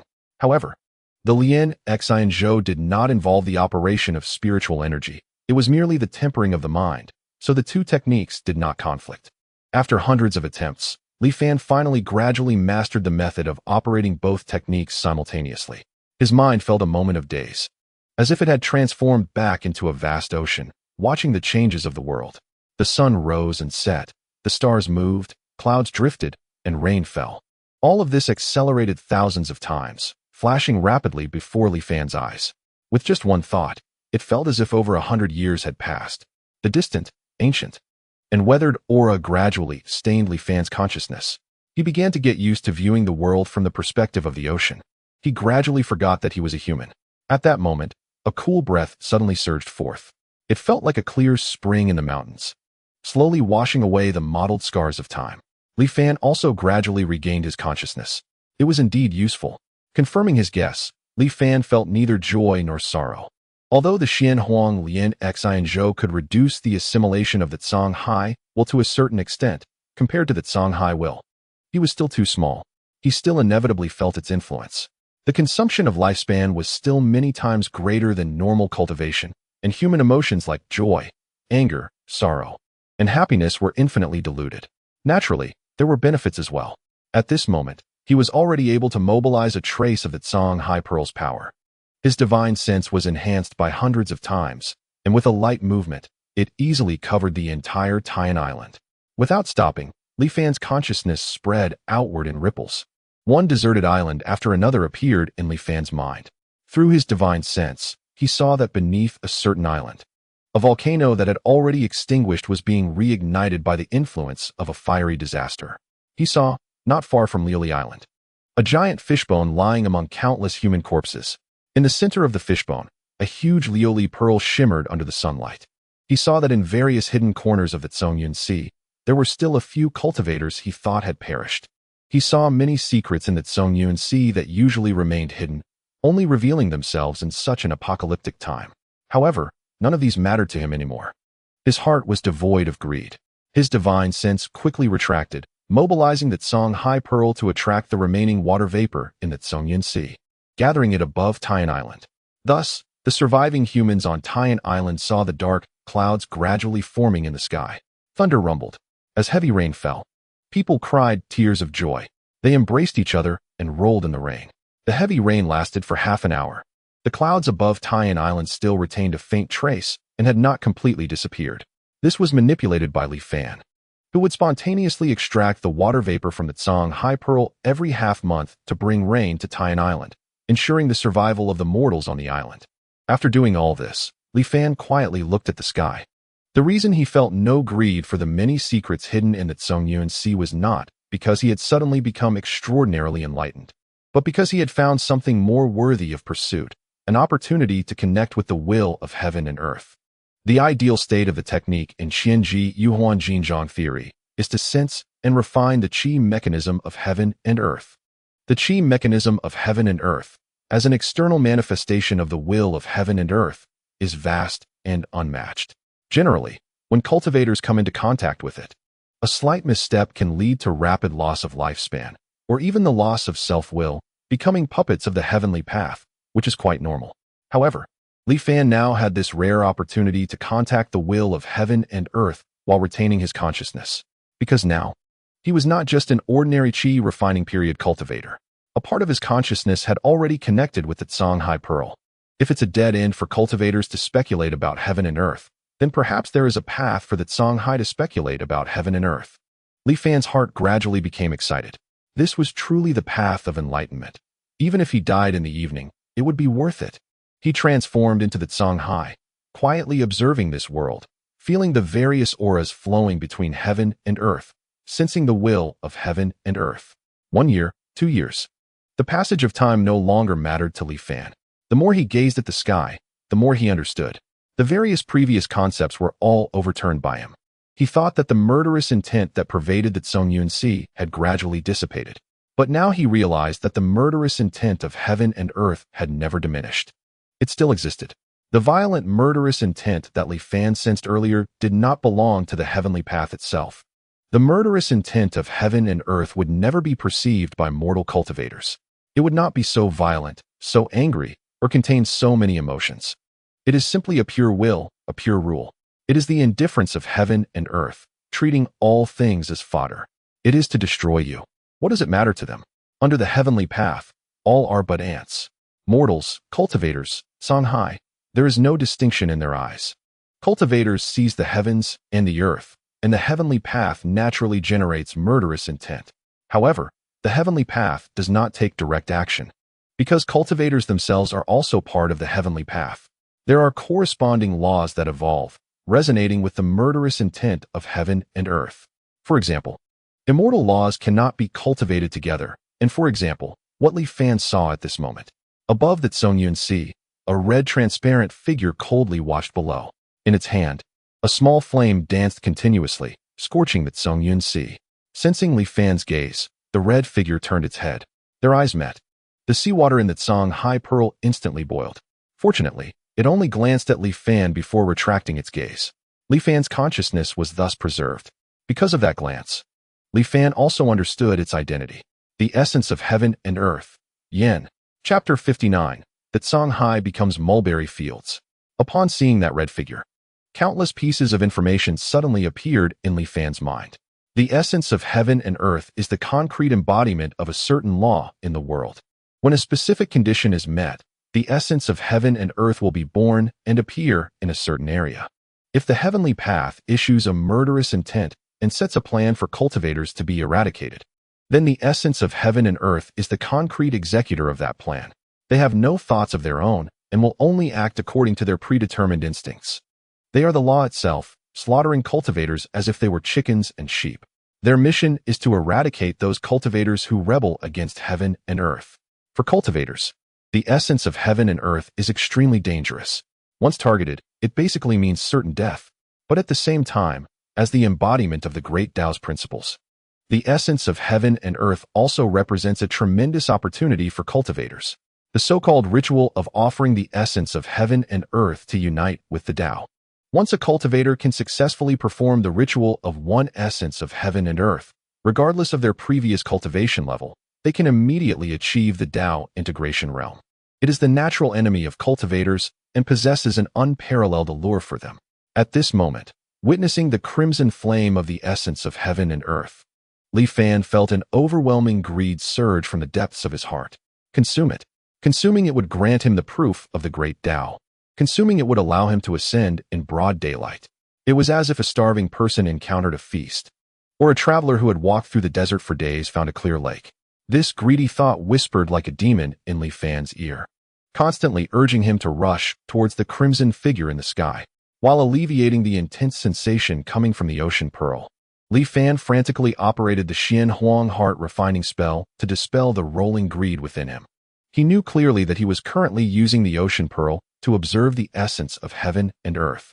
In the eyes of the crimson flame, Li Fan was merely an unformed consciousness of the ocean. So even after noticing Li Fan's gaze, it only glanced at him and then lost interest. However, if Li Fan were to lose his rationality and attack the crimson flame, exposing his identity as a cultivator, he would surely be ruthlessly killed by it. Rationality and desire tore at Li Fan's soul. The two opposing thoughts nearly tore his consciousness in half. Li Fan could only struggle to maintain the operation of the Xian Huang heart refining spell to keep his Tao heart. It was unknown how long had passed before the storm triggered by greed gradually calmed down. Li Fan, still shaken, dared not spy any longer. It was already fortunate that he could glimpse the heavenly secrets and maintain his consciousness. Li Fan sensed that he had gained some insight, and as he was about to leave the ocean pearl and return to his body, he discovered an extremely awkward situation. It turned out that dispelling the greed brought by the essence of heaven and earth had consumed nearly half a year of Li Fan's time. He had merged with the consciousness of the ocean pearl for too long, far exceeding the limit that a qi refining stage cultivator could bear. At this moment, his consciousness was still connected to the ocean pearl, but if he were to return to his physical body, it wouldn't be long before he would age and die. Just by taking a distant glance, the impact was so terrifying. It seemed that his cultivation in this world was about to come to an end. Although Li Fan felt a bit regretful, he had no regrets. He had learned the truth of the drastic changes in the Songyun Sea, seen the essence of heaven and earth's crimson flame, and personally experienced the mysteries of heaven and earth. Li Fan's gains were not insignificant. Even if this life were to end now, he could accept it. Moreover, he currently did not plan to activate Huanzhen and end this life. Since he was here, he would make the best of it. After all, his consciousness was already trapped in the ocean pearl. So he might as well take this opportunity to further comprehend the mysteries of heaven and earth. As long as he didn't recklessly spy on the essence of heaven and earth, merely feeling the aura of the Tao should be fine. Now, his physical body had reached the end of its lifespan. Without the nourishment of a physical body, his consciousness would gradually be consumed in the ocean pearl due to being without a source. Based on Li Fan's estimates, he could last at most another 10 years.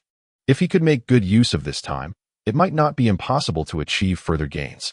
Li Fan summoned a strand of pure power from the ocean pearl to protect his body from decay. Then, his consciousness once again immersed itself in the perspective of the ocean pearl. He observed the flow of the aura of heaven and earth, watched the rise and fall of the sun, moon, and stars.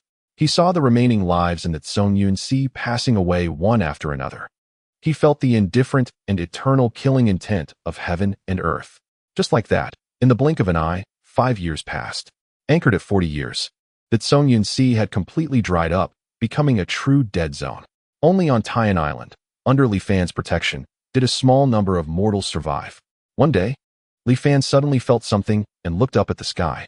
The crimson figure that had stood in the air for over 10 years finally disappeared. Its task was complete, and it naturally dissipated. No one could say for certain where it would reappear in the cultivation world someday. Li Fan gazed in the direction where the crimson flame had vanished, and his mind once again sank into the ocean pearl.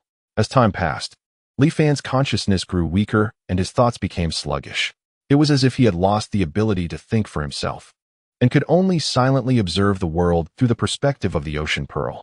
In the second year after the crimson flame disappeared, several cultivators dressed in blue Taoist robes arrived at Songyun Sea.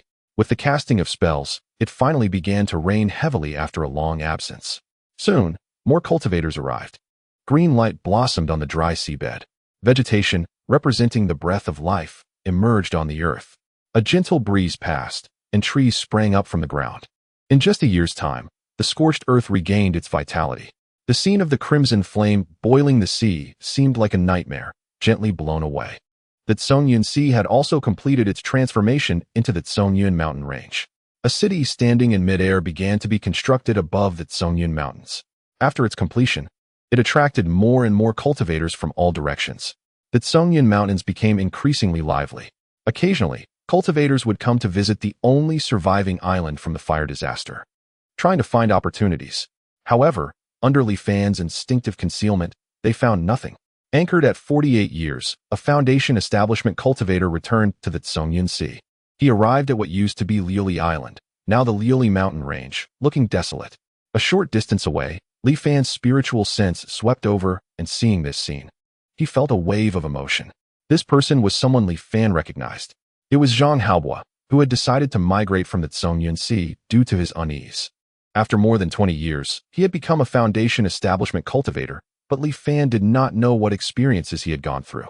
Scenes from this life flashed rapidly in Li Fan's mind, and his consciousness was about to dissipate. Before completely vanishing, Li Fan's consciousness returned to his physical body. More than a decade of comprehending the aura of heaven and earth caused the bottleneck obstructing Li Fan's breakthrough to suddenly vanish. The spiritual energy of heaven and earth surged in, and Li Fan's cultivation immediately broke through to the late Qi refining stage. A smile appeared on Li Fan's face, only to freeze immediately.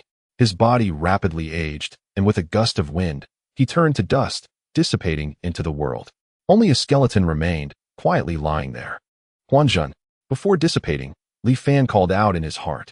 Chapter 60, Review and Planning. This simulation has ended. You can choose one of the following options to retain. 1. An item you possessed in this simulation.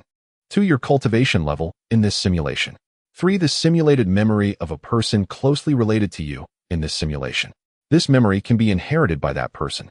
Give up the above choices to accelerate the charging process. Slowly regaining consciousness, Li Fan felt his youthful body of 20 years. Looking at the familiar yet unfamiliar surroundings, and it took a long time for him to gradually come to his senses. The previous life lasted only 48 years, but in Li Fan's perception, it felt longer than the combined 9 lives before. Apart from the fact that the experiences in the cultivation world are far more exciting and complex than the mundane life in Xian. Another key reason for his assimilation through the will of the Tsang High Pearl is also significant. Of course, his first step into the cultivation world brought him extraordinary gains. Li Fan looked at the first item he could choose. The storage ring purchased from the Tianxian mirror, the various classics, and the rare treasures of heaven and earth, the Stopping Stone Monument, and the Tsang High Pearl were all prominently listed. Li Fan focused his thoughts on the Tsang High Pearl, realizing that if he chose it, he would obtain the nearly fully formed Tsang High Pearl from his previous life when his lifespan was about to end.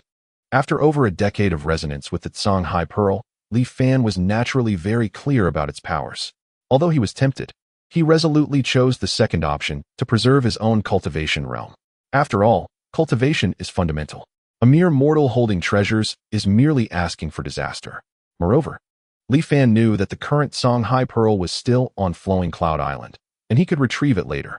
As Li Fan made his decision, 2 familiar streams of spiritual energy appeared out of thin air in his dantian. At the same time, Li Fan's expression changed. He suddenly remembered that he was still just a mortal at this moment.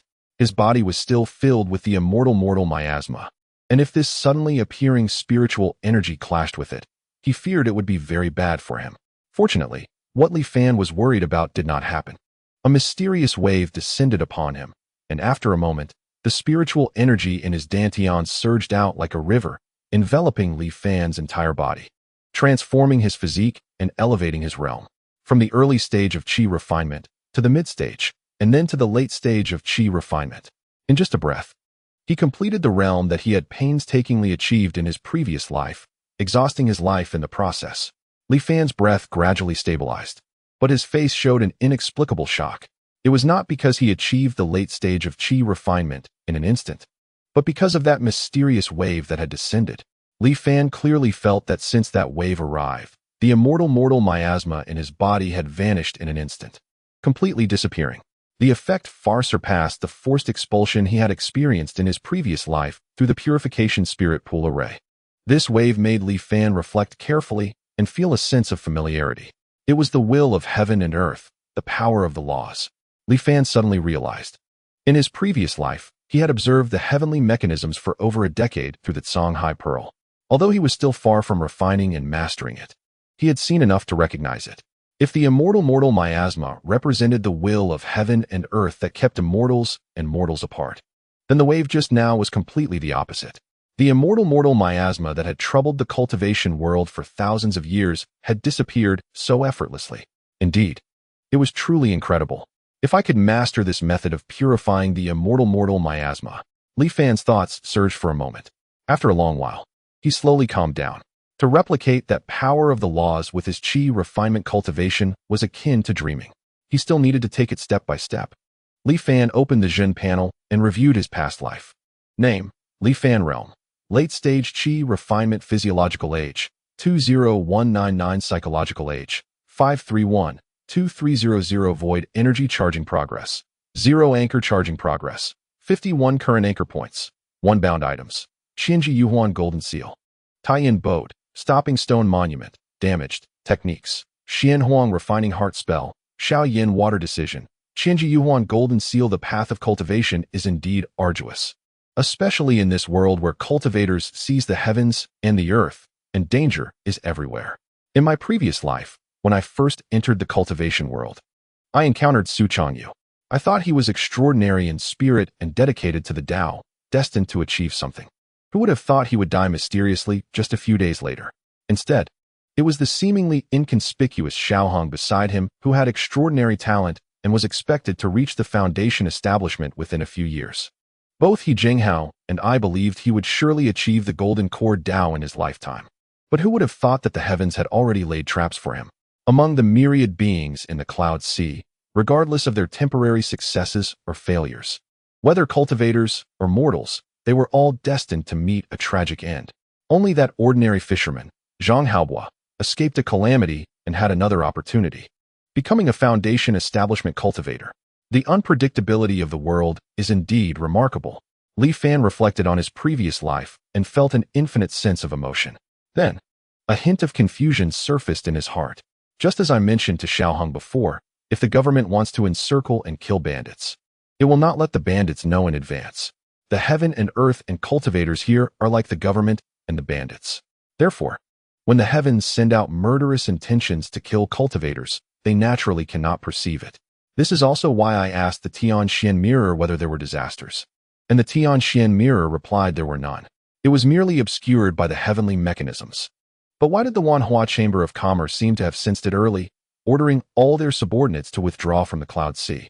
And why did they not remind the Wanxian Alliance, watching countless lives perish? There must be something fishy about this, and if there is an opportunity in this life, I will definitely get to the bottom of it. After pondering for a long time, Li Fan made plans for this lifetime. The cultivation world is incredibly dangerous, so it is best not to rashly step in before the void energy charging is completed. Now that I am practicing the Xian Huang refining heart spell, the charging speed has greatly increased, and I should not take as long as before, which took 20 years to complete.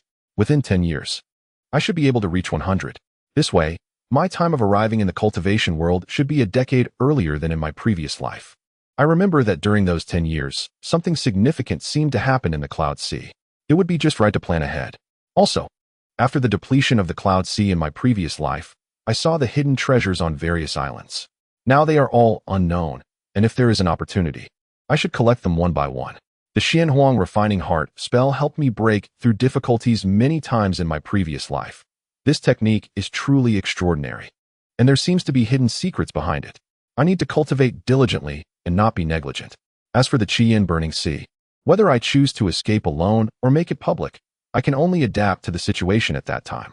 In my previous life, Li Fan dove headfirst into the unfamiliar cultivation world, only reaching the late stage of qi refinement after 48 years before dying. In this life, with foresight, Li Fan believes he can go further. Chapter 61, Detachment Trial of Divine Powers. Dashuan, Detachment Mountain. The mountain rises several thousand meters high, shaped like a knife, piercing the clouds. On the perilous mountain path halfway up the mountain, two young boys were walking one after the other. The one in front was a slender youth wearing a straw hat, with a resolute face. The boy following him looked a few years younger, but was robust. with bushy eyebrows and big eyes, appearing quite simple-hearted. At this moment, the burly boy wiped the sweat from his forehead and sat down with a thud. Erlang. Let us take a break. We've been walking for half a day, and I really can't go on. The slender youth turned around and handed over the water bottle. There are occasionally fierce tigers and wild beasts in these mountains. It's not safe to rest here. I know there is a hidden cave not far ahead. If you're really exhausted, we can rest there. The burly boy took the water bottle, gulped down a few mouthfuls, and after letting out a long breath, curiously asked, Erlang, is there really a god in these mountains? Of course, I've seen it with my own eyes. Erlang looked up at the mountain peak hidden in the clouds, affirmatively said. The burly boy, however, looked skeptical. Since 5 years ago, you've been acting like you're possessed, always drilling into this detachment mountain whenever you have time. I don't even know how many times I've run back and forth, and I haven't seen you truly searching for an immortal. If you ask me, you might as well give up on this idea early. The matter of seeking immortals and asking for the way is too ethereal and insubstantial. In my opinion, you should practice martial arts while like me. The burly youth was interrupted halfway through his speech by Erlang, who frowned. Wang Xuanba, how did you become as talkative as my mother? If you keep talking nonsense, you can go down the mountain by yourself. The burly youth awkwardly scratched the back of his head and wisely fell silent. The two continued to climb along the mountain path toward the summit. Not long after, a gust of cold wind suddenly swept through the mountain. Wang Xuanba's ears twitched, and his expression changed. He stepped forward to hold Erlang, making a gesture for silence. Ahead, his eyes narrowed as he was about to warn, but he suddenly froze. A drop of cold sweat fell from his forehead. On the mountain path ahead, accompanied by a rustling sound, a massive white python slithered down the mountain. The python was enormous, with just its head measuring 7 or 8 meters long. The remaining part was hidden among the grass and trees of the mountain, and its full length was unknown. The python's head was as thick as a wash basin, and its huge red eyes glowed with a chilling red light. It flicked its forked tongue and raised its head, moving along the mountain wall toward the cliff below. Seeing this terrifying beast, both Wang Xuanba and Erlang were filled with dread, not daring to move, even holding their breath. The massive body of the python dragged along the ground for a while before slowly disappearing from their sight. Wang Xuanba let out a long breath and was about to speak when he suddenly heard a series of hurried sounds. The giant snake head actually reappeared from below the cliff, staring intently at the two. Wang Xuanba and Erlang were once again petrified. The python swayed its head, slowly approaching the two. Its enormous mouth opened, creating a gust of foul wind, as the shadow of the python loomed over them. With its head almost ready to swallow them whole, Wang Xuanba could no longer endure. He let out a massive roar, his muscles bulging, and his body instantly expanded a circle. He flipped and leaped, raising his fist to smash down on the python's head. Clang! It actually made a sound like metal clashing. At this moment, Erlang also moved. With a stomp of his foot, the mountain stone shattered, and his figure became blurry, appearing behind the python in an instant. Transforming his fist into fingers, he fiercely jabbed dozens of times. Clang! Clang! Clang! The sound of collisions was unceasing. However, their attacks could not even break the python's skin. The python roared, twisting its body and striking Wang Xuanba.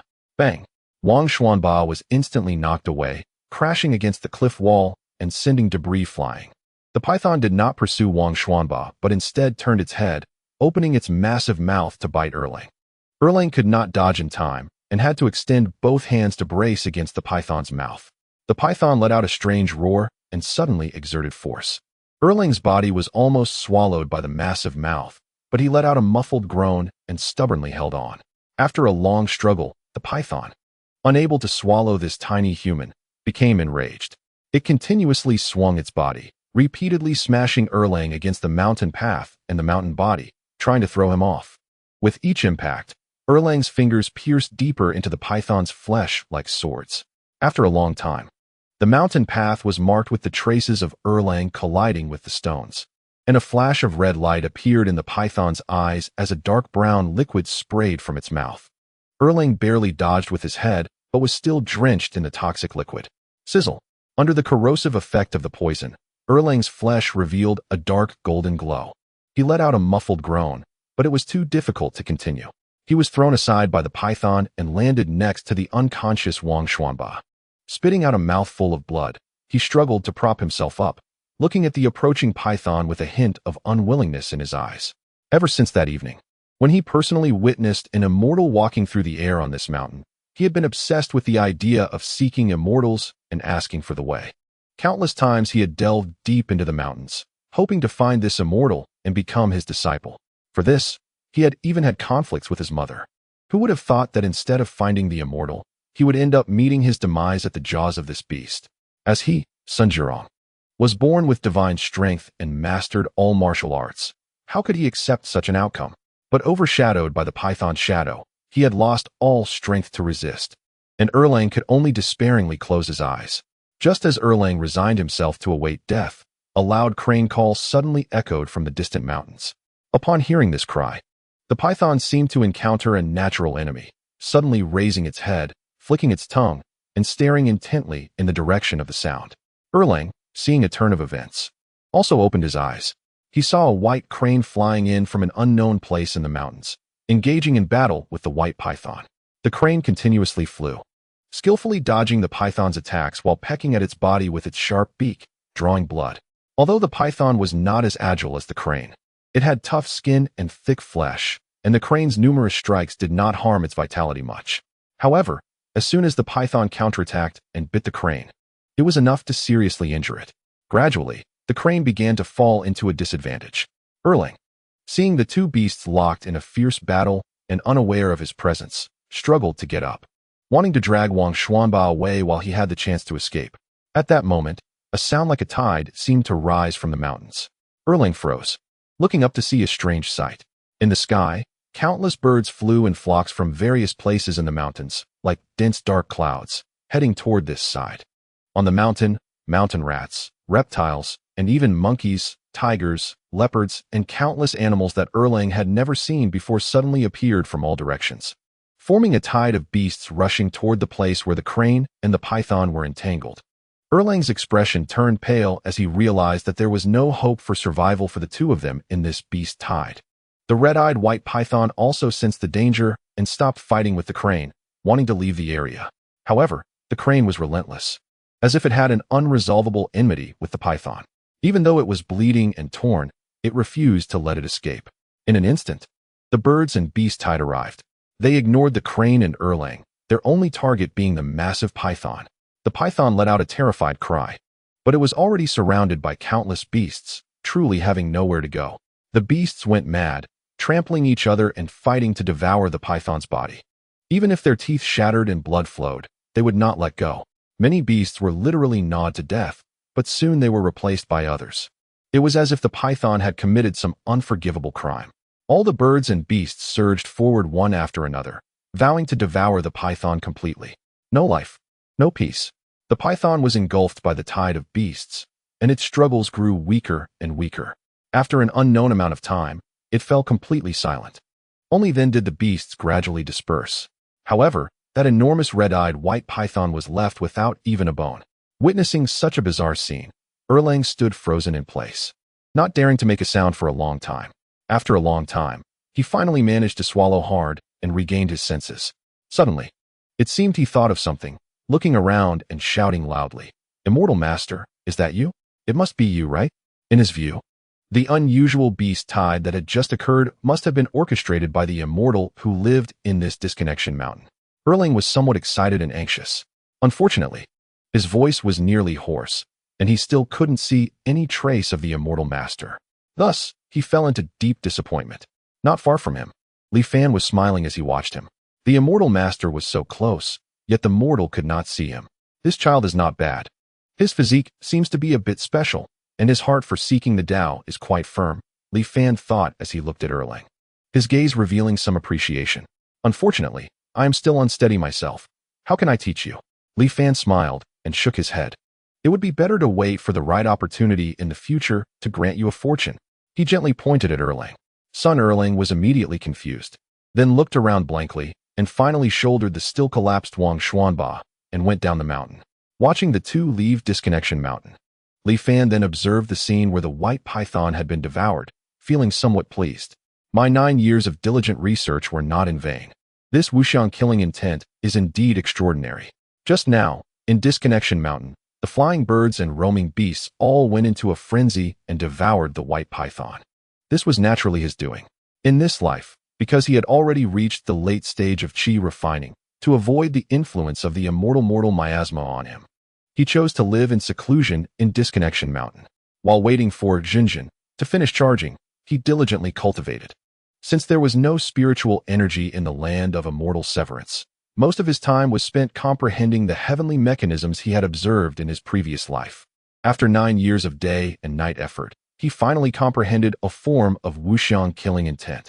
Once this wuxiang killing intent is unleashed, it can disguise itself as the heavenly Tao killing intent within a certain range and degree.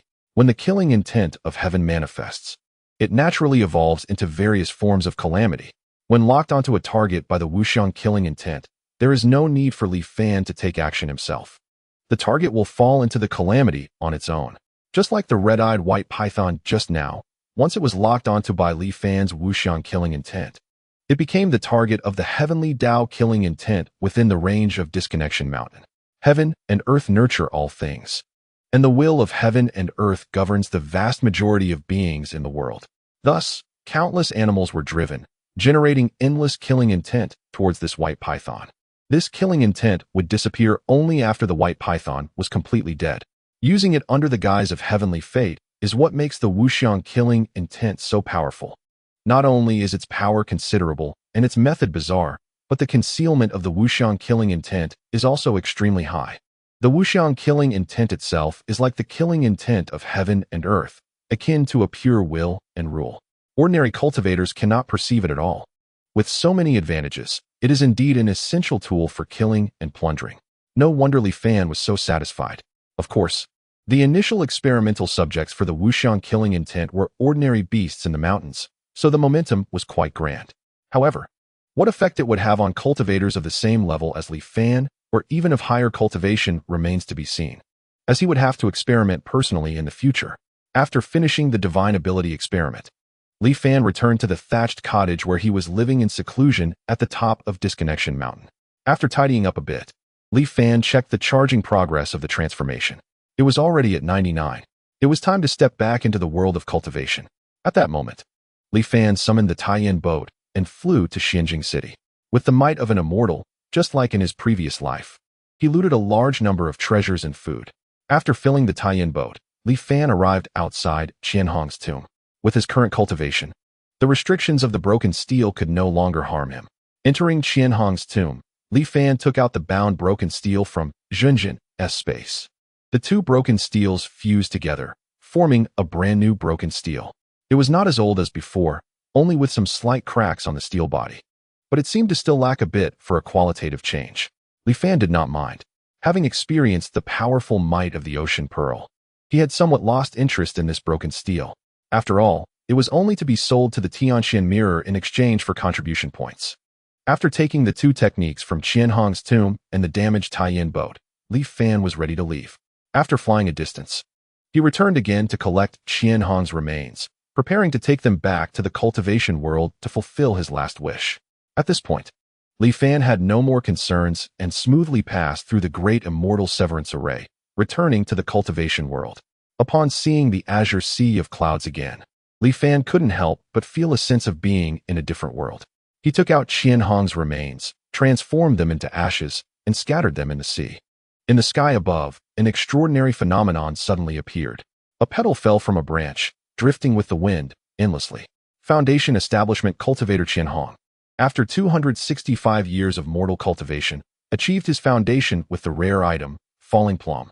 Lost for 3,670 years. He now returns to his homeland, returning to the heavens.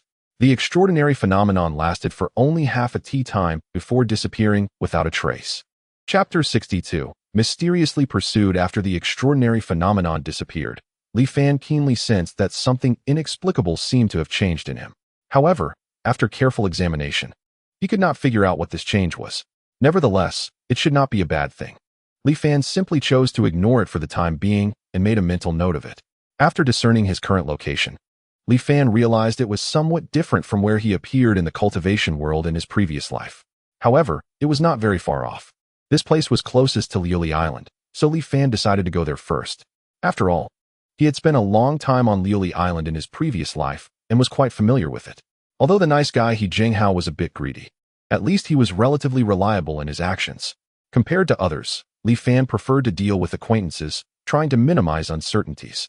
After deciding on the direction, Li Fan did not manipulate the tie-in boat, but performed a wind control technique to fly towards Liuli Island. He wanted to play the role of a loose cultivator in the sea of clouds, who, by chance, had cultivated to the late stage of qi refining. He wanted to break through to the foundation establishment stage but could not find the right method, so he wished to join the 10,000 Immortals Alliance. Currently, the life of loose cultivators in the cultivation world is quite difficult. Unlike members of the 10,000 Immortals Alliance and the Five Elders Association, who have fixed channels to obtain techniques, loose cultivators often have to risk their lives to search for techniques in various ancient sect ruins. They not only have to face the oddities and traps within the ruins, but also be cautious of fellow cultivators who are equally covetous. A single mistake can lead to death and destruction.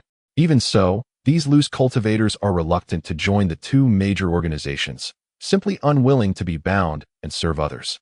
For loose cultivators, freedom is above all else. Different choices are merely different perspectives. It cannot be said that one is better than the other. Therefore, the tie-in boat is somewhat ostentatious for a loose cultivator's identity. To avoid unnecessary trouble and suspicion, Li Fan chose to fly using his own wind control. It was indeed slower, but Li Fan was not in a hurry, and it was just an opportunity to adapt. The reason for saying this is that during his time in Dashuan, Li Fan had a vague feeling that in this life, his affinity for spiritual energy had inexplicably increased. However, due to the absence of spiritual energy in the land of immortality, it had always been impossible to verify. Once he entered the world of cultivation and sensed the surrounding spiritual energy, Li Fan finally confirmed that his premonition was correct. If in his previous life he forcibly absorbed the spiritual energy of heaven and earth like a pump through the roots of heaven and earth, then in this life, he only needed to move his thoughts for the spiritual energy to naturally flow into his dantian without any coercion. Although it was still not as intimate as the spiritual energy described by Xiao Hong, it was much better than before. Li Fan speculated that the reason for this change was likely due to the roots of heaven and earth. In his previous life, the roots of heaven and earth were cultivated from 5 emotions: greed, fear, rage, hatred, and self-importance. In this life, the roots of heaven and earth in Li Fan's dantian were directly manifested through Huanzhen. If the roots cultivated by the 5 spirits qi method were filled with negative emotions like brutality and darkness, then the roots granted by Huanzhen were neutral, peaceful, and naturally calm. He didn't expect that inheriting his previous life as cultivation through Huanzhen would come with such benefits. While feeling delighted, Li Fan also vaguely sensed that there might be deeper reasons behind it. However, before he had time to think further, his expression suddenly changed. In his perception, a killing intent appeared from afar, locking onto him tightly and rapidly approaching.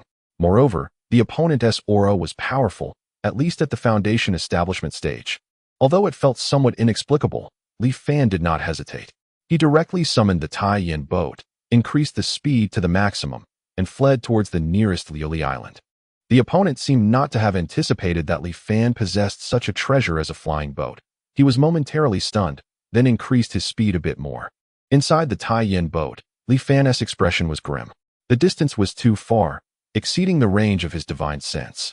But judging from the killing intent that was slowly approaching, the opponent's speed was definitely faster than his own navigation of the tie-in boat.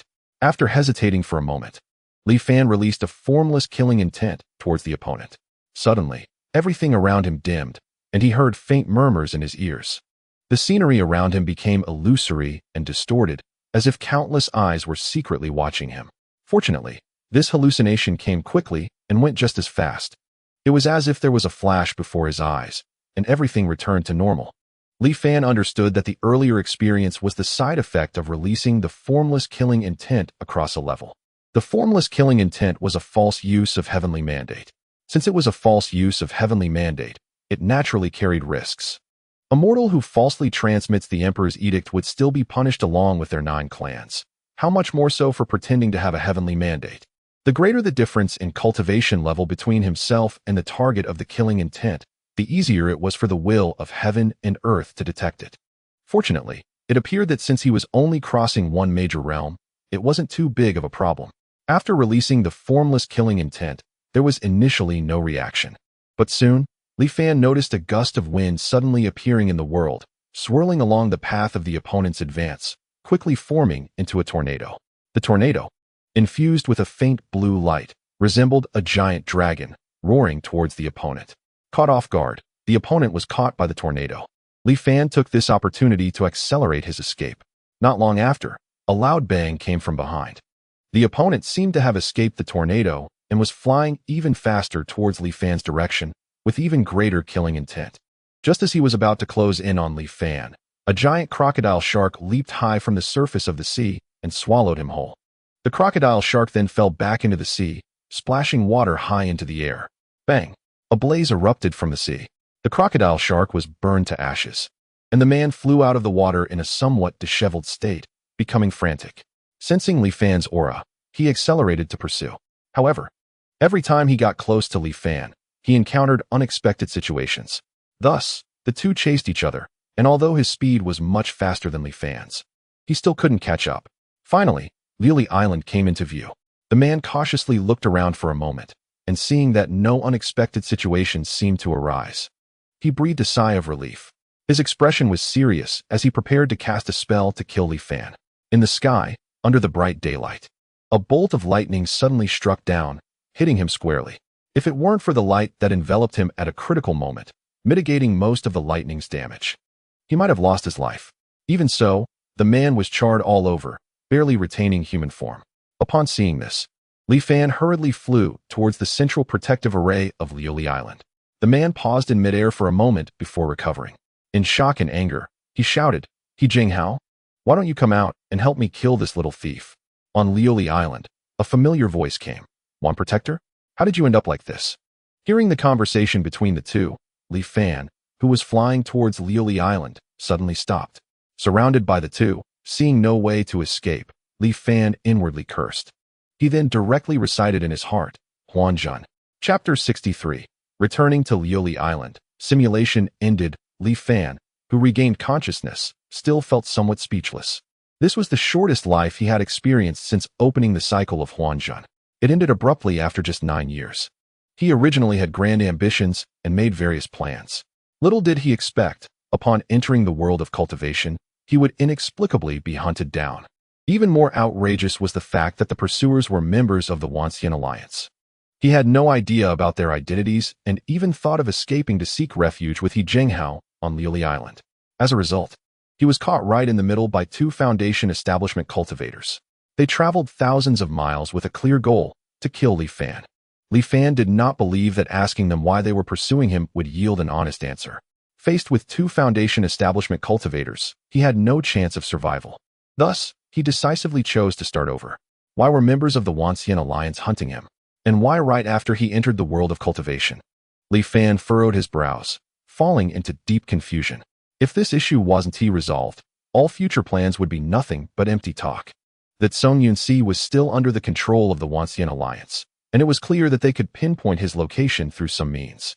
Where had the problem arisen?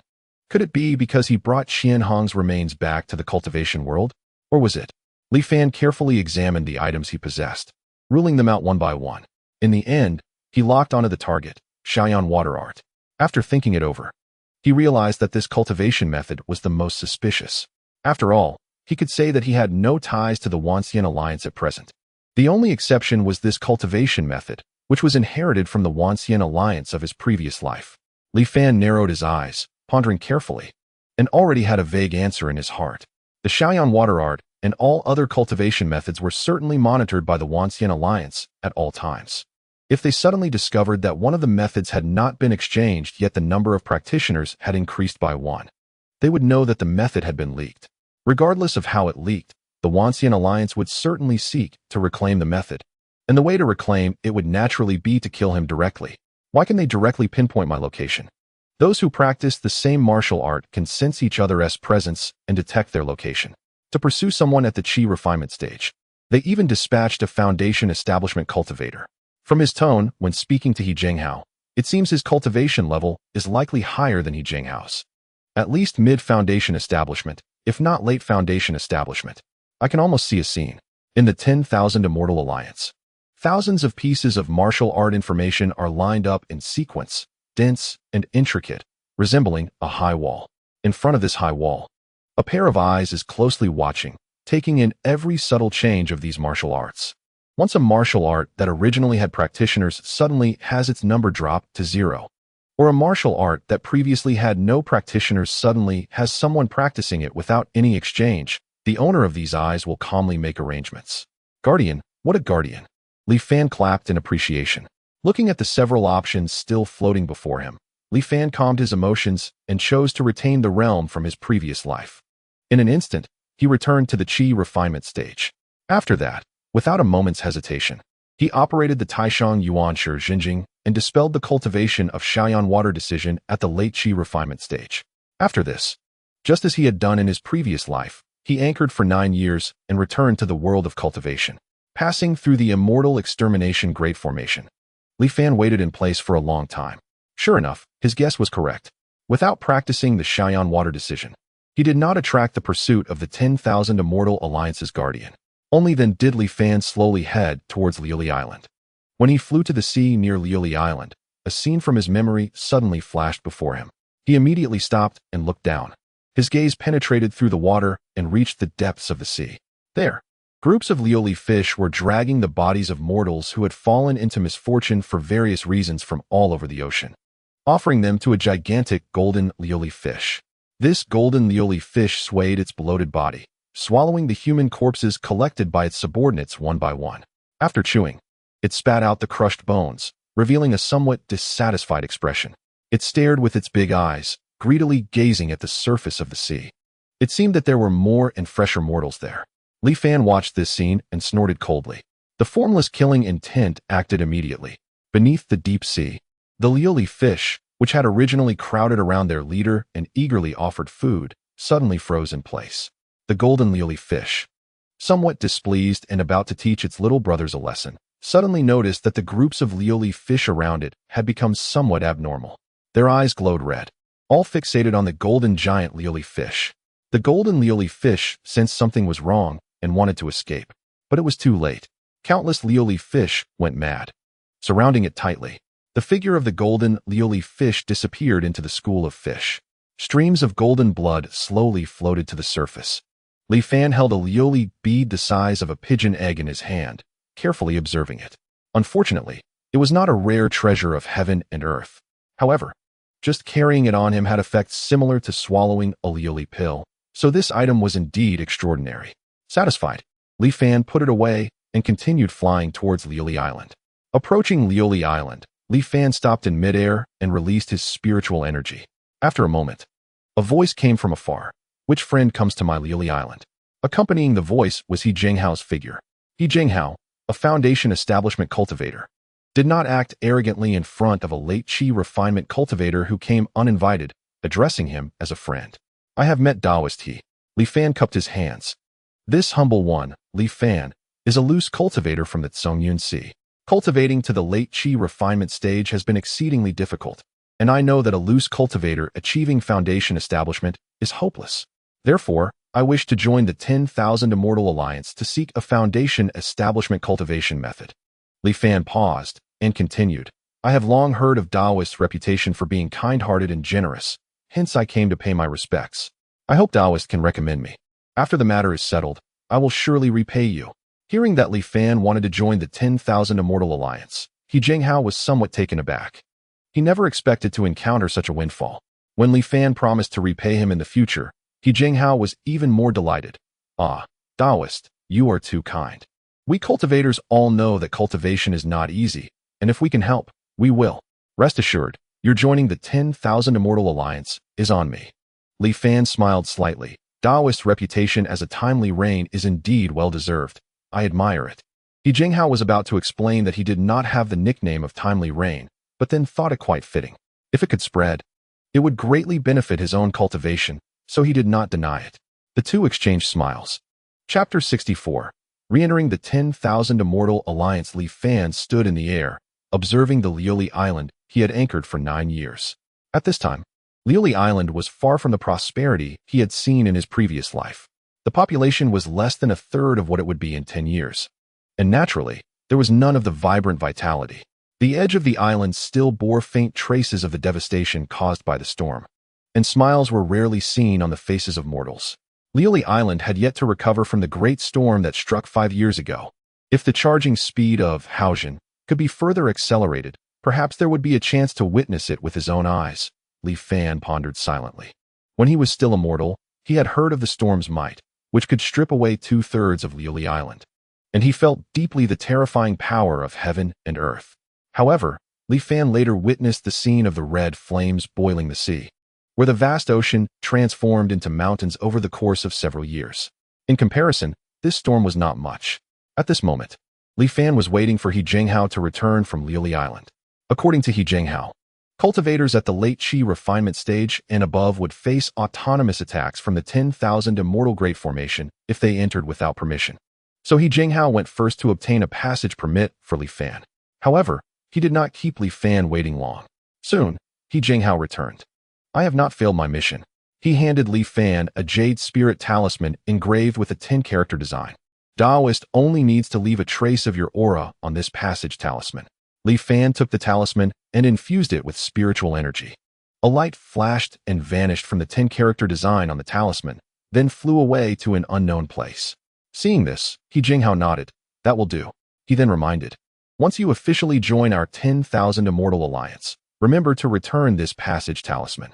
It must not be lost, otherwise, you will have to compensate the corresponding contribution value.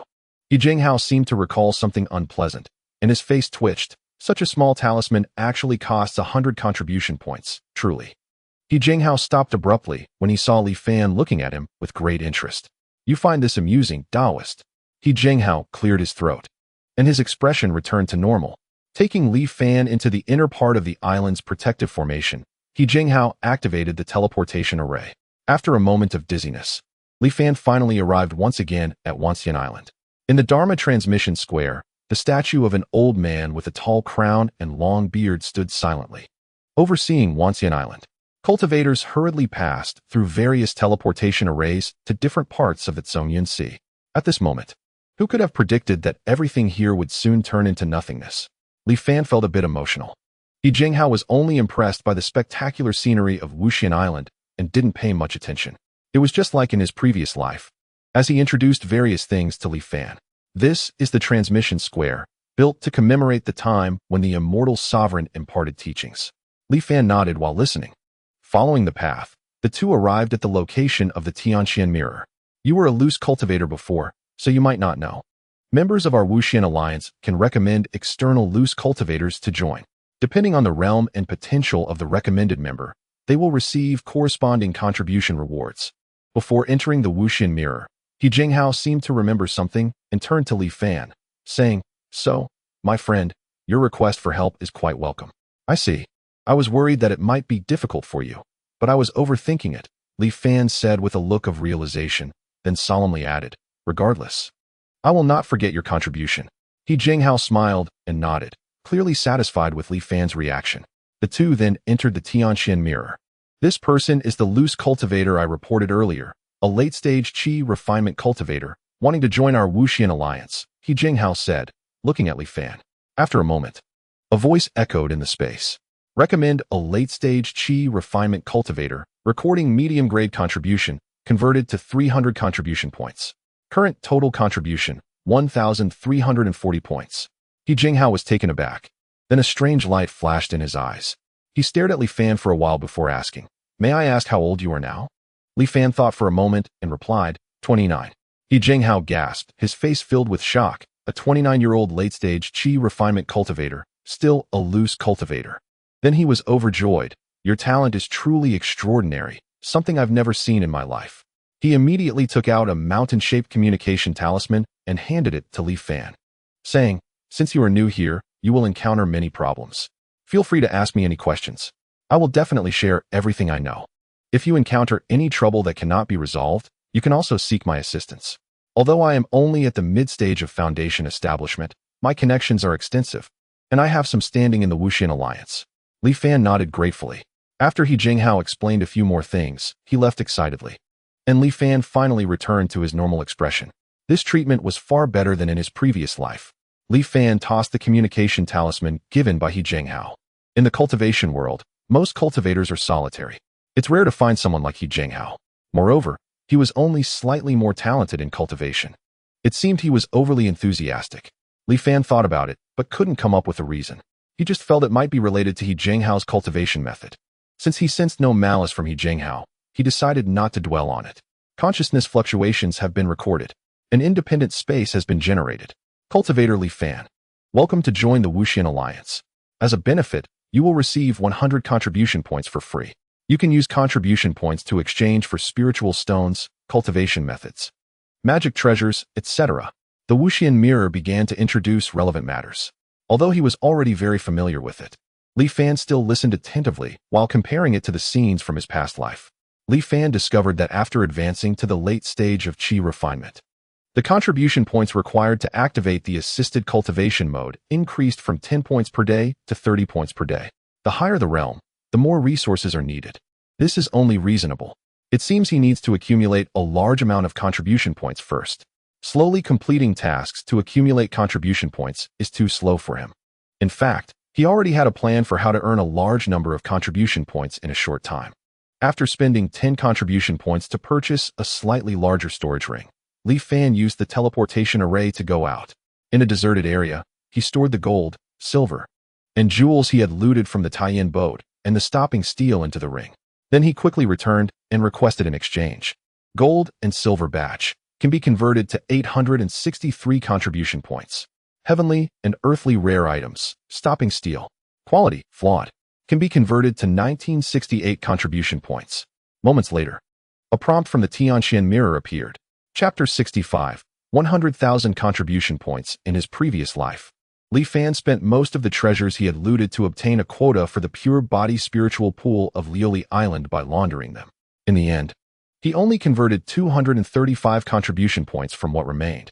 The total value of 863 contribution points in this life made Li Fan understand why some cultivators secretly help mortals smuggle into the cultivation world. Li Fan had just looted a few greedy officials and wealthy families and earned over 800 contribution points. It's not surprising that those cultivators could earn over 1,000 points in one trip. After all, a qi refinement cultivation method only costs a little over 1,000 points. If they did it over a decade, it would be quite a substantial income. Money can sway hearts, Li Fan sighed, then took out the glass bead obtained from the giant Lioli fish's body. Delicate Lioli bead can be converted to 850 contribution points. After thinking for a moment, he realized that this delicate Lioli bead was equivalent to a weakened version of the Lioli pill. Although its effect was slightly inferior, it didn't consume resources. It would definitely be useful for future cultivation, so Li Fan chose not to exchange it, but put it away instead. Looking at his total of 2,831 contribution points, Li Fan shook his head. Still not enough, too little. Knowledge about rare items requires over 2,000 points. When he was chased by the guardian of the Wuxian Alliance, he realized that although he had the realm of late-stage qi refinement, his actual combat power was very low. The Qianji Yuhuan Golden Chapter, which was the primary cultivation method he practiced, lacked effective killing techniques. Besides the formless killing mechanism he comprehended, he had no other means to deal with enemies. While the formless killing mechanism was powerful, it had a crucial flaw. It often took time to take effect. It was suitable for ambushing others, but not for direct confrontations. Once engaged in a fight or surrounded, Li Fan could only choose to flee. Currently, he only knew the most primitive wind control technique, which likely wouldn't allow him to escape from others. Unable to fight or run, a tragedy was inevitable. Therefore, he wanted all the dazzling killing techniques, escape techniques, defensive methods, various magic tools, formations, and pills available in the Wuxian mirror. But this little contribution points were far from enough. After pondering for a moment, he began to check the bounty tasks released by other cultivators in the Wuxian mirror. In his past life, when he merged with the consciousness of the Songhai, he had seen many hidden treasures in the Songyun Sea. Some of these were within his current ability to retrieve, like the delicate Lioli bead. There were many others that were extremely dangerous, which even Foundation establishment cultivators could not easily covet. Rather than letting these secrets rot in the sea, it would be better to select some to sell early, quickly turning them into his combat power. His gaze quickly scanned until he stopped at one task. With a flick of his consciousness, he checked the task details. Elder Chen from the medicine hall needed a certain auxiliary material for alchemy, blue blood coral. He is now offering a reward to the members of the Wuxian Alliance. Those who provide relevant information will receive 1,000 contribution points upon verification. Directly providing blue blood coral will earn 3,000 contribution points. Li Fan reviewed the remaining tasks again, and only this one was known to him as the most rewarding. So, Li Fan accepted the task. In the northwest sea area of the Zhongyun Sea, over 200 miles west of Wuying Island, I had seen this type of coral at the bottom of the sea. Unfortunately, there was a sea snake guarding the coral. I did not know the exact strength of the sea snake, but just a distant glance made me feel a deadly threat. Li Fan crafted a narrative and submitted the task.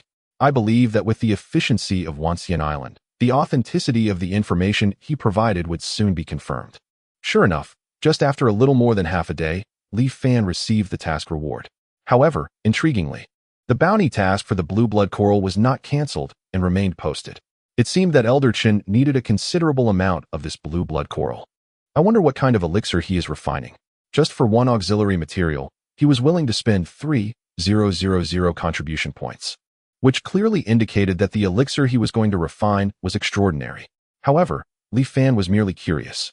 Elder Chen was said to be the chief elder of the medicine hall of Wanxian Island, a powerful cultivator at the nascent soul stage. That level was still too far for Li Fan at the moment. Suppressing his momentary curiosity, Li Fan focused his attention on the many bounty tasks, particularly one that stood out the most. This was also the reason why Li Fan was eager to enhance his strength. Task: Bounty for Yinshui Tulu. Reward: 100,000 contribution points. Just a simple 2 lines with no other explanation. But the figure of 100,000 contribution points made all the cultivators who saw it feel shaken and unable to contain themselves. That's 100,000 contribution points. Many cultivators of the Wanxian Alliance might not accumulate that much in their entire lives.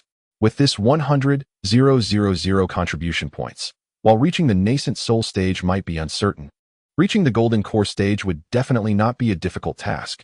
Countless cultivators were envious and read these 2 lines countless times, imagining themselves in glorious scenes after completing the task. Unfortunately, the bounty task had been posted for over a decade, not to mention completion. No one even knew what Yinshui Tulu actually was. The task publisher was also extremely mysterious, never revealing themselves or providing any explanation. It seemed to be a way of telling everyone that those who understand will understand, and those who don't, it's pointless to explain. Currently, no one in the Zhongyun Sea knew where Yinshui Tulu was, except for Li Fan. Yinshui Tulu, Yinshui Heavenly Palace. Li Fan kept repeating in his heart. This Yinshui Tulu, valued at 100,000 contribution points, was in that Yinshui Heavenly Palace. The Yinshui Heavenly Palace, or rather the ruins of the Yinshui Heavenly Palace, was the place that Xiaoheng mentioned in his letter, where he went to search for extraordinary things. The reason why no one knows this secret now is simply that the Yinshui Heavenly Palace has not yet appeared in the world. In his previous life, Li Fan became interested in the Yinshui Heavenly Palace because of Xiaoheng's message, and thus remembered this event that was about to cause a sensation in the Zhongyun Sea. The Yinshui Heavenly Palace, isolated over the sea, was the most powerful sect within the range of the Zhongyun Sea during ancient times. When the great calamity of heaven and earth struck, the disciples of the Yinshui Heavenly Palace went through fierce battles against each other, with only a small number surviving. The survivors decided to activate the great protective formation of the sect, thus retreating from the world. Since then, the Yinshui Heavenly Palace has been concealed by the formation, hidden in the central sea area of the Zhongyun Sea, until the year 11 of the anchor point, when the formation shattered. The long-hidden Yinshui Heavenly Palace finally re-emerged in the world. However, even the secluded Yinshui Heavenly Palace could not escape the fate of destruction. When the many cultivators of the Zhongyun Sea entered, they found that the Yinshui Heavenly Palace had already become a ruin filled with strange phenomena. Chapter 66. The Strange descends to the world at that time. The first batch to enter the ruins of the Yinshui Heavenly Palace consisted of over 100 cultivators, mostly at the Qi refinement and foundation establishment stages. They thought it was just an ordinary ruin, but unexpectedly, the Yinshui Heavenly Palace was filled with strange occurrences. This group of cultivators was caught off guard and suffered heavy casualties. In the end, fewer than 1 in 10 made it out alive. Among them was a person named Sikongi. He only had the cultivation of the mid-chi refinement stage and appeared unremarkable. Everyone thought he was merely lucky to survive. No one expected that this inconspicuous Sikong-yi, upon returning to Wanxian Island, submitted the Yunshui Tulu and completed the bounty task worth 100,000 contribution points. After receiving the reward, Sikong-yi used the ultra-long distance teleportation array to leave the Tsongyun Sea, disappearing from everyone's sight. Since then, Sikong-yi has never appeared again. Searching for information related to the sect ruins, Li Fan slowly recalled his experiences from his previous life while speaking to the Tianxian mirror. In an instant, hundreds and thousands of pieces of information emerged. However, the vast majority could only see the initial few sentences, and to obtain complete information, a certain amount of contribution points had to be paid. Li Fan was not stingy. He immediately spent 100 contribution points to purchase the highly sought-after guide to surviving sect ruins. The author of this guide was named Qi Yuanzhou, also a loose cultivator. He had spent years exploring various ruins, managing to cultivate to the Golden Core stage before joining the Wanxian Alliance. Being able to retreat unscathed from the treacherous ruins of various sects indicated that Qi Yuanzhou had remarkable abilities. His compiled guide to surviving sect ruins was highly praised by many cultivators and regarded as a classic. The Yunshui Heavenly Palace ruins were treacherous and dangerous. Although Li Fan had foreknowledge, he did not dare to take it lightly. He carefully studied it. When the great calamity of ancient times struck, countless sects perished, leaving only remnants of walls and ruins in the world. These ruins had been explored countless times by cultivators over the years, some of which were completely clean, leaving no valuable items behind. Others remained unexplored due to their extreme danger and vastness. Even now, many cultivators risk entering for techniques or to seek opportunities for breakthroughs. Additionally, there were those sects that had always been hidden from the world, shrouded in cave heavens and formations. These sects were completely undeveloped virgin lands, presenting numerous opportunities. Once they appeared in the world, they would undoubtedly attract swarms of cultivators. The various experiences mentioned in the Guide to Surviving Sect Ruins were aimed at the latter two types. The guide mentioned that in today's cultivation world, all valuable and worthy sects could be divided into two major categories. One type is those without strange phenomena. The other type is those with strange phenomena. If there are no strange phenomena, then as long as one is careful of formations and mechanisms, there is generally no particularly great danger. However, if strange phenomena exist, one must be extremely cautious. The so-called strange phenomena refer to various extraordinary occurrences within the ruins that cannot be measured by common sense. Strange phenomena seem not to belong to this world, often having their own unique rules. The rules of strange phenomena also vary in strength. In the cultivation world, it is customary to categorize the intensity of strange phenomena's rules.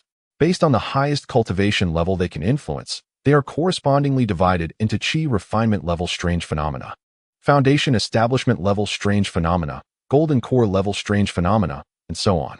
Cultivators within the coverage of strange phenomena's rules, if their cultivation is below the strength of those rules, must adhere to the rules of the strange phenomena. Once violated, they will inevitably face death. If one's cultivation level is higher than the intensity of the strange rules, perhaps one can avoid the influence of the strange and escape death. However, no matter how high your cultivation level is, you cannot change the strange. Even a powerful being at the Tao integration stage cannot alter the strange rules of the Qi refining stage. It is even more impossible to save a cultivator who violates the strange rules from the strange. Once a living being enters the range of the strange, it will be triggered only when the number of deaths reaches a certain threshold, or if the strange rules are deciphered, can the cultivators who entered it leave. The guide gives an example. 150 years ago, a nameless island near the western part of the Tsongyun Sea suddenly revealed a cave. Since its appearance in the mortal world, it has emitted a glow that illuminated the sky for hundreds of miles around. Many cultivators were attracted by the treasure light and entered to explore. After some investigation, the cultivators discovered that this cave was built by a loose cultivator from ancient times, Master Hongji. Before his death, the cave contained more than 10 methods and countless magical treasures. Overjoyed, these cultivators began to fight for them. At that moment, a terrifying thing happened. All those cultivators who smiled after obtaining the methods or treasures suddenly had their heads fly off, their smiles completely frozen. In an instant, more than half of the cultivators present died. The remaining cultivators were horrified, believing that there was some restriction on those methods and treasures. They dared not touch the treasures scattered all over the ground and fled the cave. After the news spread, some disbelieving cultivators came to test it. After they took the treasures for a long time without triggering any restrictions, they similarly showed either disdain or joyful smiles. Soon after, their heads also fell to the ground. Only a cultivator with a congenital facial paralysis escaped unharmed. However, he was so frightened by this horrifying scene that he just grabbed a magical treasure and fled. The news of another batch of cultivators being wiped out shocked all the envious cultivators nearby. The facial paralysis cultivator, who had escaped a disaster and obtained treasures from the cave, naturally attracted everyone's attention. But no matter how they pressed him, he said he didn't know how he survived. Later, a clever man pondered for a long time and revealed the secret. In this cave, laughter is prohibited. No matter the reason, once a smile is shown, heads will fall. Although this sounded absurd, when the clever man walked into the cave with an indifferent expression and calmly took out a method without any harm, all the cultivators believed it. Thus, they all imitated him and took out all the treasures in the cave. What happened in Master Hongji's cave was the most typical and simplest strange, containing only one rule. In fact, the strangeness in those sect ruins often involves multiple combined rules. Strangeness is naturally extremely dangerous. Without understanding its rules, even a slight misstep can lead to death. However, once the rules of the strange are mastered, the risk of the strange becomes almost zero. Based on his personal experiences of surviving several times under the strange, Kai Wanzu summarized dozens of experiences. First, always remain calm. Under the shroud of the strange, anything unbelievable can happen. Second, do not act rashly. When the rules of the strange are unclear, the faster you move, the quicker you die. Chapter 67. Insisting on cultivating illusion techniques. Third, if you want to explore the strange, please gather as many people as possible. The most effective way to understand the rules of the strange is to pile up lives. Trust yourself, you definitely won't be the first to die. Li Fan carefully read through the survival guide to sect ruins and felt that the 100 contribution points were well spent. With these experiences, he would have more confidence when exploring the Yunshui Tiangong 2 years later. In his previous life, after Sikong, Yi found the Yunshui Tulu in the Yunshui Tiangong and gained 100,000 contribution points. It ignited the enthusiasm of the cultivators in the Tsongyun Sea to explore the Yunshui Tiangong. Although the Yunshui Tulu had already been taken away, the Yunshui Tiangong was so vast that it certainly contained more treasures than just the Yunshui Tulu, right? With this thought, cultivators from the Tsongyun Sea rushed to the Yunshui Tiangong at the expense of their lives. Even loose cultivators from distant continents came to seek fame. Their idea was indeed not wrong. In the previous life, until the year 27 of the anchoring, the yearly fan was in the qi refining stage. The Yunshui Tiangong still had not been fully explored. From time to time, news would come out that cultivators had obtained treasures from it, making everyone envious. Because so many people kept exploring, most of the strange rules in the Yunshui Tiangong were no longer a secret. Li Fan had heard about them in his previous life. However, there had always been various opinions on how Sikong Yi obtained the Yunshui Fu Lu, and no conclusion had been reached.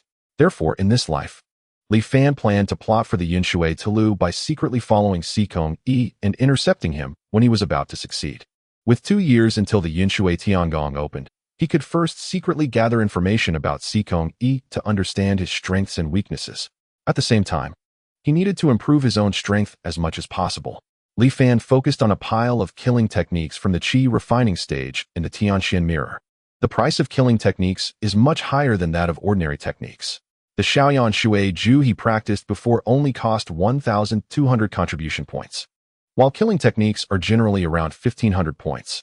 Li Fan quickly browsed through the descriptions of the techniques, selecting those suitable for him. Lu Shui Sword Technique, Shaojing Wind Sword. Qi Lu Xing. Suddenly, Li Fan's gaze stopped on a technique.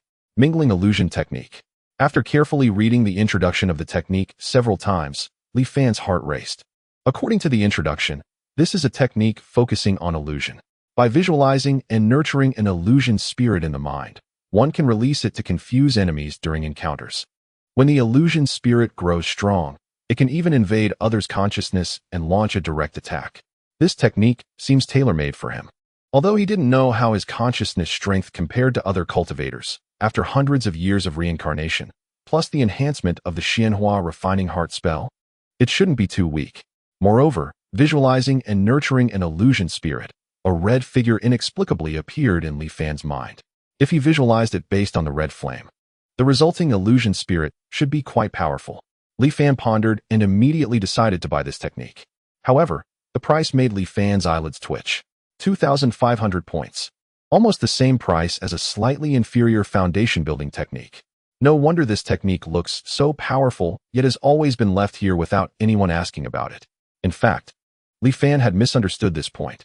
The reason the mingling illusion technique was priced so high was merely because illusion techniques are relatively rare, not because it was particularly strong. In today's cultivation world, the consciousness strength of the vast majority of cultivators is not much different. After all, before the Great Calamity, techniques specializing in enhancing consciousness were relatively scarce, not to mention the current situation where celestial methods cannot be cultivated together. The lack of means to enhance spiritual awareness results in the vast majority of cultivators having their spiritual strength at the same level.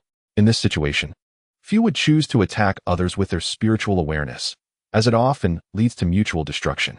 This is also why the mingling illusion technique is considered somewhat useless by other cultivators. After all, it is merely an illusion technique, a method of using spiritual awareness rather than enhancing it. To attack with spiritual awareness for just a bit of illusion, who would be willing to spend 2,500 contribution points? It is precisely because Li Fan possesses the Xian Huang heart refinement spell and has personally witnessed the figure of the world spirit's crimson flame, that he finds a strong resonance with the visualization of illusion spirits. Thus, the mingling illusion technique can yield multiple effects in his hands. Regardless, Li Fan ultimately gritted his teeth and purchased the mingling illusion technique. In the blink of an eye, his contribution points dwindled to just 1321. Contribution points come quickly, but leave even faster. He originally wanted to buy another escape technique, but now it was a bit insufficient, so that would have to wait for another time. The urgent matter at hand was to first cultivate the mingling illusion technique to the late stage of qi refinement. Activating the cultivation assistance mode of the Tianxian mirror and placing the exquisite glazed pearl beside him, Li Fan began to cultivate. With a mind as clear as a mirror, the profound technique characters became as simple and understandable as elementary school textbooks in Li Fan's eyes, thanks to the double enhancement. The pure cultivation derived from the Shaoyan water technique in his Dantian became nourishment, propelling the cultivation progress of the mingling illusion technique to soar like a rocket. In less than a day, the mingling illusion technique reached the mid-stage of qi refinement. At the mid-stage of qi refinement, he could visualize the illusion spirit in his mind. Although it is an illusion spirit, what is visualized cannot be fabricated out of thin air. It must be based on things that truly exist in the cultivation world. Thoughts flowed slowly, and scenes from the past emerged before his eyes. Li Fan seemed to return to the moment in his previous life when he witnessed the crimson flame burning the sea. A phantom slowly appeared in Li Fan's sea of consciousness. Just this unformed phantom made Li Fan suddenly feel a sharp increase in his body temperature. Sweat poured down like raindrops. Li Fan frowned and forcibly operated the heart refinement spell to suppress the scorching sensation. He continued to visualize the figure of the crimson flame. As the crimson flame illusion spirit gradually took shape, Li Fan's body temperature kept rising. If previously he felt like he was in a desert under the blazing sun, now it felt as if he was being roasted in a great fire. With Li Fan's continuous visualization, the feeling of heat became increasingly terrifying. Finally, when the temperature reached a limit, the clothes Li Fan was wearing spontaneously ignited. The state of visualization could no longer be maintained, and the phantom in his sea of consciousness instantly dissipated. Li Fan suddenly spat out a mouthful of fresh blood. The blood seemed to radiate an extremely high temperature. Before it splattered on the ground, it transformed into a puff of white vapor and evaporated. Li Fan wiped the blood from the corner of his mouth, undeterred. He purchased a healing pill from the Tianxian mirror, recovered for a moment, and began to visualize again. Chapter 68. Illusion Spirit Imitating Blue Flame. As Li Fan's body temperature rose, the figure of the crimson flame in his sea of consciousness became clear again. However, even though Li Fan operated the Xian Huang heart refinement spell to its utmost, he ignored the faint smell of burning coming from his body. Just before the crimson flame illusion spirit was about to take shape, Li Fan inexplicably withdrew from the visualization state. Was it because it was too hot, exceeding the limits of his body's tolerance? Li Fan pondered and searched for substances that could resist heat in the Tianxian mirror. spending 10 contribution points. He bought an ice heart pill. After taking it, Li Fan attempted again. This time, as the heat from visualizing the crimson flame emerged. A cool breath simultaneously surged from his dantian. This breath circulated throughout his body, suppressing the heat sensation. Without the need to distract himself to suppress his discomfort, Li Fan focused all his energy on condensing the crimson flame illusion spirit. But it was useless. The illusion spirit still shattered at the last moment before taking shape. It felt as if some existence was deliberately obstructing him. The illusion spirit could not take form. After trying a dozen times, the effect of the ice heart pill began to wane. Li Fan paused. The world spirit was indeed formidable. Even condensing an illusion spirit based on it was impossible. There must be some rules I am unaware of limiting this. Li Fan thought for a moment and searched for information related to the world spirit in the Tianxian mirror. As expected, the Tianxian mirror indicated that his permissions were insufficient to view this information. For a moment, Li Fan's attempt to condense the crimson flame illusion spirit fell into a predicament. However, he did not intend to give up. The greater the limitations, the greater the rewards once success is achieved. The power of the world spirit is vivid in his mind. Even obtaining a fraction of it would be extraordinary. However, how to proceed still required careful consideration. Thus, Li Fan maintained his auxiliary cultivation assistance, quietly closing his eyes to think. Days passed, one after another, and contribution points burned away little by little. Finally, after 7 days, Li Fan opened his eyes. The world spirit is a manifestation of a certain law of heaven and earth. If the crimson flame represents a law related to fire, then what special significance does the red and crimson flame hold? Are there other flames besides the crimson flame? Li Fan immediately began to experiment. He visualized the world spirit again. The figure and aura matched the crimson flame he remembered perfectly. However, the color of the figure changed from red to green. This time, the illusion spirit successfully took shape. But it was extremely weak, like an empty shell, completely lacking any power to harm enemies. He dissipated the newly formed illusion spirit in his sea of consciousness and tried again. This time, it changed from green to black. The black flame, like the crimson flame, failed to take shape. But unlike the crimson flame, there was no scorching sensation when visualizing the black flame. He tried changing colors again. Li Fan attempted every color he could think of. He discovered 4 scenarios. The first was like the crimson flame, unable to take shape, with a burning sensation during visualization. The second was like the green flame, which could take shape but was an empty shell with no power. The third was like the black flame, unable to take shape, with no unusual phenomena occurring during visualization. The fourth, which was the most special, was in Li Fan's sea of consciousness, where a figure almost identical to the crimson flame slowly condensed. However, its color was blue, as the blue flame illusion spirit gradually appeared. The temperature around Li Fan's body began to drop significantly. Layers of ice flowers began to spread outward from the ground where Li Fan stood. His hair and eyebrows were covered in white frost, and his body gradually became stiff like a block of ice. Even the Xian Huang heart refinement spell, which had been operating quietly, slowed down under its influence, as if it would stop at any moment. Li Fan's heartbeat slowed, and his breath quickly diminished. Yet, Li Fan's consciousness fell into a peculiar state. It was as if his soul had left his body, observing the changes in his body like an outsider. There were no emotional fluctuations. Li Fan had a premonition in his heart. In this state, even if his body were destroyed and he died the next second, he would not feel any fear. This was a state of absolute calmness and rationality. It was in this state that Li Fan silently watched as his body was completely frozen. It felt as if he had fallen into absolute zero, into complete silence. Meanwhile, in Li Fan's sea of consciousness, the blue flame illusion spirit took shape completely. The temperature did not rise, but vitality quickly appeared on Li Fan. It was as if the absolute cold could no longer affect him. With a movement of his consciousness, the blue flame in the sea of consciousness flickered slightly, and the extreme cold on his body quickly disappeared. In the blink of an eye, Li Fan returned to his original appearance. And he also came out of that state of absolute rationality. That extreme cold seemed like an illusion, leaving no trace behind. This is the power of the blue flame. In the sea of consciousness, the young blue flame illusion spirit fell into a deep sleep. But Li Fan knew that he could awaken it at any time, recreating the state he had just experienced.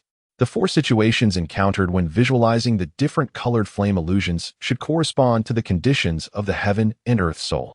After some contemplation, Li Fan made his own conjecture.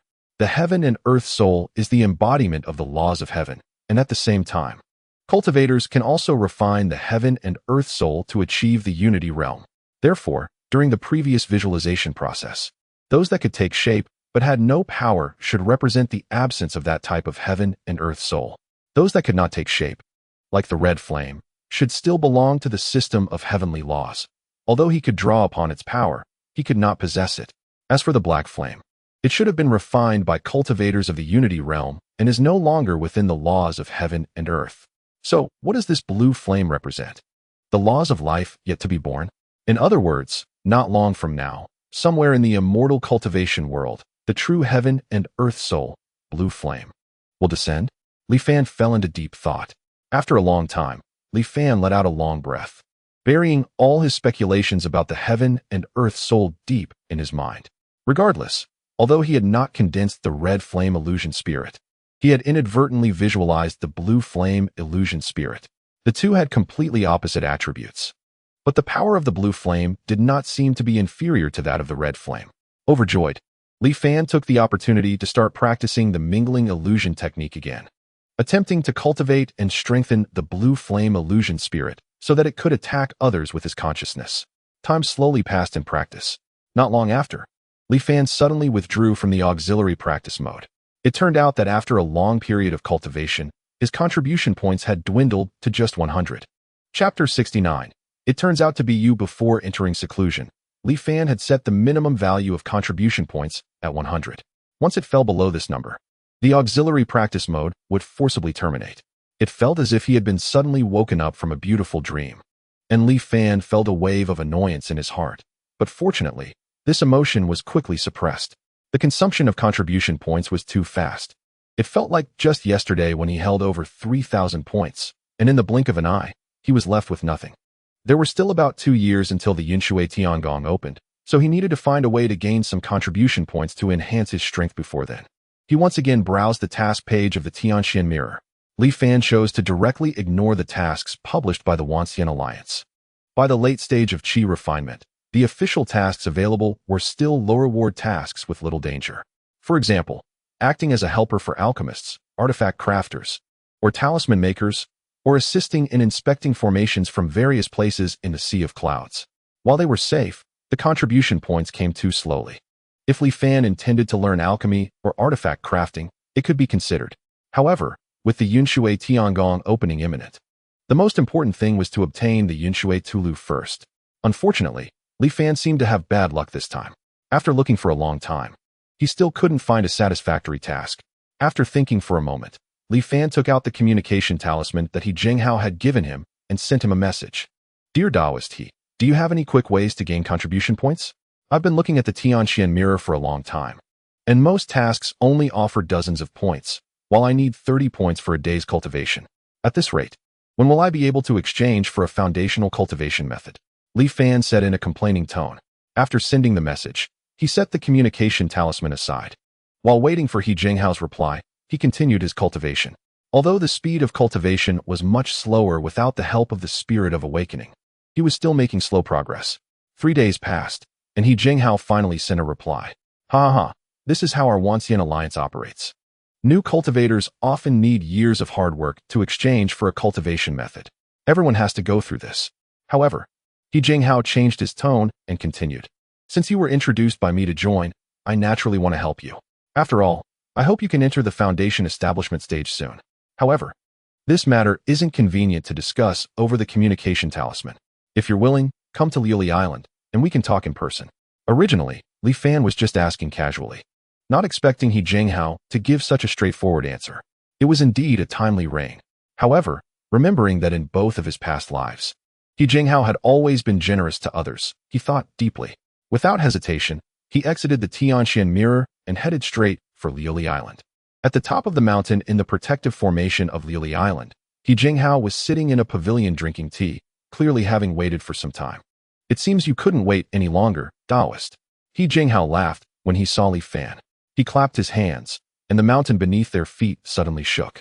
Then, Li Fan saw the surrounding mountains rising up in a strange sight. But soon, Li Fan realized that it was not the other mountains rising. but the mountain he was on that was descending. The mountain sank rapidly and soon dropped below the ground level, arriving in a space filled with silver clouds. Li Fan looked up and saw that the continuous mountains in the protective formation looked like stars floating above him. The mountains were scattered but seemed to form a whole according to some pattern. They appeared still, yet were constantly in motion. He Jinghao, seeing Li Fan's expression, looked somewhat pleased. What do you think of my mountain and river star formation? Li Fan had not seen the true face of the Lioli Island's protective formation in his previous life, and upon seeing it this time, he sincerely said, "The mountain and river star formation is indeed extraordinary. But why does the protective formation of Lioli Island seem?" He Jinghao seemed to know what Li Fan was going to ask and became even prouder. That's because the formation of Lioli Island was personally constructed by me, so it's naturally different from those of other islands. Li Fan was taken aback. I didn't expect you to be proficient in formations. However, he was also somewhat puzzled. This mountain and river star formation is so vast. Can you really build it with your foundation establishment cultivation? He Jinghao coughed and said seriously, "Naturally, there were people assisting me. However, the arrangement of the formation was absolutely led by me. To be honest, my foundational oddity is a mountain and river 100 veins formation map. Therefore, I possess a talent in formations that ordinary cultivators cannot compare to. Speaking only of formations and not cultivation, even an ordinary nascent soul realm formation master may not compare to me." He Jinghao said confidently. "I see," Li Fan nodded. Then asked, "What exactly is this matter you speak of? Why so mysterious and elaborate?" He Jinghao smiled and said, "It's not a big deal. Just something that might be considered taboo. Do you know that many years ago, mortals in the cultivation world were all exiled to various small worlds around?" Li Fan squinted his eyes. "I have heard a little about it." He Jinghao continued, "In fact, there are many valuable things in these small worlds that can be exchanged for quite a bit of contribution points. However, relying solely on one person's strength to gather them is time-consuming and labor-intensive, not worth the effort. But often, there are powerful mortals in these small worlds who are scheming to return to the cultivation world." So, Li Fan already understood what He Jinghao was getting at. "So, we can use this as a condition to have those mortals help us gather supplies. Coincidentally, I know of a small world called Dali, which is quite vast and has several kinds of precious treasures. There are even quite a few star sea sands. The star sea sand is a common material for setting up formations, usually priced between 2 to 3 contribution points per pound," He Jinghao explained enthusiastically. But noticed Li Fan's gaze becoming increasingly strange, making him a bit embarrassed. He quickly added, "Don't look at me like that. I know what you're thinking. How could a dignified cultivator stoop to do such things, right? But what you don't know is that if you don't do it, others will. A small world, looted every 10 years, can yield over 2,000 contribution points. If we have a few such worlds, wouldn't that mean we can easily get over 2,000 contribution points each year? See, with my analysis, doesn't it seem reasonable?" Chapter 70. Desiring nascent soul techniques. Listening to He Jinghao's incessant explanations, Li Fan's vision of him gradually overlapped with that of the cultivator he encountered in his previous life, who saved the group in the departing realm. "Ah, so it's you who is guarding the treasure while stealing from it. No wonder the Tianbao Tower has been conducting smuggling business right under your nose without any issues. Even in my past life, the rumors about Tianbao Tower smuggling mortals were well known, yet they didn't attract any trouble. Upon reflection, it made sense. With He Jinghao's greedy nature, how could he let such a delicious piece of meat slip away to others? Very reasonable, Li Fan thought to himself, but quickly accepted the reality. So what does Dao friend mean? Seeing that Li Fan did not oppose, He Jinghao became very happy. This matter is simple. You just need to make a trip to the departing realm and bring back the supplies that I had the people there gather 10 years ago. After selling these supplies, the contribution points will be split evenly between us. I need to guard Lioli Island and cannot leave. I was originally going to find someone else to cooperate with, but since you sent me a message, I decided to contact you instead." Thinking it over, there was indeed not much risk involved. Over 1,000 contribution points in 30 days was far better than the usual tasks one could receive. I wonder how long the round trip will take. I must ask this clearly in advance. I don't want to miss the opening of the Yinshui Tiangong. Don't worry, it will only take 20 to 30 days at most. And it won't delay your cultivation, He Jinghao assured him. "All right, then I accept this matter." He Jinghao smiled in satisfaction and took out a small wooden ship, handing it to Li Fan. "Once you obtain the supplies, give this to the mortals in the departing realm, and you don't have to worry about anything else." Li Fan took a look. The wooden ship resembled the Taiyin boat, but was far less exquisite. It was merely an ordinary wooden ship engraved with some formations. Not a magical tool. However, it was sufficient to protect those mortals as they passed through the immortal Severing Grand Formation to get here, He Jinghao explained. Of course, the strength of the formation only supports one crossing. Once they arrive in this cultivation world, the formation on the ship will exhaust its energy and dissipate on its own. This is also to prevent those mortals from replicating it. Dao friend, you really have thought this through, Li Fan said insincerely. He Jinghao laughed heartily, not minding it. He then pulled out a spirit talisman, somewhat reluctantly handing it to Li Fan. Regardless, helping mortals smuggle is still not something to be seen in public. If other cultivators catch wind of it, not only would it be embarrassing, but we may also have to face the scrutiny of the 10,000 Immortals Alliance. To be cautious, you should keep this concealment talisman on you to avoid being recognized. Li Fan nodded and accepted it. This concealment talisman could hide one's appearance and aura, an upgraded version of the concealment talisman. After use, even Golden Core Realm cultivators would not be able to see through it. It was indeed essential for cultivators venturing outside. He Jinghao paused, then lamented, "It's a pity that the spirit mist grass needed to draw this concealment talisman is quite rare, which has kept its price high. One costs 50 contribution points. However, if you ever need one, you can look for a cultivator named Jiao Shiyuan on Wanxian Island. This person has many defective versions of the concealment talismans, which are said to be discarded from the Talisman Hall on Wanxian Island. Although they are called defective, they can still be used normally, just not as effectively. They can only prevent Foundation establishment cultivators from seeing through them. Luckily, they are inexpensive, only 20 contribution points. Young friend, if you go out in the future, it might be good to prepare a few." He Jinghao continued to educate Li Fan tirelessly. After that, He Jinghao detailed the precautions for traveling to the departing realm and the various situations he might encounter. With everything prepared, Li Fan was ready to set off for the departing realm, aiming to go early and return early. However, just before leaving, Li Fan couldn't help but ask, "Dao friend, there is one thing I have always found puzzling, but I don't know if I should ask." He Jinghao was taken aback, then said, "Feel free to ask. Dao friend, you are a Foundation Establishment Period cultivator and hold a position guarding Lily Island. You are also an expert in formations, so logically, you shouldn't be so lacking in contribution points. Why do you still seem a bit strained?" Li Fan pondered for a moment and asked tactfully.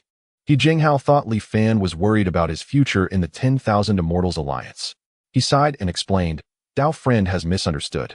Although contribution points are still not as free for Foundation Establishment cultivators in the 10,000 Immortals Alliance, it is certainly not as difficult as it is for me." "Oh, does Dao friend have some unspoken troubles?" Li Fan asked curiously. "To be honest, I have my eyes on a nascent soul technique that is very compatible with my Foundation Establishment unique object. If I can change to that technique, I will definitely achieve Golden Core within 100 years, and even reaching the nascent soul realm would be almost certain." He Jinghao's eyes flashed with desire. "Unfortunately, the true nascent soul technique is too precious. Even if I have saved for a long time, I am still far from the required contribution points. So, I can only save wherever I can," he sighed. "Even so, I don't know how many years it will take to exchange it. And I wonder if the technique I've been longing for will be exchanged by someone else before I get the chance." He Jinghao sighed again. Then he remembered something and said to Li Fan, "By the way, you are now in the late Qi refinement stage. When selecting Foundation Establishment techniques, if you have the conditions, remember to choose those that are compatible with your own Foundation Establishment unique object. This way, not only will your future cultivation be twice as effective, but there will also be many other benefits. Due to the restrictions of the Tianxian mirror, I can't tell you too much. Just remember this point, and you won't go wrong. Compatible unique objects and techniques?" Li Fan nodded slowly at his words. Heard He Jinghao sigh, he said, "Actually, the cultivation method I am practicing now is quite extraordinary. It was an unexpected gain from my exploration of a nameless cave when I was young. There are various incredible techniques within. It's a pity that the difficulty of cultivation is a bit too high. It takes decades, or even hundreds of years to improve just a small realm. The Foundation Establishment stage is already so difficult. If I were to forcibly cultivate this method in the Golden Core stage, I would surely run out of lifespan before I could break through my realm and die. Changing cultivation methods is indeed a last resort." After saying this, He Jinghao fell into a deep silence. Li Fan listened, clasped his hands, and headed towards the boundary of departure. He Jinghao looked at Li Fan's departing figure, sighed again in his heart. He actually had more to say. While helping junior cultivators can indeed bring him some benefits, the path of cultivation is really too difficult. Over the years, he has cast nets everywhere to support the younger generation. The result was that the vast majority mysteriously died shortly after, not even reaching the foundation establishment stage. To encounter a genius like Li Fan, who has reached the late stage of qi refinement at such a young age, is already a rare fortune. After all, how many geniuses are there in the world that he could encounter? Chapter 71. The beings of the boundary of departure. After leaving Liuli Island, Li Fan followed He Jinghao's guidance and flew west for 2 days, arriving at a sea area filled with reefs and whirlpools. Activating the concealment talisman, Li Fan submerged into the sea and found the entrance to the boundary of departure in a ruin at the bottom of the ocean. An unremarkable well. Diving into the well, he felt the familiar aura similar to the Great Xian Abyss. Continuing down the passage in the well, after an unknown amount of time, Li Fan suddenly felt dizzy. When he regained his senses, the seawater around him had vanished, and he found himself in a vast, pitch-black space. It seems that the immortal formation sealing the various small worlds is the same. Li Fan gazed into this space and pondered. A colony of thousands of rift whales was hidden in the darkness, tirelessly opening up space to push the boundary of departure away from the cultivation world. Just like in the Great Xian, where he was before, rift whales are very sensitive to mortal auras but pay no attention to cultivators. However, Li Fan still chose to carefully avoid the rift whales and approached the thunderstorm layer. At this moment, He Jinghao's advice resurfaced in his mind. The immortal formation isolates the boundary of departure from the cultivation world, and if one were to force their way in, even foundation establishment cultivators must be cautious. However, as long as one follows the method I mentioned to breach the formation, they will not trigger the formation's attack. Li Fan circulated the spiritual energy in his body according to He Jinghao's instructions and then flew into the thunderstorm layer. Staying in place for a while, violent thunderbolts continuously struck around Li Fan but never hit him. It really worked. This way, even without the tie-in boat, he could pass through this immortal formation. The ordinary wooden boat for the mortals of the boundary of departure fixed this kind of fluctuation through the formation to avoid the formation's attack. The tie-in boat passed through the immortal formation with a method set up when the formation was initially constructed. He Jinghao was equivalent to cracking the formation's defense system, opening a secret door for himself. It seems he wasn't exaggerating. Indeed, he has extraordinary attainments in formations. With this information verified, Li Fan chose not to cross with his physical body anymore. He then released the tie-in boat, skillfully navigating through the immortal formation towards the Great Departure. The Great Departure and the Great Xian are both mortal worlds, with similar general scenes. However, in the center of this world, there is a volcano towering thousands of meters high. The volcano erupts every 200 to 300 years, causing countless casualties. Moreover, the intervals are becoming more frequent, and the scale of the eruptions is growing larger. The ruling class of the Great Departure is worried that one day, the volcano will completely turn this world into a lava hell, so they are trying every means to find a way to escape this world. But they have never found a way out. Until 50 years ago, an immortal master suddenly descended. He promised to take a group of people away every 10 years, on the condition that they help him gather the materials on his list. The nobility of the Great Departure naturally agreed with great joy. Thus, the trade between the two parties has continued for 50 years. As the agreed trading time approaches, there are always lookout officials stationed at the 4 watchtowers of the Great Departure's capital. Therefore, when Li Fan flew into the capital of the Great Departure, he heard the continuous ringing of bells below. Soon after, the Emperor of the Great Departure, along with civil and military officials, came before Li Fan. We welcome the immortal master. In the square, the Emperor of the Great Departure and the officials knelt on the ground, shouting in unison. The agreed day has arrived. Have you gathered the materials? Li Fan asked coldly from his elevated position. The Emperor of the Great Departure hurriedly replied, reporting to the immortal master. All items on the list have been fully prepared. Li Fan nodded. In that case, take me to get them. Thus, under the personal guidance of the Emperor of the Great Departure, Li Fan arrived at the palace treasury. Here, the materials that He Jinghao had instructed to prepare were already sorted and stacked, each labeled with names and quantities. Li Fan scanned with his divine sense and nodded in satisfaction. The corresponding materials not only were complete, but each was also slightly more than required. After putting the materials into the storage ring given by He Jinghao, this mission was considered a complete success. Smooth sailing, with no setbacks. Aside from the time needed for travel, the rest of the risks were nearly zero. No wonder He Jinghao was concerned. It truly was a lucrative business. After handing the wooden boat inscribed with the formation to the Emperor of the Great Departure and seeing the joy on his face, Li Fan suddenly asked, "I wonder if the Southern King of the Great Departure is present today?"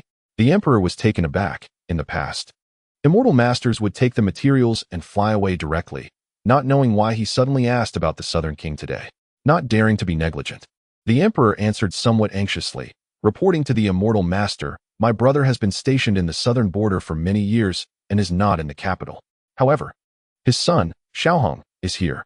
Fearing to anger the immortal master, the Emperor quickly added. Li Fan nodded, knowing that Xiaohong was kept in the capital as a hostage, and was not surprised. "Where is he now? Take me to see him." The Emperor, not knowing where a mere hostage of the Southern King usually resides, was at a loss for words and froze on the spot, cold sweat breaking out on his forehead.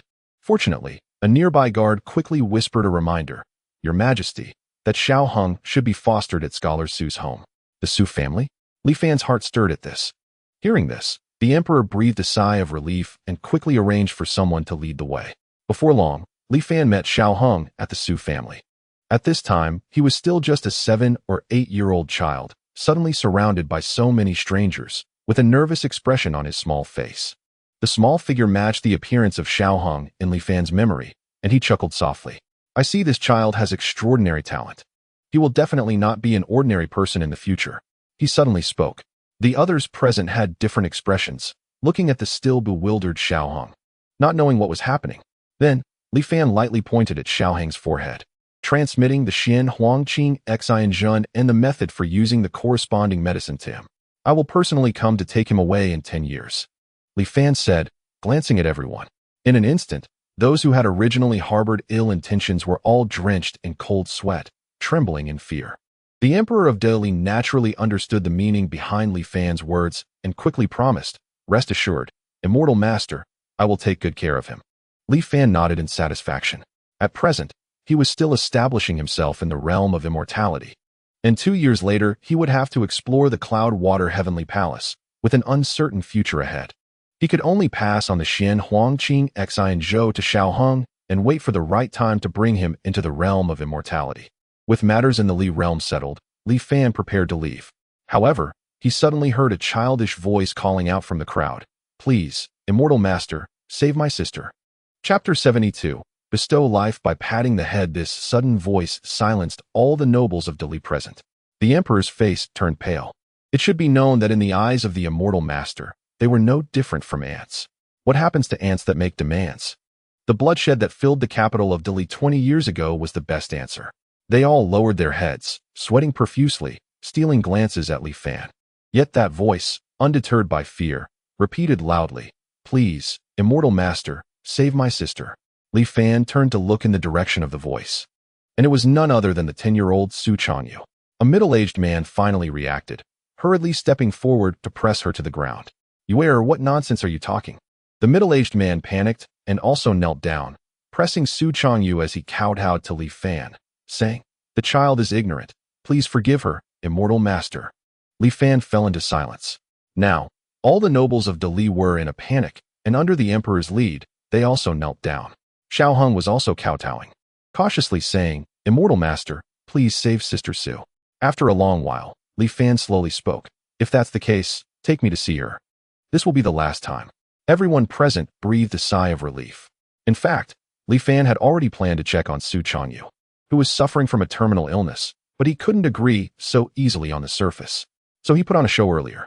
After a moment, Li Fan met Sister Su in a basement. The temperature in the basement was very low, and many officials who came along couldn't help but shiver. A newborn-looking baby lay quietly in a small jade bed. Next to the jade bed were piles of ice blocks. The baby's body seemed extremely hot, requiring a maid nearby to continuously crush ice blocks and apply them to her body to cool her down. Seeing this abnormal scene, Li Fan narrowed his eyes. He approached, using his spiritual sense to scan Su Changyu, and his expression immediately froze. "You all may leave," he coldly commanded. The nobles then exited the basement one by one, leaving only Li Fan and Su Changyu. Li Fan placed his hand on Su Changyu's scorching body, sending a very fine strand of spiritual energy into her. After circulating for a while and returning, Li Fan confirmed with a shocked expression. There was actually no trace of the immortal mortal blight in Su Changyu's body. And what sort of constitution was this? The strand of spiritual energy he had just sent into her body had actually been enhanced after circulating. Li Fan controlled that strand of spiritual energy, gathering it at his fingertip. It was entirely different from the attributes of the spiritual energy in his own body, instead carrying a burning sensation. However, it was different from the heat brought by the red flame he had seen before. This was not a heat from flame, but Li Fan carefully analyzed the ball of spiritual energy at his fingertip, and after a long while, he came to a rough conclusion. His expression involuntarily became strange.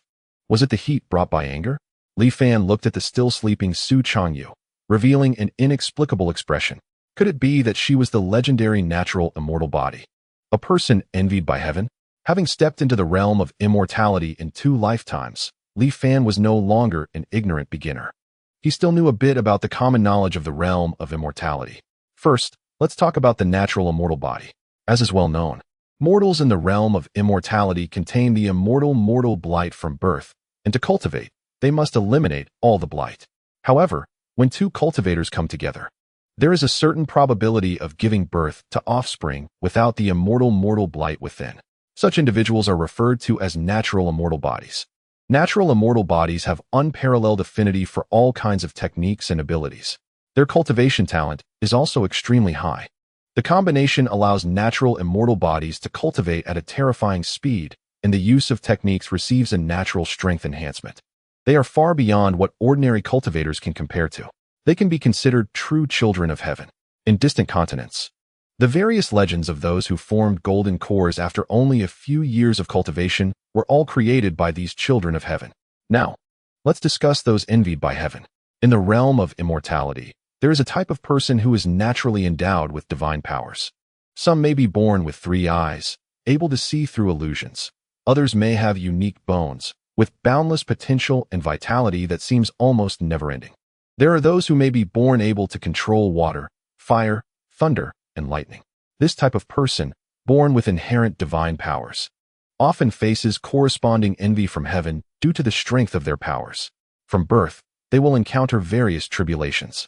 If they can overcome these tribulations, they will become even stronger through the trials.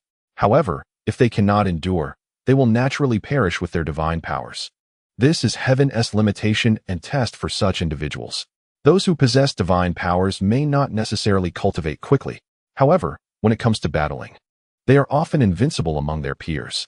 Many individuals with powerful divine abilities can easily slay cultivators of the same realm as if they were killing chickens. And even those a great realm above them are not without the ability to fight. Such people have notorious reputations and impressive records in the realm of immortality. Both types of constitutions are exceedingly rare, 1 in a million. And now what did Li Fan see? These 2 types of constitutions actually appeared simultaneously in one baby. The absence of any immortal mortal blight within confirmed her as a natural immortal body without a doubt. Although he did not understand why a natural immortal body, which could only be born from the union of 2 cultivators, would appear in this world filled with mortals, Li Fan was certain he was not mistaken. The force that continuously burned within Su Changyu should be her innate divine power. Li Fan speculated that her body was related to her emotions, particularly anger.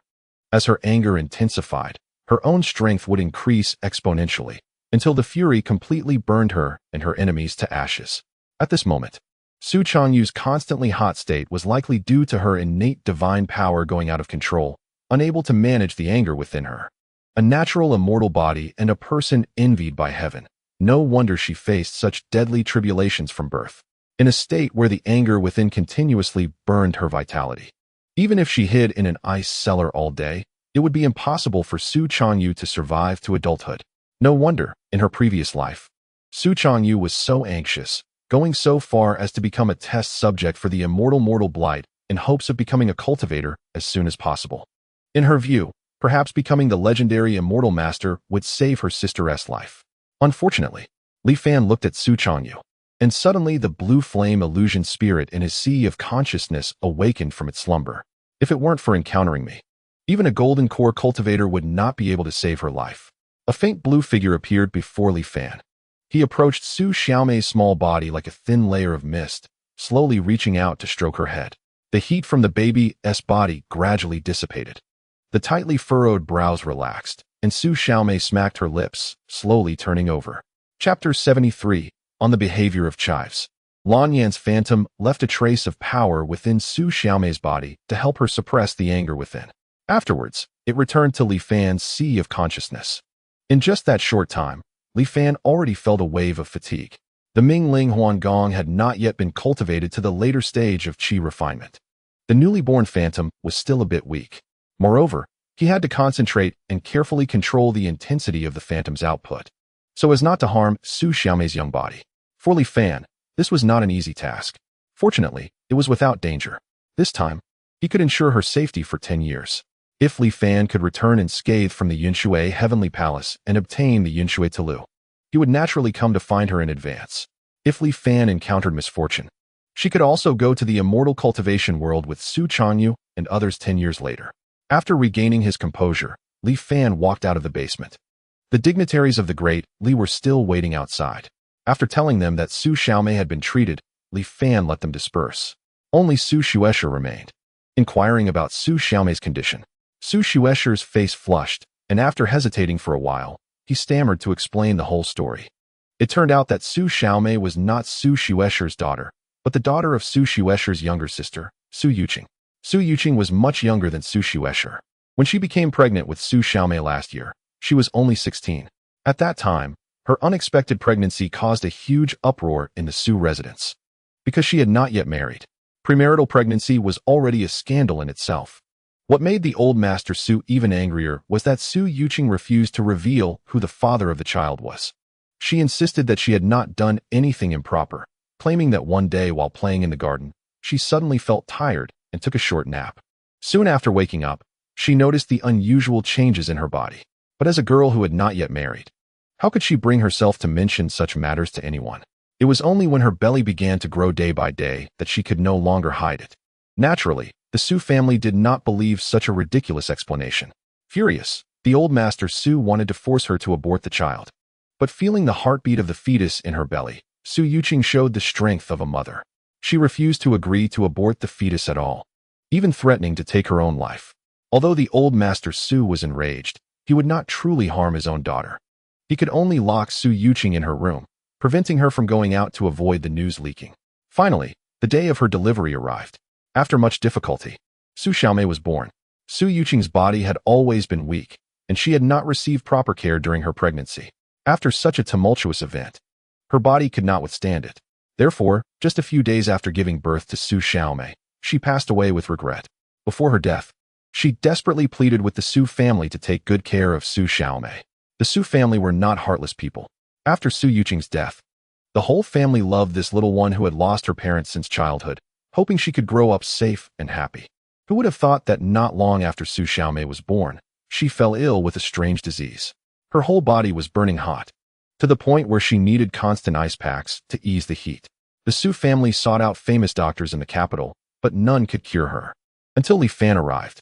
After listening to Su Xueshe's account, Li Fan looked up at the sky of this world, deep in thought. Was she born in response to heaven's will? Perhaps this could explain why Su Xiaomei had such high talent. However, according to the original trajectory of history, even if she had extraordinary talent, she would still not escape death in the face of calamity. In the entire immortal cultivation world, how many people like Su Xiaomei had remarkable talents yet died nameless like ordinary people? From this perspective, the way of heaven truly treats everyone equally. After everything was settled, Li Fan sighed and summoned the Taiyin boat, departing swiftly. It did not take long before he safely returned to Liuli Island. Indeed, as He Jinghao had said before, it took about 25 days in total, and even by this time, the concealment talisman he had activated earlier was still effective. As long as he did not engage in combat, a single concealment talisman could last this long. Truly a bargain. When he returned to the island next time, he might buy some as backup, Li Fan thought. Within the mountain and stars array, Li Fan handed the storage ring to He Jinghao. He Jinghao seemed somewhat distracted, merely glancing at it before putting it away. His attention was focused on a piece of ancient mirror in front of him. It looked somewhat similar to the Tianxian realm. Following He Jinghao's gaze, Li Fan saw a line of small text on the mirror's surface. Lingwu grass. Current price 15 contribution points per stock. The number 15 kept changing, sometimes becoming 16 and then quickly dropping to 14. It's rising, yet it's rising. He Jinghao stared at the mirror as if enchanted, repeatedly muttering. Dao friend, what are you doing? Li Fan asked curiously. Ah, fellow Taoist, you don't know, He Jinghao said, not taking his eyes off the mirror, sighing and speaking gloomily. Not long after you left, I received reliable news. The island where Lingwu grass is grown was attacked by sea monsters, and more than half of the Lingwu grass on the island was destroyed. As I mentioned before, Lingwu grass is the main material for making concealment talismans and is already extremely rare. Now that so much has been destroyed, the price is bound to skyrocket. At that time, this news hadn't spread yet, so I thought to take the opportunity to make a profit. I spent a fortune in the Tianxian realm to stock up on a large batch of Lingwu grass. This operation sounded somewhat familiar. Li Fan sized up He Jinghao. Puzzled. Isn't that a good thing? Why do you look so down? Ah, it is a good thing, but I was too early to be happy, He Jinghao said, his gaze still fixed on the mirror, sighing. At first, the price of Lingwu grass did rise a bit, from 20 points per stock to 25 points per stock. But who would have thought that before I could sell the Lingwu grass in my hands, the price suddenly plummeted. It dropped from 25 points to 13 points, almost halving. He Jinghao felt immense pain. Fortunately, the price had recently rebounded slightly, rising back to around 15 points. Li Fan listened to He Jinghao's words and couldn't help but say, then why doesn't Dao friend take the opportunity to sell all the Lingwu grass in your hands? At least you can recover some of your costs. He Jinghao quickly shook his head. No way. I have invested nearly 100 years of savings into this. I have to wait until it rises back up before I sell. As he spoke halfway, he suddenly exclaimed, what? It's dropping again? 13, 12, 10, 8. It's still dropping. In the blink of an eye, the price of Lingwu grass collapsed from 15 points per stock to 6 points per stock, barely stabilizing. It should rise back, right? After a long silence, seeing He Jinghao looking lost and bewildered, Li Fan could only comfort him like this. Chapter 74, A Moment of No Rest. On Wuxian Island, the abnormal fluctuations in the price of Lingwu grass had already caused quite a stir. Li Fan inquired a bit and soon understood the situation. As expected, someone had set a trap, severely harvesting the profits of cultivators like He Jinghao, who wanted to take advantage of the situation. The destruction of the Spirit Mist Grass Island was true, and after the news was confirmed, many people decisively entered the market, hoping to make a profit. However, what they didn't know was that the Wanxian Alliance had recently discovered a cave heaven that had been sealed for 1,000 years. It was said that the wood attribute spiritual energy inside was abundant, filled with various rare spiritual plants. The Spirit Mist Grass was particularly plentiful, with several plants easily crushed underfoot. Previously, only the high-ranking members of the Wanxian Alliance knew about this. It wasn't until the market became chaotic with people fighting for the Spirit Mist Grass that the news was suddenly released. No wonder the price of Spirit Mist Grass plummeted so dramatically afterward. It seemed that He Dao Yu's hopes of breaking even were impossible. Li Fan sighed with a smile. However, this big shot was quite unscrupulous in his dealings. Li Fan checked the transaction records in the Tianxian mirror. Qingmu Huaxing Jinjuan. This person was the first to raise the price of Spirit Mist Grass, and then, during the tug-of-war between the bulls and bears, he delivered the final fatal blow, crashing the price of Spirit Mist Grass. Clearly, he was someone who already knew the inside information. Li Fan secretly ridiculed. However, with the Yuanying Jinjuan taking action, those who suffered losses probably didn't have the guts to seek trouble with him. They could only swallow their grievances and consider themselves unlucky. Li Fan even maliciously speculated that the island where the Spirit Mist Grass was planted might have been secretly destroyed by this Yuanying Jinjuan. The market was truly treacherous. Li Fan shook his head. Just as he was reveling in the misfortune of others, He Jinghao's message arrived. Dao Yu, I have sold all the materials obtained from the departure to the other realm. He Jinghao's voice sounded weak, as if he had been drained of energy. I gained 2,342 points of contribution. According to our prior agreement, we will split it equally. Although He Jinghao suffered heavy losses in this investment venture, he did not embezzle Li Fan's deserved reward. After receiving the 1171 points of contribution from He Jinghao, along with the remaining 125 points, Li Fan's total contribution reached 1296 points, barely enough for a while. After considering it, Li Fan chose not to enter seclusion immediately, but instead searched for information about Zhao Shuyuan. He had heard that this person could obtain a large number of concealment talismans from the Wanxian Alliance's Talisman Hall, clearly having connections. Taking the opportunity to buy some talismans, he hoped to gather information about Sikongyi from him. Wanxian Island, from the inside out, is roughly divided into 3 major parts. The innermost core area houses the official buildings of the Wanxian Alliance, such as the Conference Hall, Martial Arts Hall, Pharmacy, and Talisman Hall. The middle area consists of various open caves, where one can buy a cave if they have enough contribution points. No longer having to live in the cramped space allocated by the Tianxian Mirror, the cave is fully equipped with everything needed, just like what can be done in the Tianxian Mirror space. The outermost area is a mix of commercial and residential zones. The FA Law Square is located at the junction of this area and the central cave area. The residences here can only provide the most basic lodging function, without any enhancement of spiritual energy, and cannot connect to the Tianxian Mirror. To cultivate, one must return to the Tianxian Mirror space. As for the commercial area, it consists of shops run independently by various cultivators, separate from the Tianxian Mirror's trading system. The prices of goods in these shops are often lower than those in the Tianxian Mirror, but the quality is similarly not guaranteed. Zhao Shuyuan opened a shop here. According to the information searched in the Tianxian Mirror, Li Fan arrived at the corresponding location, Jianli Hall. He glanced at the slightly tilted sign and walked in. The shop was small, cluttered with various items, and a man's voice could be faintly heard. I'm telling you, these 10 concealment talismans must be traded at the price we agreed upon before. I don't care what the price is now. What? You want to cancel the trade? You don't even want the deposit. Bang. Damn. Another one. Do you think Zhao Shuyuan is easy to bully?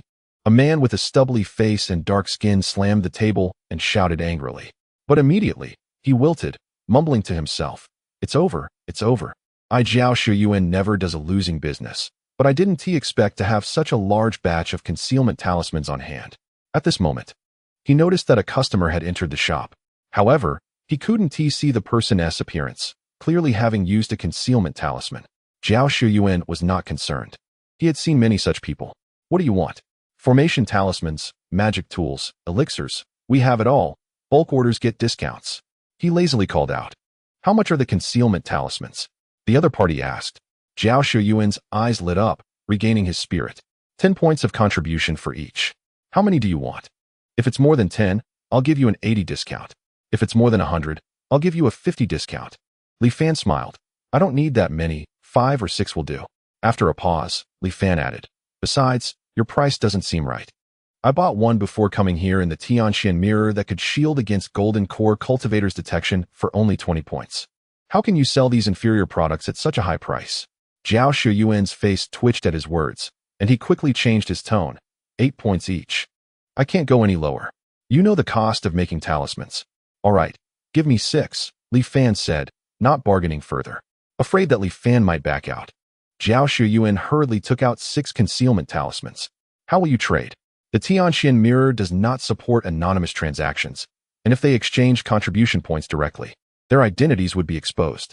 However, Li Fan had prepared for this before coming. Spirit stones. He then took out 5 mid-grade spirit stones from his storage ring and handed them over. Standard spirit stones are the currency jointly produced by the Wanxian Alliance and the 5 Elders Association, with different grades, equivalent to the legal currency in the cultivation world. Featuring unique anti-counterfeiting restrictions. The exchange ratio between top grade, upper grade, mid-grade, and lower grade spirit stones is 10:1. Within the Wanxian Alliance, 1 lower grade spirit stone can be exchanged for 1 point of contribution in the Tianxian Mirror. At this moment, the 5 mid-grade spirit stones Li Fan offered were equivalent to 50 points of contribution. No need to give me change. Li Fan put away the concealment talismans and casually asked, do you accept business for gathering information on cultivators? Hearing this, Zhao Shuyuan immediately became alert. He sized up Li Fan and, after thinking for a long time, finally gritted his teeth. Sure, why not? Business has been terrible. If I don't take some private work, I want to be able to get by. What is the name and cultivation level? Zhao Shuyuan asked quietly. Sikongyi, mid-stage qi refining. Upon hearing that the target was only at the mid-stage qi refining level, Zhao Shuyuan immediately relaxed. He quickly took charge. Don't worry. Just a little qi refining cultivator. I guarantee I will help you find out his background clearly. But the price? Li Fan smiled. Since it's just a little chi refining cultivator, it shouldn't be too expensive, right? Zhao Shuyan almost slapped himself, awkwardly saying, in this line of work, there's a bit of risk involved. How about this price? He held up his hand to indicate 40 points of contribution, no more. Li Fan shook his head. Oh, you're really haggling too much. 60 points is still needed, right? Otherwise, it would be another losing deal. Zhao Shuyuan exclaimed with heartache. Li Fan turned to leave. Wait. Zhao Shuyuan hurriedly blocked Li Fan. 50 points, really can't go any lower, he said with a pained expression. Only then did Li Fan stop. Please give a 10-point contribution deposit first, Zhao Shuyuan said as he handed Li Fan a communication talisman. Once there is a result, I will notify you through this talisman. Li Fan accepted the talisman and took out a mid-grade spirit stone to hand to Zhao Shuyuan. Instead of hurrying to leave, he began to examine the other items for sale in the room. Seeing that he had a big customer today, Zhao Shuyuan became even more enthusiastic. Do you need anything else? Do you have any techniques for sale? Preferably escape techniques, or something similar to the concealment talisman, Li Fan asked. Zhao Shuyuan's expression suddenly stiffened. Are you kidding me? Why not take a look at something else? How about this illusory mist formation diagram? It's definitely a top-notch item. Once deployed, it can trap a late-stage foundation establishment cultivator for a day. This set of ice sword talismans is also good, suitable for ambushes. Hey, don't go. After leaving Qianli Hall, Li Fan returned to the Tianqian mirror. He planned to cultivate the mingling illusion technique to the late qi refining stage first. Once the blue flame illusory spirit was completely stabilized, he could unleash it to kill. With the auxiliary cultivation mode activated, Li Fan entered seclusion once again. A month later, in the eastern sea area of Songyun Sea, on the Yen Crystal Island. In the deep sea, Li Fan concealed his aura, following a group of red flame sharks. There were more than 10 red flame sharks, hunting a lone red sea whale. The red sea whale was enormous, feeding on sea-bottom yen crystals for years. With skin as hard as rock, the red flame sharks had sharp teeth and swift movements, working together seamlessly. Although they couldn't inflict significant damage on the red sea whale immediately, they could slowly wear down its vitality like a dull knife cutting flesh. The red sea whale attempted several times to break through the blockade of the red flame sharks, but failed each time. Gradually, its resistance became weaker. Seeing this scene, Li Fan knew it was time. The blue flame illusory spirit manifested. It transformed into a thin blue light, swiftly flying between the red flame sharks and the red sea whale. Moments later, it returned to Li Fan's sea of consciousness. The red flame sharks and red sea whale suddenly stopped moving. Then, a cold aura surged from within them, freezing them from the inside out. In an instant, strange ice sculptures appeared on the sea floor. Their expressions and movements resembled those of the living, but they had long lost their life force. The power of the blue flame illusory spirit was indeed impressive. Most of these sea beasts were equivalent to qi refining stage cultivators, with tough skins and thick flesh, making them difficult to hunt with ordinary means. After launching a spiritual attack with the blue flame illusory spirit, they were like lambs waiting to be slaughtered, showing no resistance whatsoever. Li Fan nodded, satisfied with the initial test of the illusory spirit's lethality. Not long ago, after spending over 20 days, he successfully broke through the mingling illusion technique to the late qi refining stage to test the power of the illusory spirit and earn some contribution points. He accepted the task of hunting red flame sharks for their beast cores. Each beast core was worth 5 contribution points, and he could earn over 60 points in total. Plus, with the materials from the red sea whale, he could gain over 80 points in contribution. How should I put it? Better than nothing. In the past, he had always earned contribution points in thousands, so this amount hardly stirred any emotions in Li Fan. Just as he was thinking this and preparing to collect the beast cores from the red flame sharks, he suddenly sensed an extremely massive figure approaching from the depths of the sea below. Li Fan's expression changed, and he quickly retreated without caring about the nearby beast cores. A dark brown, hideous-looking giant beast, with a deformed protrusion on its forehead, resembling neither a dragon nor a fish, suddenly emerged from the shadows of the sea floor. Its massive mouth opened, swallowing the dozen red flame sharks along with the red sea whale in one gulp. The giant beast swayed and circled around, then began swimming in a specific direction. Li Fan, barely escaping the giant beast's path, could only watch helplessly as his prey was snatched away. How could he tolerate this?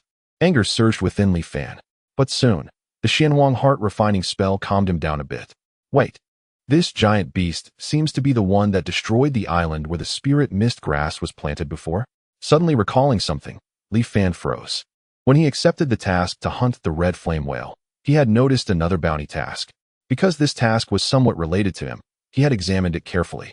It turned out that those who had speculated on the spirit mist grass had suffered heavy losses, almost losing everything. They harbored resentment, unable to calm their minds even during cultivation. However, they did not dare to confront the true monarch Qingmu Huasheng and the Wanjin alliance. So they could only vent their anger on the beast that destroyed the spirit mist grass island. According to eyewitnesses, the attacker was a dragon whale. Approximately at the Foundation establishment stage, the island was defended by Foundation establishment cultivators. However, the dragon whale was enormous, and the attacks from the defenders were like tickling it, having no effect at all. The dragon whale directly ignored the defenders, broke through the island's protective formation, rampaged on the island, and devoured most of the spirit mist grass. After that, the Golden Core cultivators from the Wanjian Alliance arrived late. And this dragon whale, after taking a hit from a Golden Core cultivator, surprisingly did not die, but heavily injured, escaped back into the deep sea. The Songyun Sea is vast, and these people searched for the dragon whale for over 10 days without finding it. In desperation, they pooled together their remaining contribution points to issue a bounty task. Whoever kills the dragon whale can earn 2,000 contribution points. Since the dragon whale was beyond the reach of even Foundation establishment cultivators, Li Fan, a mere chi refining stage cultivator, had naturally not taken the task before. However, the situation was different now. Chapter 76. The ineffable slaughter of the beast the dragon whale, worth 2,000 contribution points, appeared right in front of Li Fan and even snatched away his task reward. How could Li Fan tolerate this? Foundation establishment cultivators couldn't deal with the dragon whale. But that didn't mean Li Fan couldn't kill it. Li Fan narrowed his eyes, the ineffable killing intent locking onto the dragon whale. The whispers in his ears and the illusory scenes before his eyes reappeared. However, this time, the side effects were much less than when he locked onto the Law Protector wand. Li Fan quickly regained his composure and, watching the dragon whale's figure about to disappear, quickly followed. The dragon whale was completely unaware that it had been targeted by a killing intent. At this moment, it was hunting in the deep sea. The pulsating sensation from the protrusion on its head signaled that it was getting close. As long as it continued hunting like this, it wouldn't be long before a tremendous change would occur in its body. It could finally shed this ugly form and transform into the divine image in its mind. The dragon whale surveyed the deep sea, leisurely as if strolling in its own garden. Soon, it discovered another target ahead, which was also a fellow dragon whale. However, this one was female. The female dragon whale was attracted by the powerful scent of the opposite sex and swam over in a pleasing manner. The strange beast dragon whale looked at this beautiful creature in its tribe and felt a wave of disgust and aversion in its heart. Is this its own kind? How absurd. A dangerous light flickered in the eyes of the strange beast dragon whale. As the female dragon whale approached, it opened its massive mouth and mercilessly swallowed her whole. What a pathetic creature. As it quietly digested the flesh and blood in its stomach, the strange beast dragon whale couldn't help but recall its past.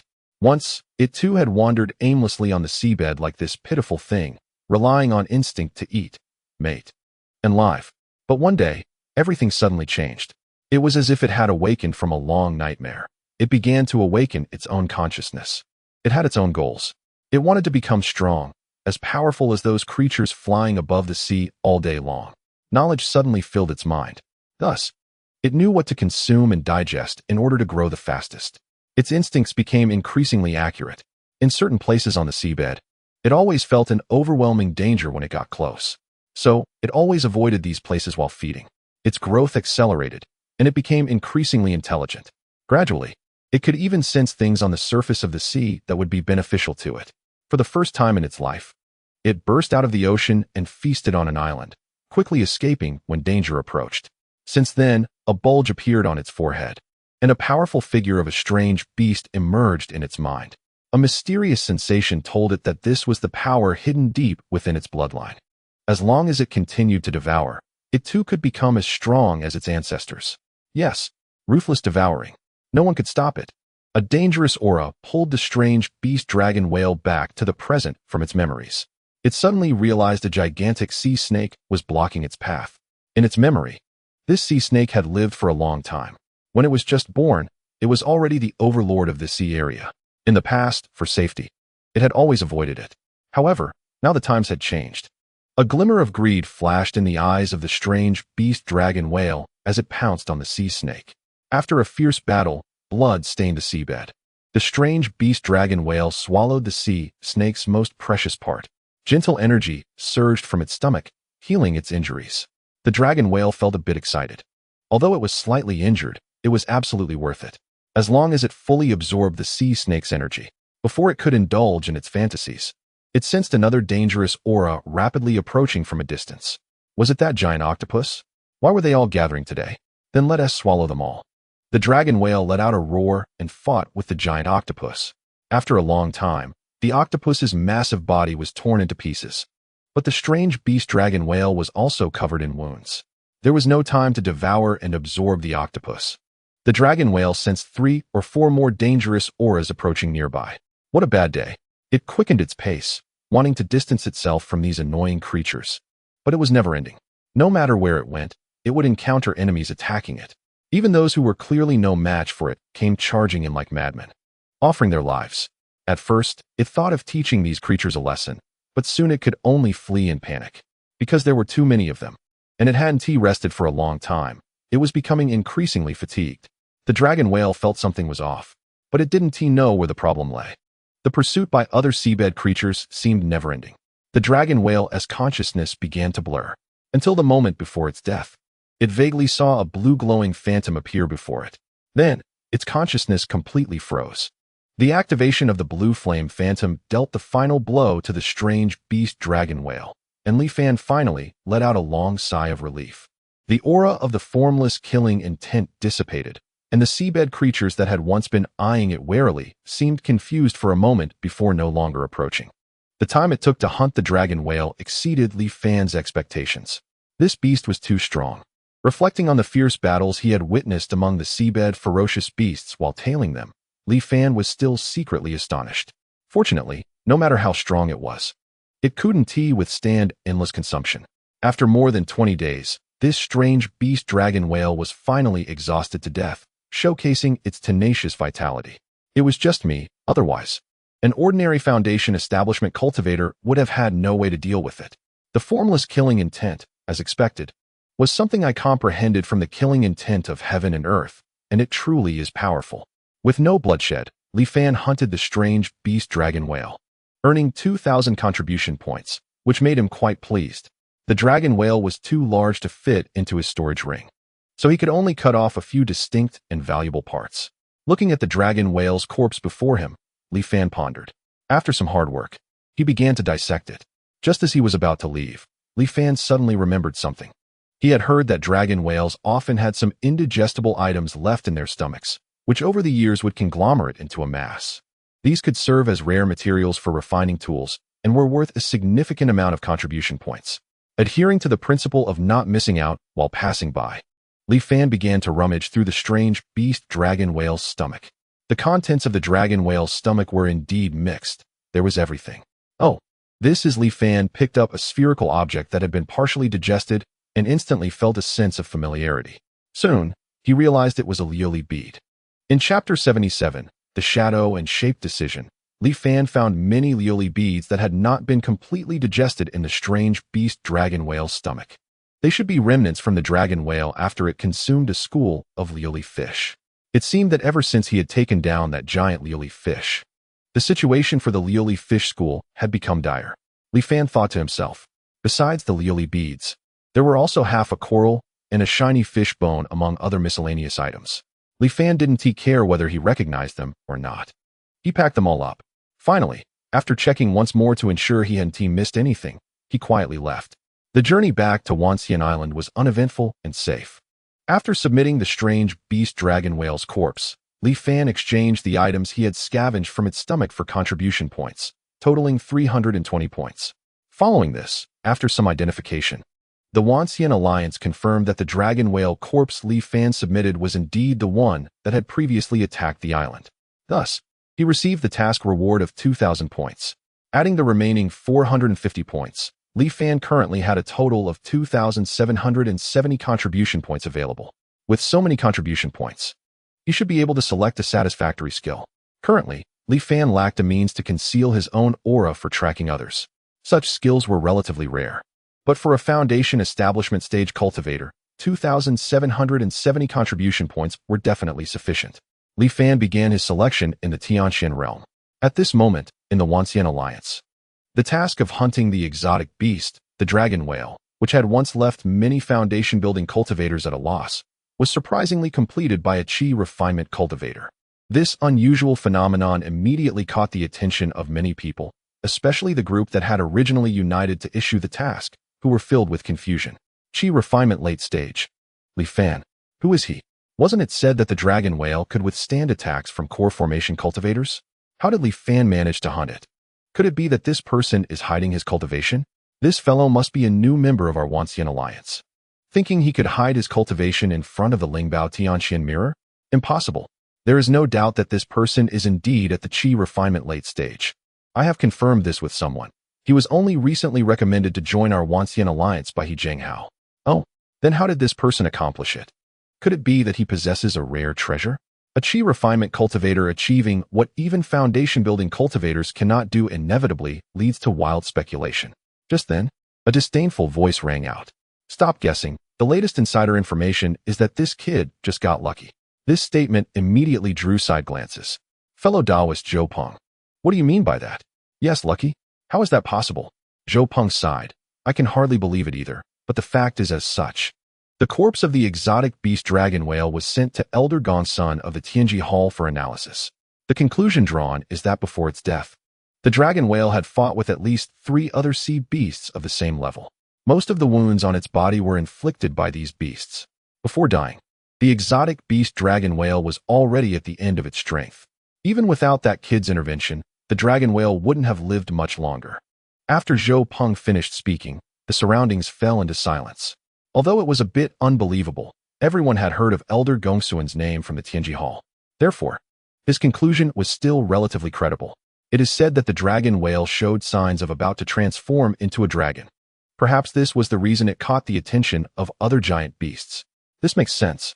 For exotic beasts that can devour and evolve each other, such an awakened ancestral bloodline would be immensely beneficial. This Qi refinement kid is so lucky. It's really enviable. That's 2,000 contribution points. The people around nodded in agreement. Li Fan was already mentally prepared for the potential impact of completing the dragon whale bounty task.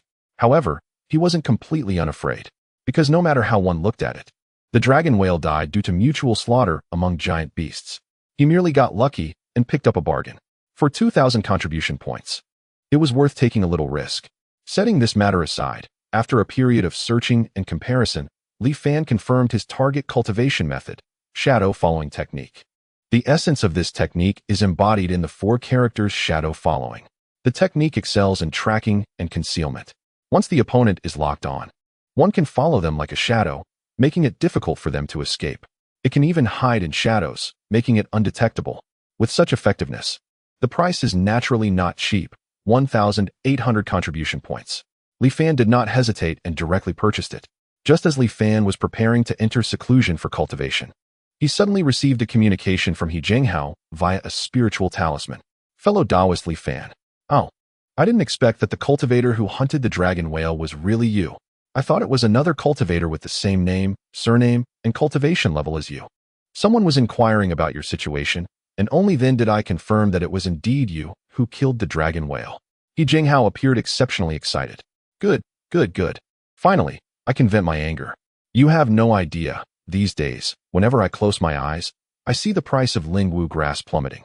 Li Fan fell silent for a moment before replying. It was just luck.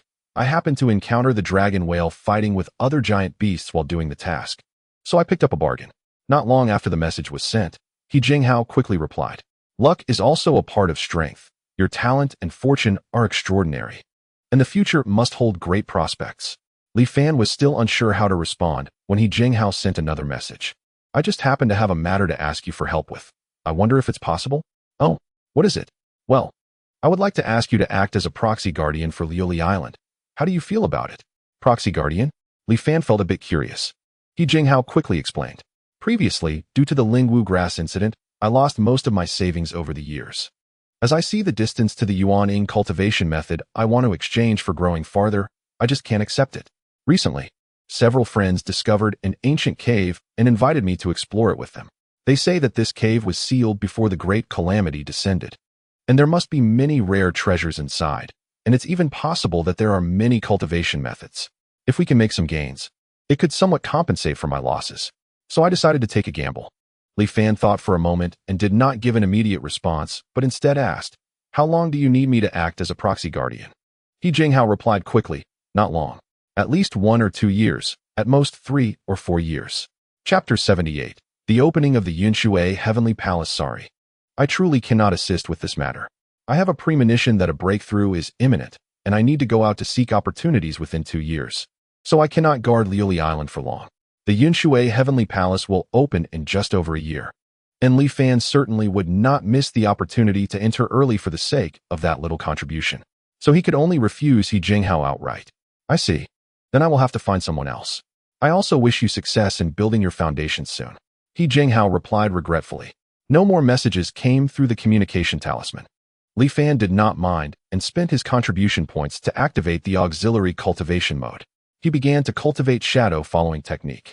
After all, being just an auxiliary technique, shadow following technique was much simpler to practice than the other 2 techniques.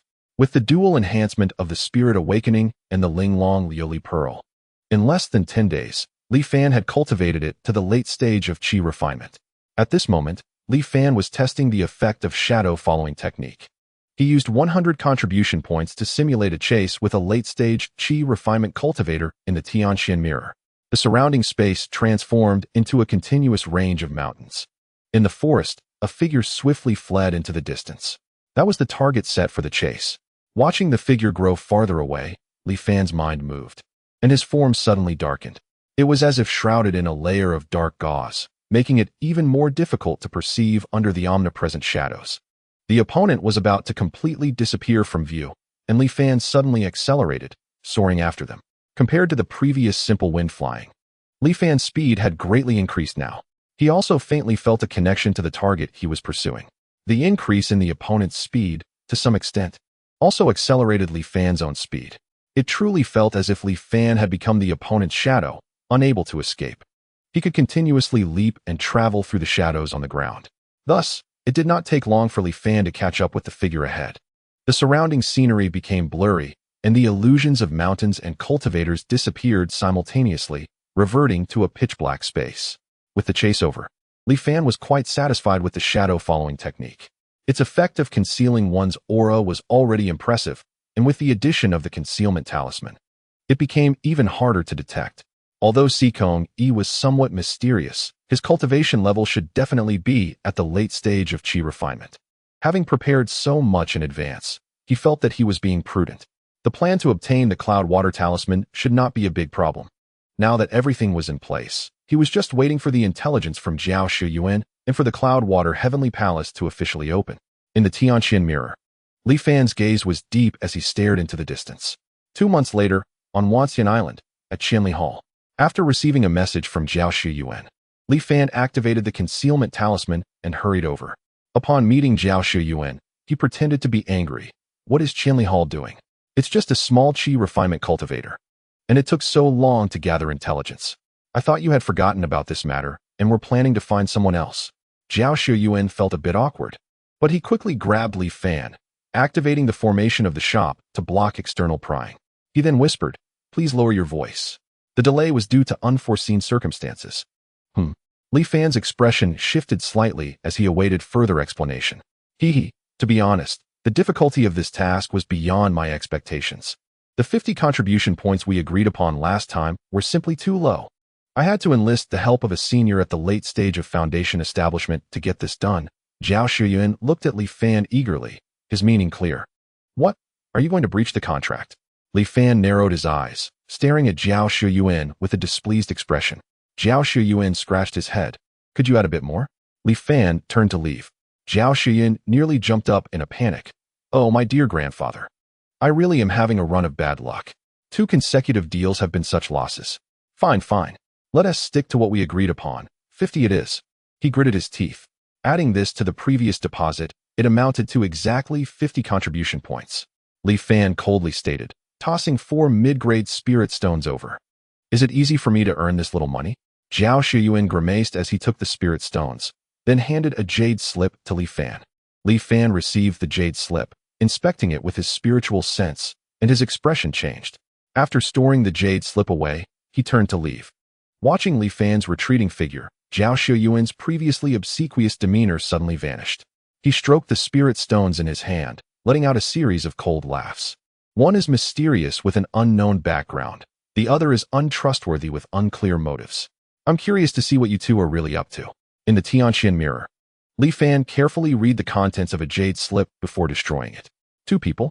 Li Fan frowned, feeling that things were getting a bit tricky. According to the intelligence gathered by Zhao Shiyuan, Sikong usually kept a low profile and rarely showed himself. He had a friend named Bailey Chun, who was also a male cultivator. Bailey Chun was slightly weaker, being at the mid-stage of qi refinement. Sikong and Bailey Chun seemed to have a very close relationship, always staying together during missions, inseparable. Moreover, it appeared that they had some sort of combined attack technique. When fighting, they coordinated seamlessly, as if they were one. These two generally stayed on Wanxian Island, and besides completing tasks to accumulate contribution points, they rarely ventured out.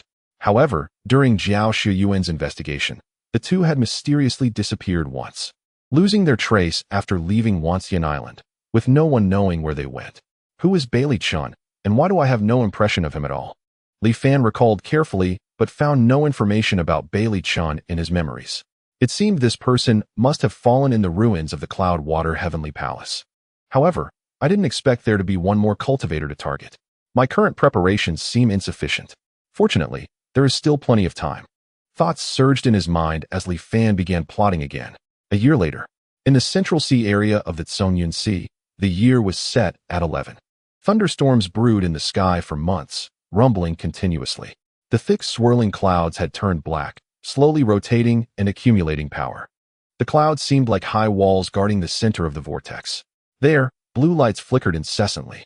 With each flicker, the Central Sea area seemed to undergo some indescribable change. This anomaly naturally attracted cultivators. There were even rumors that an ancient sect's ruins were about to emerge here. Thus, over the past few months, more and more cultivators gathered. Li Fan was naturally among them. His gaze swept over the crowd, discreetly pausing on Sikong and Bailey Chun. Then, he spotted Zhao Shiyuan's figure. Zhao Shiyuan was staring at the swirling clouds in the sky, looking quite excited. This person probably still thought he had encountered an opportunity and could take advantage of it. Little did he know, he was just seeking his own death. A cold glint flashed in Li Fan's eyes. Chapter 79. Chief of the Transmission Pavilion. As the swirling clouds continued to rotate, it seemed to form some inexplicable attraction. The clouds in the entire sky of the Zongyun Sea were slowly being absorbed, joining the vortex. The scale grew larger and larger, occupying the entire field of vision, creating a suffocating feeling just by looking up. Meanwhile, the frequency of the blue flashes at the center of the vortex also quickened. Finally, when everything reached a critical point, the blue light at the vortex's center erupted violently. It formed a blue halo that continuously spread outward from the center of the vortex. The expansion of the halo was extremely rapid. When the crowd first saw it, it was still inside the swirling cloud. In the blink of an eye, it swept across all the cultivators present. They didn't even have time to express their astonishment before those swept by the blue light slowly vanished like phantoms. The blue light continued to spread outward. If one could look down from a height of 10,000 meters, they would see that this blue halo expanded from the Central Sea area to cover the entire Zongyun Sea in a very short time, finally stopping at the edge of the sea. Then, it suddenly shrank back, collapsing at a speed several times faster than its expansion, returning to the original point. The blue light instantly became incredibly brilliant. The thunderstorm within the swirling clouds ceased. The thick clouds, thousands of meters high and stretching for tens of thousands of miles, seemed to be squeezed and kneaded by an invisible giant hand. Meanwhile, below in the Zongyun Sea, countless blue light dots emerged from various places on the sea surface, floating and gathering, rapidly moving toward the cloud layer above. Gradually, the thick clouds, through silent movement, began to take on the appearance of continuous buildings. Then, Under the attachment of the blue light dots containing misty water vapor, the clouds gradually turned azure and transparent. This disturbance lasted for a full quarter of an hour. Finally, a large heavenly palace, formed by the convergence of cloud and water, existing between reality and illusion, entirely blue and transparent, appeared above the Songyun Sea. The cloud-water heavenly palace, sealed for thousands of years, reappeared in the world. With the front lines of battle becoming tense, all major sects suffered heavy losses. Our cloud-water heavenly palace, as the leader of the various sects in the Songyun Sea, was no exception. I don't even know how many brothers have died on the battlefield. Before leaving, the sect leader ordered me to go out and recruit disciples. I cannot let down his expectations. Fortunately, this trip has yielded significant results. Li Fan gradually regained consciousness. Looking around, he saw a plaza strewn with over 100 cultivators in disarray. However, all the cultivators were wearing blue and white clothes, on which the characters for Cloud Water could be faintly seen. In front of the crowd stood a tall, handsome man in white, with starry eyebrows and a sword-like gaze, who was talking to himself. The man in white appeared quite handsome, but one could also discern a hint of cynicism in his expression. Observing the scene, Li Fan recalled his past experiences and realized that he had successfully entered the interior of the Cloud Water Heavenly Palace. For now, he could not act rashly and needed to wait for the plot to unfold. So, he restrained his aura and remained still. Gradually, the cultivators in the plaza began to awaken. Upon realizing their situation, a few of them became quite agitated. What happened? Where's this? I remember we were next to that swirling cloud layer, right? And what's with these clothes? They noticed that the man in white stood out starkly from the rest. Someone immediately called out, "Hey, you in the white clothes, did you bring us here? Who are you? What are your intentions?" The man in white finally snapped out of his monologue. Looking at the group of cultivators, he smiled with delight. "Ah, you all finally woke up. Now, please remain quiet. I need to explain some important matters to you." Before he could finish his sentence, he was impatiently interrupted. "Stop rambling. Just tell us where we are." The man in white smiled slightly, shaking his head. It seems that the newcomers this time are not very obedient. Without any noticeable movement, he merely glanced over. A blue light flashed, and the head of the speaker fell to the ground. The once boisterous plaza fell silent in an instant. Some cultivators showed fear, while others seemed to suddenly understand.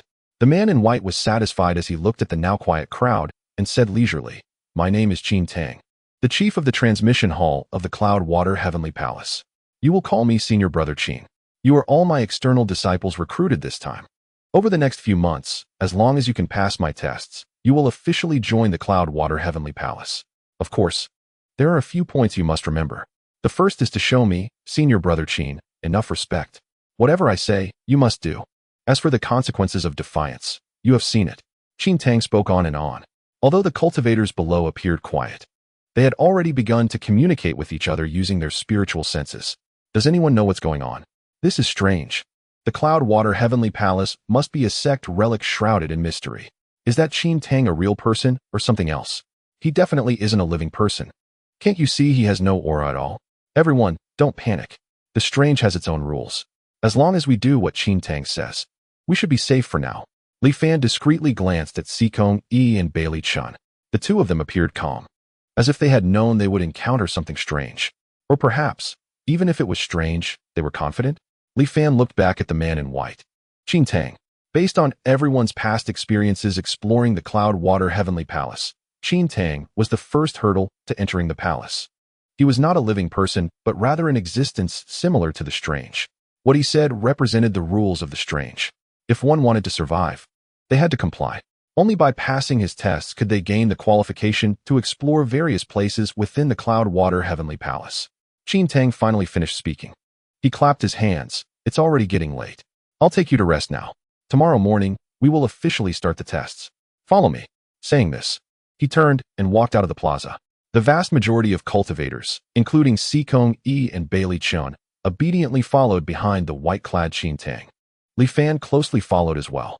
Only a very few people exchanged glances and did not follow the crowd, instead rushing in the opposite direction, trying to escape. Qin Tang seemed unaware of their small actions and showed no reaction. As these people attempted to flee, they flew faster and faster.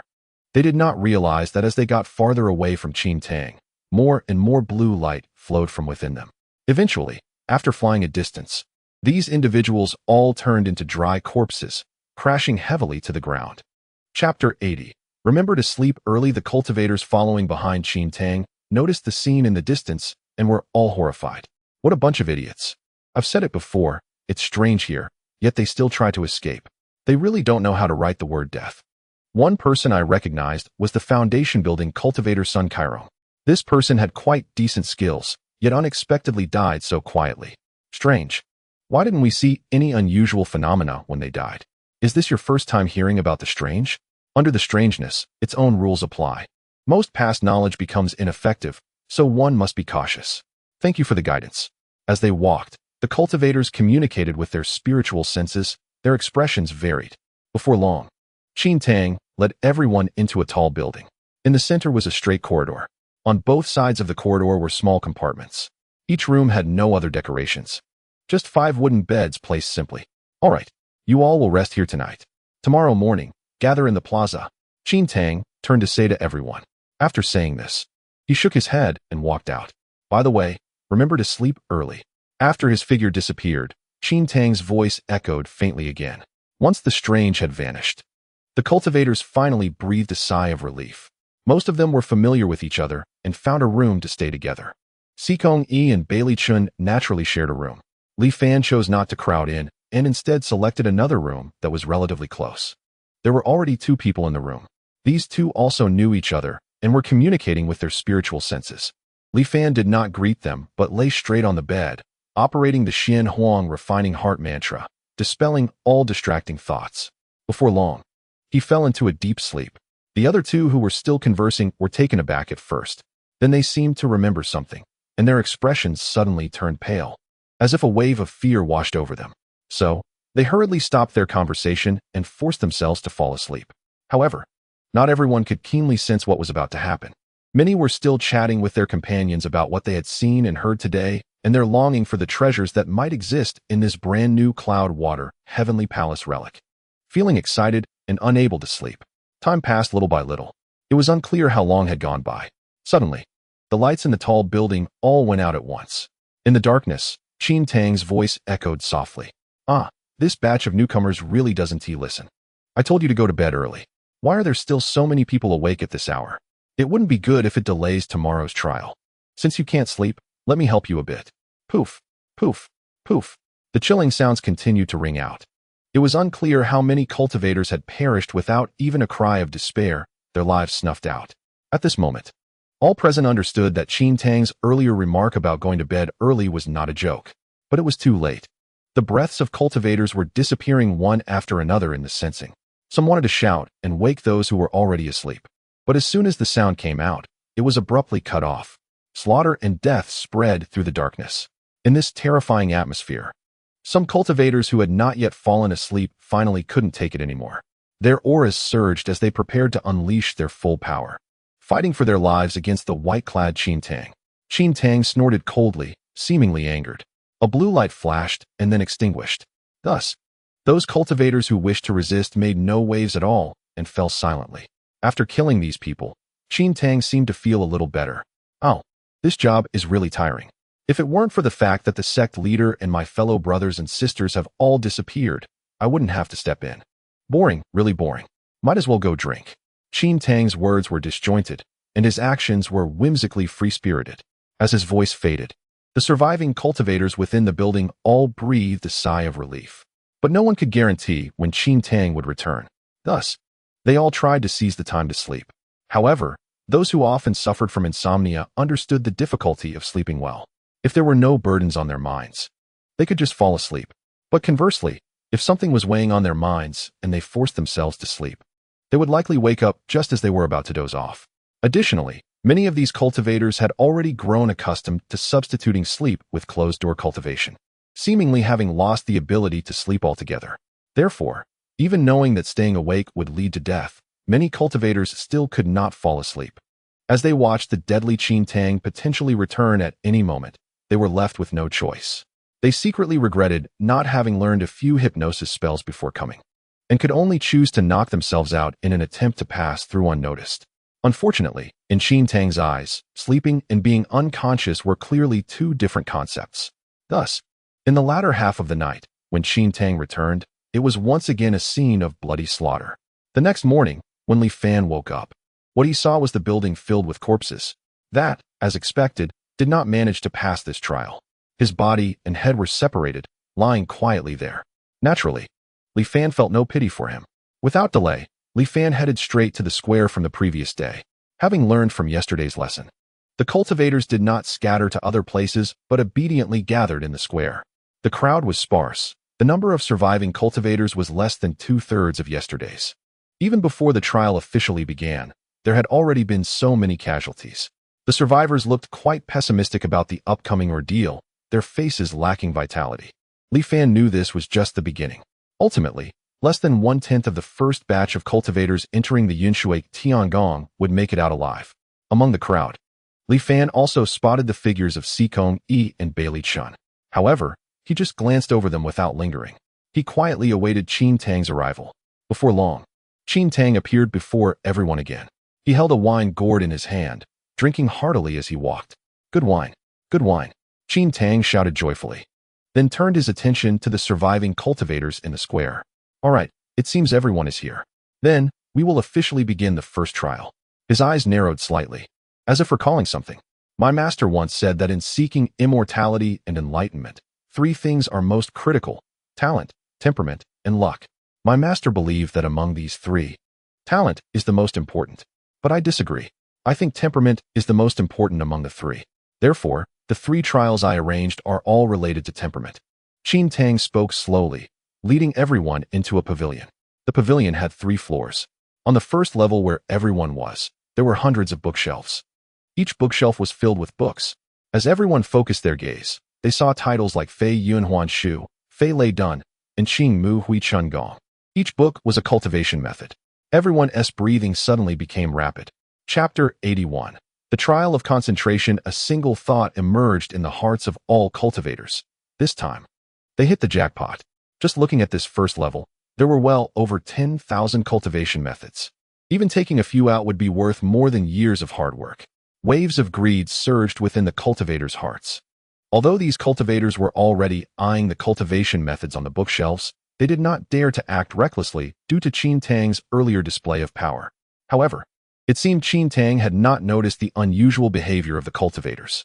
He looked at the rows of bookshelves, a nostalgic look in his eyes, and slowly said, "The path of the heart lies in focus, in courage, and in perseverance. This first trial is to test your concentration. There are 36,541 cultivation methods here. For the next period, you will stay here and copy these methods. You have 3 months. After 3 months, I will assess you based on the quantity and quality of the methods you copied." Upon hearing Qin Tang's words, the cultivators present all showed expressions of wild joy. So many cultivation methods were actually open for them to copy, as long as they could remember a few methods, even if they gained nothing further. This adventure would have been worth it. Ignoring the reactions of the cultivators present, Qin Tang casually pointed, and over 100 sets of tables and chairs rose in the pavilion. The tables were equipped with brushes, ink, paper, and inkstones. Then, you may begin. I hope you won't disappoint me. Qin Tang pulled out a wine gourd from somewhere and took another swig. He then leaned against the wall and remained motionless, as if he were asleep. Seeing Qin Tang speak, the cultivators could no longer contain themselves. They rushed to the bookshelves, grabbing the cultivation methods to examine. Moments later, the pavilion erupted into a cacophony of noise. What is this? How is it possible? Jinyan Lai Hua Gong, a fire attribute cultivation method. Can it really be cultivated to the Yuaning realm? This one, and this one, they are all Yuaning methods. Haha, we hit the jackpot. We really hit the jackpot this time. Watching the frenzied cultivators, Li Fan couldn't help but let out a slight cold laugh. He casually picked the cultivation method, chose a table, and began to copy it down. He didn't delve into the content of the methods, but patiently transcribed word for word, because he knew these cultivation methods were all illusions. In the previous life, the cultivators who had explored countless times had already come to a conclusion about the techniques that appeared in this trial. During the test, no matter what method was used to record the techniques, once they left the Cloud Water Heavenly Palace, all records would disappear as if they had never existed. The alluring myriad of techniques were merely flowers in a mirror and the moon reflected in water, tools used to tempt the mind. The cultivators present, Although some could vaguely guess the truth, how many could resist the temptation of the true essence of the nascent soul and refrain from reading deeply? There were even one or two who were completely absorbed in the mysterious intricacies of the techniques, delaying their transcription. Even when reminded by others, they still wrote slowly, unable to resist looking back to read again. Few, like Li Fan, wrote with abandon, showing no concern and continuously transcribing. The paper and ink seemed inexhaustible, and soon Li Fan had finished transcribing the book in his hand. After placing it back on the shelf, he picked another one. Li Fan's indifferent manner drew the attention of some. After pondering, they also abandoned their previous attempts to memorize and focused solely on transcription. As for those still lost in the techniques, they received no advice from others. Time passed day by day. Continuous transcription was indeed a tedious and exhausting task. Having learned from prior lessons, no one dared to use their powers to take shortcuts. Soon, some could no longer persist and had to stop to rest. Some closed their eyes for a moment and immediately resumed transcription, while others took a thorough break before regrouping. Li Fan, however, did not rest for a moment. There were 2 or 3 others like him, seemingly due to their cultivation techniques, possessing exceptional endurance and spirit. Even after long hours without sleep, They showed no signs of fatigue. Li Fan was purely enduring it. He understood that in this round, Qin Tang's evaluation was not only related to the amount of techniques transcribed and the number of errors made, but also a crucial criterion was the duration from the moment one picked up the pen to when they set it down. As Qin Tang had said earlier, the test of this round was focus. Since one began transcribing the techniques, any reason for stopping would be considered a disruption of that focus. Li Fan was undistracted and immersed in the transcription of the techniques, suppressing all physical and mental fatigue. He did not know how long had passed. Suddenly, Qin Tang's voice sounded in his ear. Ah, what a good sleep. He stretched, and the paper and pen in front of Li Fan disappeared. Time's up. Let me see how you've performed. TSK, TSK, TSK. Truly, this year is worse than the last. With his eyes slightly narrowed, as if probing for something, Qin Tang shook his head repeatedly. Oh, wait a minute. This is interesting. Seemingly having discovered something, he glanced at Li Fan, a smile appearing at the corner of his mouth. However, Qin Tang said nothing further and quickly withdrew his gaze. The first round of the test is now over. Tomorrow, everyone will have a day off. The day after tomorrow, we will begin the second round of the test. He clapped his hands, and Li Fan felt a shift in front of him. In the blink of an eye, he was back in the tall building where he had previously slept. Qin Tang's figure did not appear with him. The cultivators finally relaxed. Their expressions were excited as they exchanged words. This was truly a great opportunity. I transcribed and recorded a full 15 books of techniques. Most are golden core techniques, with a few nascent soul techniques. I recorded quite a bit too. What good is recording so much? Let's survive first. That's not quite right. With my capabilities, if nothing unexpected happens, I will probably only reach foundation establishment in this life. Now, I am fortunate enough to catch a glimpse of the mysteries of the technique for forming the fetus. Even if I die tomorrow, I will have no regrets. What you said resonates with me. Good advice is hard to give to a dead man, Besides the arguments, some cultivators also began to eye the belongings of those who had perished earlier. Unfortunately, after investigating, they all wore disappointed expressions. Li Fan even heard someone nearby sneer, "Don't think about it." I saw it that night. After being killed by Qin Tang, all the storage rings and magical artifacts on him disappeared, not a single one left. Hearing this, Li Fan shook his head, preparing to return for a good rest, but inadvertently saw a corpse and froze. Chapter 82. Trial of Courage. It was the corpse of Jiao Shiyuan. 3 months had passed, but it gradually revealed some unusual features. Unlike normal flesh and blood, it appeared more like dry wood, showing a withered yellow color. Li Fan kicked it with his foot, and the sound was exactly like kicking wood. At that moment, a voice came from behind Li Fan. "This is just a puppet, not the real body. It's Jiao Shiyuan's usual trick. There's no need for you to be surprised." Li Fan turned his head to see that the speaker was also a qi refinement stage cultivator. He immediately cupped his hands. "Thank you for your guidance, fellow cultivator. Are you also from the Myriad Immortals Alliance?" The person nodded. "That's right. I am Chenin, and I have been with the Myriad Immortals Alliance for over 30 years. I am Li Fan. From what you said, it seems you are quite familiar with Jiao Shiyuan." Chenin smiled. "I wouldn't say familiar. However, having lived on this island for so long, I know some things. For instance, Chenin runs a grocery store called Qianli Hall on the island, selling everything. It's said that he has connections with the Myriad Immortals Alliance and occasionally sells good items. In addition, he often engages in information trading. But this guy never puts himself in danger, always using puppets to pave the way. Li Fan nodded slowly. So, greedy for wealth and afraid of death. Shunan laughed heartily. Your summary is spot on.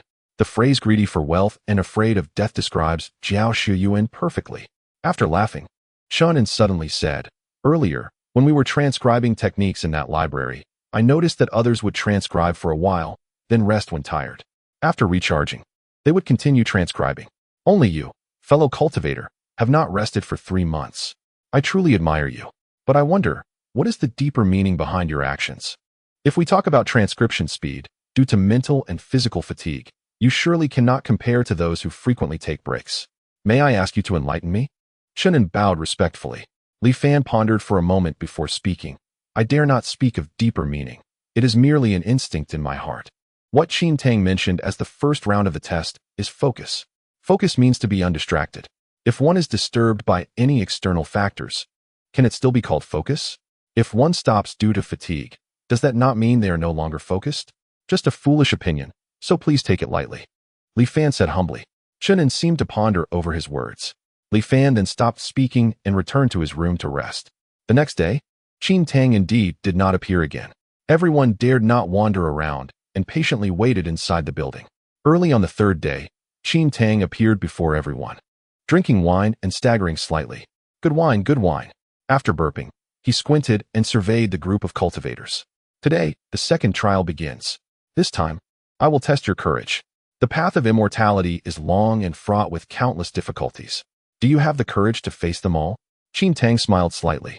Everyone felt a flash before their eyes, and in an instant, they had left the loft and appeared by the sea. Their powers and realms were sealed, rendering them no different from ordinary people. However, Qin Tang had vanished without a trace. Only his voice came from afar. I will wait for you on the other side of the sea. Use your courage to cross this vast ocean. Upon hearing this, the crowd exchanged glances. A bold person stepped forward to the edge of the sea and took a step. The seawater immediately froze into ice, securely catching that person. The person rejoiced and continued walking forward, quickly disappearing from the sight of the others. Seeing someone take the lead, the remaining individuals hurriedly entered the sea as well. Li Fan noticed that Li Chun did the same and followed into the water. Only Si Kong remained at the shoreline, hesitating to move. Li Fan no longer paid attention and focused his mind, slowly stepping onto the surface of the water. The ice formed beneath his feet, but the others had vanished from his sight. Alone on the vast ocean, he was suddenly the only one left. Li Fan maintained a calm expression as he walked forward step by step. The sun rose and set above him, and he did not know how long it had been. The scenery he saw remained unchanged. This ocean seemed endless. Even though Li Fan already knew the answer, various feelings of helplessness and doubt still arose in his heart. At this moment, Li Fan felt the thickness of the ice beneath his feet gradually diminishing. Taking a deep breath, he drove away the fears within him and resolutely continued walking forward.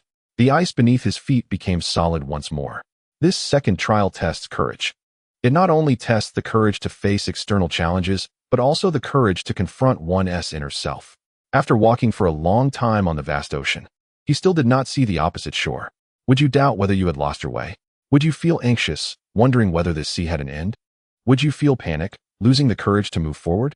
Or would you give up and stop advancing? Li Fan walked step by step, questioning his own heart. Even after hundreds of years of reincarnation, he had never experienced anything like this. Temporarily setting aside all external matters, he was lost in thought while continuously walking.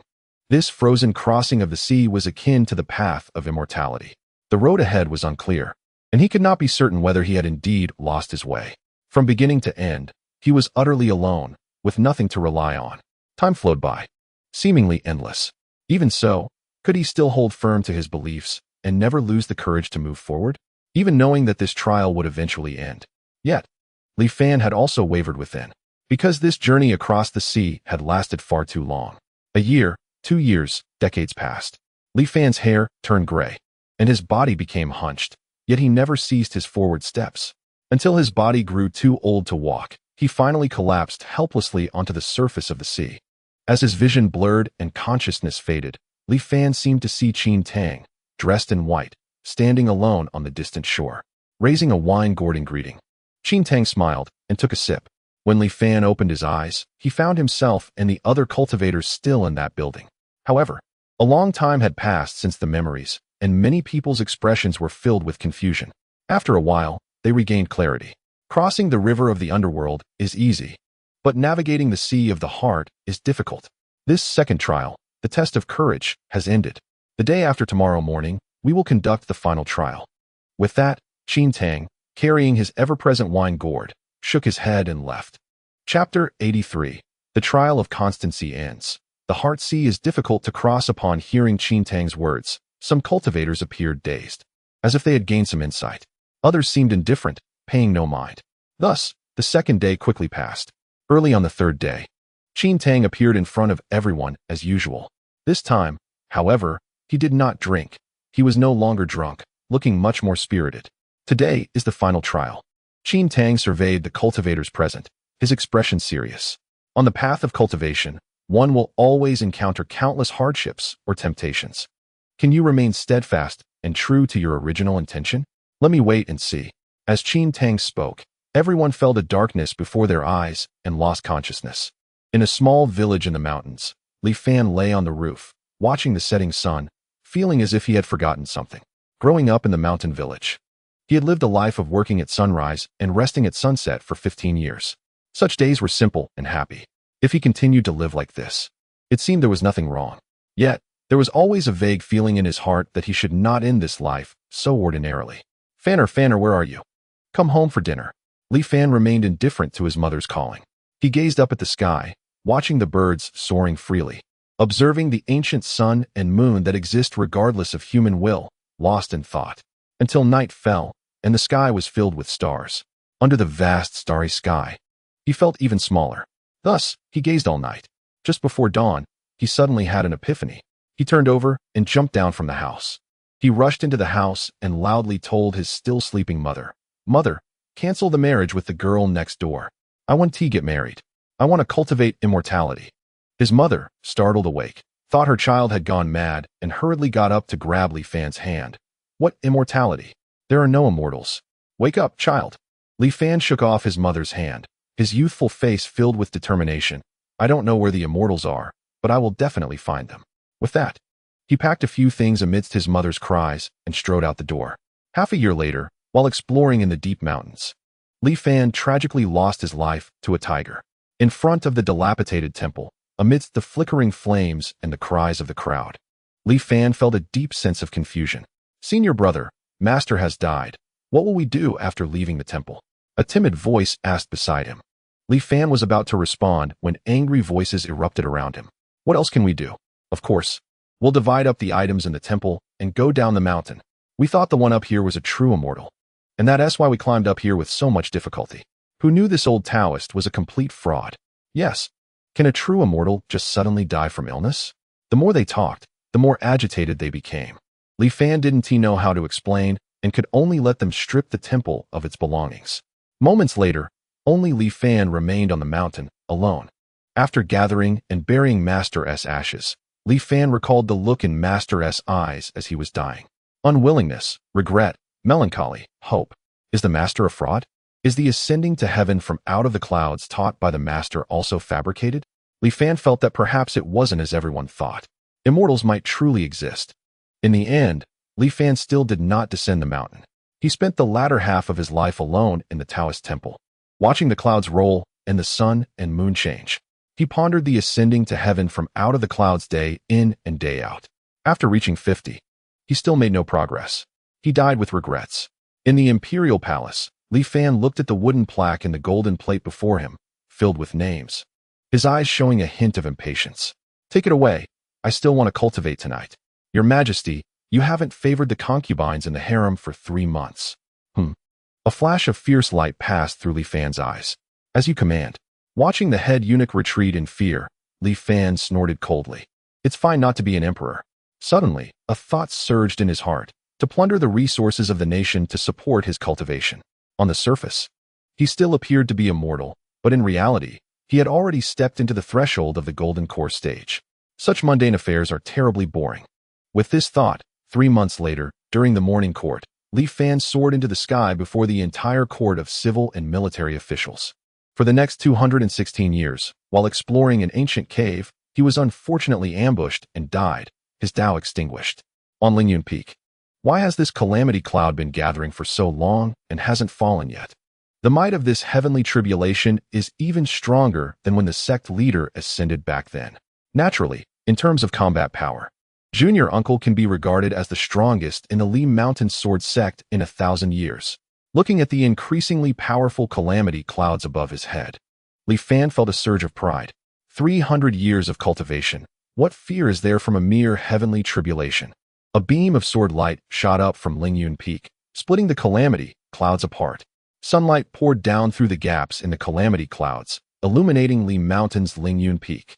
Flowers fell from the sky, and the immortal gate opened. Li Fan flew into the immortal gate without a moment's hesitation. After entering the immortal realm, Li Fan angrily discovered that all the predecessors from Li Mountain who had ascended were inexplicably killed by unknown enemies he cultivated while searching for the mastermind behind it. After 100 years of wandering, he found no results. During an exploration of an ancient secret realm, he was ambushed by a close friend and died in shock and unwillingness. In the northern immortal domain. Since the mortal emperor unified the Qing Tian immortal domain 2,000 years ago, a bloody campaign began. Over the years, he had achieved his infamous name by taking the heads of 5 immortal emperors and 16 immortal kings. In the end, the entire immortal realm was left with only the northern immortal domain still struggling to survive. Now, the army was pressing on, vowing to annihilate the northern immortal domain within a year. In the center of the army, Qin Tang looked at the mortal emperor, who was meditating with his eyes closed. Wanting to speak, but hesitating, Li Fan opened his eyes, looking at this loyal general who had followed him from humble beginnings, and for the first time, showed a hint of a smile. Qin Tang, it seems you have something to ask me. I do not hide it from the emperor. I indeed have a question that I do not understand. Speak freely. Ever since the emperor started as a mortal, he has endured countless hardships and finally became a mortal emperor. His power is overwhelming, and all the immortals in the realm tremble at the sound of his name. But why does the emperor show no sign of stopping? What exactly is the emperor pursuing? Once the Zhuang Tian emperor is slain and the immortal realm is entirely unified, what are the emperor's plans? Qin Tang stared at Li Fan, voicing his doubts. Li Fan chuckled lightly. What I seek is merely the 2 words, longevity. He said lightly. Qin Tang was stunned, seemingly unable to believe his ears. Longevity? With the emperor's current cultivation, is he not already entitled to it? If nothing unexpected occurs, the emperor can live for several million more years. Is that not easy? He asked in shock, seemingly unable to comprehend. Living for 1,000,000 years can be reckoned as claiming longevity? Li Fan smiled and retorted. In the grave of the ancient heavens, over 100 ancient immortal emperors have long turned to dust. Even that legendary ancient immortal who opened the immortal realm, possessing supreme power, is now just a body transformed into a mountain, suppressed beneath my palace. This time, I intend to unify the immortal realm, gathering the strength of all immortals to create a grand formation that covers the entire immortal realm. With it, I aim to break open the so-called immortal prison that has existed since time immemorial. I want to step above the immortals and advance further. Li Fan's tone was calm yet resolute, leaving no room for rebuttal. Qin Tang was speechless. He knew that above the immortal realm, there was no longer anything left. So he could only lower his head in silence. Everything proceeded according to Li Fan's plan. In just 10 years, Li Fan unified the entire immortal realm. After that, he used extremely bloody means to suppress all opposing voices, collecting resources from across the immortal realm to successfully create the great formation meant to break the shackles of the immortal realm. As the formation activated, the entire immortal realm trembled. Countless cracks appeared in the sky, and everything in the world seemed to be shattering. Li Fan laughed heartily and rushed into the cracks. What awaited him was only endless darkness. Thus, the trial of eternity had come to an end, because Qin Tang knew there was no longer any need for further testing. In this trial, an anomaly had appeared. Even if he constructed infinite worlds, he feared he could not wear down this person's unwavering determination. If the master were here and saw such a genius, he would probably be very pleased, right? It was just a pity. A hint of melancholy flashed in Qin Tang's eyes. With a long sigh, everyone gradually awakened from the illusion. Yet they were still in the original square. Some were bewildered, some realized and turned pale. Others fell into enlightenment, as if they had gained something. Qin Tang looked at the diverse expressions of the cultivators and smiled, saying, "The 3 trials have concluded. Among you, some performed beyond my expectations, while others were truly disappointing. The sect master once told me that in recruiting disciples, it is quality, not quantity, that matters." He surveyed the crowd, his expression gentle. "In that case, let half of you remain." The cultivators, who had previously shown joy, changed dramatically upon hearing Qin Tang's words. "What do you mean?" They were all too clear about their performance in the 3 trials. Now, hearing that Qin Tang intended to kill half of those present, they were instantly shocked and enraged. In a desperate situation, they began to attack Qin Tang. Qin Tang did not get angry. He simply smiled lightly. "I am Qin Tang, chief of the transmission pavilion of the Yunshui Heavenly Palace. I hope you will teach me." As Qin Tang spoke, blue figures suddenly appeared around half of the cultivators present. They were like perfect copies of their targets, identical in appearance, aura, and strength. Once they appeared, they launched unrelenting attacks on their targets. The sect master is strict in his ways. However, my master once told me not to go to extremes. If you can survive the hands of your own reflections, I will not trouble you further. Watching the cultivators caught in fierce battles, Qin Tang continued to speak slowly. The other half of the cultivators, including Li Fan, chose to retreat to safety to avoid being affected. Li Fan moved to a safe distance, observing the situation in the arena. The blue mirror images attacked with extreme ferocity, tireless and unharmed. Ordinary cultivators were truly no match for them, quickly falling into a disadvantage during the confrontation. Before long, many cultivators had met a tragic end beneath their own mirror images.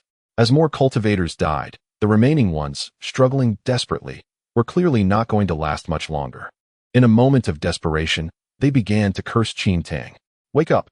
What disciples are you still taking? The Yunshui Heavenly Palace has been destroyed for who knows how many years. What nonsense about masters and uncles? When a great calamity descends, aren't we all just going to kill each other?"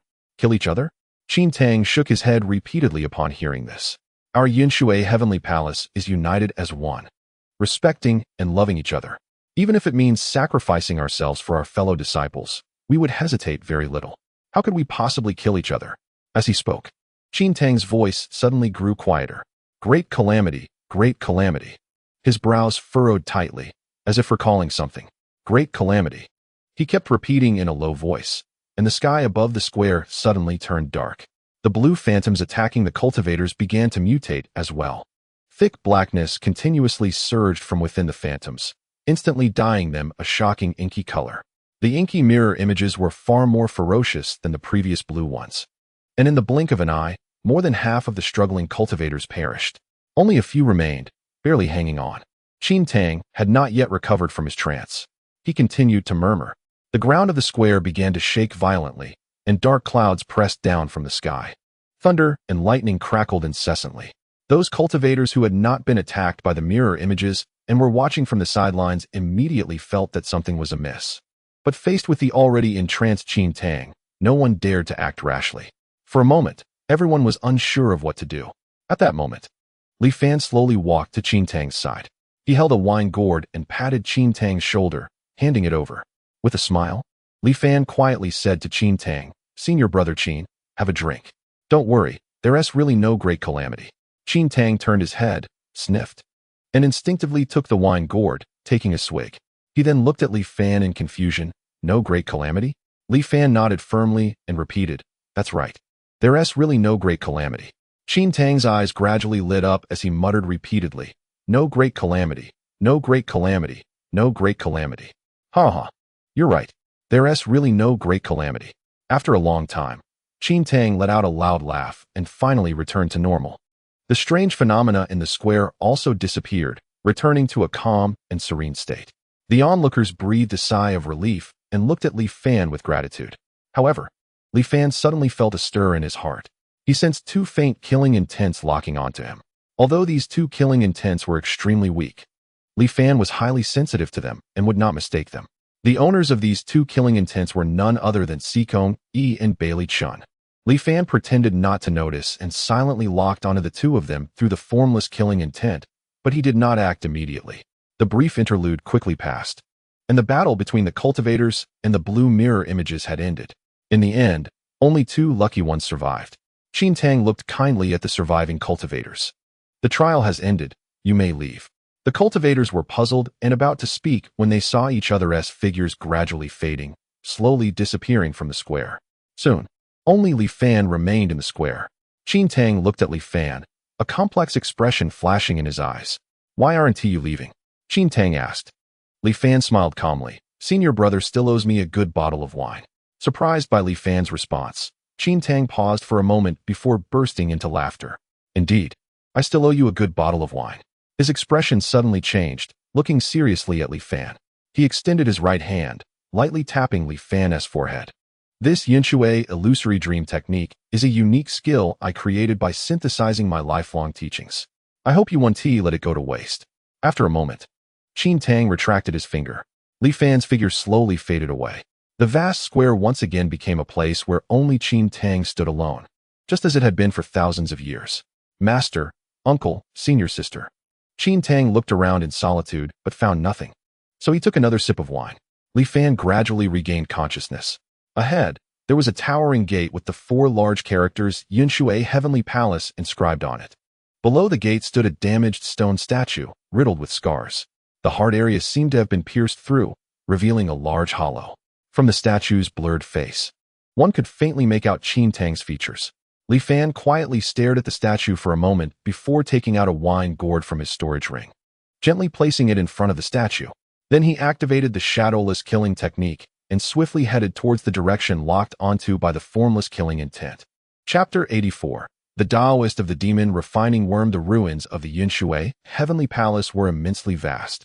Even in his previous life, cultivators from the Zhongyun Sea spent over a decade exploring it without fully uncovering its entirety. Not to mention now, the Yinshui Heavenly Palace was shrouded in thick mist everywhere. The cultivators who awoke from the statue of Qin Tang quickly divided into several different factions. Some felt that the Yinshui Heavenly Palace was extremely dangerous. Surviving under Qin Tang's hands was already a stroke of luck. Continuing to explore would surely lead to certain death. They believed they had already memorized several techniques, and if they could survive and return, it would be a huge profit. Thus, they decisively chose to leave the Yinshui Heavenly Palace. The majority chose to leave. The remaining cultivators, however, thought that if such an opportunity existed just at the entrance with a statue, what kind of treasures would be found inside the Yinshui Heavenly Palace? With its legendary alchemy rooms, teaching pavilions, and sect treasure vaults? Once greed arose, it quickly expanded in their hearts, becoming uncontrollable. Thus, this group of people, as if possessed, began to disappear one after another into the mist. Therefore, when Li Fan caught up from behind, he discovered that all the cultivators had lost their traces. If it weren't for the formless killing intent already locking onto Sikong Yi and Bailey Chun in advance, he might have lost them. However, strangely, Sikong Yi and Bailey Chun seemed very familiar with the layout of the Yinshui Heavenly Palace. They were able to find a path through the seemingly dead ends of the mist. Was this the reason Sikong Yi was able to obtain the Yinshui map in his previous life? He had learned of the various secrets within the Yinshui Heavenly Palace due to his simulated experiences from the previous life. But how did Sikong Yi know? A strong interest surged in Li Fan's heart. At the same time, he became increasingly vigilant. These two clearly had significant secrets. Concealing his presence even further, Li Fan closely trailed behind them. Suddenly, the two stopped moving. After pausing for a moment, Sikong Yi and Bailey Chun split up, rushing off in opposite directions. A strategy of dividing forces? Have they discovered me? Li Fan squinted his eyes, hesitated for a moment, and then chased after the direction in which Sikong Yi had left. He ventured deep into the mist and soon arrived at a tower-like building. Sikong Yi suddenly stopped under the tower, turned around towards Li Fan, and revealed a provocative smile. Then he dove straight into the tower. Interesting, is he trying to use the dangers within the Cloud Water Heavenly Palace to kill me? Li Fan looked at the high tower that appeared faintly in the white mist, exuding a strange aura, and memories from his previous life surfaced in his mind. The Demon Refining Tower, one of the most dangerous areas of the Cloud Water Heavenly Palace. In the first 10 years after the opening of the Cloud Water Heavenly Palace, no cultivator had ever returned alive from the Demon Refining Tower. Therefore, it was once regarded by the cultivators of the Zhongyun Sea as a forbidden area within the Cloud Water Heavenly Palace, absolutely not to be explored. It was only in the 21st year, when a master alchemist risked his life to enter, that the strange rules inside were finally unraveled. If you have this idea, you might be disappointed. Li Fan sneered and also entered the demon refining tower. Upon stepping inside, he felt a chill and was greeted by a foul, decaying odor. The ground floor of the tower was filled with prison cells. However, it seemed that too much time had passed, and all that remained in the cells were piles of bizarre and strange bones. Li Fan continued upward, and the second floor of the tower was the same. He eventually reached the top of the tower. From a distance, he could hear murmuring voices. Senior brothers and sisters were fighting on the front lines. And I couldn't help it all. I must refine more pills to enhance their strength as much as possible. The more pills I refine, the greater the chance my senior brothers will survive. But all the demons in the demon refining tower are dead, and without alchemical materials, what should I do? A disheveled man in a loose blue robe was sighing, looking helpless. Beside him, 3 figures were bound by invisible ropes in midair. One of them was Sikongi. The other 2 were cultivators who had also entered the Cloud Water Heavenly Palace this time, but it was unclear why they appeared here. The 2 looked pale, their lips moving continuously, though it was unclear what they were saying. Before Li Fan could take any action, he felt as if his hands and feet were suddenly bound by ropes, unable to move. He was then pulled into midair and fixed in place. Just like the other 3, Li Fan had anticipated this situation and did not panic. At that moment, he finally heard the mutterings of the 2. How could this happen? Didn't I clearly choose to leave here directly? Why did my eyes blur and I ended up tied here? My life is over, my life is over. I clearly exited the Cloud Water Heavenly Palace, yet I was caught back. Oh no, it's time to refine pills. Just then, the man in the robe suddenly snapped out of his rambling. Refining pills, refining pills. The man reached into his loose robe, moving about, and soon pulled out 2 black pills. The pills are ready, but I don't know how effective they will be this time. The man scratched his head, seemingly troubled. Then, he suddenly slapped his thigh. That's right, I just caught a few bugs, perfect for testing the medicine. Saying this, he looked over at Li Fan and the others suspended in the air, his gaze moving continuously. Which bug should I choose? Feeling the man's gaze fix on them, they all inexplicably felt a chill. They didn't dare to move, holding their breath and remaining silent. This one will do. After observing for a while, the robed man fixed his gaze on one of them and immediately reached out to grab. The person, seeing this, could no longer maintain their composure. But their struggles were evidently futile. They could no longer make a sound. Their body flew towards the robed man, gradually shrinking in the process. In the end, they truly turned into a tiny flying insect, landing in the palm of the robed man. The insect's head still vaguely resembled a human face, its expression extremely terrified. The robed man gently pinched it, and the human-faced insect buzzed its wings in distress. But it was all in vain, as the robed man held the insect in one hand and the black pill in the other. The pill was many times larger than the insect, yet it was forcibly stuffed inside. The human-faced insect struggled in agony, forcibly swallowing the pill into its belly. Its stomach inflated many times, becoming a giant sphere. The insect's breath gradually faded, but the suffering was just beginning. After the pill entered its belly, it seemed to be digested, and its size began to shrink. However, a buzzing sound like a swarm of mosquitoes suddenly erupted. The human-faced insect's body began to convulse uncontrollably. Tiny black dots emerged from its abdomen one after another. Upon closer inspection, each of those black dots was a newly born flying insect. After emerging from its body, the flying insects did not scatter but instead stopped on the human-faced insect, greedily feeding on it. Soon, the human-faced insect was completely devoured, leaving no trace behind. The robed man shook his head, looking regretful. It seems the test failed. The potency was too strong. Saying this, he opened his mouth and inhaled the black mist of the flying insect into his stomach. Even though Li Fan had already heard about the occurrences in the demon refining tower and was well prepared psychologically, he still couldn't help but feel his eyelids twitch at this moment. This scene was truly horrifying. The robed man looked at the remaining black pill in his hand, appearing somewhat troubled.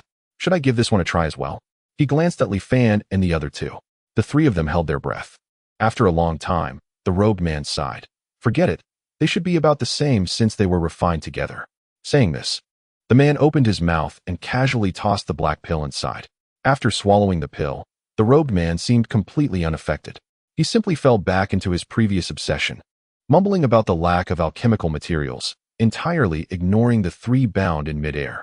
Among the three survivors, Li Fan remained silent. Sikong Yi had a blank expression.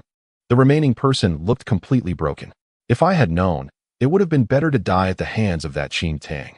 At least it would have been a swift end. Time in the demon refining tower seemed to lose its meaning. The lives of everyone depended entirely on the actions of that robed man. It was unclear how long had passed when the man suddenly snapped out of his trance again. This time, he pulled out 2 pills of a strange green color from his wide robe. Which bug should I choose for testing this time? The man hesitated for a moment, but then fixed his gaze on Sikong Yi. This one will do. Li Fan immediately perked up. He wanted to see what kind of leverage Sikong Yi had that made him dare to lead him into this deadly place. To Li Fan's astonishment, Sikong Yi did not use any means of resistance. After being transformed into a bug and forced to swallow the green pill, he directly turned into a puddle of green water. Sikong Yi is dead. What happened? Where did things go wrong? Could it be that, in this lifetime, my tracking caused the development of events to differ from the last life? No, Sikong Yi clearly lured me into this demon refining tower. How could he die so easily? Did he know this was a dead end and brought me in just to exchange one life for another? Just as Li Fan was engulfed in endless confusion, he suddenly sensed something and raised his head. Outside the demon refining tower, the formless killing intent locked onto by Li Chun, slowly approaching. Beside him, Li Fan sensed that the formless killing intent, which had originally lost its target, had once again captured a target. Sikong Yi. The seemingly dead Sikong Yi reappeared outside the demon refining tower. Puppet? External incarnation? It didn't feel like either. Li Fan stared at the pool of green water on the ground and couldn't help but smile. It seems that the secrets of these two are even greater than I imagined.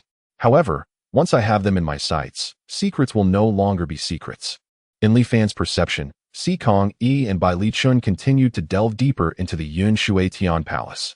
With the formless killing intent locked on, there was no fear of them escaping, but he needed to quickly extricate himself from this demon refining tower.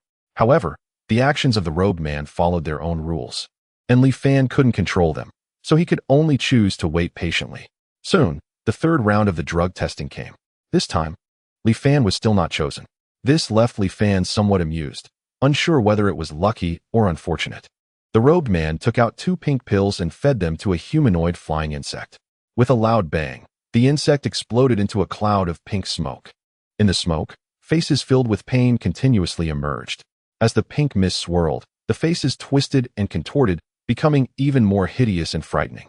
Li Fan, watching from the side, also felt goosebumps all over. Eventually, it was still the robed man, murmuring to himself, who inhaled the smoke into his body, ending this eternal suffering. The robed man fell back into muttering. The 4th round of drug testing finally arrived. At this point, Li Fan was the only one left in the demon refining tower. The robed man was about to use Li Fan for the drug test when Li Fan suddenly spoke up. Insect Junior Brother, I heard that you're out of alchemy materials? The insect Taoist suddenly stopped his outstretched hand at the words, instinctively nodding. Yes, I'm out of alchemy materials. He said somewhat apologetically. I haven't been able to refine new pills for a long time. The insect Taoist hesitated in his words, staring at Li Fan for a while. And when he saw the clothes Li Fan was wearing, he became a bit flustered. Oh, it's Senior Brother. I thought it was an insect. Senior Brother, I'm really sorry. I'll let you down immediately. As the insect Taoist spoke, Li Fan felt the restraints on him loosen, and he regained control of his body. The insect Taoist covered his head, looking down, seemingly too ashamed to face his senior brother. He could only say self-reproachfully, I've messed things up again. It's always like this. I can't refine pills well, and my cultivation progress has been very slow. I'm holding everyone back. Li Fan stepped forward, pressed on the insect Taoist's shoulder, and gently said, Don't say that, Insect Junior Brother. The pills you refine work very well, and everyone loves to eat them. The insect Taoist suddenly looked up, his eyes filled with surprise. Really, Senior Brother? Everyone really likes to eat the pills I refine? What? Don't you believe what your senior brother says? Li Fan straightened his face. The insect Taoist quickly shook his head. Of course I believe what senior brother says. Then he drooped his head and said sadly, But I don't have any alchemy materials left. I can't refine the pills everyone loves anymore. Li Fan patted the insect Taoist's head, softly saying, It's okay, I'm still here. Just refine me into a pill, and then everyone will have pills to eat again. Senior Brother you. The insect Taoist seemed shocked by Li Fan's words, his eyes wide as he looked at Li Fan. Li Fan sighed deeply and continued. Although I entered the sect early, my talent is lacking, and my cultivation has always been low. Senior brothers and sisters are all fighting on the front lines, while I can't help at all. Every time I think of this, my heart aches. And I hate my own incompetence. So, refine me into a pill. That way, I can still be of some help. Li Fan held the insect Taoist's hand, speaking with excitement. The insect Taoist stared at Li Fan, seemingly deeply moved. So senior brother is just like me. But senior brother is much greater than me, willing to sacrifice himself to help the senior brothers and sisters on the front lines. And I can only escape. I can only hide in this tower. The insect Taoist painfully tugged at his own hair. No, I cannot just watch senior brother sacrifice himself. It seemed he suddenly thought of something, excitedly saying to Li Fan, Senior brother, I can refine pills for you. As long as you eat the pills I refine, your strength will definitely not be low, and then you can help on the front lines. The insect Taoist seemed to have found a goal to strive for. Refine pills. I want to refine pills. He reached into his wide robe, moving about. Before long, he pulled out 2 golden pills. Senior brother, here are your pills. The insect Taoist held them with both hands, a beaming smile on his face as he presented the pills to Li Fan. Li Fan did not take the pills. Instead, he unfastened the insect Taoist's robe. Underneath the wide robe, there was only an empty skeleton remaining. On the skeleton, there were only a few barely visible remnants of flesh and blood. The insect Taoist was using his own flesh and blood to refine pills. Chapter 85. Everything is like an insect seeing this horrifying scene before him. Li Fan felt something stir within his heart. This is the oddity. Caught between life and death, between clarity and confusion, bound by obsession. One can only follow the established rules, forever in a cycle of repetition, unable to break free. Qin Tang is like this, and so is the insect Taoist. The insect Taoist saw that Li Fan had no reaction and waved the 2 golden pills in front of him. Senior brother, the pills. He looked at Li Fan with a face full of hope. Li Fan, however, shook his head in regret. My aptitude is too poor. I'm afraid that even if I eat these pills, my cultivation won't increase much. So I definitely can't eat these pills. It's better to leave them for the senior brothers with better aptitude. They will be more useful. The insect Taoist felt a bit disappointed and was about to persuade again.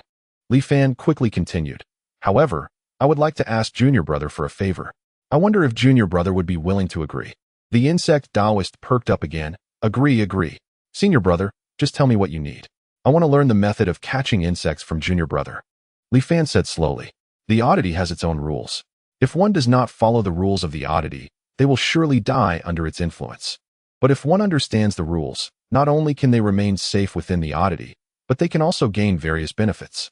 For example, in the previous trial with Qin Tang, if one performed well in all 3 trials, they could request help from Qin Tang with a good wine before leaving. Qin Tang would then offer assistance based on their performance in the trials, either helping to enhance their cultivation or teaching a technique. With the insect Taoist, if one chose to swallow the golden pills, they could obtain the insect Taoist's alchemy method. However, this alchemy method is not a normal one, but rather the path of insect pills. Not only are the alchemy materials mostly derived from various bizarre flying insects, but the pills produced also resemble flying insects. Worse still, the more insect pills one refines, the more the alchemist gradually becomes like the insect Taoist, becoming an existence that is neither human nor ghost. Therefore, Li Fan did not choose the golden pills as a reward, but instead chose something else, which is equally valuable as the path of insect pills. Hearing Li Fan's words, the insect Taoist scratched his head, a bit embarrassed. Senior brother, that insect binding net is just something I use to play with. Li Fan explained seriously. The senior brothers are fighting on the front lines, and it's inevitable that some careless bugs will disturb them. Although my strength is weak and I can't personally go into battle, if I learn your bug binding technique, I can help clear away those annoying bugs from the sidelines.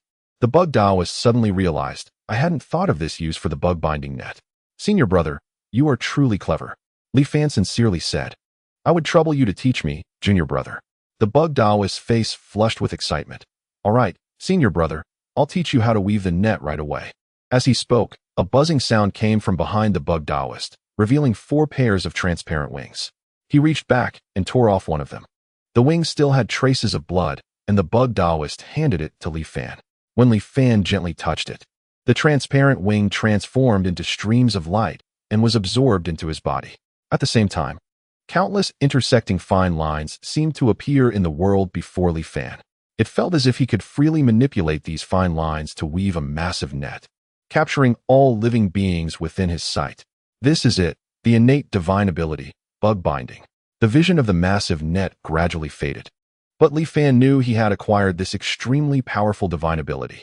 As long as the opponent's realm is lower than his, once he activates the bug binding technique, he can instantly immobilize the opponent. A cultivator bound by the bug binding net cannot cast any of their divine abilities or spells, and can only be slaughtered like a bug caught in a net. At first glance, this bug binding technique seems only applicable to cultivators with lower cultivation levels, making it appear somewhat useless. However, this is not the case. One must understand that realm does not represent actual combat power. Among wandering cultivators, who doesn't have one or two trump cards? In a sudden explosive situation, even if their cultivation level is higher than the opponent's, one cannot guarantee a complete retreat. But with this bug binding technique, those concerns vanish. As long as one's realm is higher than the opponent's, they can strike downwards and directly capture the opponent. It is most suitable for dealing with those who lack sufficient realm but seem to have many secrets. The figures of Sikong Yi and Bailey Chen flashed through Li Fan's mind. Having obtained the divine ability, Li Fan was unwilling to delay any longer. Junior brother Bug, I have learned this net weaving method. I will head to the front lines to find the senior brothers. Take care. The Bug Taoist felt a bit reluctant, then senior brother. You must be careful. You must come back safely. As Li Fan departed, the worried expression slowly faded. After an unknown amount of time, in the silent demon refining tower, the Bug Taoist's murmurs echoed once again. What should I do without alchemy materials? Upon exiting the demon refining tower, Li Fan sensed the location of Sikong Yi and the others. He was already very close to the central core area of the Yunshui Heavenly Palace, the Tai Hall. Information about the Tai Hall immediately surfaced in Li Fan's mind. The Tai Hall is said to be where the Yunshui Heavenly Palace receives distinguished guests and holds sect meetings. There isn't much risk involved, but the specific situation is somewhat special. Looking at Sikong Yi and Bailey Chen, it seemed they had stopped for some reason. Slowly making their way toward the central area, Li Fan immediately understood. With a cold smile, he rushed toward where the two were. In front of the Tai Hall, countless broken swords were stuck in the ground. The sword bodies intertwined, forming a forest of swords, blocking the way to the Tai Hall. At this moment, Sikong Yi and Bailey Chen were stepping on the sword hilts as they walked toward the Tai Hall. With each step forward, a corresponding shadow of a sword appeared above them, then pierced through their hearts. There was no blood splattering. After piercing through, the shadow disappeared immediately. It would not cause actual harm, only pain. The intense pain caused them to tremble uncontrollably, and sweat poured down their foreheads like raindrops. After a long time, they finally eased from the indescribable pain. The two took a deep breath and continued stepping on the sword hilts. Another sword shadow pierced through. This was the reason for their extremely slow progress. Although they were in extreme pain, there was not a trace of retreat in their eyes. The reward for their hard work was right in front of them, within reach. How could they possibly give up? The two gritted their teeth and continued forward. At that moment, they sensed someone approaching from behind. Turning around to take a look, their hearts were shocked and they couldn't help but exclaim, "It's you? How is this possible?"